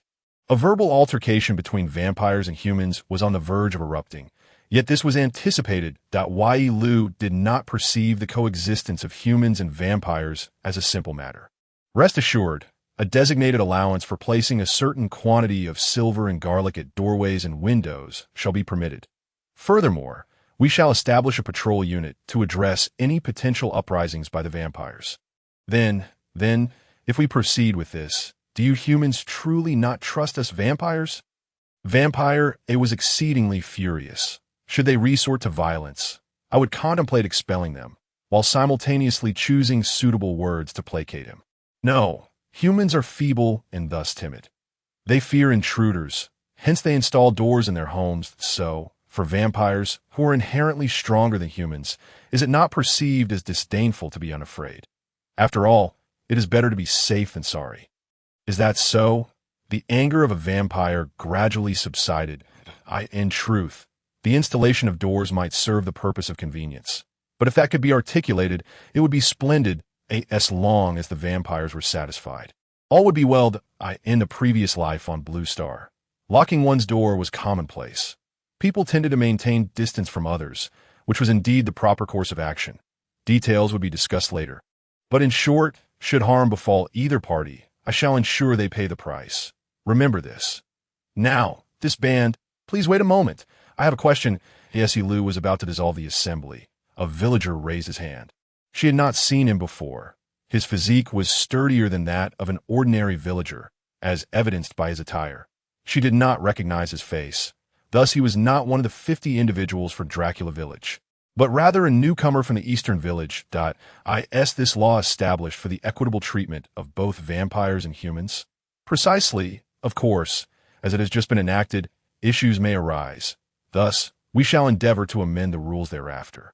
Thank you very much for your response. The man appeared satisfied with her answer, nodding in acknowledgement. His gestures were quite courteous, as though he were accustomed to such etiquette. Thus, the assembly concluded, and both vampires and humans departed from the square. With Li approaching her, Liu, you have worked hard. Oh, by the way, what is the matter? You did not utter a single word today. Li's unusual silence struck her as discordant.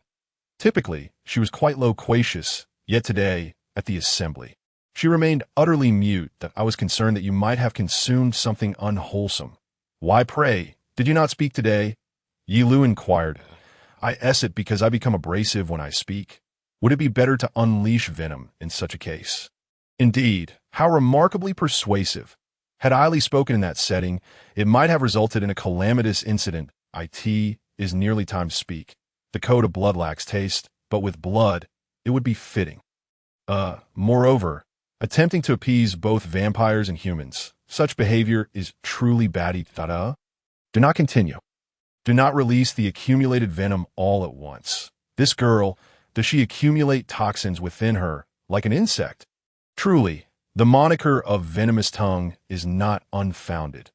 Eily fixed her gaze upon her face. Should more words be spoken, she would apply force to suppress her. However, I support such a Liu. That is why she refrains from reproaching Eily.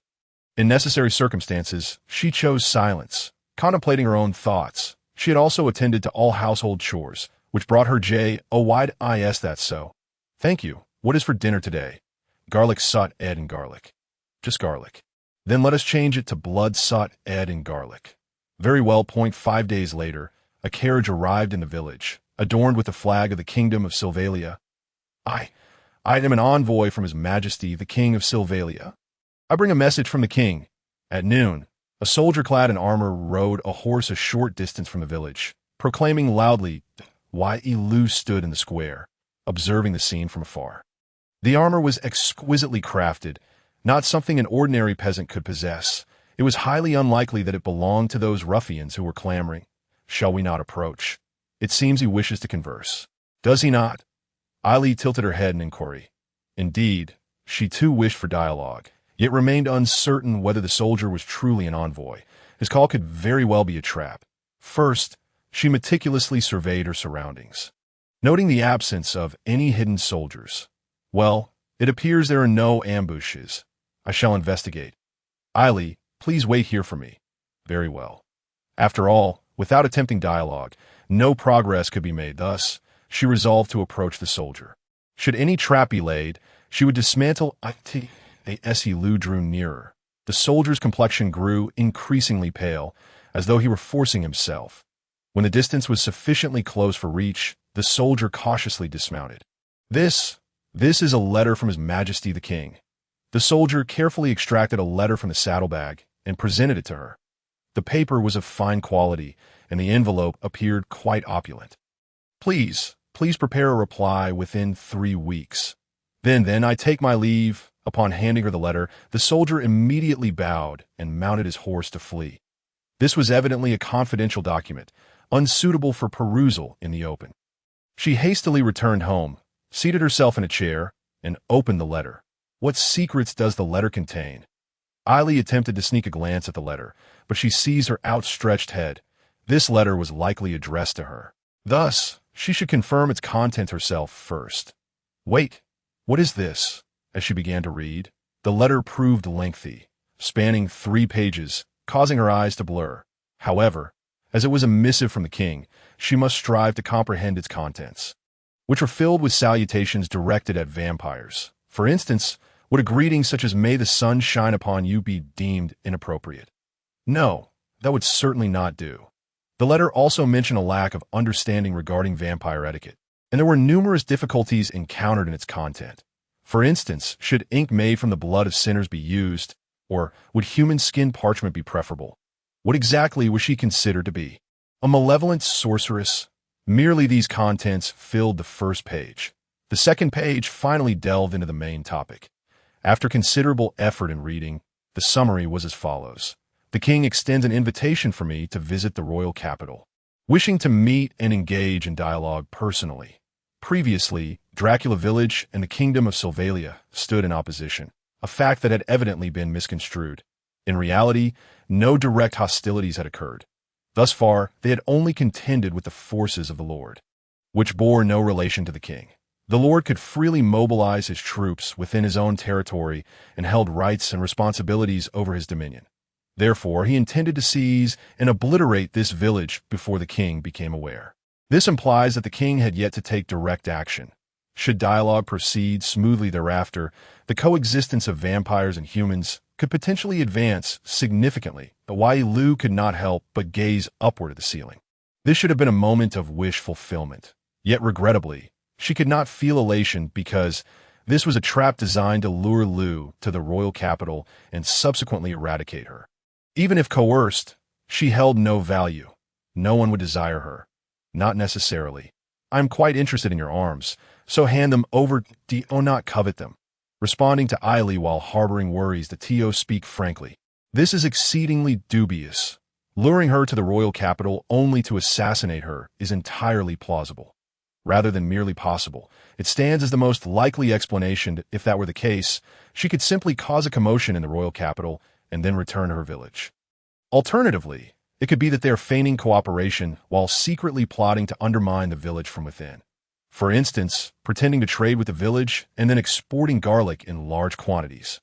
In such a scenario, the vampires would surely be infuriated and the delicate coexistence between vampires and humans in Dracula Village would collapse. However, using garlic is rather too overt. They might not resort to such tactics. Yet, mixing holy water into the water supply is a feasible option.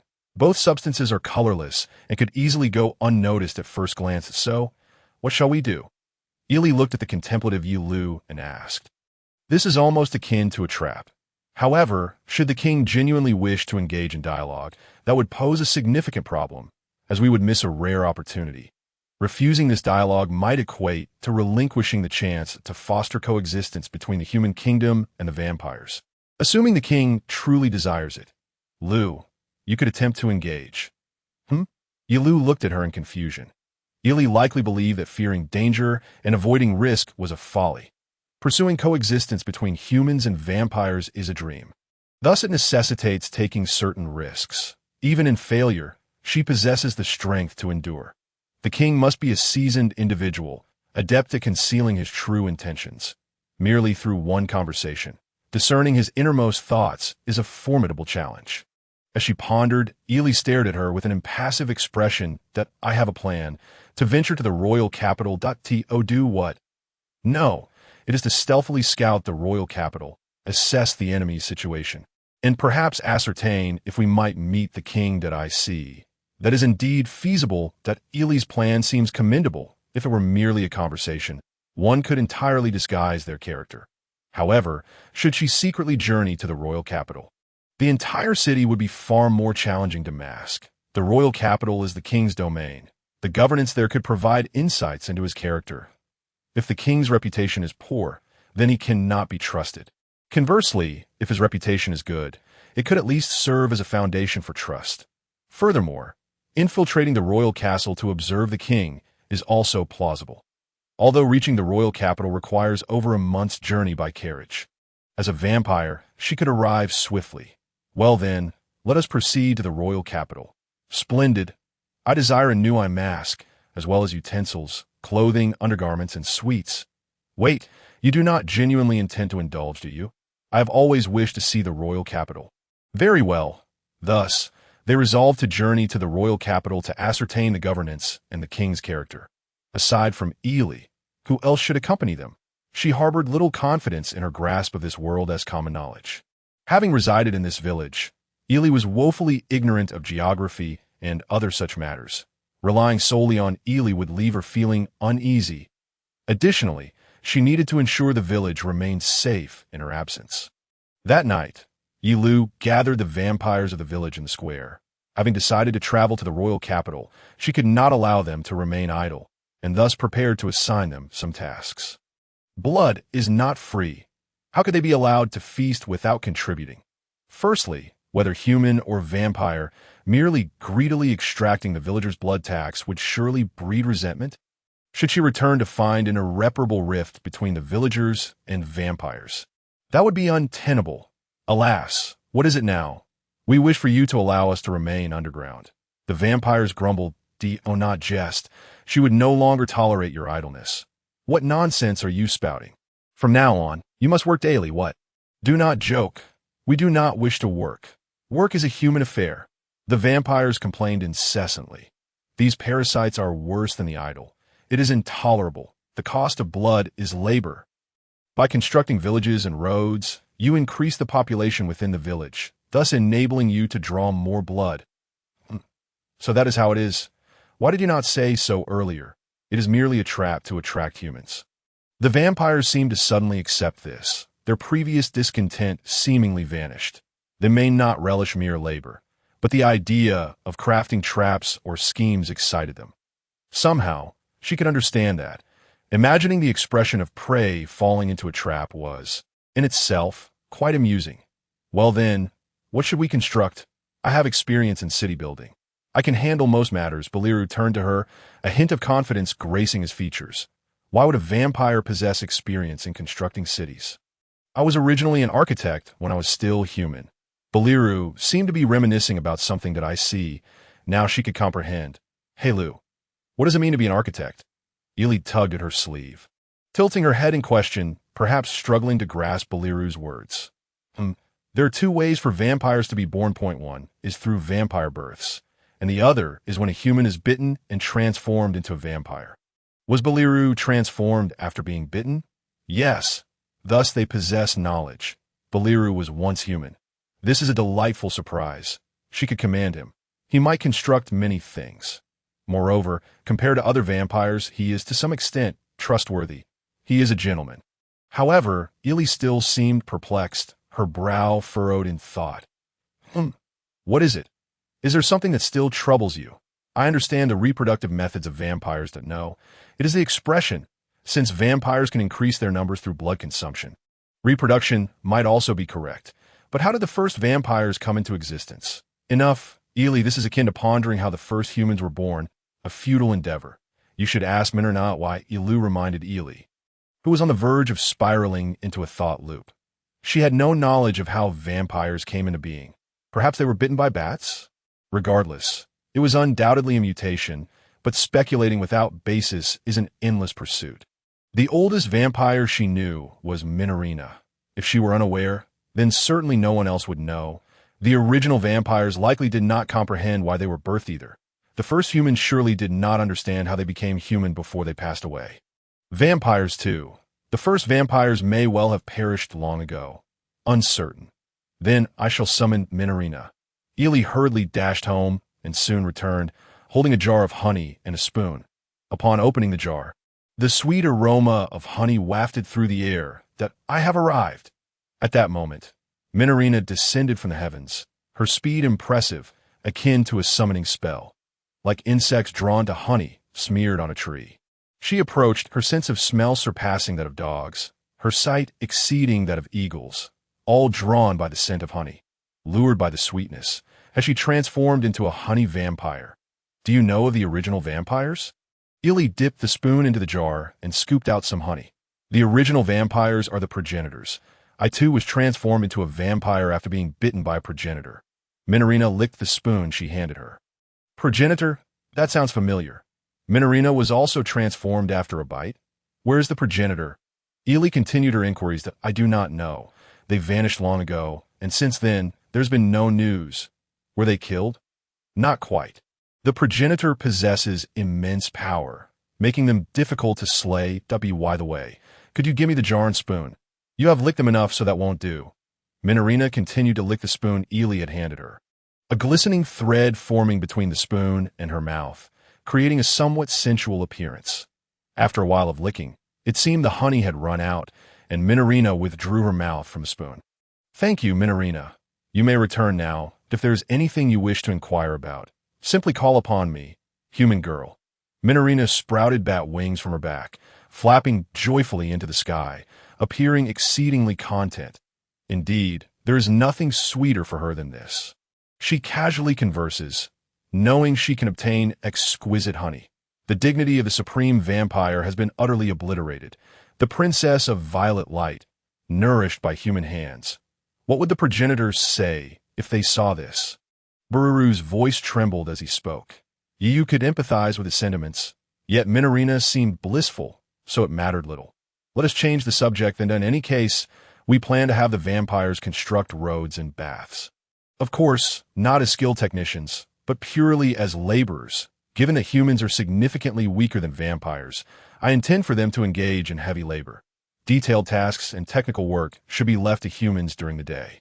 Oomph. Village chief, you underestimate vampires. Bariru flashed a proud smile. She had no intention of underestimating them. If anything, she may have overestimated their worth as laborers. If left unchecked, these creatures would devolve into homebound bats. We vampires have lived for a long time, which means that many can easily mimic the work of carpenters with just a little instruction, that we could transform our fingers into hammers with ease. And our extraordinary strength makes heavy labor our forte. What do you think? Have you begun to reassess vampires? Bariru beamed with pride, though it remained unclear whether a reassessment had indeed occurred. That a vampire hammering nails with a golden hammer. How pedestrian. In summary, vampires can indeed be utilized as laborers, correct? Absolutely. You shall witness the true power of vampires. We will construct flawless roads and baths, that this truly their strength. You had always hoped for the vampires to maximize their abilities. And now that opportunity had arrived. Let us discuss where to build the roads. Regarding the selection of companions for the journey to the capital, you decided to first consult Ares and Minerina. For her understanding of this world was still limited, so she ought to bring at least one of them along.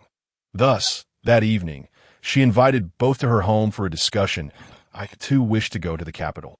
I cannot rest easy if only the two of you go to you not require my knowledge. Both exhibited great enthusiasm, eager to accompany her to the capital. Indeed, you secretly wished for both to join her. Yet the village needed a guardian in her absence, necessitating a choice between them. Ares was quite familiar with human society, while Minerina, despite being a vampire, possessed extensive knowledge. Her long lifespan had granted her insights into many matters, including human society. Furthermore, Minerina's understanding of the Vampire Hunter Guild held substantial value. Should a peace agreement be reached with the Kingdom of Sylvalia, the Vampire Hunter Guild would undoubtedly take action. That an insider. Ares might miss certain details due to her limited perspective. What are you thinking? Nothing, Minerina squinted, scrutinizing her. She had always been perceptive. Currently, the selection of personnel posed a dilemma. To be honest, I would be delighted if both of you could accompany me.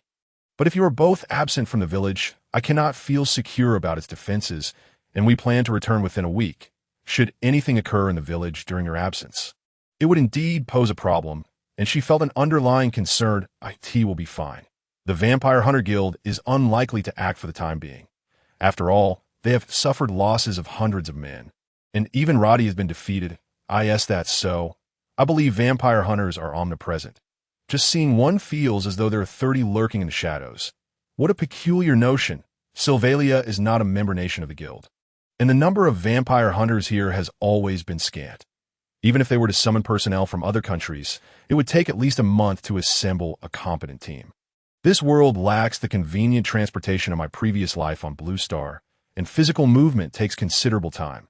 Moreover, it seems few vampire hunters are willing to venture into this country. Will individuals like Roddy still come? Ye Liu inquired. Unlikely in this nation, the only adventurous and powerful vampire hunters are Roddy and myself. It is precisely for this reason that I am regarded as an oddity. Even if I depart, it would take time for the guild to gather personnel from other nations. Ares explained with a degree of certainty. Thus, regarding vampire hunters, they need not worry for the moment. As long as the vampire hunters remain inactive, the village's defensive capabilities will remain intact, even if figures like lords were to raise an army against us. The vampires in the village should be able to withstand the assault, correct? Do not be so alarmist. In my view, they are nothing but a bunch of spineless fools, those vampires who come to the village. Ye Liu still vividly recalled their pitiful appearance, having been driven to frenzy by garlic smoke.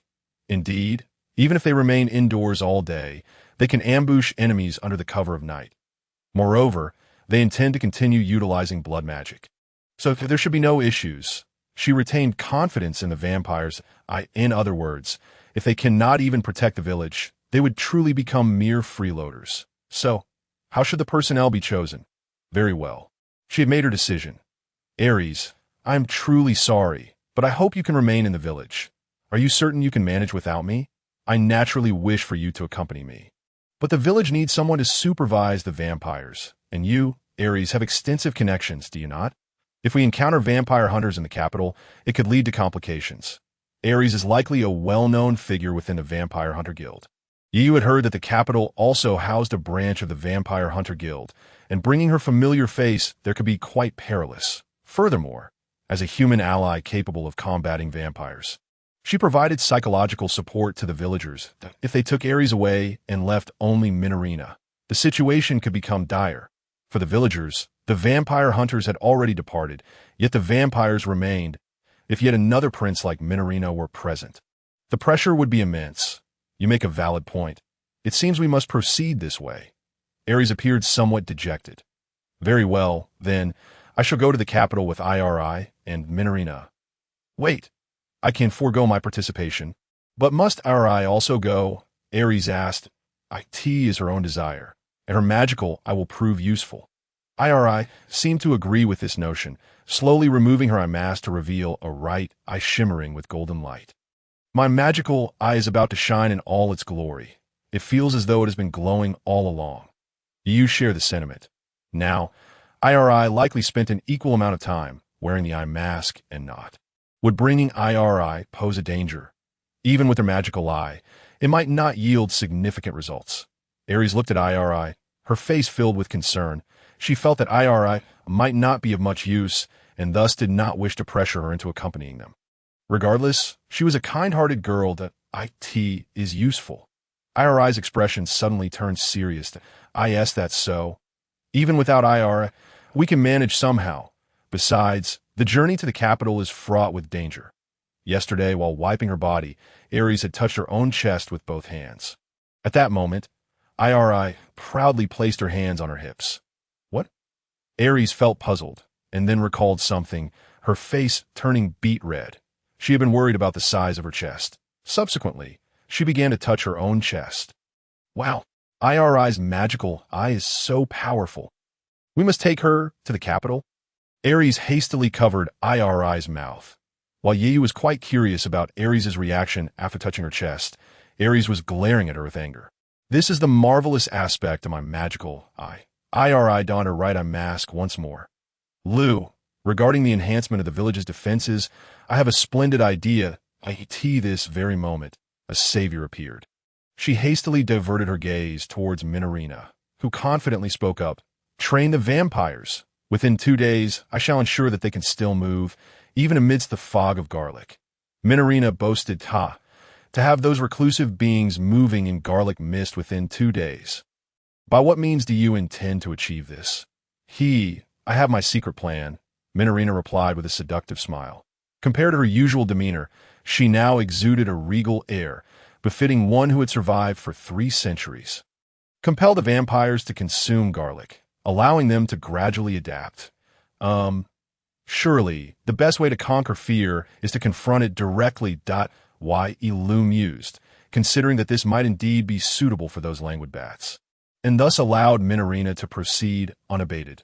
Leave it to me. Training young vampires is as effortless as toying with vampire hunters.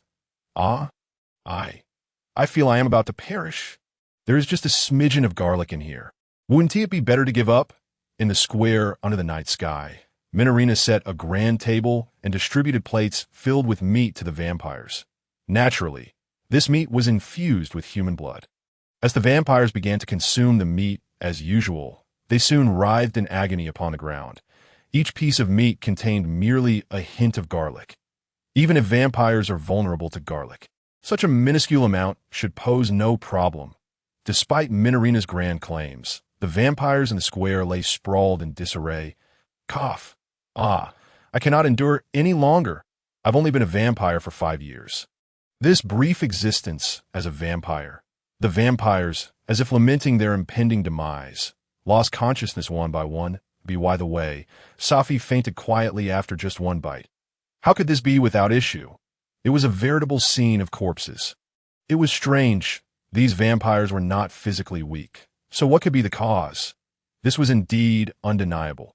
Perhaps it was because they had once been bats, resulting in diminished bodily functions. No, as vampires, their muscles should not atrophy. Yet their mental fortitude may have waned. Ultimately, there was no real need for training. Vampires inherently fear garlic. As long as they keep their distance, they should be fine. The vampires clamored. This was evidently a lack of ambition. Though one might also argue that their awareness of their own weaknesses was commendable. Sigh. In that case, there is no other option that I shall utilize my powers to compel them to train fervently. Attempting to enforce obedience through force may prove futile. Someone questioned in the face of Minarina's spirited resolve. The battles among vampires were meaningless. Neither side would sustain injuries, thus failing to inflict substantial damage. Even against lower-tier vampires, making it difficult for Minarina to prevail. Though they were lower-tier vampires, they were still vampires. No matter the torment, they could retreat into darkness and be reborn, without seizing their vulnerabilities. Victory would remain elusive. Yet Minarina smiled with unwavering confidence. Of course I am aware. Come forth, my servants. At her call, a rhythmic thumping of footsteps echoed. Turning towards the sound, a group of muscular men, bare-chested and robust, marched in formation toward her. As it was night. They each held torches. They were the humans brought by Minarina, collectively referred to as the Muscle Men, reminiscent of the muscular Billy King from past life. For the record, Muscle Men was merely a casual moniker they used. They arrived and stood in neat rows before Minarina. Lady Minarina, all present. Leave it to our muscle. The Muscle Men flexed their muscles, appearing significantly more formidable compared to the seemingly frail vampires. If you do not exert yourselves, my servant shall punish you, Minarina shouted, gesturing emphatically at the vampires, yet they remained disdainful. They are merely humans. There is nothing to fear. We are vampires, and we shall not be punished by mere humans. You do not understand why I do not allow these men to become my familiars, but rather keep them in the role of servants. I shall disclose the reason. Minarina smiled at the sight and snapped her fingers. The Muscle Men then pulled something from their pockets. Garlic. We shall smear you with garlic? Ah? Each Muscle Man brandished garlic. I see. These individuals are merely ordinary humans, thus able to handle garlic without issue. Wait. In this village, humans are not permitted to possess garlic without authorization. Indeed, a rule has been broken. Village chief, someone has violated the rules. The vampires cried out desperately. Indeed, in the village, the possession of holy water and similar items was restricted, but she recalled no regulations against their handling of garlic. In Dracula Village, by law, possessing items that exploit the vampire's weaknesses was limited. Very well, I shall submit an application, the justification being that they require additional means to ensure the quality of the blood. Approved. What?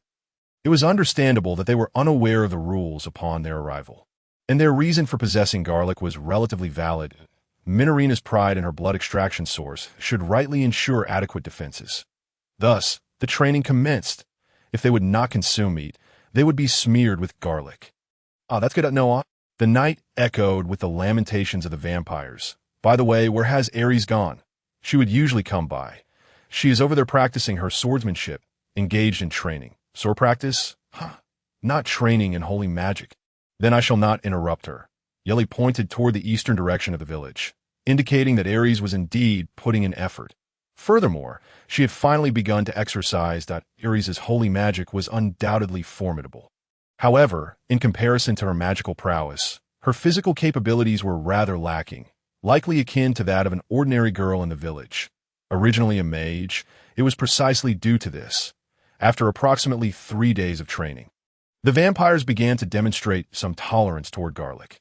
The village square appeared somewhat dim under the moonlight. Lord Ye Liu, Eli, and Minarina were about to embark on their journey to the capital, while Ares and the former village chief arrived to bid them farewell. We shall now set forth to the capital. The affairs of the village are entrusted to both of you. Should the vampires exhibit any signs of rebellion, you may use holy magic to discipline them slightly. Rest assured, I will handle it with care. Ares wore a confident smile, clad in silver armor that made her appear spirited.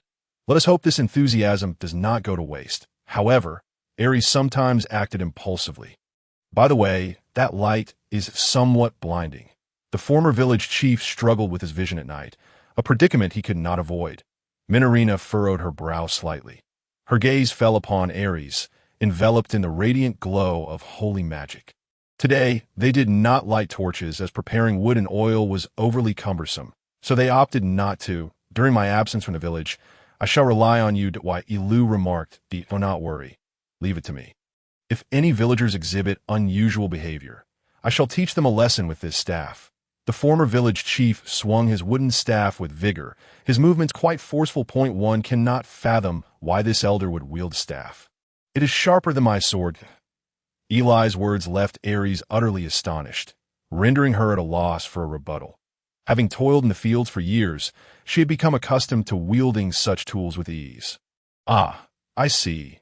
Ares managed to muster a faint smile.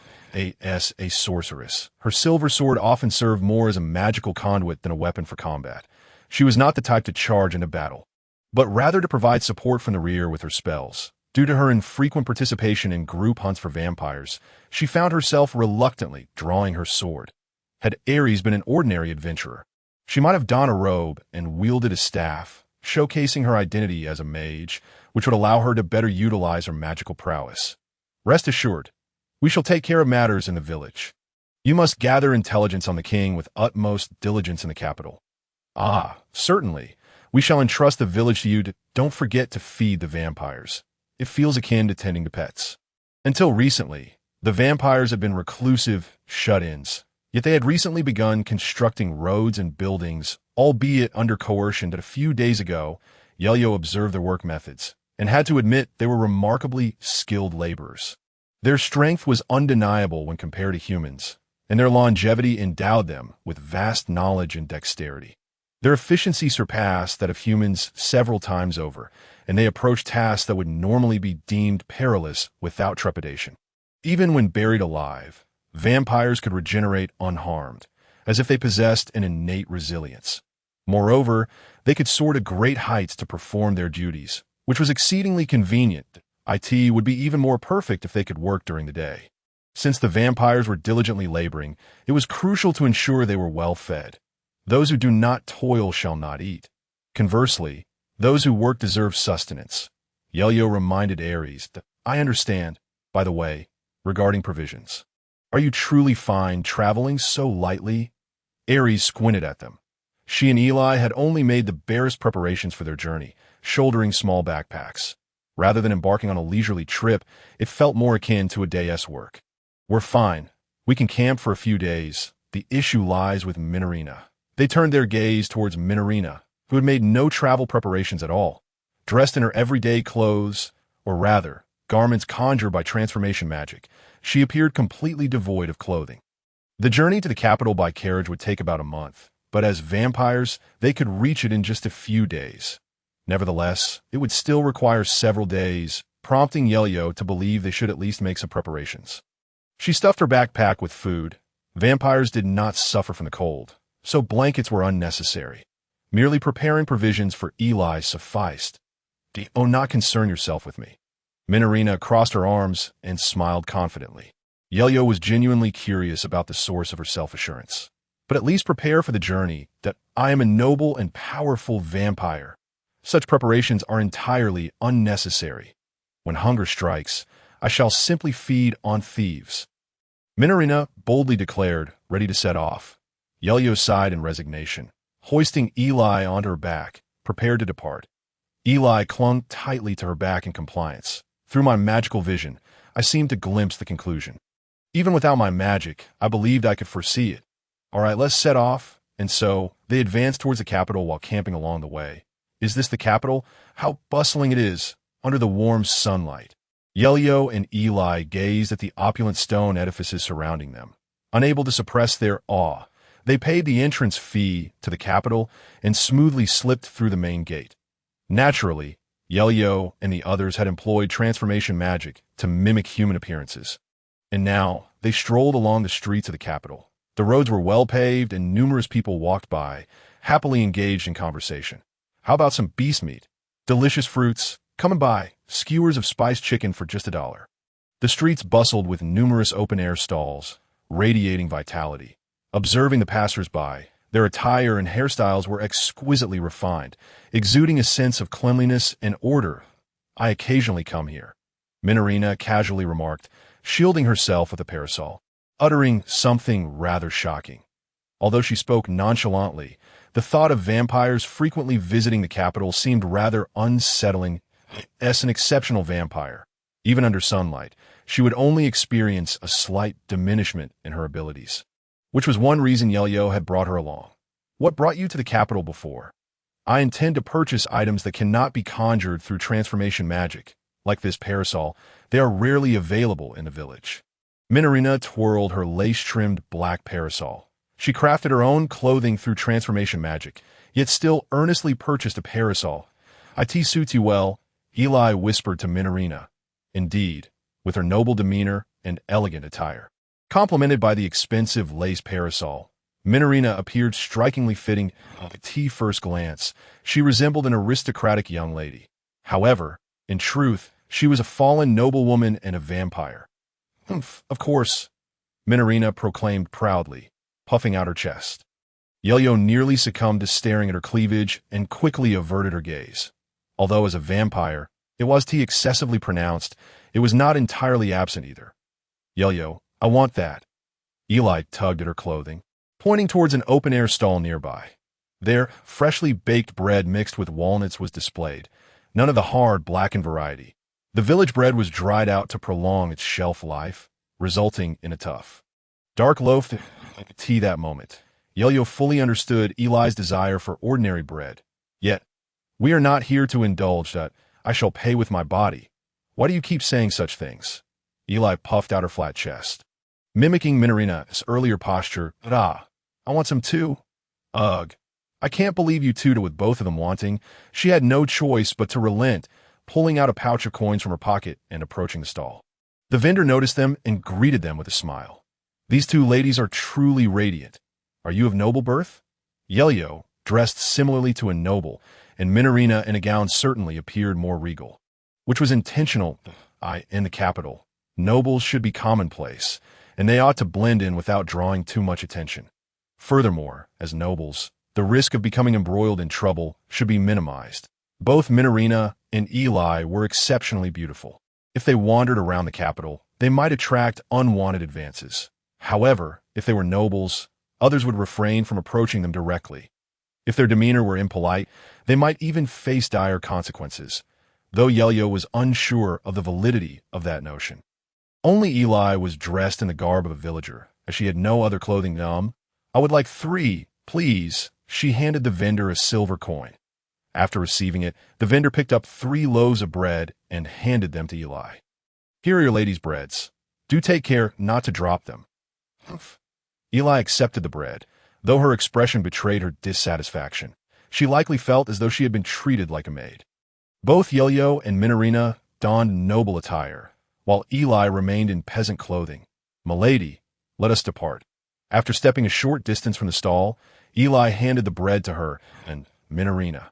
Ye Liu took a bite of the bread, exclaiming, "Wow, it's simply delicious. Just soft bread with walnuts. And it tastes this good." She was utterly captivated by this unexpected delicacy, which was incomparable to the black bread from her village. That was beyond doubt. Moreover, it seemed to have some secret seasoning. The subtle, slightly piquant flavor was, wait, is there garlic in this? Minorina emitted a sound of displeasure, her countenance reflecting a hint of pain, as though she had inadvertently consumed something distasteful. It is indeed dreadful when one's favorite dish is tainted by an unwelcome ingredient.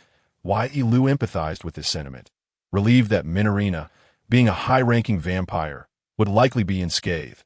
Had it been one of the ordinary vampires from the village, they might have already succumbed to unconsciousness. How could this be possible? They knew I would come to the royal capital and set a trap. Humans, how dare you do such a thing? This must be mere coincidence. While they consoled Minorina, they continued their excursion, or rather, their reconnaissance of enemy movements. "Liu, I desire that candy. They even sell honey. You two should exercise a bit of restraint." Upon their arrival at the royal capital's marketplace, Minorina and Iri became exuberantly animated, rushing about, drawn by a myriad of enticing aromas. Is she the leader of a kindergarten class? Speaking of which, while it was Iri's first visit to the royal capital, Minorina was no stranger to it. Had her experience truly been reset? Just as she pondered this, IRI and Minorina dashed towards her like eager puppies. Liu, you must have an abundance of wealth, right? Surely you possess countless treasures? Indeed, while her coin pouch was filled to the brim, their journey to the royal capital was not meant for frivolous spending. The riches belonged to the village, not solely to her. The village had prospered through the sale of gold, silver, and honey, primarily thanks to the Agronali Trading Company. However, that money was intended for emergencies, not for indulgence. The honey is yours, so the profit should rightfully belong to you. Though true, that meat looks utterly delectable. IRI was referring to a stall selling skewered meat, clearly labeled as beast meat, resembling pork. Wow, it's generously sprinkled with salt. It looks so appetizing. The village's salt is scarce, and our seasoning is rather bland. Ye Liu couldn't help but swallow hard, her body yearning for the salt. Calm down. Maintain your composure. We didn't come to the royal capital to squander our funds. Nevertheless, the enticing aroma of the grilled meat was simply irresistible. Look, I added so much salt. The vendor skillfully sprinkled a pinch of salt, letting it cascade elegantly from his bent elbow onto the skewers. Ah, so much salt. Sprinkle on the meat. It's essential to study the ingredients of the royal capital and recreate them in the village. I must buy 3 skewers of that meat. There's something over there that looks delicious too. How could vampires possibly resist? This is permissible. IRI pointed at something resembling sausages. Heavens, this means a feast awaits. I want to eat until I'm full. Splendid. Thus they began their indulgence. Having succumbed to the allure of food, Ye Liu found herself devoid of self-restraint. The candy is delightful. The honey in the village is of superior quality. Alas, as IRI and Minorina relished their purchases, Ye Liu chewed on her skewer, reflecting on her immaturity, vowing to refrain from such excess in the future. They had been extravagantly indulgent. This was her first experience in a human marketplace since arriving in this world, and the array of fascinating foods had overwhelmed her senses. Was it truly unavoidable? She had always been so temperate, yet here lay the exotic beast meat. As the sun began to set, Ye Liu suddenly regained her composure, realizing they had overindulged. Although her coin pouch still contained a substantial amount of gold, she felt a wave of disappointment wash over her. Furthermore, she felt remorse for the villagers. Liu, you are worrying excessively. Yes, when it comes to delectable treats, one should indulge. The two excitedly conveyed to her, shouldn't you both be a tad concerned as well? I have dutifully paid my blood tax and am performing household chores without pay. The followers I brought are laboring in the village. Moreover, I am training the vampires. Minorina and IRI proudly puffed out their chests. These two certainly worked diligently in the village. Rather than that, it seemed she, the one who did not pay wages, was the more remiss party. I wish to seek casual employment in the royal capital. What brings you to the royal capital? But the guilt of using village funds weighs heavily on me. As the village chief, the beekeeping operation felt akin to her personal estate. If she only considered utilizing a small portion of the funds, it should pose no issue. Yet inexplicably, she felt an overwhelming sense of guilt. By the way, as she indulged, she observed that the royal capital appeared quite respectable. The populace was vibrant, with a variety of shops visible in the square, ranging from slightly more expensive items to the common folks' fare. Many shops appeared prosperous, indicating a thriving economy, which suggested that the king was governing well.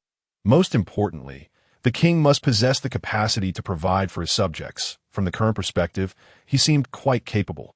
The royal capital's marketplace was bustling, leading her to believe there was no oppressive rule taking place.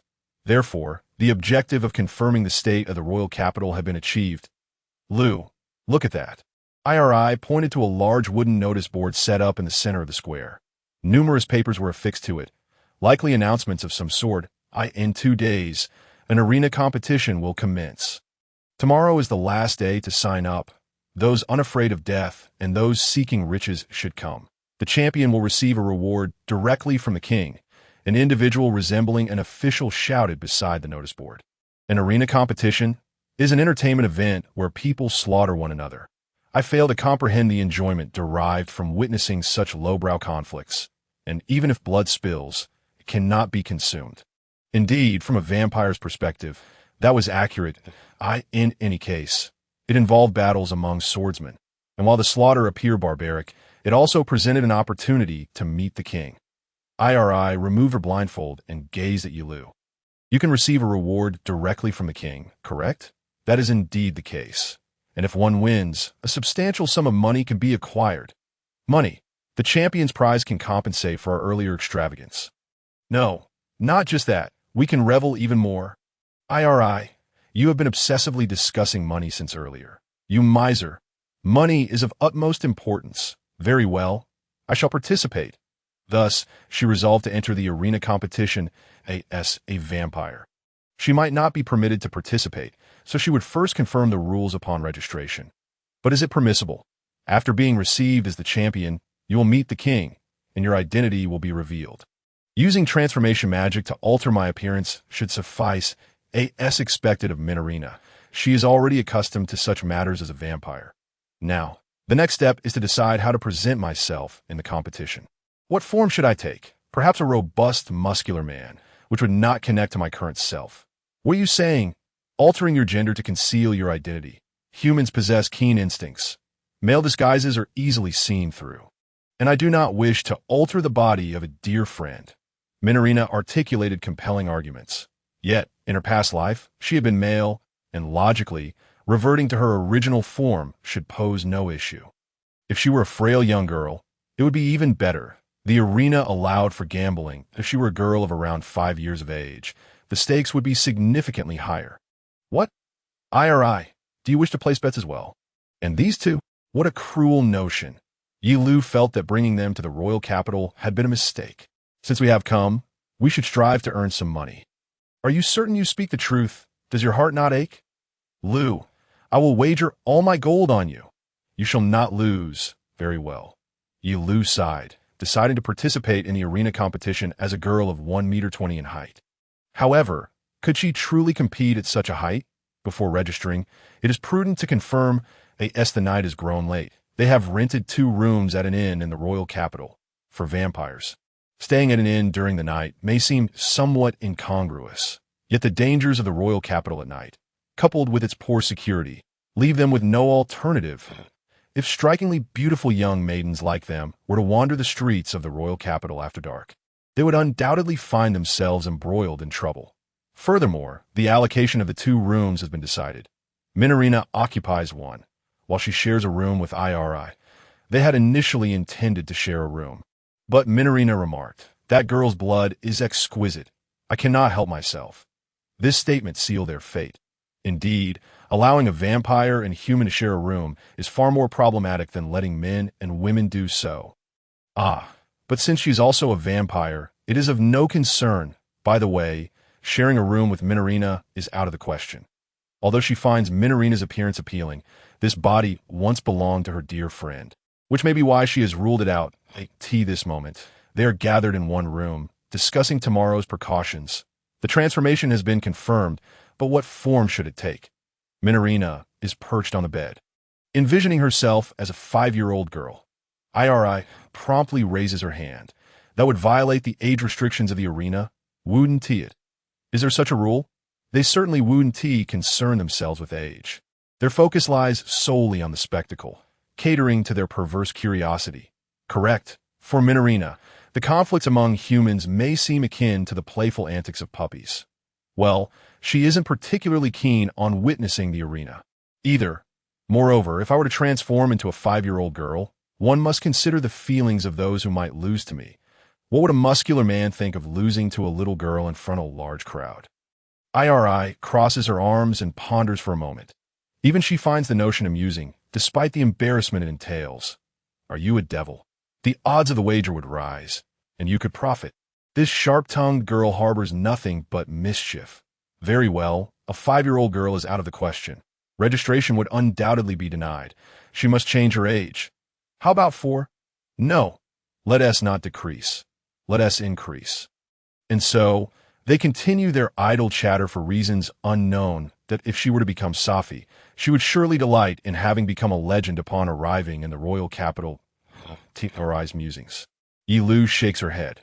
Imagining Safi surrounded by the masses evokes a sense of pity. I have a perfect plan. Transform into Ares, as a vampire hunter. It wouldn't be strange to appear in the arena. This time, Minarina speaks with unwavering confidence. Others would surely question her presence. The two of them cast reproachful glances her way. Then what do you propose to transform into? Huh. Is this my fault? Ye Liu queries. Bewildered, it is odd. She merely stated something quite ordinary. What if I were to become a 100-year-old grandmother? Do you not find it strange for such a person to appear in the arena? Ridiculously absurd. As long as it's a person, what more do you need? Like a bicycle. Ye Liu sits in a chair, closing her eyes. The ideal transformation should be one that comes to mind immediately. She recalls her favorite characters from Blue Star. Concentrating, she envisions flowing, golden hair and crimson eyes. An old woman. Don't disturb my mental focus. Humph. IRI whispers reproachfully in her ear. She nearly conjured an image of a golden-haired, gentle old woman. The thought is far too abstract. Once more, she begins to meditate. Transformation magic is delicate. Any peculiar thoughts may disrupt it. Golden hair, flowing locks, crimson eyes. The image of IRI with golden hair materializes perfectly in her mind. This time, the transformation magic activates, and she becomes that very form. She transforms into a frail body. The golden-haired IRI? The transformation has failed. Is this not acceptable? She can still appear in the arena. This form. Are you serious? Ye Liu feels an unsettling gaze directed at her from behind. It insults my image. Turning around, she finds IRI glaring at her. Having removed her, I patched at no. That's not what I meant. Ye Liu hastily defends herself. IRI appears to be angry. Although her expression is neutral, she exudes an air of intimidation. After the match, I'll ensure you indulge in the food street. A promise made. Thus, Ye Liu resolves to make her debut in the arena disguised as a weaker version of the golden-haired, crimson-eyed IRI. Well, in this guise, she should not be exposed. No one knows IRI's face. And it should be easy to visualize her features for another transformation. Perhaps this is a surprisingly good choice.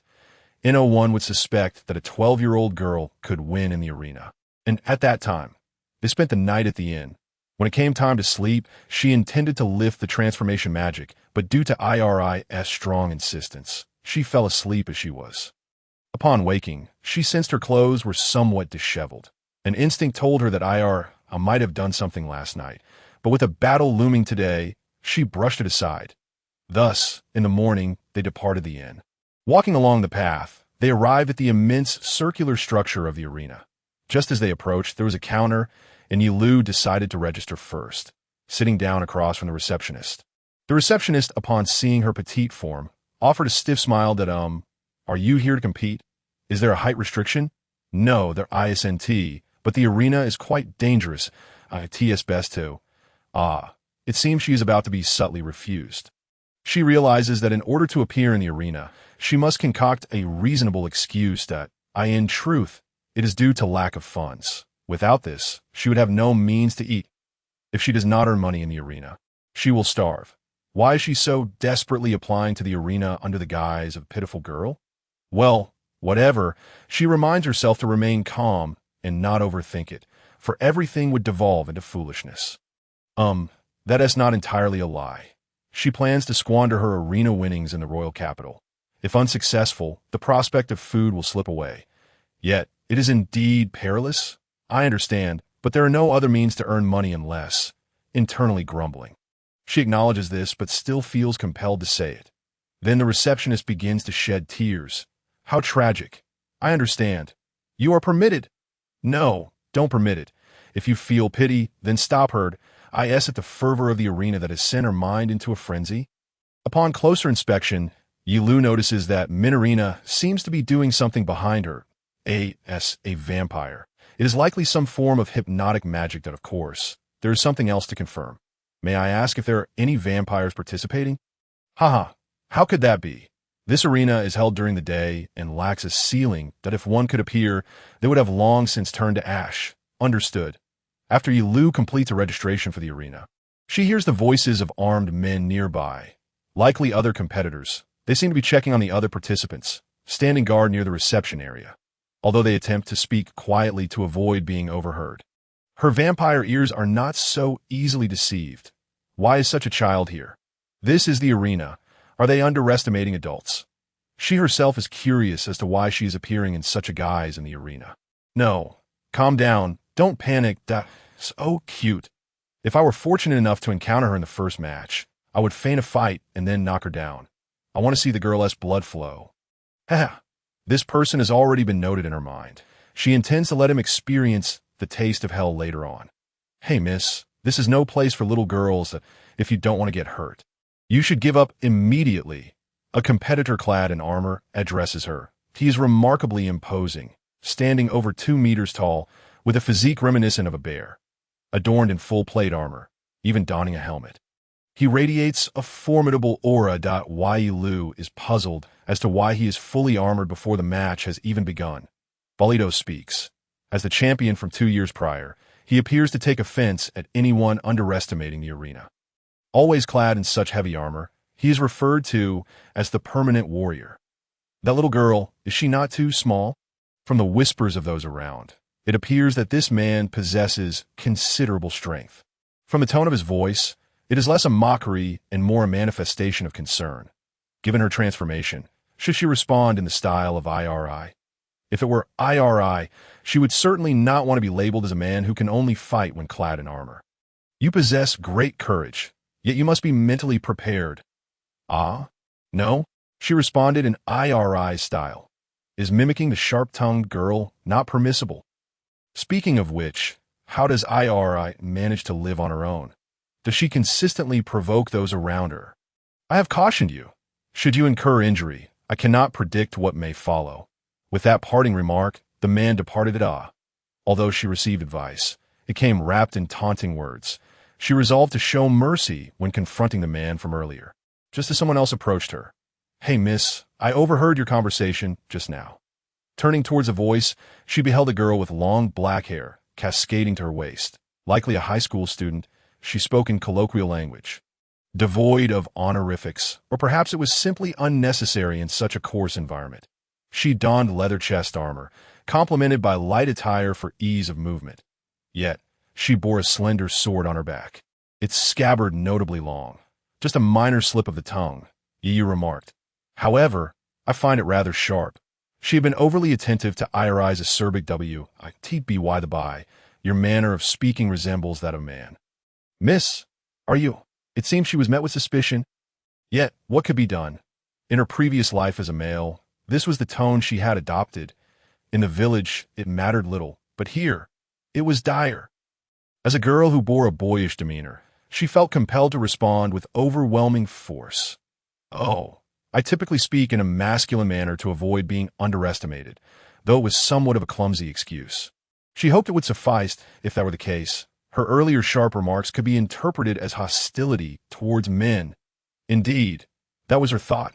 Men are truly dreadful, aren't they? You enter the arena to prove your strength. The girl excitedly drew closer. What has you so suddenly elated? Actually, I feel the same way. My father is a swordsmanship instructor, yet I am dismissed simply for being a woman. Despite my prowess surpassing that of men, I have no students at all. Men truly. So I can understand your feelings. The girl grasped her hand, and a cold response might have elicited profound empathy. Ah, yes, indeed, it is truly detestable, isn't it? I can relate. Your masculine speech is merely a means to avoid being belittled. Simply because you are a woman, you are looked down upon. Let us cause a ruckus in this arena. We must compel them to acknowledge us. Ah, how disheartening to feel such sympathy while fabricating lies. That was not her intention. She merely sought the prize and the opportunity to meet the king. You seem to have unwittingly entangled herself in troublesome matters. It appeared intriguing, so perhaps they could observe for a while. IRI and Minorina seemed to be watching the commotion from a distance. Or rather, did the women in this world truly lack strength? No, on the contrary, she felt that the formidable individuals in her village were predominantly women. Hey, what weapon do you wield? I use this sword. The girl brandished the sword from her back. Indeed, it was slender, with a thickness comparable to that of standard blade, yet measuring 1.6 meters in length. A typical sword is about 80 centimeters, making this one roughly twice as long. Hee hee, I shall make those men who look down upon me weep in public with this sword. What a delightful thought. Yes, absolutely hee hee. The girl displayed a gleeful smile. This girl was indeed perilous, primarily due to her mental state. Fortunately, she was yet unaware of Ye Liu's name, making it prudent to retreat. Miss Ye Liu, my apologies. I forgot to provide you with your participation certificate. The receptionist rushed over, calling out loudly to, is there no law for personal information protection? Without this token, you cannot enter, so please take care not to lose it. The receptionist handed her a slender wooden plaque before departing. Miss Ye Liu, then this peculiar girl, now knows her name? Although it is not her true name, I am Sheikah. It is a pleasure to meet you. Let us encourage one another. I shall undoubtedly support you. Together, we shall shatter those arrogant men and make the arena bloom with our prowess. Ah, how she wished for Sheikah to flourish independently without dragging her into the fray. She had no desire to attract attention, as it might expose her identity. As a vampire, the risks would escalate. Those fellows underestimate us. Prepare a wooden stick as a weapon, so that when we topple them, we can thrust it in, despite Ye Liu's silent prayers. The men surrounding them were rife with murderous intent. Look, those men belittle us merely for being women. Ye Liu believed this was undoubtedly due to their behavior. Let us strive together, just the two of us. We shall astonish those men. She sincerely hoped to remain uninvolved. How unfortunate. Ye Liu cast a glance towards Iri and the others, seeking assistance. Ye Liu, hurry. Eventually, she managed to evade Sheikah and fled in the opulent chambers of the kingdom of Sylvalia. Adorned with lavish decorations and a crimson carpet, an elderly man seated upon a grand throne gilded in gold sighed heavily. Alas, while I anticipated receiving a lawsuit from the Vampire Hunters Guild, I never imagined being labeled a traitor to humanity. To suffer such injustice, and even have the right to complain stripped away.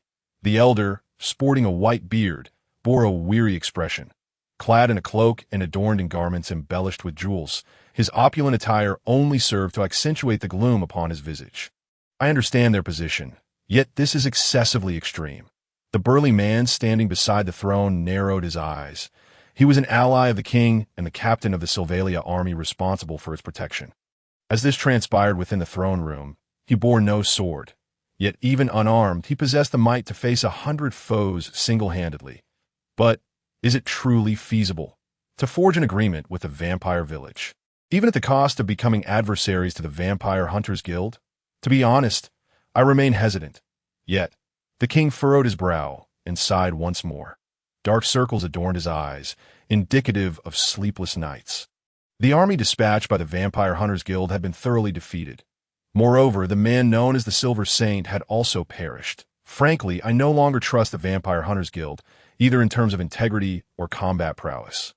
The army of the Vampire Hunters Guild encountered failure at the Vampire Village. For Sylvalia, this was sufficient to sever trust in the guild. Naturally, the guild sent letters of explanation. Their forces were merely a probe. Had they gone all out, victory would surely have been theirs. Thus, they implored the king to dispatch a large contingent, necessitating substantial funding. Such is the situation. The worst-case scenario involves us capitulating to the Vampire Hunters Guild, being drained of our wealth, and ultimately failing to vanquish the vampires, leading to the nation's subjugation. War is not solely a matter of a defeated army facing destruction. The vanquished party suffers greater repercussions, losing the trust of neighboring nations. Moreover, previously, in an effort to bolster their reputation within Sylvalia, the vampire hunters excessively promoted Rodi, which proved to be a miscalculation. Thanks to this, the repercussions of our failure have intensified. We sent spies to the village who reported the existence of vampires that do not kill. If that is the case, the possibility of peace emerges, especially since they have even established laws. Ye Liu sternly commanded the vampires in the village not to attack humans and prepared specific laws. These 2 points had a profound impact on the king of Sylvalia at the time. Perhaps this could facilitate communication. Laws are a construct of humanity, the cornerstone of society. In other words, the vampires of Dracula Village may possess similar thought processes to those of humans. However, being vampires, even if we achieve peace, We may be periodically required to furnish living sacrifices that I understand.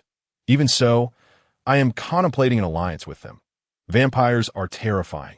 Yet as the leader of the nation, I must choose the option that prevents the destruction of the state. Alas, it appears that I shall be unable to enjoy a restful slumber in the near future. The king is in a state of distress, seeking guidance. How should the kingdom of Sylvalia proceed to uncover the most advantageous path?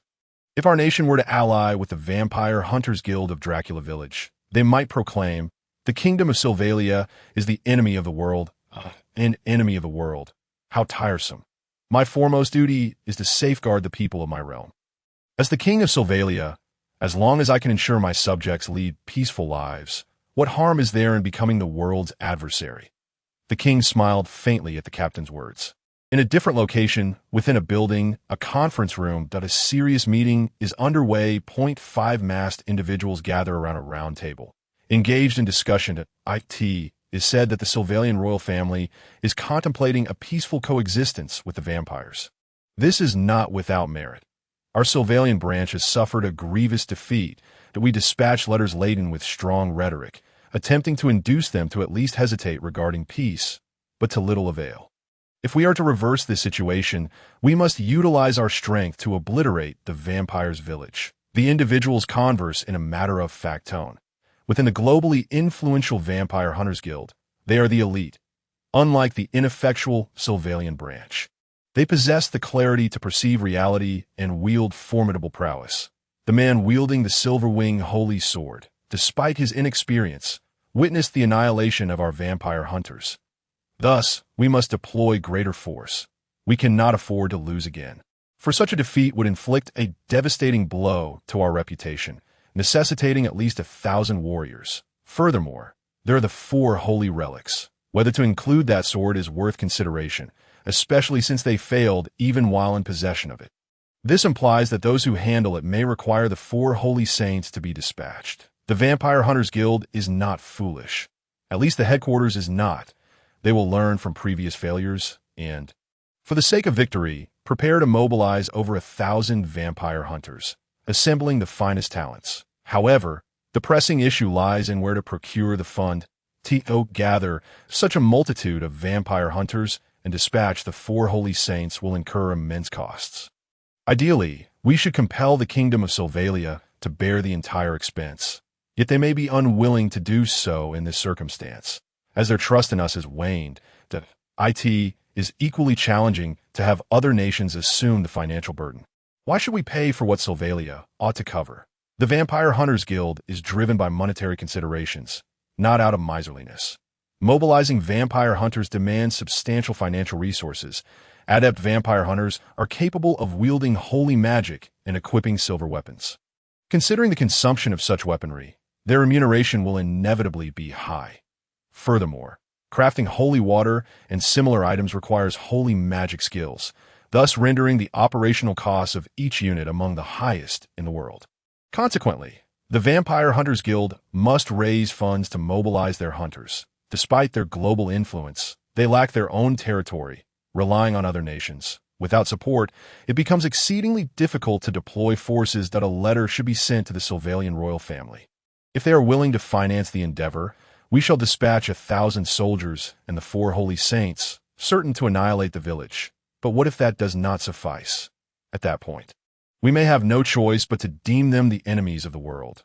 Several high-ranking individuals spoke in a flat tone, their expressions unreadable beneath their masks. What of the Sylvalian branch? The upper echelon has perished.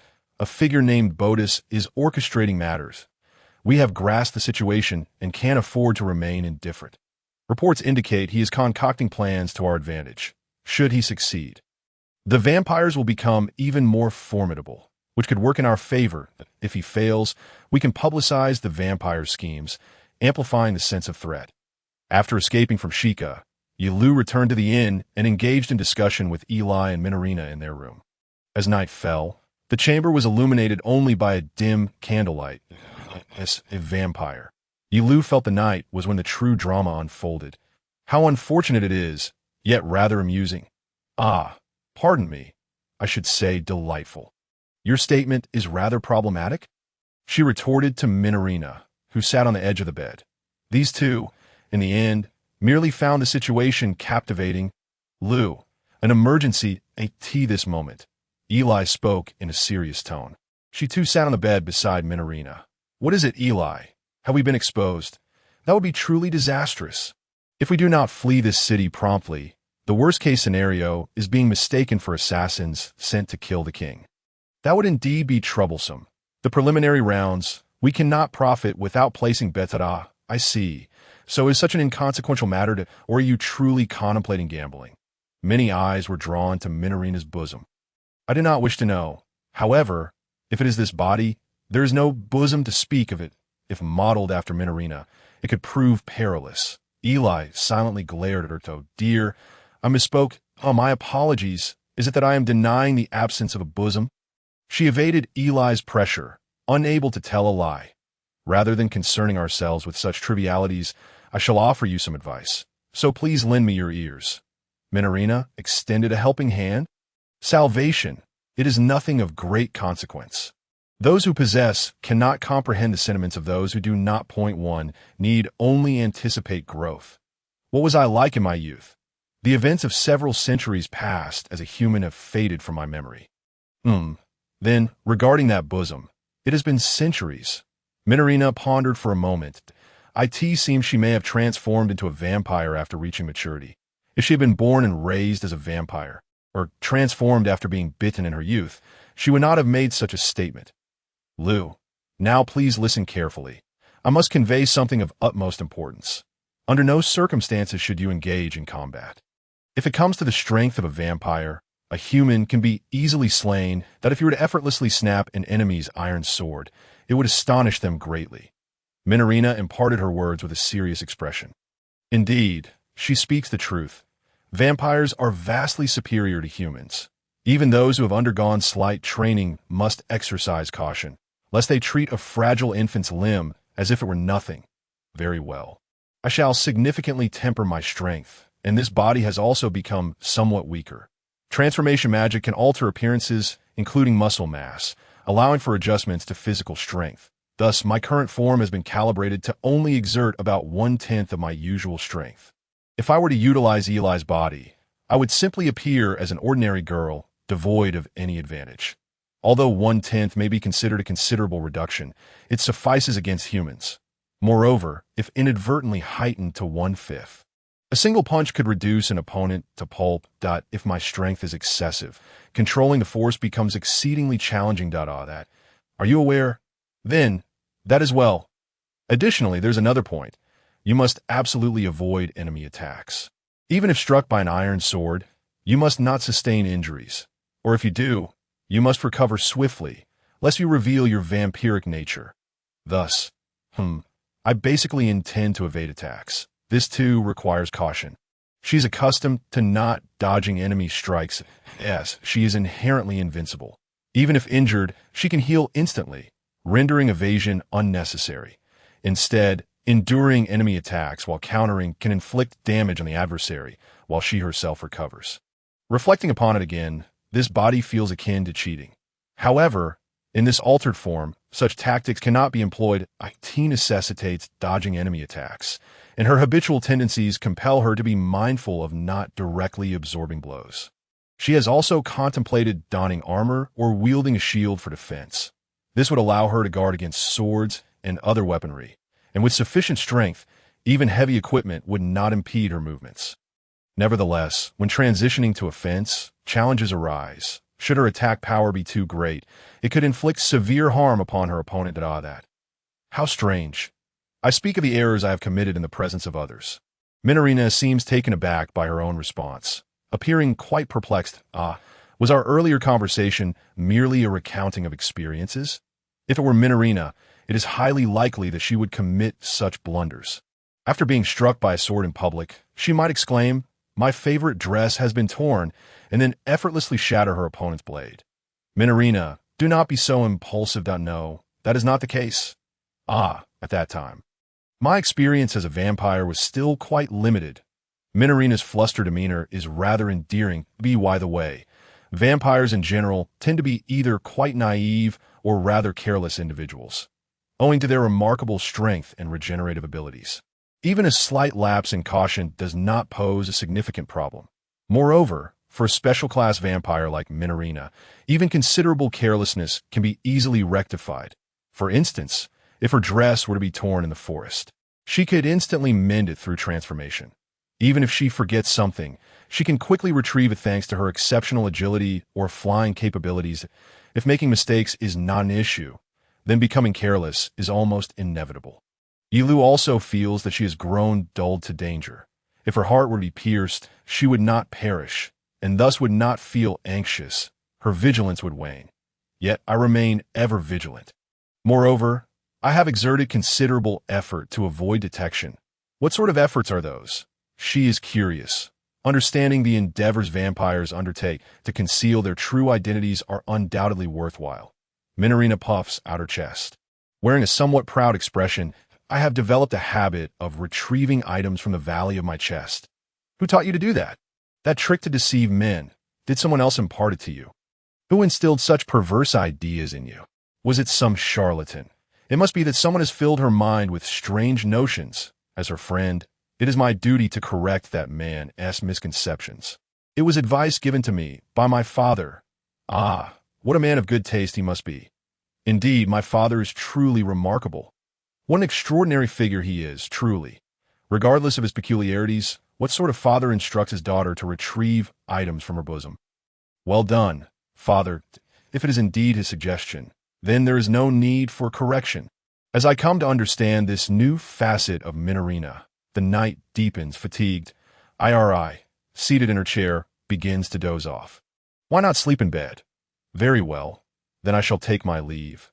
Minorina rises from the bed as Iri lays down. It seems she has accumulated considerable fatigue as she quickly begins to snore. Already asleep, she appears quite exhausted. The disparity in fundamental abilities between vampires and humans is vast. Even if Minorina were to create a ruckus, she would not tire. However, if Iri were to exert herself with the same energy, she would end up like this. That it would not be wise to awaken her. I shall return to my room instead, for caution is paramount tomorrow. Is it not time to summon your strength? If you do, you will leave your opponents in disarray, yet remaining vigilant without overexerting oneself is the wisest course. With those parting words, Minorina exited the room. She may have offered her encouragement in her own unique manner, perhaps akin to the earlier recounting of experiences. Could it be that Minorina once exerted herself and left her opponents in disarray? She halted her thoughts that no, that cannot be. Minorina would certainly exercise considerable caution even in such instances. Otherwise, she would have long since taken lives in the village. After all, should Minorina unleash her full power within the village, a mere collision with a person could result in their demise. A special class vampire. Humans are but insignificant insects. Her occasional carelessness has not harmed those nearby, which must be attributable to her perpetual vigilance. Having such overwhelming strength is also a concern. I shall retire for the night. The following day, Ye Liu trudged heavily towards the arena once more. Have you brought the wooden plaque for your entry confirmation? It is quite important, so please keep it safe. Under the guidance of the receptionist. She now awaits in the waiting room, as it is said that the preliminary rounds commence today. This is a grand competition with over 200 participants, and under normal circumstances, the preliminary rounds would require at least several days. Is that so? The preliminary rounds for such a vast competition are to be completed in just one day. It seems highly unreasonable for such a large-scale preliminary to conclude in a single day. Ye Liu, having heard the schedule from Shika, is astonished. The moment she entered this waiting room, this individual charged at her with astounding momentum, leaving her no chance to escape. The waiting room is packed with people. All the participants of the tournament congregate here, likely exceeding 200 individuals. Some are honing their blades, while others observe their surroundings. Though there are sofas, no one chooses to sit. For some reason, sitting evokes a sense of weakness. Hey Liu Ye, let us team up for the preliminary rounds. Team up? What exactly is the format for the preliminary rounds? The reception desk failed to provide any specific clarification. What a dreadful competition, not even clearly explaining the participation rules. Shika then chuckled lightly. This is also part of your information gathering skills. The tournament has already commenced, you know? Why not inquire with past participants? For instance, from me, I can offer you a discount. Why is it necessary to gather information in a place where martial skills are being assessed? What kind of nonsense is it to demand something beyond martial prowess at a competition? Sheikah gently shook her head. Because knowing the opponent's hidden strengths during a battle is incredibly crucial, is it not? Whether it be slaying monsters or hunting thieves, comprehending the enemy's combat capabilities and strategies is entirely different. Would you not agree? Well, yes, perhaps that is true. The rules for the preliminary rounds remain consistent each year. So, if you wish to understand, there are numerous ways to do so that if one is truly strong, they would not falter due to ignorance of the preliminary rules, for the strong fear nothing. Sheikah grasped the sword sheath slung over her back, holding the hilt with a smile. This girl may appear somewhat foolish, yet she may indeed be formidable. As an outsider to martial skills, she cannot articulate her thoughts well. Yet there are no flaws in her movements, like a rose shrouded in thorns. Participants, please proceed to the arena. As Ye Liu pondered, the receptionist's voice rang out. The door leading to the arena swung open, prompting the participants to rush forth in a frenzy. You lot, wait for me. Do not obstruct the way. You rascals, you rascals. In the blink of an eye, everyone dashed out, leaving only her and Sheikah standing alone in the waiting room. Then let us go as well.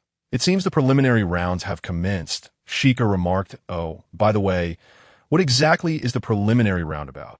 Ye Liu inquired. Rather than explain, it is better to see for yourself. Come along. Being pulled by Sheikah's hand, they passed through the door and emerged outside. Suddenly, the outside transformed into a battlefield. Come on, die. You go die instead. We're the weaker ones. Who else? The participants engage in chaotic battles, fighting without rules in the open arena, with scenes unfolding everywhere. What is this? This is the characteristic of the Royal Capital Arena, a free-for-all among participants that conclude the preliminary rounds in a single day. Only those who collect 10 of these wooden plaques can enter the main competition. Once collected, they return to the waiting room and present them to the receptionist. Sheikah took out a wooden plaque from her pocket to show her. So, this is the type of plaque received at the tournament reception. I see. It is not merely a participation confirmation. Then, Sheikah, are you not an enemy? Ye Liu turned to the girl holding her hand. If Sheikah aimed for her wooden plaque, then she must retaliate. However, Sheikah shook her head. Not now that I do not intend to fight during the preliminaries.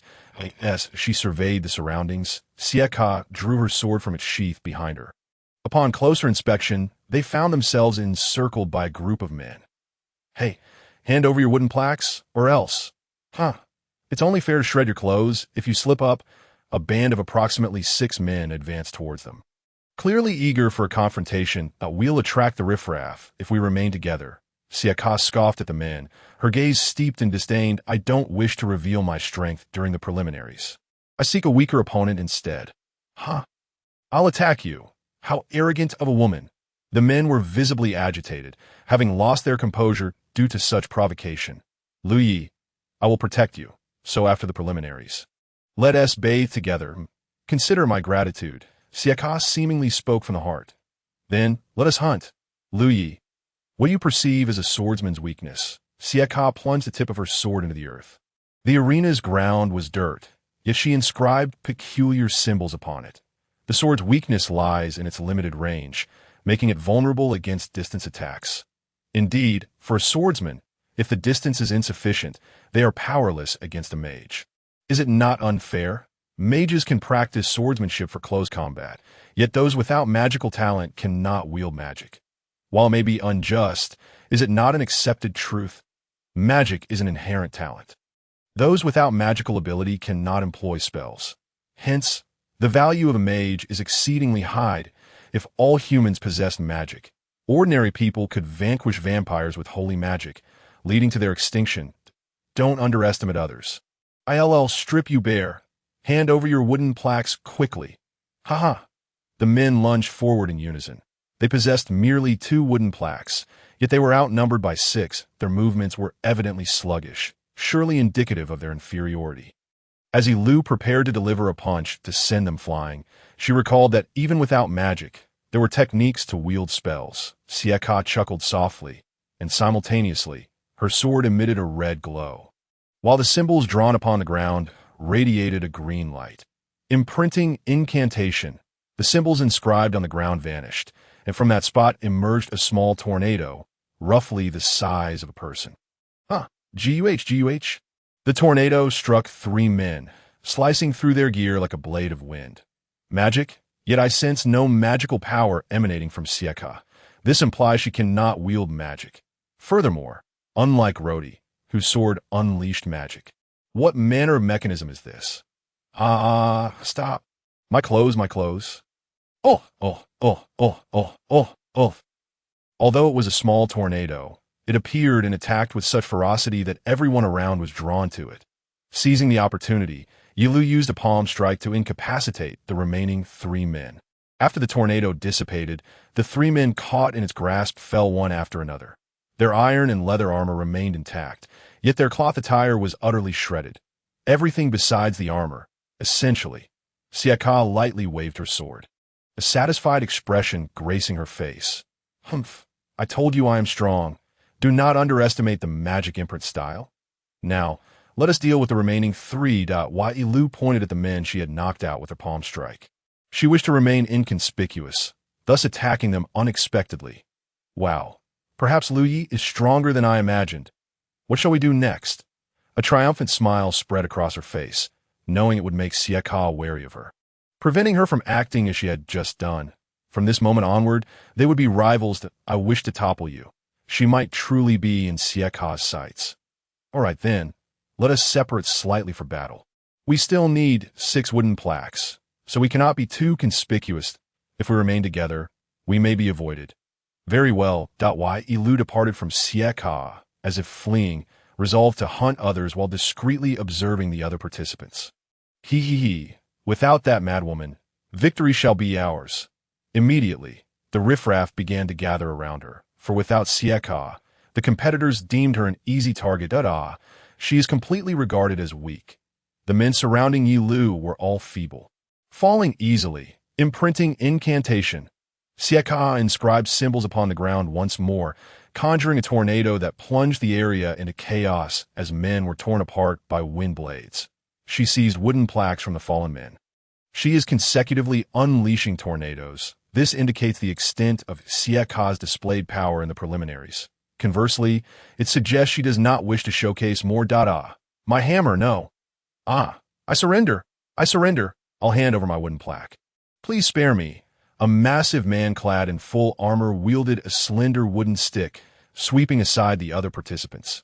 This was Balito, the resident warrior who had spoken to her earlier. The wooden stick resembled a well-polished wooden sword. Yet it was not a hammer. Was this also a means to conceal his strength? Not using one as primary weapon in the preliminaries to prevent opponents from discerning 1S cards. That man was the previous champion. Thus his prowess was formidable. That moment. A familiar voice echoed from afar. Turning towards the source, she noticed a multitude of spectators in the stands. Among them sat Eli and Minerina, engaged in deep conversation as they cheered for her. May Liu endure a tougher battle. If she struggled, everyone would assume she would lose in the official match, thereby increasing the gambling profits, allowing for the purchase of more honey. Ye Liu's face darkened. It seemed they had come to cause her trouble. Yesterday, Minerina had implied she should not overexert herself. I want to consume honey. Come on, let us have a tough fight. Despite this, she appeared to desire honey more than the blood of humans. Hey everyone, let us all gang up on her. Oh no, now she's surrounded by enemies. I'll kill you, miss. Underestimating adults will lead to your suffering. The men gripped their weapons tightly, assuming combat stances. 4 men charged at her, and before they could swing their swords, she struck all their carotid arteries with a swift hand chop. They did not even have time to lower their raised swords before collapsing. My apologies. We are not acquainted. This persona was merely a facade she had chosen to mask her true identity. She rummaged through the fallen men's belongings in search of wooden plaques. Where's this fellow's wooden plaque? It's not in his clothing or pockets. Could it be that he hid the plaque? Why place it in such a location? Perhaps to prevent it from being stolen. Even when defeated, he is unwilling to part with it. Are there others besides Sieka capable of such dreadful tactics? At that moment, a masked, thief-like man rapidly approached. Hey, hand over your wooden plaque. He rummaged through his underwear. Producing the plaque, this was troublesome. She had now memorized his face. First, I shall defeat the nearby foes, then conclude my business. If I acquire an odd wooden plaque, it would be quite vexing, should that masked thief be defeated. Dirtier plaques would become mingled. Ye Liu advanced towards those engaged in combat with their swords. My apologies. I only require the wooden plaques. The combatants, upon seeing her, both brandished their weapons. You scoundrel, interrupting our fight. I shall kill you. Disrupting another's duel is ill-mannered. Prepare to die. Come on. With a soft sound, she delivered 2 swift slaps to the 2 men, rendering them unconscious. How splendid. These fellows had neatly tucked the wooden tokens into their pockets. Nevertheless, the preliminary rounds of the arena were indeed a tumultuous affair, leaving one to ponder whether this chaotic method of meeting the king was truly appropriate. As she contemplated this, she gathered more wooden tokens. Preparing to return to the waiting area, hand over 10 wooden tokens. Otherwise, what to do? She gently brushed aside the approaching man, causing him to collapse into unconsciousness. It became apparent that collecting 10 wooden tokens would leave one utterly exhausted. Seizing tokens from such individuals would be a breeze, allowing her to advance in the preliminaries without exertion. How to put it, there truly was a plethora of diverse characters. Reflecting on this, she returned to the waiting area and addressed the individual at the reception. You here. Give me the tokens. Suddenly, a man hidden beneath the sofa in the waiting area leaped out, and she instinctively struck his face with considerable force, sending him flying out of the waiting room and into the arena. Had he been waiting for her to present the tokens? How cunning these individuals were! Perhaps there were no more hidden figures, so she spoke again to the reception desk. I have gathered 10 wooden tokens. 1, 2. Indeed received. Congratulations on passing the preliminaries. The receptionist smiled at her. After a series of twists and turns, she felt elated to have safely advanced, yet a question lingered in her mind. That man just now. Was he hiding beneath the sofa in this waiting area? Yes. Isn't that against the rules?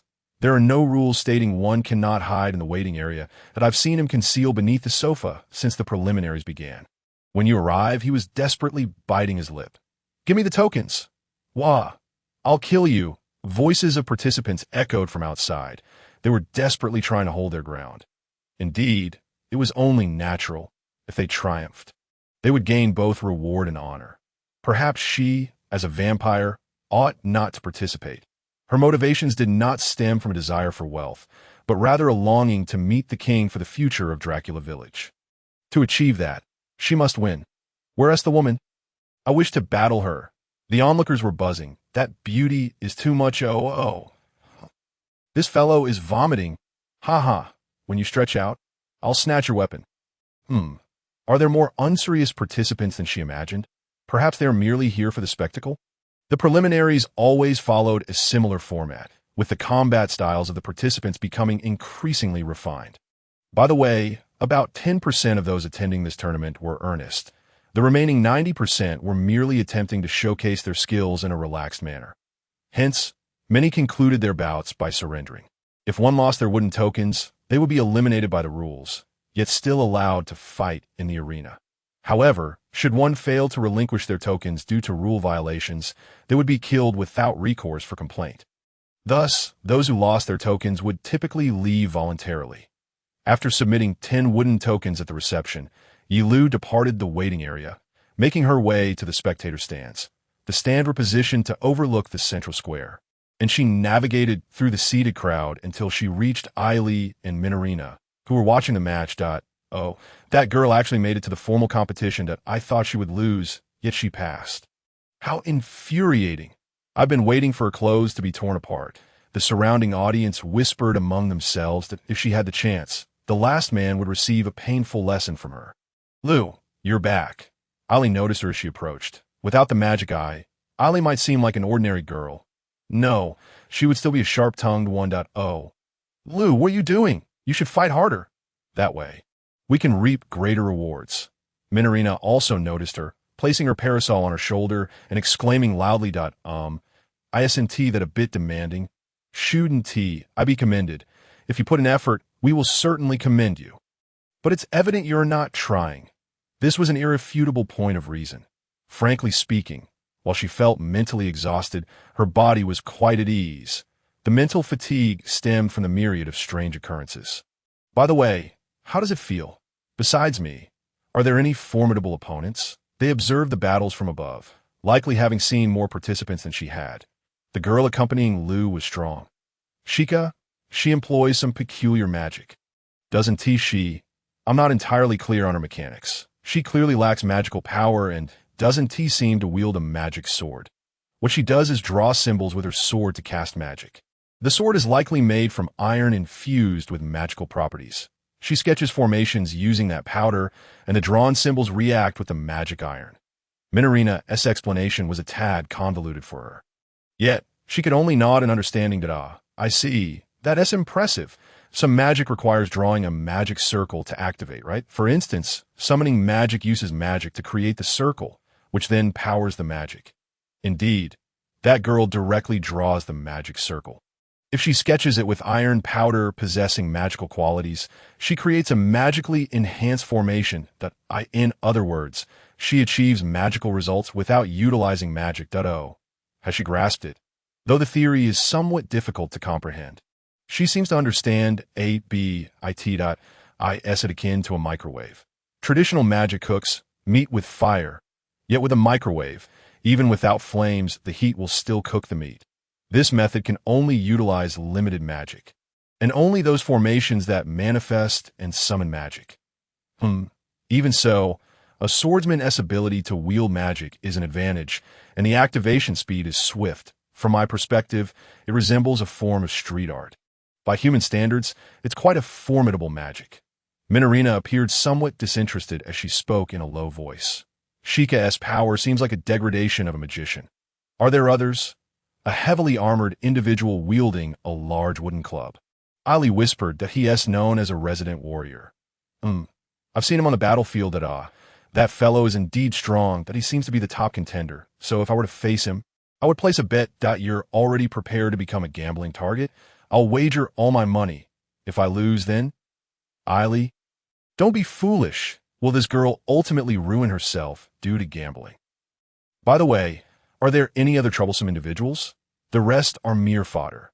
Only those two possess human-level capabilities. Minarina yawned, appearing bored. It was daytime, so she might be feeling drowsy. For a vampire, this was indeed sleeping time. That meant Liu was...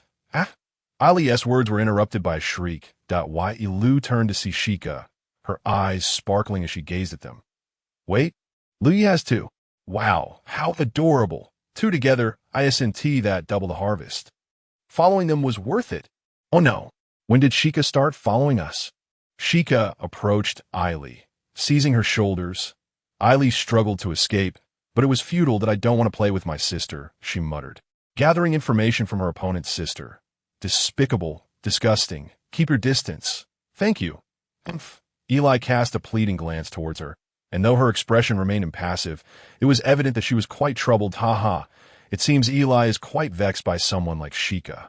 By the way, the notion of Eli as an older sister seems rather peculiar. Let us then become three sisters. Liu declined. Caught by Shika, Eli continued to gaze at her like a little puppy. Oh, this is utterly delightful. The sharp-tongued, expressionless girl Eli finds herself ensnared, and it is rather amusing. How noisy, though? Is there another alluring girl? What is this, even more worthy of attention? Suddenly, I remembered I had matters to attend to. So, I shall leave those two to you. Minarina sprang from her seat and dashed away like a fleeing rabbit. Oh dear, let us three play together. I know a wonderful eatery, though we cannot indulge extravagantly. Shika wore a warm smile. My apologies, but I also have siblings waiting for me. I must provide for them. Thus I cannot join them while little sister is adorable. Yet that is beside the point. We must be on our way. She and Eli were half forced to the tavern. Unable to resist, it was clear they were not drawn by the allure of delicious food. Once seated at the tavern table, and after ordering, Shika indulged in her drink for a while. Men truly are infuriating. Why is it merely because they are women? Did I not teach you swordsmanship? I am 1,000 times stronger than you. Wah! She cried as she clung to Ye Liu. Wow. She is weeping quite loudly. The magical engraving style I inherited from my father has no disciples. Thus, I must secure disciples by winning in the arena. Yes, I've been working very hard. The magical engraving style is magnificent, yet no one has any interest in it. Do you not think that is dreadful? Yes. Ye Liu continued to listen to the drunken girl's lamentations. Oh, by the way, the food is exceptionally delicious, particularly the orc stew, which she yearned to have again. This menu was also provided to her by Sheikah, so she deemed it worthwhile to listen to the complaints. Furthermore, Sheikah is quite charming that, in a certain sense, being embraced by such a girl is indeed rewarding. Sniffle. Hey, you defeated the enemy with your hand knife. What style is that? No, I have not studied any martial arts. Sheikah might be exploring her combat style and the like. She is rather cunning, as evidenced by her tactics in the preliminaries. Should her true identity be revealed, it would indeed be troublesome. Perhaps she ought to be more vigilant. Although the information obtained from Sheikah is quite useful, it is regrettable. After a while of drinking, they bid farewell to Sheikah and return to the inn. Tomorrow is the official competition, thus she must prepare earnestly. After parting from Sheikah, Ye Liu spent the night at the inn. Upon returning to the arena, she discovered a notice board set up near the entrance displaying the competition scheduled out of course. Both her and Sheikah's names were listed. Alas, the first match is... She confirmed her name and those of acquaintances. Then Eli approached the board to observe for a moment.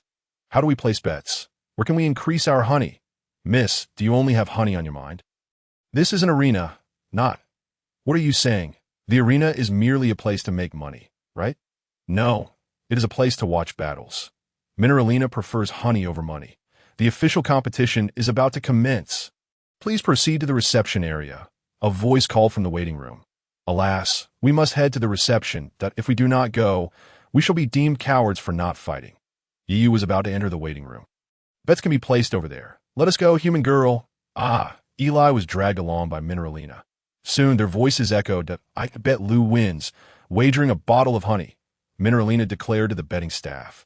Apologies, we only accept money. The staff replied with a smile. What? Because it is honey. Where is there a casino that accepts honey for bets? Even if someone came to the casino seeking sweet honey, who would be willing to wager sweet honey? How bizarre. I remember it being possible to bet before. I have worked here for 10 years and have never seen honey used for betting. That must have been in a much earlier time. It is nothing. I misspoke. Hey, Mineralina, you nearly exposed yourself. Discussing matters from decades ago while posing as a young girl raises suspicion. I have money to eat tea this moment. Eli interjected. Miss, you are too young. Absolutely not allowed for children to gamble. Legal lowly. Eli puffed her chest out slightly. Regardless, it is illegal. We should not judge by appearances. Eli seemed somewhat irked. Nevertheless, that is still not permissible. Eli, are you struggling to articulate your words? Where has your usual sharp tongue gone? No, your communication skills were originally at a deficit, were they not? Moreover, Eli, if we think about it, by age, you should not be able to gamble. Those two are fine, right? Ye was extremely concerned. I hope they do not cause any trouble. If only Ares were here at this moment, she could help keep an eye on those two. Indeed, we require a normal person's presence, since she is participating in the arena, who will come to our aid with a normal person. Liu, come to the waiting room with me. Yu glanced curiously as Sheikah approached with a smile. Why was I on guard? It is fine. I am quite normal. I shall not do anything strange. A normal person would not say such a thing. Have you ever encountered a lunatic who admits to their insanity? Is Ares the only normal person around her? Ares, you are truly an indispensable presence. Speaking of which, once we enter the official competition, we will be adversaries, correct? Can we truly be this friendly? If I compete against Liu, it will be the finals. The arena management arranged us at the edges of the schedule simply because we are women. How absurd! Sheikah muttered resentfully that, in reality, both she and Sheikah are positioned at the edges, and to win the competition, they must battle more than the other participants. They both advance too quickly, hence facing rather harsh treatment. Yet that was of no concern. Sheikah, I understand what you are trying to convey, but as long as we win, that is all that matters. Ye Liu said to Sheikah, as long as we achieve victory. If Sheikah continues to win, The men of the arena will have nothing to say. Even if someone dares to speak, it can merely be dismissed as the ramblings of a defeated foe. Yeah. Sheikah seemed invigorated by her words, her gaze fixed intently on her. Since yesterday, she wished to express this sentiment. Right? Thus, we shall simply continue to win. The first round is about to commence. Have you registered? This was the moment Sheikah posed a critical question. Yes, she is in the first round. She hurriedly dashed into the waiting room, where the receptionist was just rising from her desk. Miss Liu, yeah, are you present? If you do not arrive, you shall be deemed a coward for forfeiting without fighting. I am here. I am right here. Ah, you are here. Splendid. Ye raced to the reception, relieved to find everything was fine. She had offered so much encouragement to Sheikah. It would have been utterly embarrassing to forfeit. Approximately 30 contestants were present in the waiting room. Compared to the preliminaries, the numbers had diminished significantly. Yet there were still many that I thought you might forfeit. To win without a fight is rather dull. But now it is intriguing that a robust man clad in armor leaned against the wall, staring at her. He made this remark beside the reception desk, and it appeared this fellow was her opponent for the first round. Oh, that guy, a cruel warrior. During the preliminaries, it seemed he sent everyone to the hospital. Such repulsiveness. As a mercenary, his performance is exceptionally remarkable, making him a frontrunner for the championship. Yet he has been assigned to the foremost position. That girl should just give up. Voices echo around. It appears that this fellow takes pleasure in inflicting harm upon his opponents. Now, both of you, proceed to the arena square. Hurry. We are pressed for time. Let's swiftly determine the victor. Even a simple game of rock, paper, scissors will suffice. Ye Liu found herself at a loss for words. With that thought, she stepped out of the waiting room and into the stifling heat of the arena. Gradually, she made her way toward the referee, who was waving near the center. You cannot escape. I shall beat you into a pulp. This official match has a referee, so I cannot kill you, but I can still relish the thrill of the fight. I am uncertain how you made it through the qualifiers. But your luck ends here. The warrior accompanying her drew 2 blades from his waist. Gripping them firmly, he licked the edge of the blades, his gaze sharp and predatory, as if he wished to utterly annihilate the person before him. And now, the 200th edition. The formal match of the arena is about to commence. This tournament celebrates the heroes who have triumphed over monstrous beasts. In other words, strength is justice, the referee proclaimed in a booming voice, resonating throughout the arena. Truly impressive, such lung capacity. However, she felt such words were more suited for the opening ceremony prior to the commencement of the official match. Now, we declare the match officially begun. Let us exchange greetings. She inclined her head toward the warrior, who reciprocated with a slight bow. Then, let the battle commence upon the referee's declaration. He stepped aside, indicating that they could begin their combat. The warrior loomed over her, tauntingly beckoning. Come now, let me show you the chasm that lies between us. I will render your body incapable of further combat. The warrior displayed a lewd grin. In that instant, Ye Liu forcefully stomped her foot, propelling herself forward to strike the warrior's elbow, sending him crashing to the ground. Oh, he gasped, foam escaping his lips as he fell. All that grandstanding. And this is the result. The referee hurriedly approached the fallen warrior, confirming his unconscious state. The victor is Liu Yi. The referee announced her triumph. Prepare to meet your demise, you scoundrel. Ye Liu struck her opponent's nape with a swift chop, rendering him unconscious. Thus, she had successfully advanced through both the first and second rounds. Compared to her usual self, Ellie's physique could only muster a tenth of its full strength. Although somewhat inconvenient, it allowed for better control over her power. Were she to utilize her original body, she might easily snap her opponent's neck. Excessive strength posed its own challenges. The victor is Liu Yi. The referee seized her right hand, raising it high as the surrounding spectators erupted in cheers. Wow, this girl is truly formidable. Damn it, I bet on her loss this time. Return my silver coins. I was certain that girl would win, so I placed my bet on her, just a copper coin. Though, clearly, you did not consider her winning. Despairing cries emerged from those who had wagered on his opponent. Though a bit apologetic, she understood that such was the nature of gambling, hoping they could extend their understanding. By the way, what are the odds in the arena? Regardless, the arena's operators must be taking a significant cut of the profits. Such state-involved gambling activities serve the nation well. Perhaps one day, if Dracula Village expands, they might host a vampire arena. Yet, due to the absence of weaknesses among vampires, it could merely devolve into a dismal contest without a victor. Contemplating these matters, she returned to the waiting room. With no further matches for the day, she made her way directly to the audience stands. She traversed the stands and returned to her friends, Ellie and the others. "You must try harder. I place my bet on you." "Ah, yes.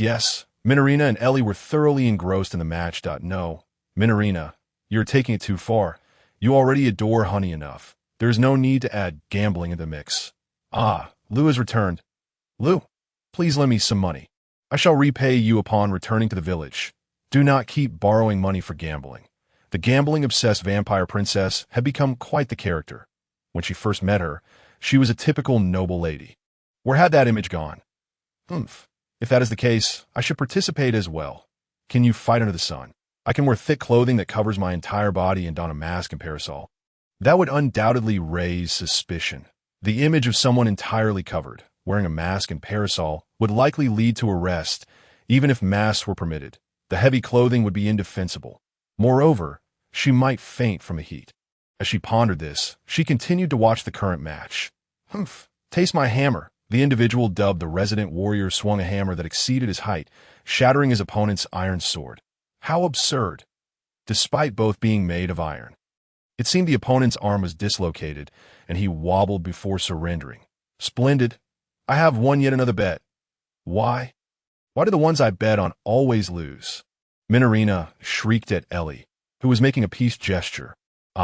She is targeting the long shot with the potential for great returns. Given her continuous losses, the theory that she should win this time seemed flawed. It appeared that this lady was also quite unreliable when it came to gambling. Minorina retrieved some coins from the pouch at her chest, casting a glance inside.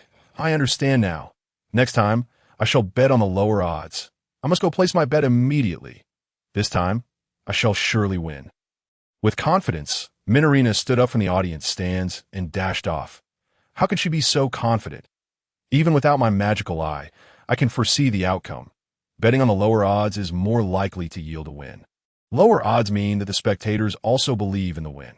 Logically speaking, betting on that side had a higher probability of victory, albeit with smaller returns. 0.5 minutes later, Minorina returned with a triumphant smile. Crossing her legs as she settled back into the audience stands, "This time, I will surely win. Today's odds are the lowest. I'm certain of victory." Ye Liu glanced at the arena, noticing Shika confronting an armored man. Shika drew a long sword from the sheath on her back. Assuming her stance, the sword remained exceptionally slender, akin to a short spear. The opponent, clad in full metallic armor, also drew a standard sword. Listening closely, one could hear the exchange between Shika and her adversary. "Hey miss, you wrote on the ground with magic during the qualifiers, but that will not work on me. Let us see about that." Shika inscribed symbols upon the ground with the tip of her sword, summoning a tornado to assault the man, who bellowed in fury, cleaving the tornado in two with his sword. "Oh, how astonishing. Is that a magic severing technique?" "You know it, indeed. My sword can even slice through magic. With another strike, I shall shatter your sword. Can your spindly arms withstand it?" The man brandished his sword, adopting an aggressive stance that appeared perilous. But would Shika be all right? "That slender blade cannot penetrate my armor." The man lunged forcefully at Shika. Rather than attempting to counterattack, Shika leaped backward to evade, the missed sword producing a resounding clang. Shika had deduced that the metallic armor was impenetrable, so she resolved to engage directly. In reality, Shika's slender sword would struggle against an opponent clad entirely in metal. She was being thoroughly targeted. What would she do? No choice. I will demonstrate one of the ultimate techniques of the magic engraving style. Nonsense. The man retaliated with even greater boldness. Shika crouched to evade, thrusting the tip of her sword toward the man's armored chest, but merely grazed the surface of the metal. The man glared at Shika with a victorious smirk. Useless. All of this is in vain. Indeed, under normal circumstances, that would be the case. However, if the magic engraving style could only defend against metal armor, it would not bear that name. I had anticipated this very scenario. In the moment when Sheikah shouted, words materialized on the man's armored chest, only to turn crimson shortly thereafter. What is this? It's so hot. So hot. The man began to writhe on the ground, shrieking in agony, even discarding his sword. Sheikah lunged at his armor once more. Then, the words that had appeared on the armor vanished, and the man's screams ceased. It hurts. The man could no longer rise. Reduced to a feeble groan upon the earth, the referee determined he was unable to continue fighting and declared Sheikah the victor. The essence of the magical flow lies in repelling enemies without taking their lives, rendering them incapable of battle. Impressive. I senti it? Unlike those rudimentary sword techniques, the entire venue erupted in a cacophony of noise, and one anticipated she would triumph in such a manner. The man's rolling on the ground was undoubtedly a result of Sheikah's words. Furthermore, considering the words on the armor turned red, along with the man's screams, was heat conjured by those words, scorching both him and the armor? Perhaps. Ely also gazed intently at Sheikah's sword. If that is the case, it's a terrifying power, capable of easily heating metal armor and inflicting immense suffering on adversaries. An amount of armor would suffice. It's nearly a penetrative ability. Minorina, what do you think? Yelio inquired of the suddenly silent Minorina. Minorina offered no response. Yelio turned to find her trembling. Could it be that Sheikah's power instilled fear even in the elite Minorina? Why did I choose the side with the lower odds, yet still lost? She had wagered on Sheikah's opponent. Beneath the morning sun, in the plaza of Dracula Village, Ares was practicing with a silver sword. Am I truly becoming stronger? Pausing in her movements, Ares felt a wave of despondency wash over her. She realized her strength primarily resided in holy magic, while her physical prowess was rather frail. Previously, when attacked by vampires in the village, her holy magic was diminished, leading to her defeat. During her battle with Liu, her holy magic had proven ineffective, causing her to stumble repeatedly. In other words, if her holy magic faltered.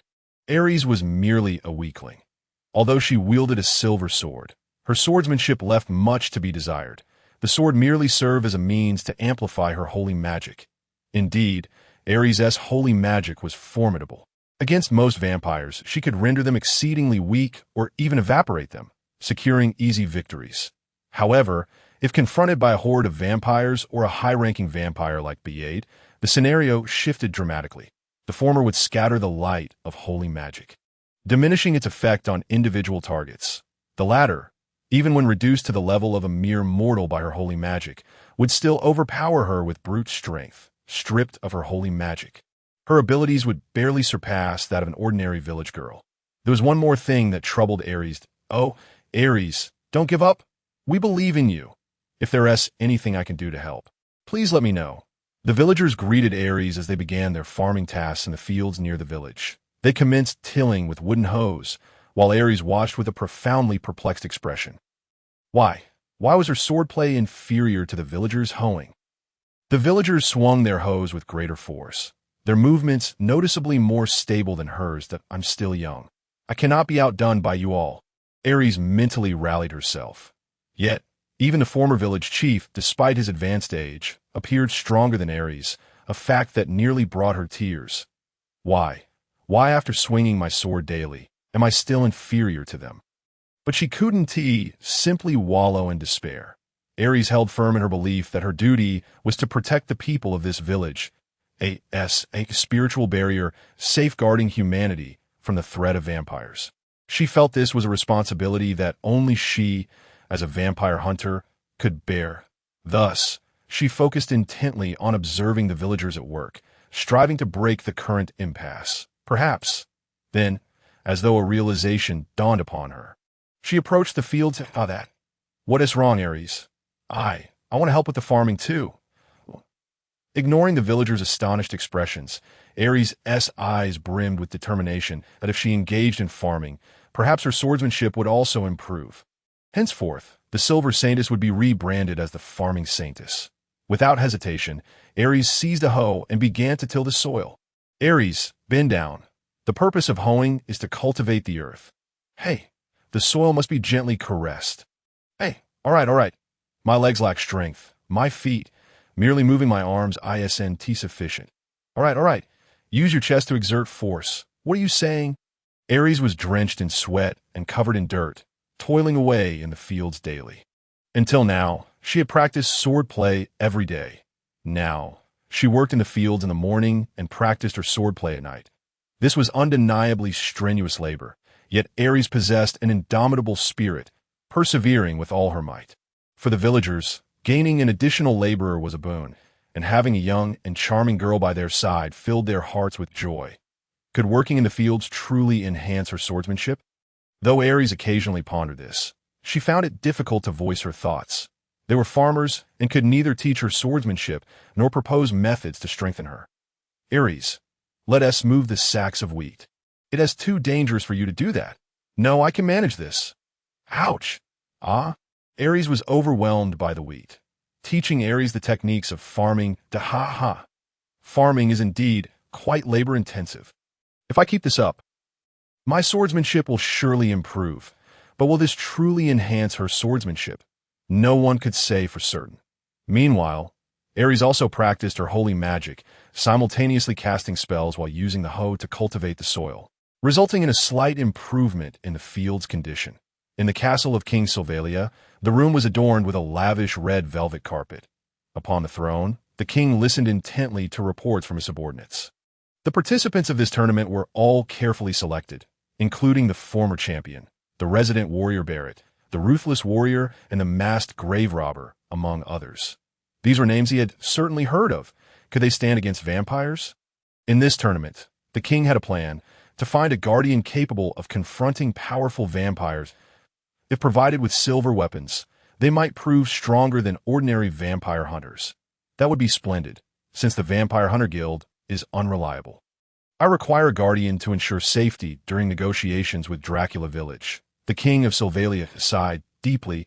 He sought an exceptional guardian, one who would stand firm even in the face of formidable vampires. Originally, he should have requested the Vampire Hunter Guild to dispatch aid, but the guild would not permit peace between Silvalia and Dracula Village. Thus, they would not send anyone. Even those wielding the silver holy sword cannot triumph over vampires. It must be an exceptionally strong warrior. Perhaps even a warrior would stand little chance if they could not utilize holy magic. What if one were fully equipped when facing vampires, binding garlic to one's body, encasing oneself in silver armor? Wouldn't that provoke the vampires during peace negotiations? Apologies. The subordinate bowed his head, and the king of Silvalia raised a hand to silence him. It's all right. I understand your sentiments. But we cannot proceed in such a manner. We must prepare a capable guardian. I'm sorry. Our knightly order lacks the necessary strength. The subordinate, who appeared to be the captain of the knights, seemed to regretfully bite his lip. Among the knights of Silvalia, there were none who could take on 1,000 foes single-handedly. Thus, when confronted with the terrifying vampires of Dracula Village, they found themselves compelled to enlist formidable warriors from the folk. Naturally, this endeavor bore its own risks. Should they inadvertently hire spies from foreign lands, the very guards they intended to protect might face dire consequences. Consequently, they could not openly recruit valiant individuals to serve as protectors. Without completely concealing their intent to secure guardians, hiring the victors of the annual arena contest was indeed a clever strategy. This way, spies from other nations would not likely participate in the customary arena events. I shall personally attend the arena to oversee this matter, ensuring that no subordinate is involved, thus eliminating any possibility of information leakage. If circumstances permit, I too wish to witness the matches firsthand. However, such a prospect is fraught with danger. Should His Majesty show interest in the arena's combatants, it could arouse suspicion.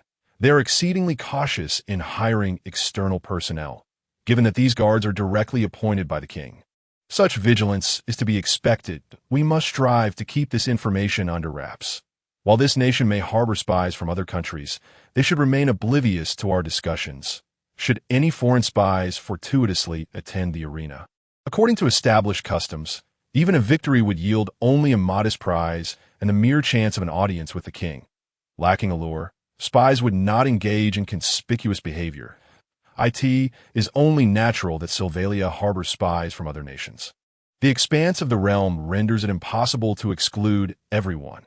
Addressing the presence of spies is a matter of course, especially given the significance of this occasion, hence the utmost effort to prevent any leaks. Yet, they remain unaware that there are indeed others who might participate for the sake of the prize. Are the other participants merely the three individuals previously mentioned? The resident warriors are one thing, but it poses a challenge for the other two to serve as guards. There are also two intriguing contenders. One is a girl named Sheikah, who wields an unusual slender sword. Her swordsmanship and magical prowess are remarkable, and she is a native of this land with a well-documented background. Sheikah has garnered attention for her magical techniques and swordplay, which have even elicited admiration from the captain of the knightly order. Without even needing to prefix her status with as a woman, she stands out as exceptional compared to her male counterparts. Then the likelihood of her being a spy is quite slim. What of the other individual? The other is a girl named Liu Ye, approximately 12 years of age. She not too young. Nevertheless, Liu Ye has captured the attention of the knightly captain. Though young, her capabilities are extraordinarily impressive. She can swiftly defeat armed men with her bare hands. Even against a cruel and merciless warrior, she maintains an overwhelming advantage. Yet her identity remains a complete mystery. How suspicious could she possibly be a spy? It seems highly improbable that a spy would draw attention by participating in arena contests, especially in the guise of a young girl. Regardless, her continued prominence may indeed hinder spy activities. Yes, it is indeed unlikely. There exists a strategy known as the empty city stratagem, wherein one purposely opens the gates that ought to be defended, presenting an empty city to the enemy to stir their wariness. What they are unaware of, however, is that the foremost figure of Dracula Village would venture into the royal capital, let alone partake in the conspicuous arena contests. My allowance has dwindled, aside from the decrease in Miss Honey's allowance. The first day of this battle has concluded smoothly. Minorina sits in the audience, gazing intently at the arena grounds. Turns out Minorina has a limit on her allowance, remarked Illy with a giggle. If I do not exercise control, I shall squander every last coin. It will be troublesome if I were to exhaust even the funds allocated for my subordinates' upkeep. Hence I instituted an allowance system. In this manner, even if I spend it all, it matters not should I commend her for her self-awareness, or should I remind her to practice moderation, since she has not imposed trouble upon others. It should be acceptable, no. Tomorrow, I shall not lose, I will surely win, and then treat myself to honey candies. As long as I place my bets on Liu, victory is assured. Illy aptly interjected. Such a course would be too obvious and lacking in thrill. I desire to win without certainty of the outcome. Only then can I delightfully savor the honey. This sentiment is not entirely unfathomable. The tension of uncertainty between winning and losing can lead to immense joy upon triumph. It seems even vampires can become enraptured by gambling. Beyond weaknesses and the dynamics of their sustenance, the emotional experiences of vampires and humans appear remarkably similar. What brings joy to humans is often equally enjoyable for vampires. Let us return to the inn, suggested Liu Ye. This evening, I intend to indulge with the earnings from the arena. By the way, does indulgence imply having young ladies attend to one's needs? Illy tilted her head in inquiry. What purpose does it serve to have young ladies serve you? Would it not be better to simply purchase a cake? A cake, you say? Today's victor, Illy, shall lavishly treat the unfortunate miss who suffered a crushing defeat. Is that sufficient, Minorina? No, as long as sweet delicacies can be procured, anything will suffice. Thus, Illy proudly, no, graciously, treated them to a delectable dinner. Liu shall pay for herself. Why? Because unlike Minorina, you possess ample funds. Well, find it. As Liu and her companions departed the arena, Sheikah was alone, shopping on the street, clutching a bag filled with hard black bread. Her brow furrowed in contemplation. Liu Ye's prowess is peculiar. It is not merely that she is strong, but rather that her strength is so pronounced yet devoid of any discernible martial skills. In such a case, it is akin to a magical beast, possessing innate strength from birth. As a martial artist, Sheikah has encountered many formidable warriors wielding swords, spears, hammers, and fists, each showcasing their diverse weaponry. Hence, she finds Liu Ye's combat style disconcerting. Clearly accustomed to battle, she exhibits no fear in the face of her adversary's attacks. Should one possess extensive combat experience, certain patterns would emerge during skirmishes. Liu Ye's fighting style appears rather amateurish. If endowed with a naturally gifted physique, her movements may be exceptionally swift. Even in the absence of accumulated experience, she might still vanquish seasoned fighters. However, in such instances, one would expect a degree of trepidation towards their opponents. After all, adversaries wielding lethal weapons would naturally instill fear in anyone unaccustomed to combat. Perhaps there exist anomalies that are entirely devoid of fear from the outset. However, after several conversations with Liu Ye, Shika does not perceive her as a remorseless individual lacking empathy. Might it be that Liu is, in fact, a transformed magical beast, perhaps a vampire or something similar? Am I overthinking this? If she were a vampire, she would be unable to fight effectively under the sun, nor would she make an appearance at this arena. Shaking her head as if to dispel these errant thoughts, Shika resolved to focus instead on devising a strategy to overcome Liu Ye, for she is likely to be her opponent in the finals. And victory is paramount. Though swift, her lack of combat experience can be exploited. Utilizing a blend of feints and tactics should suffice.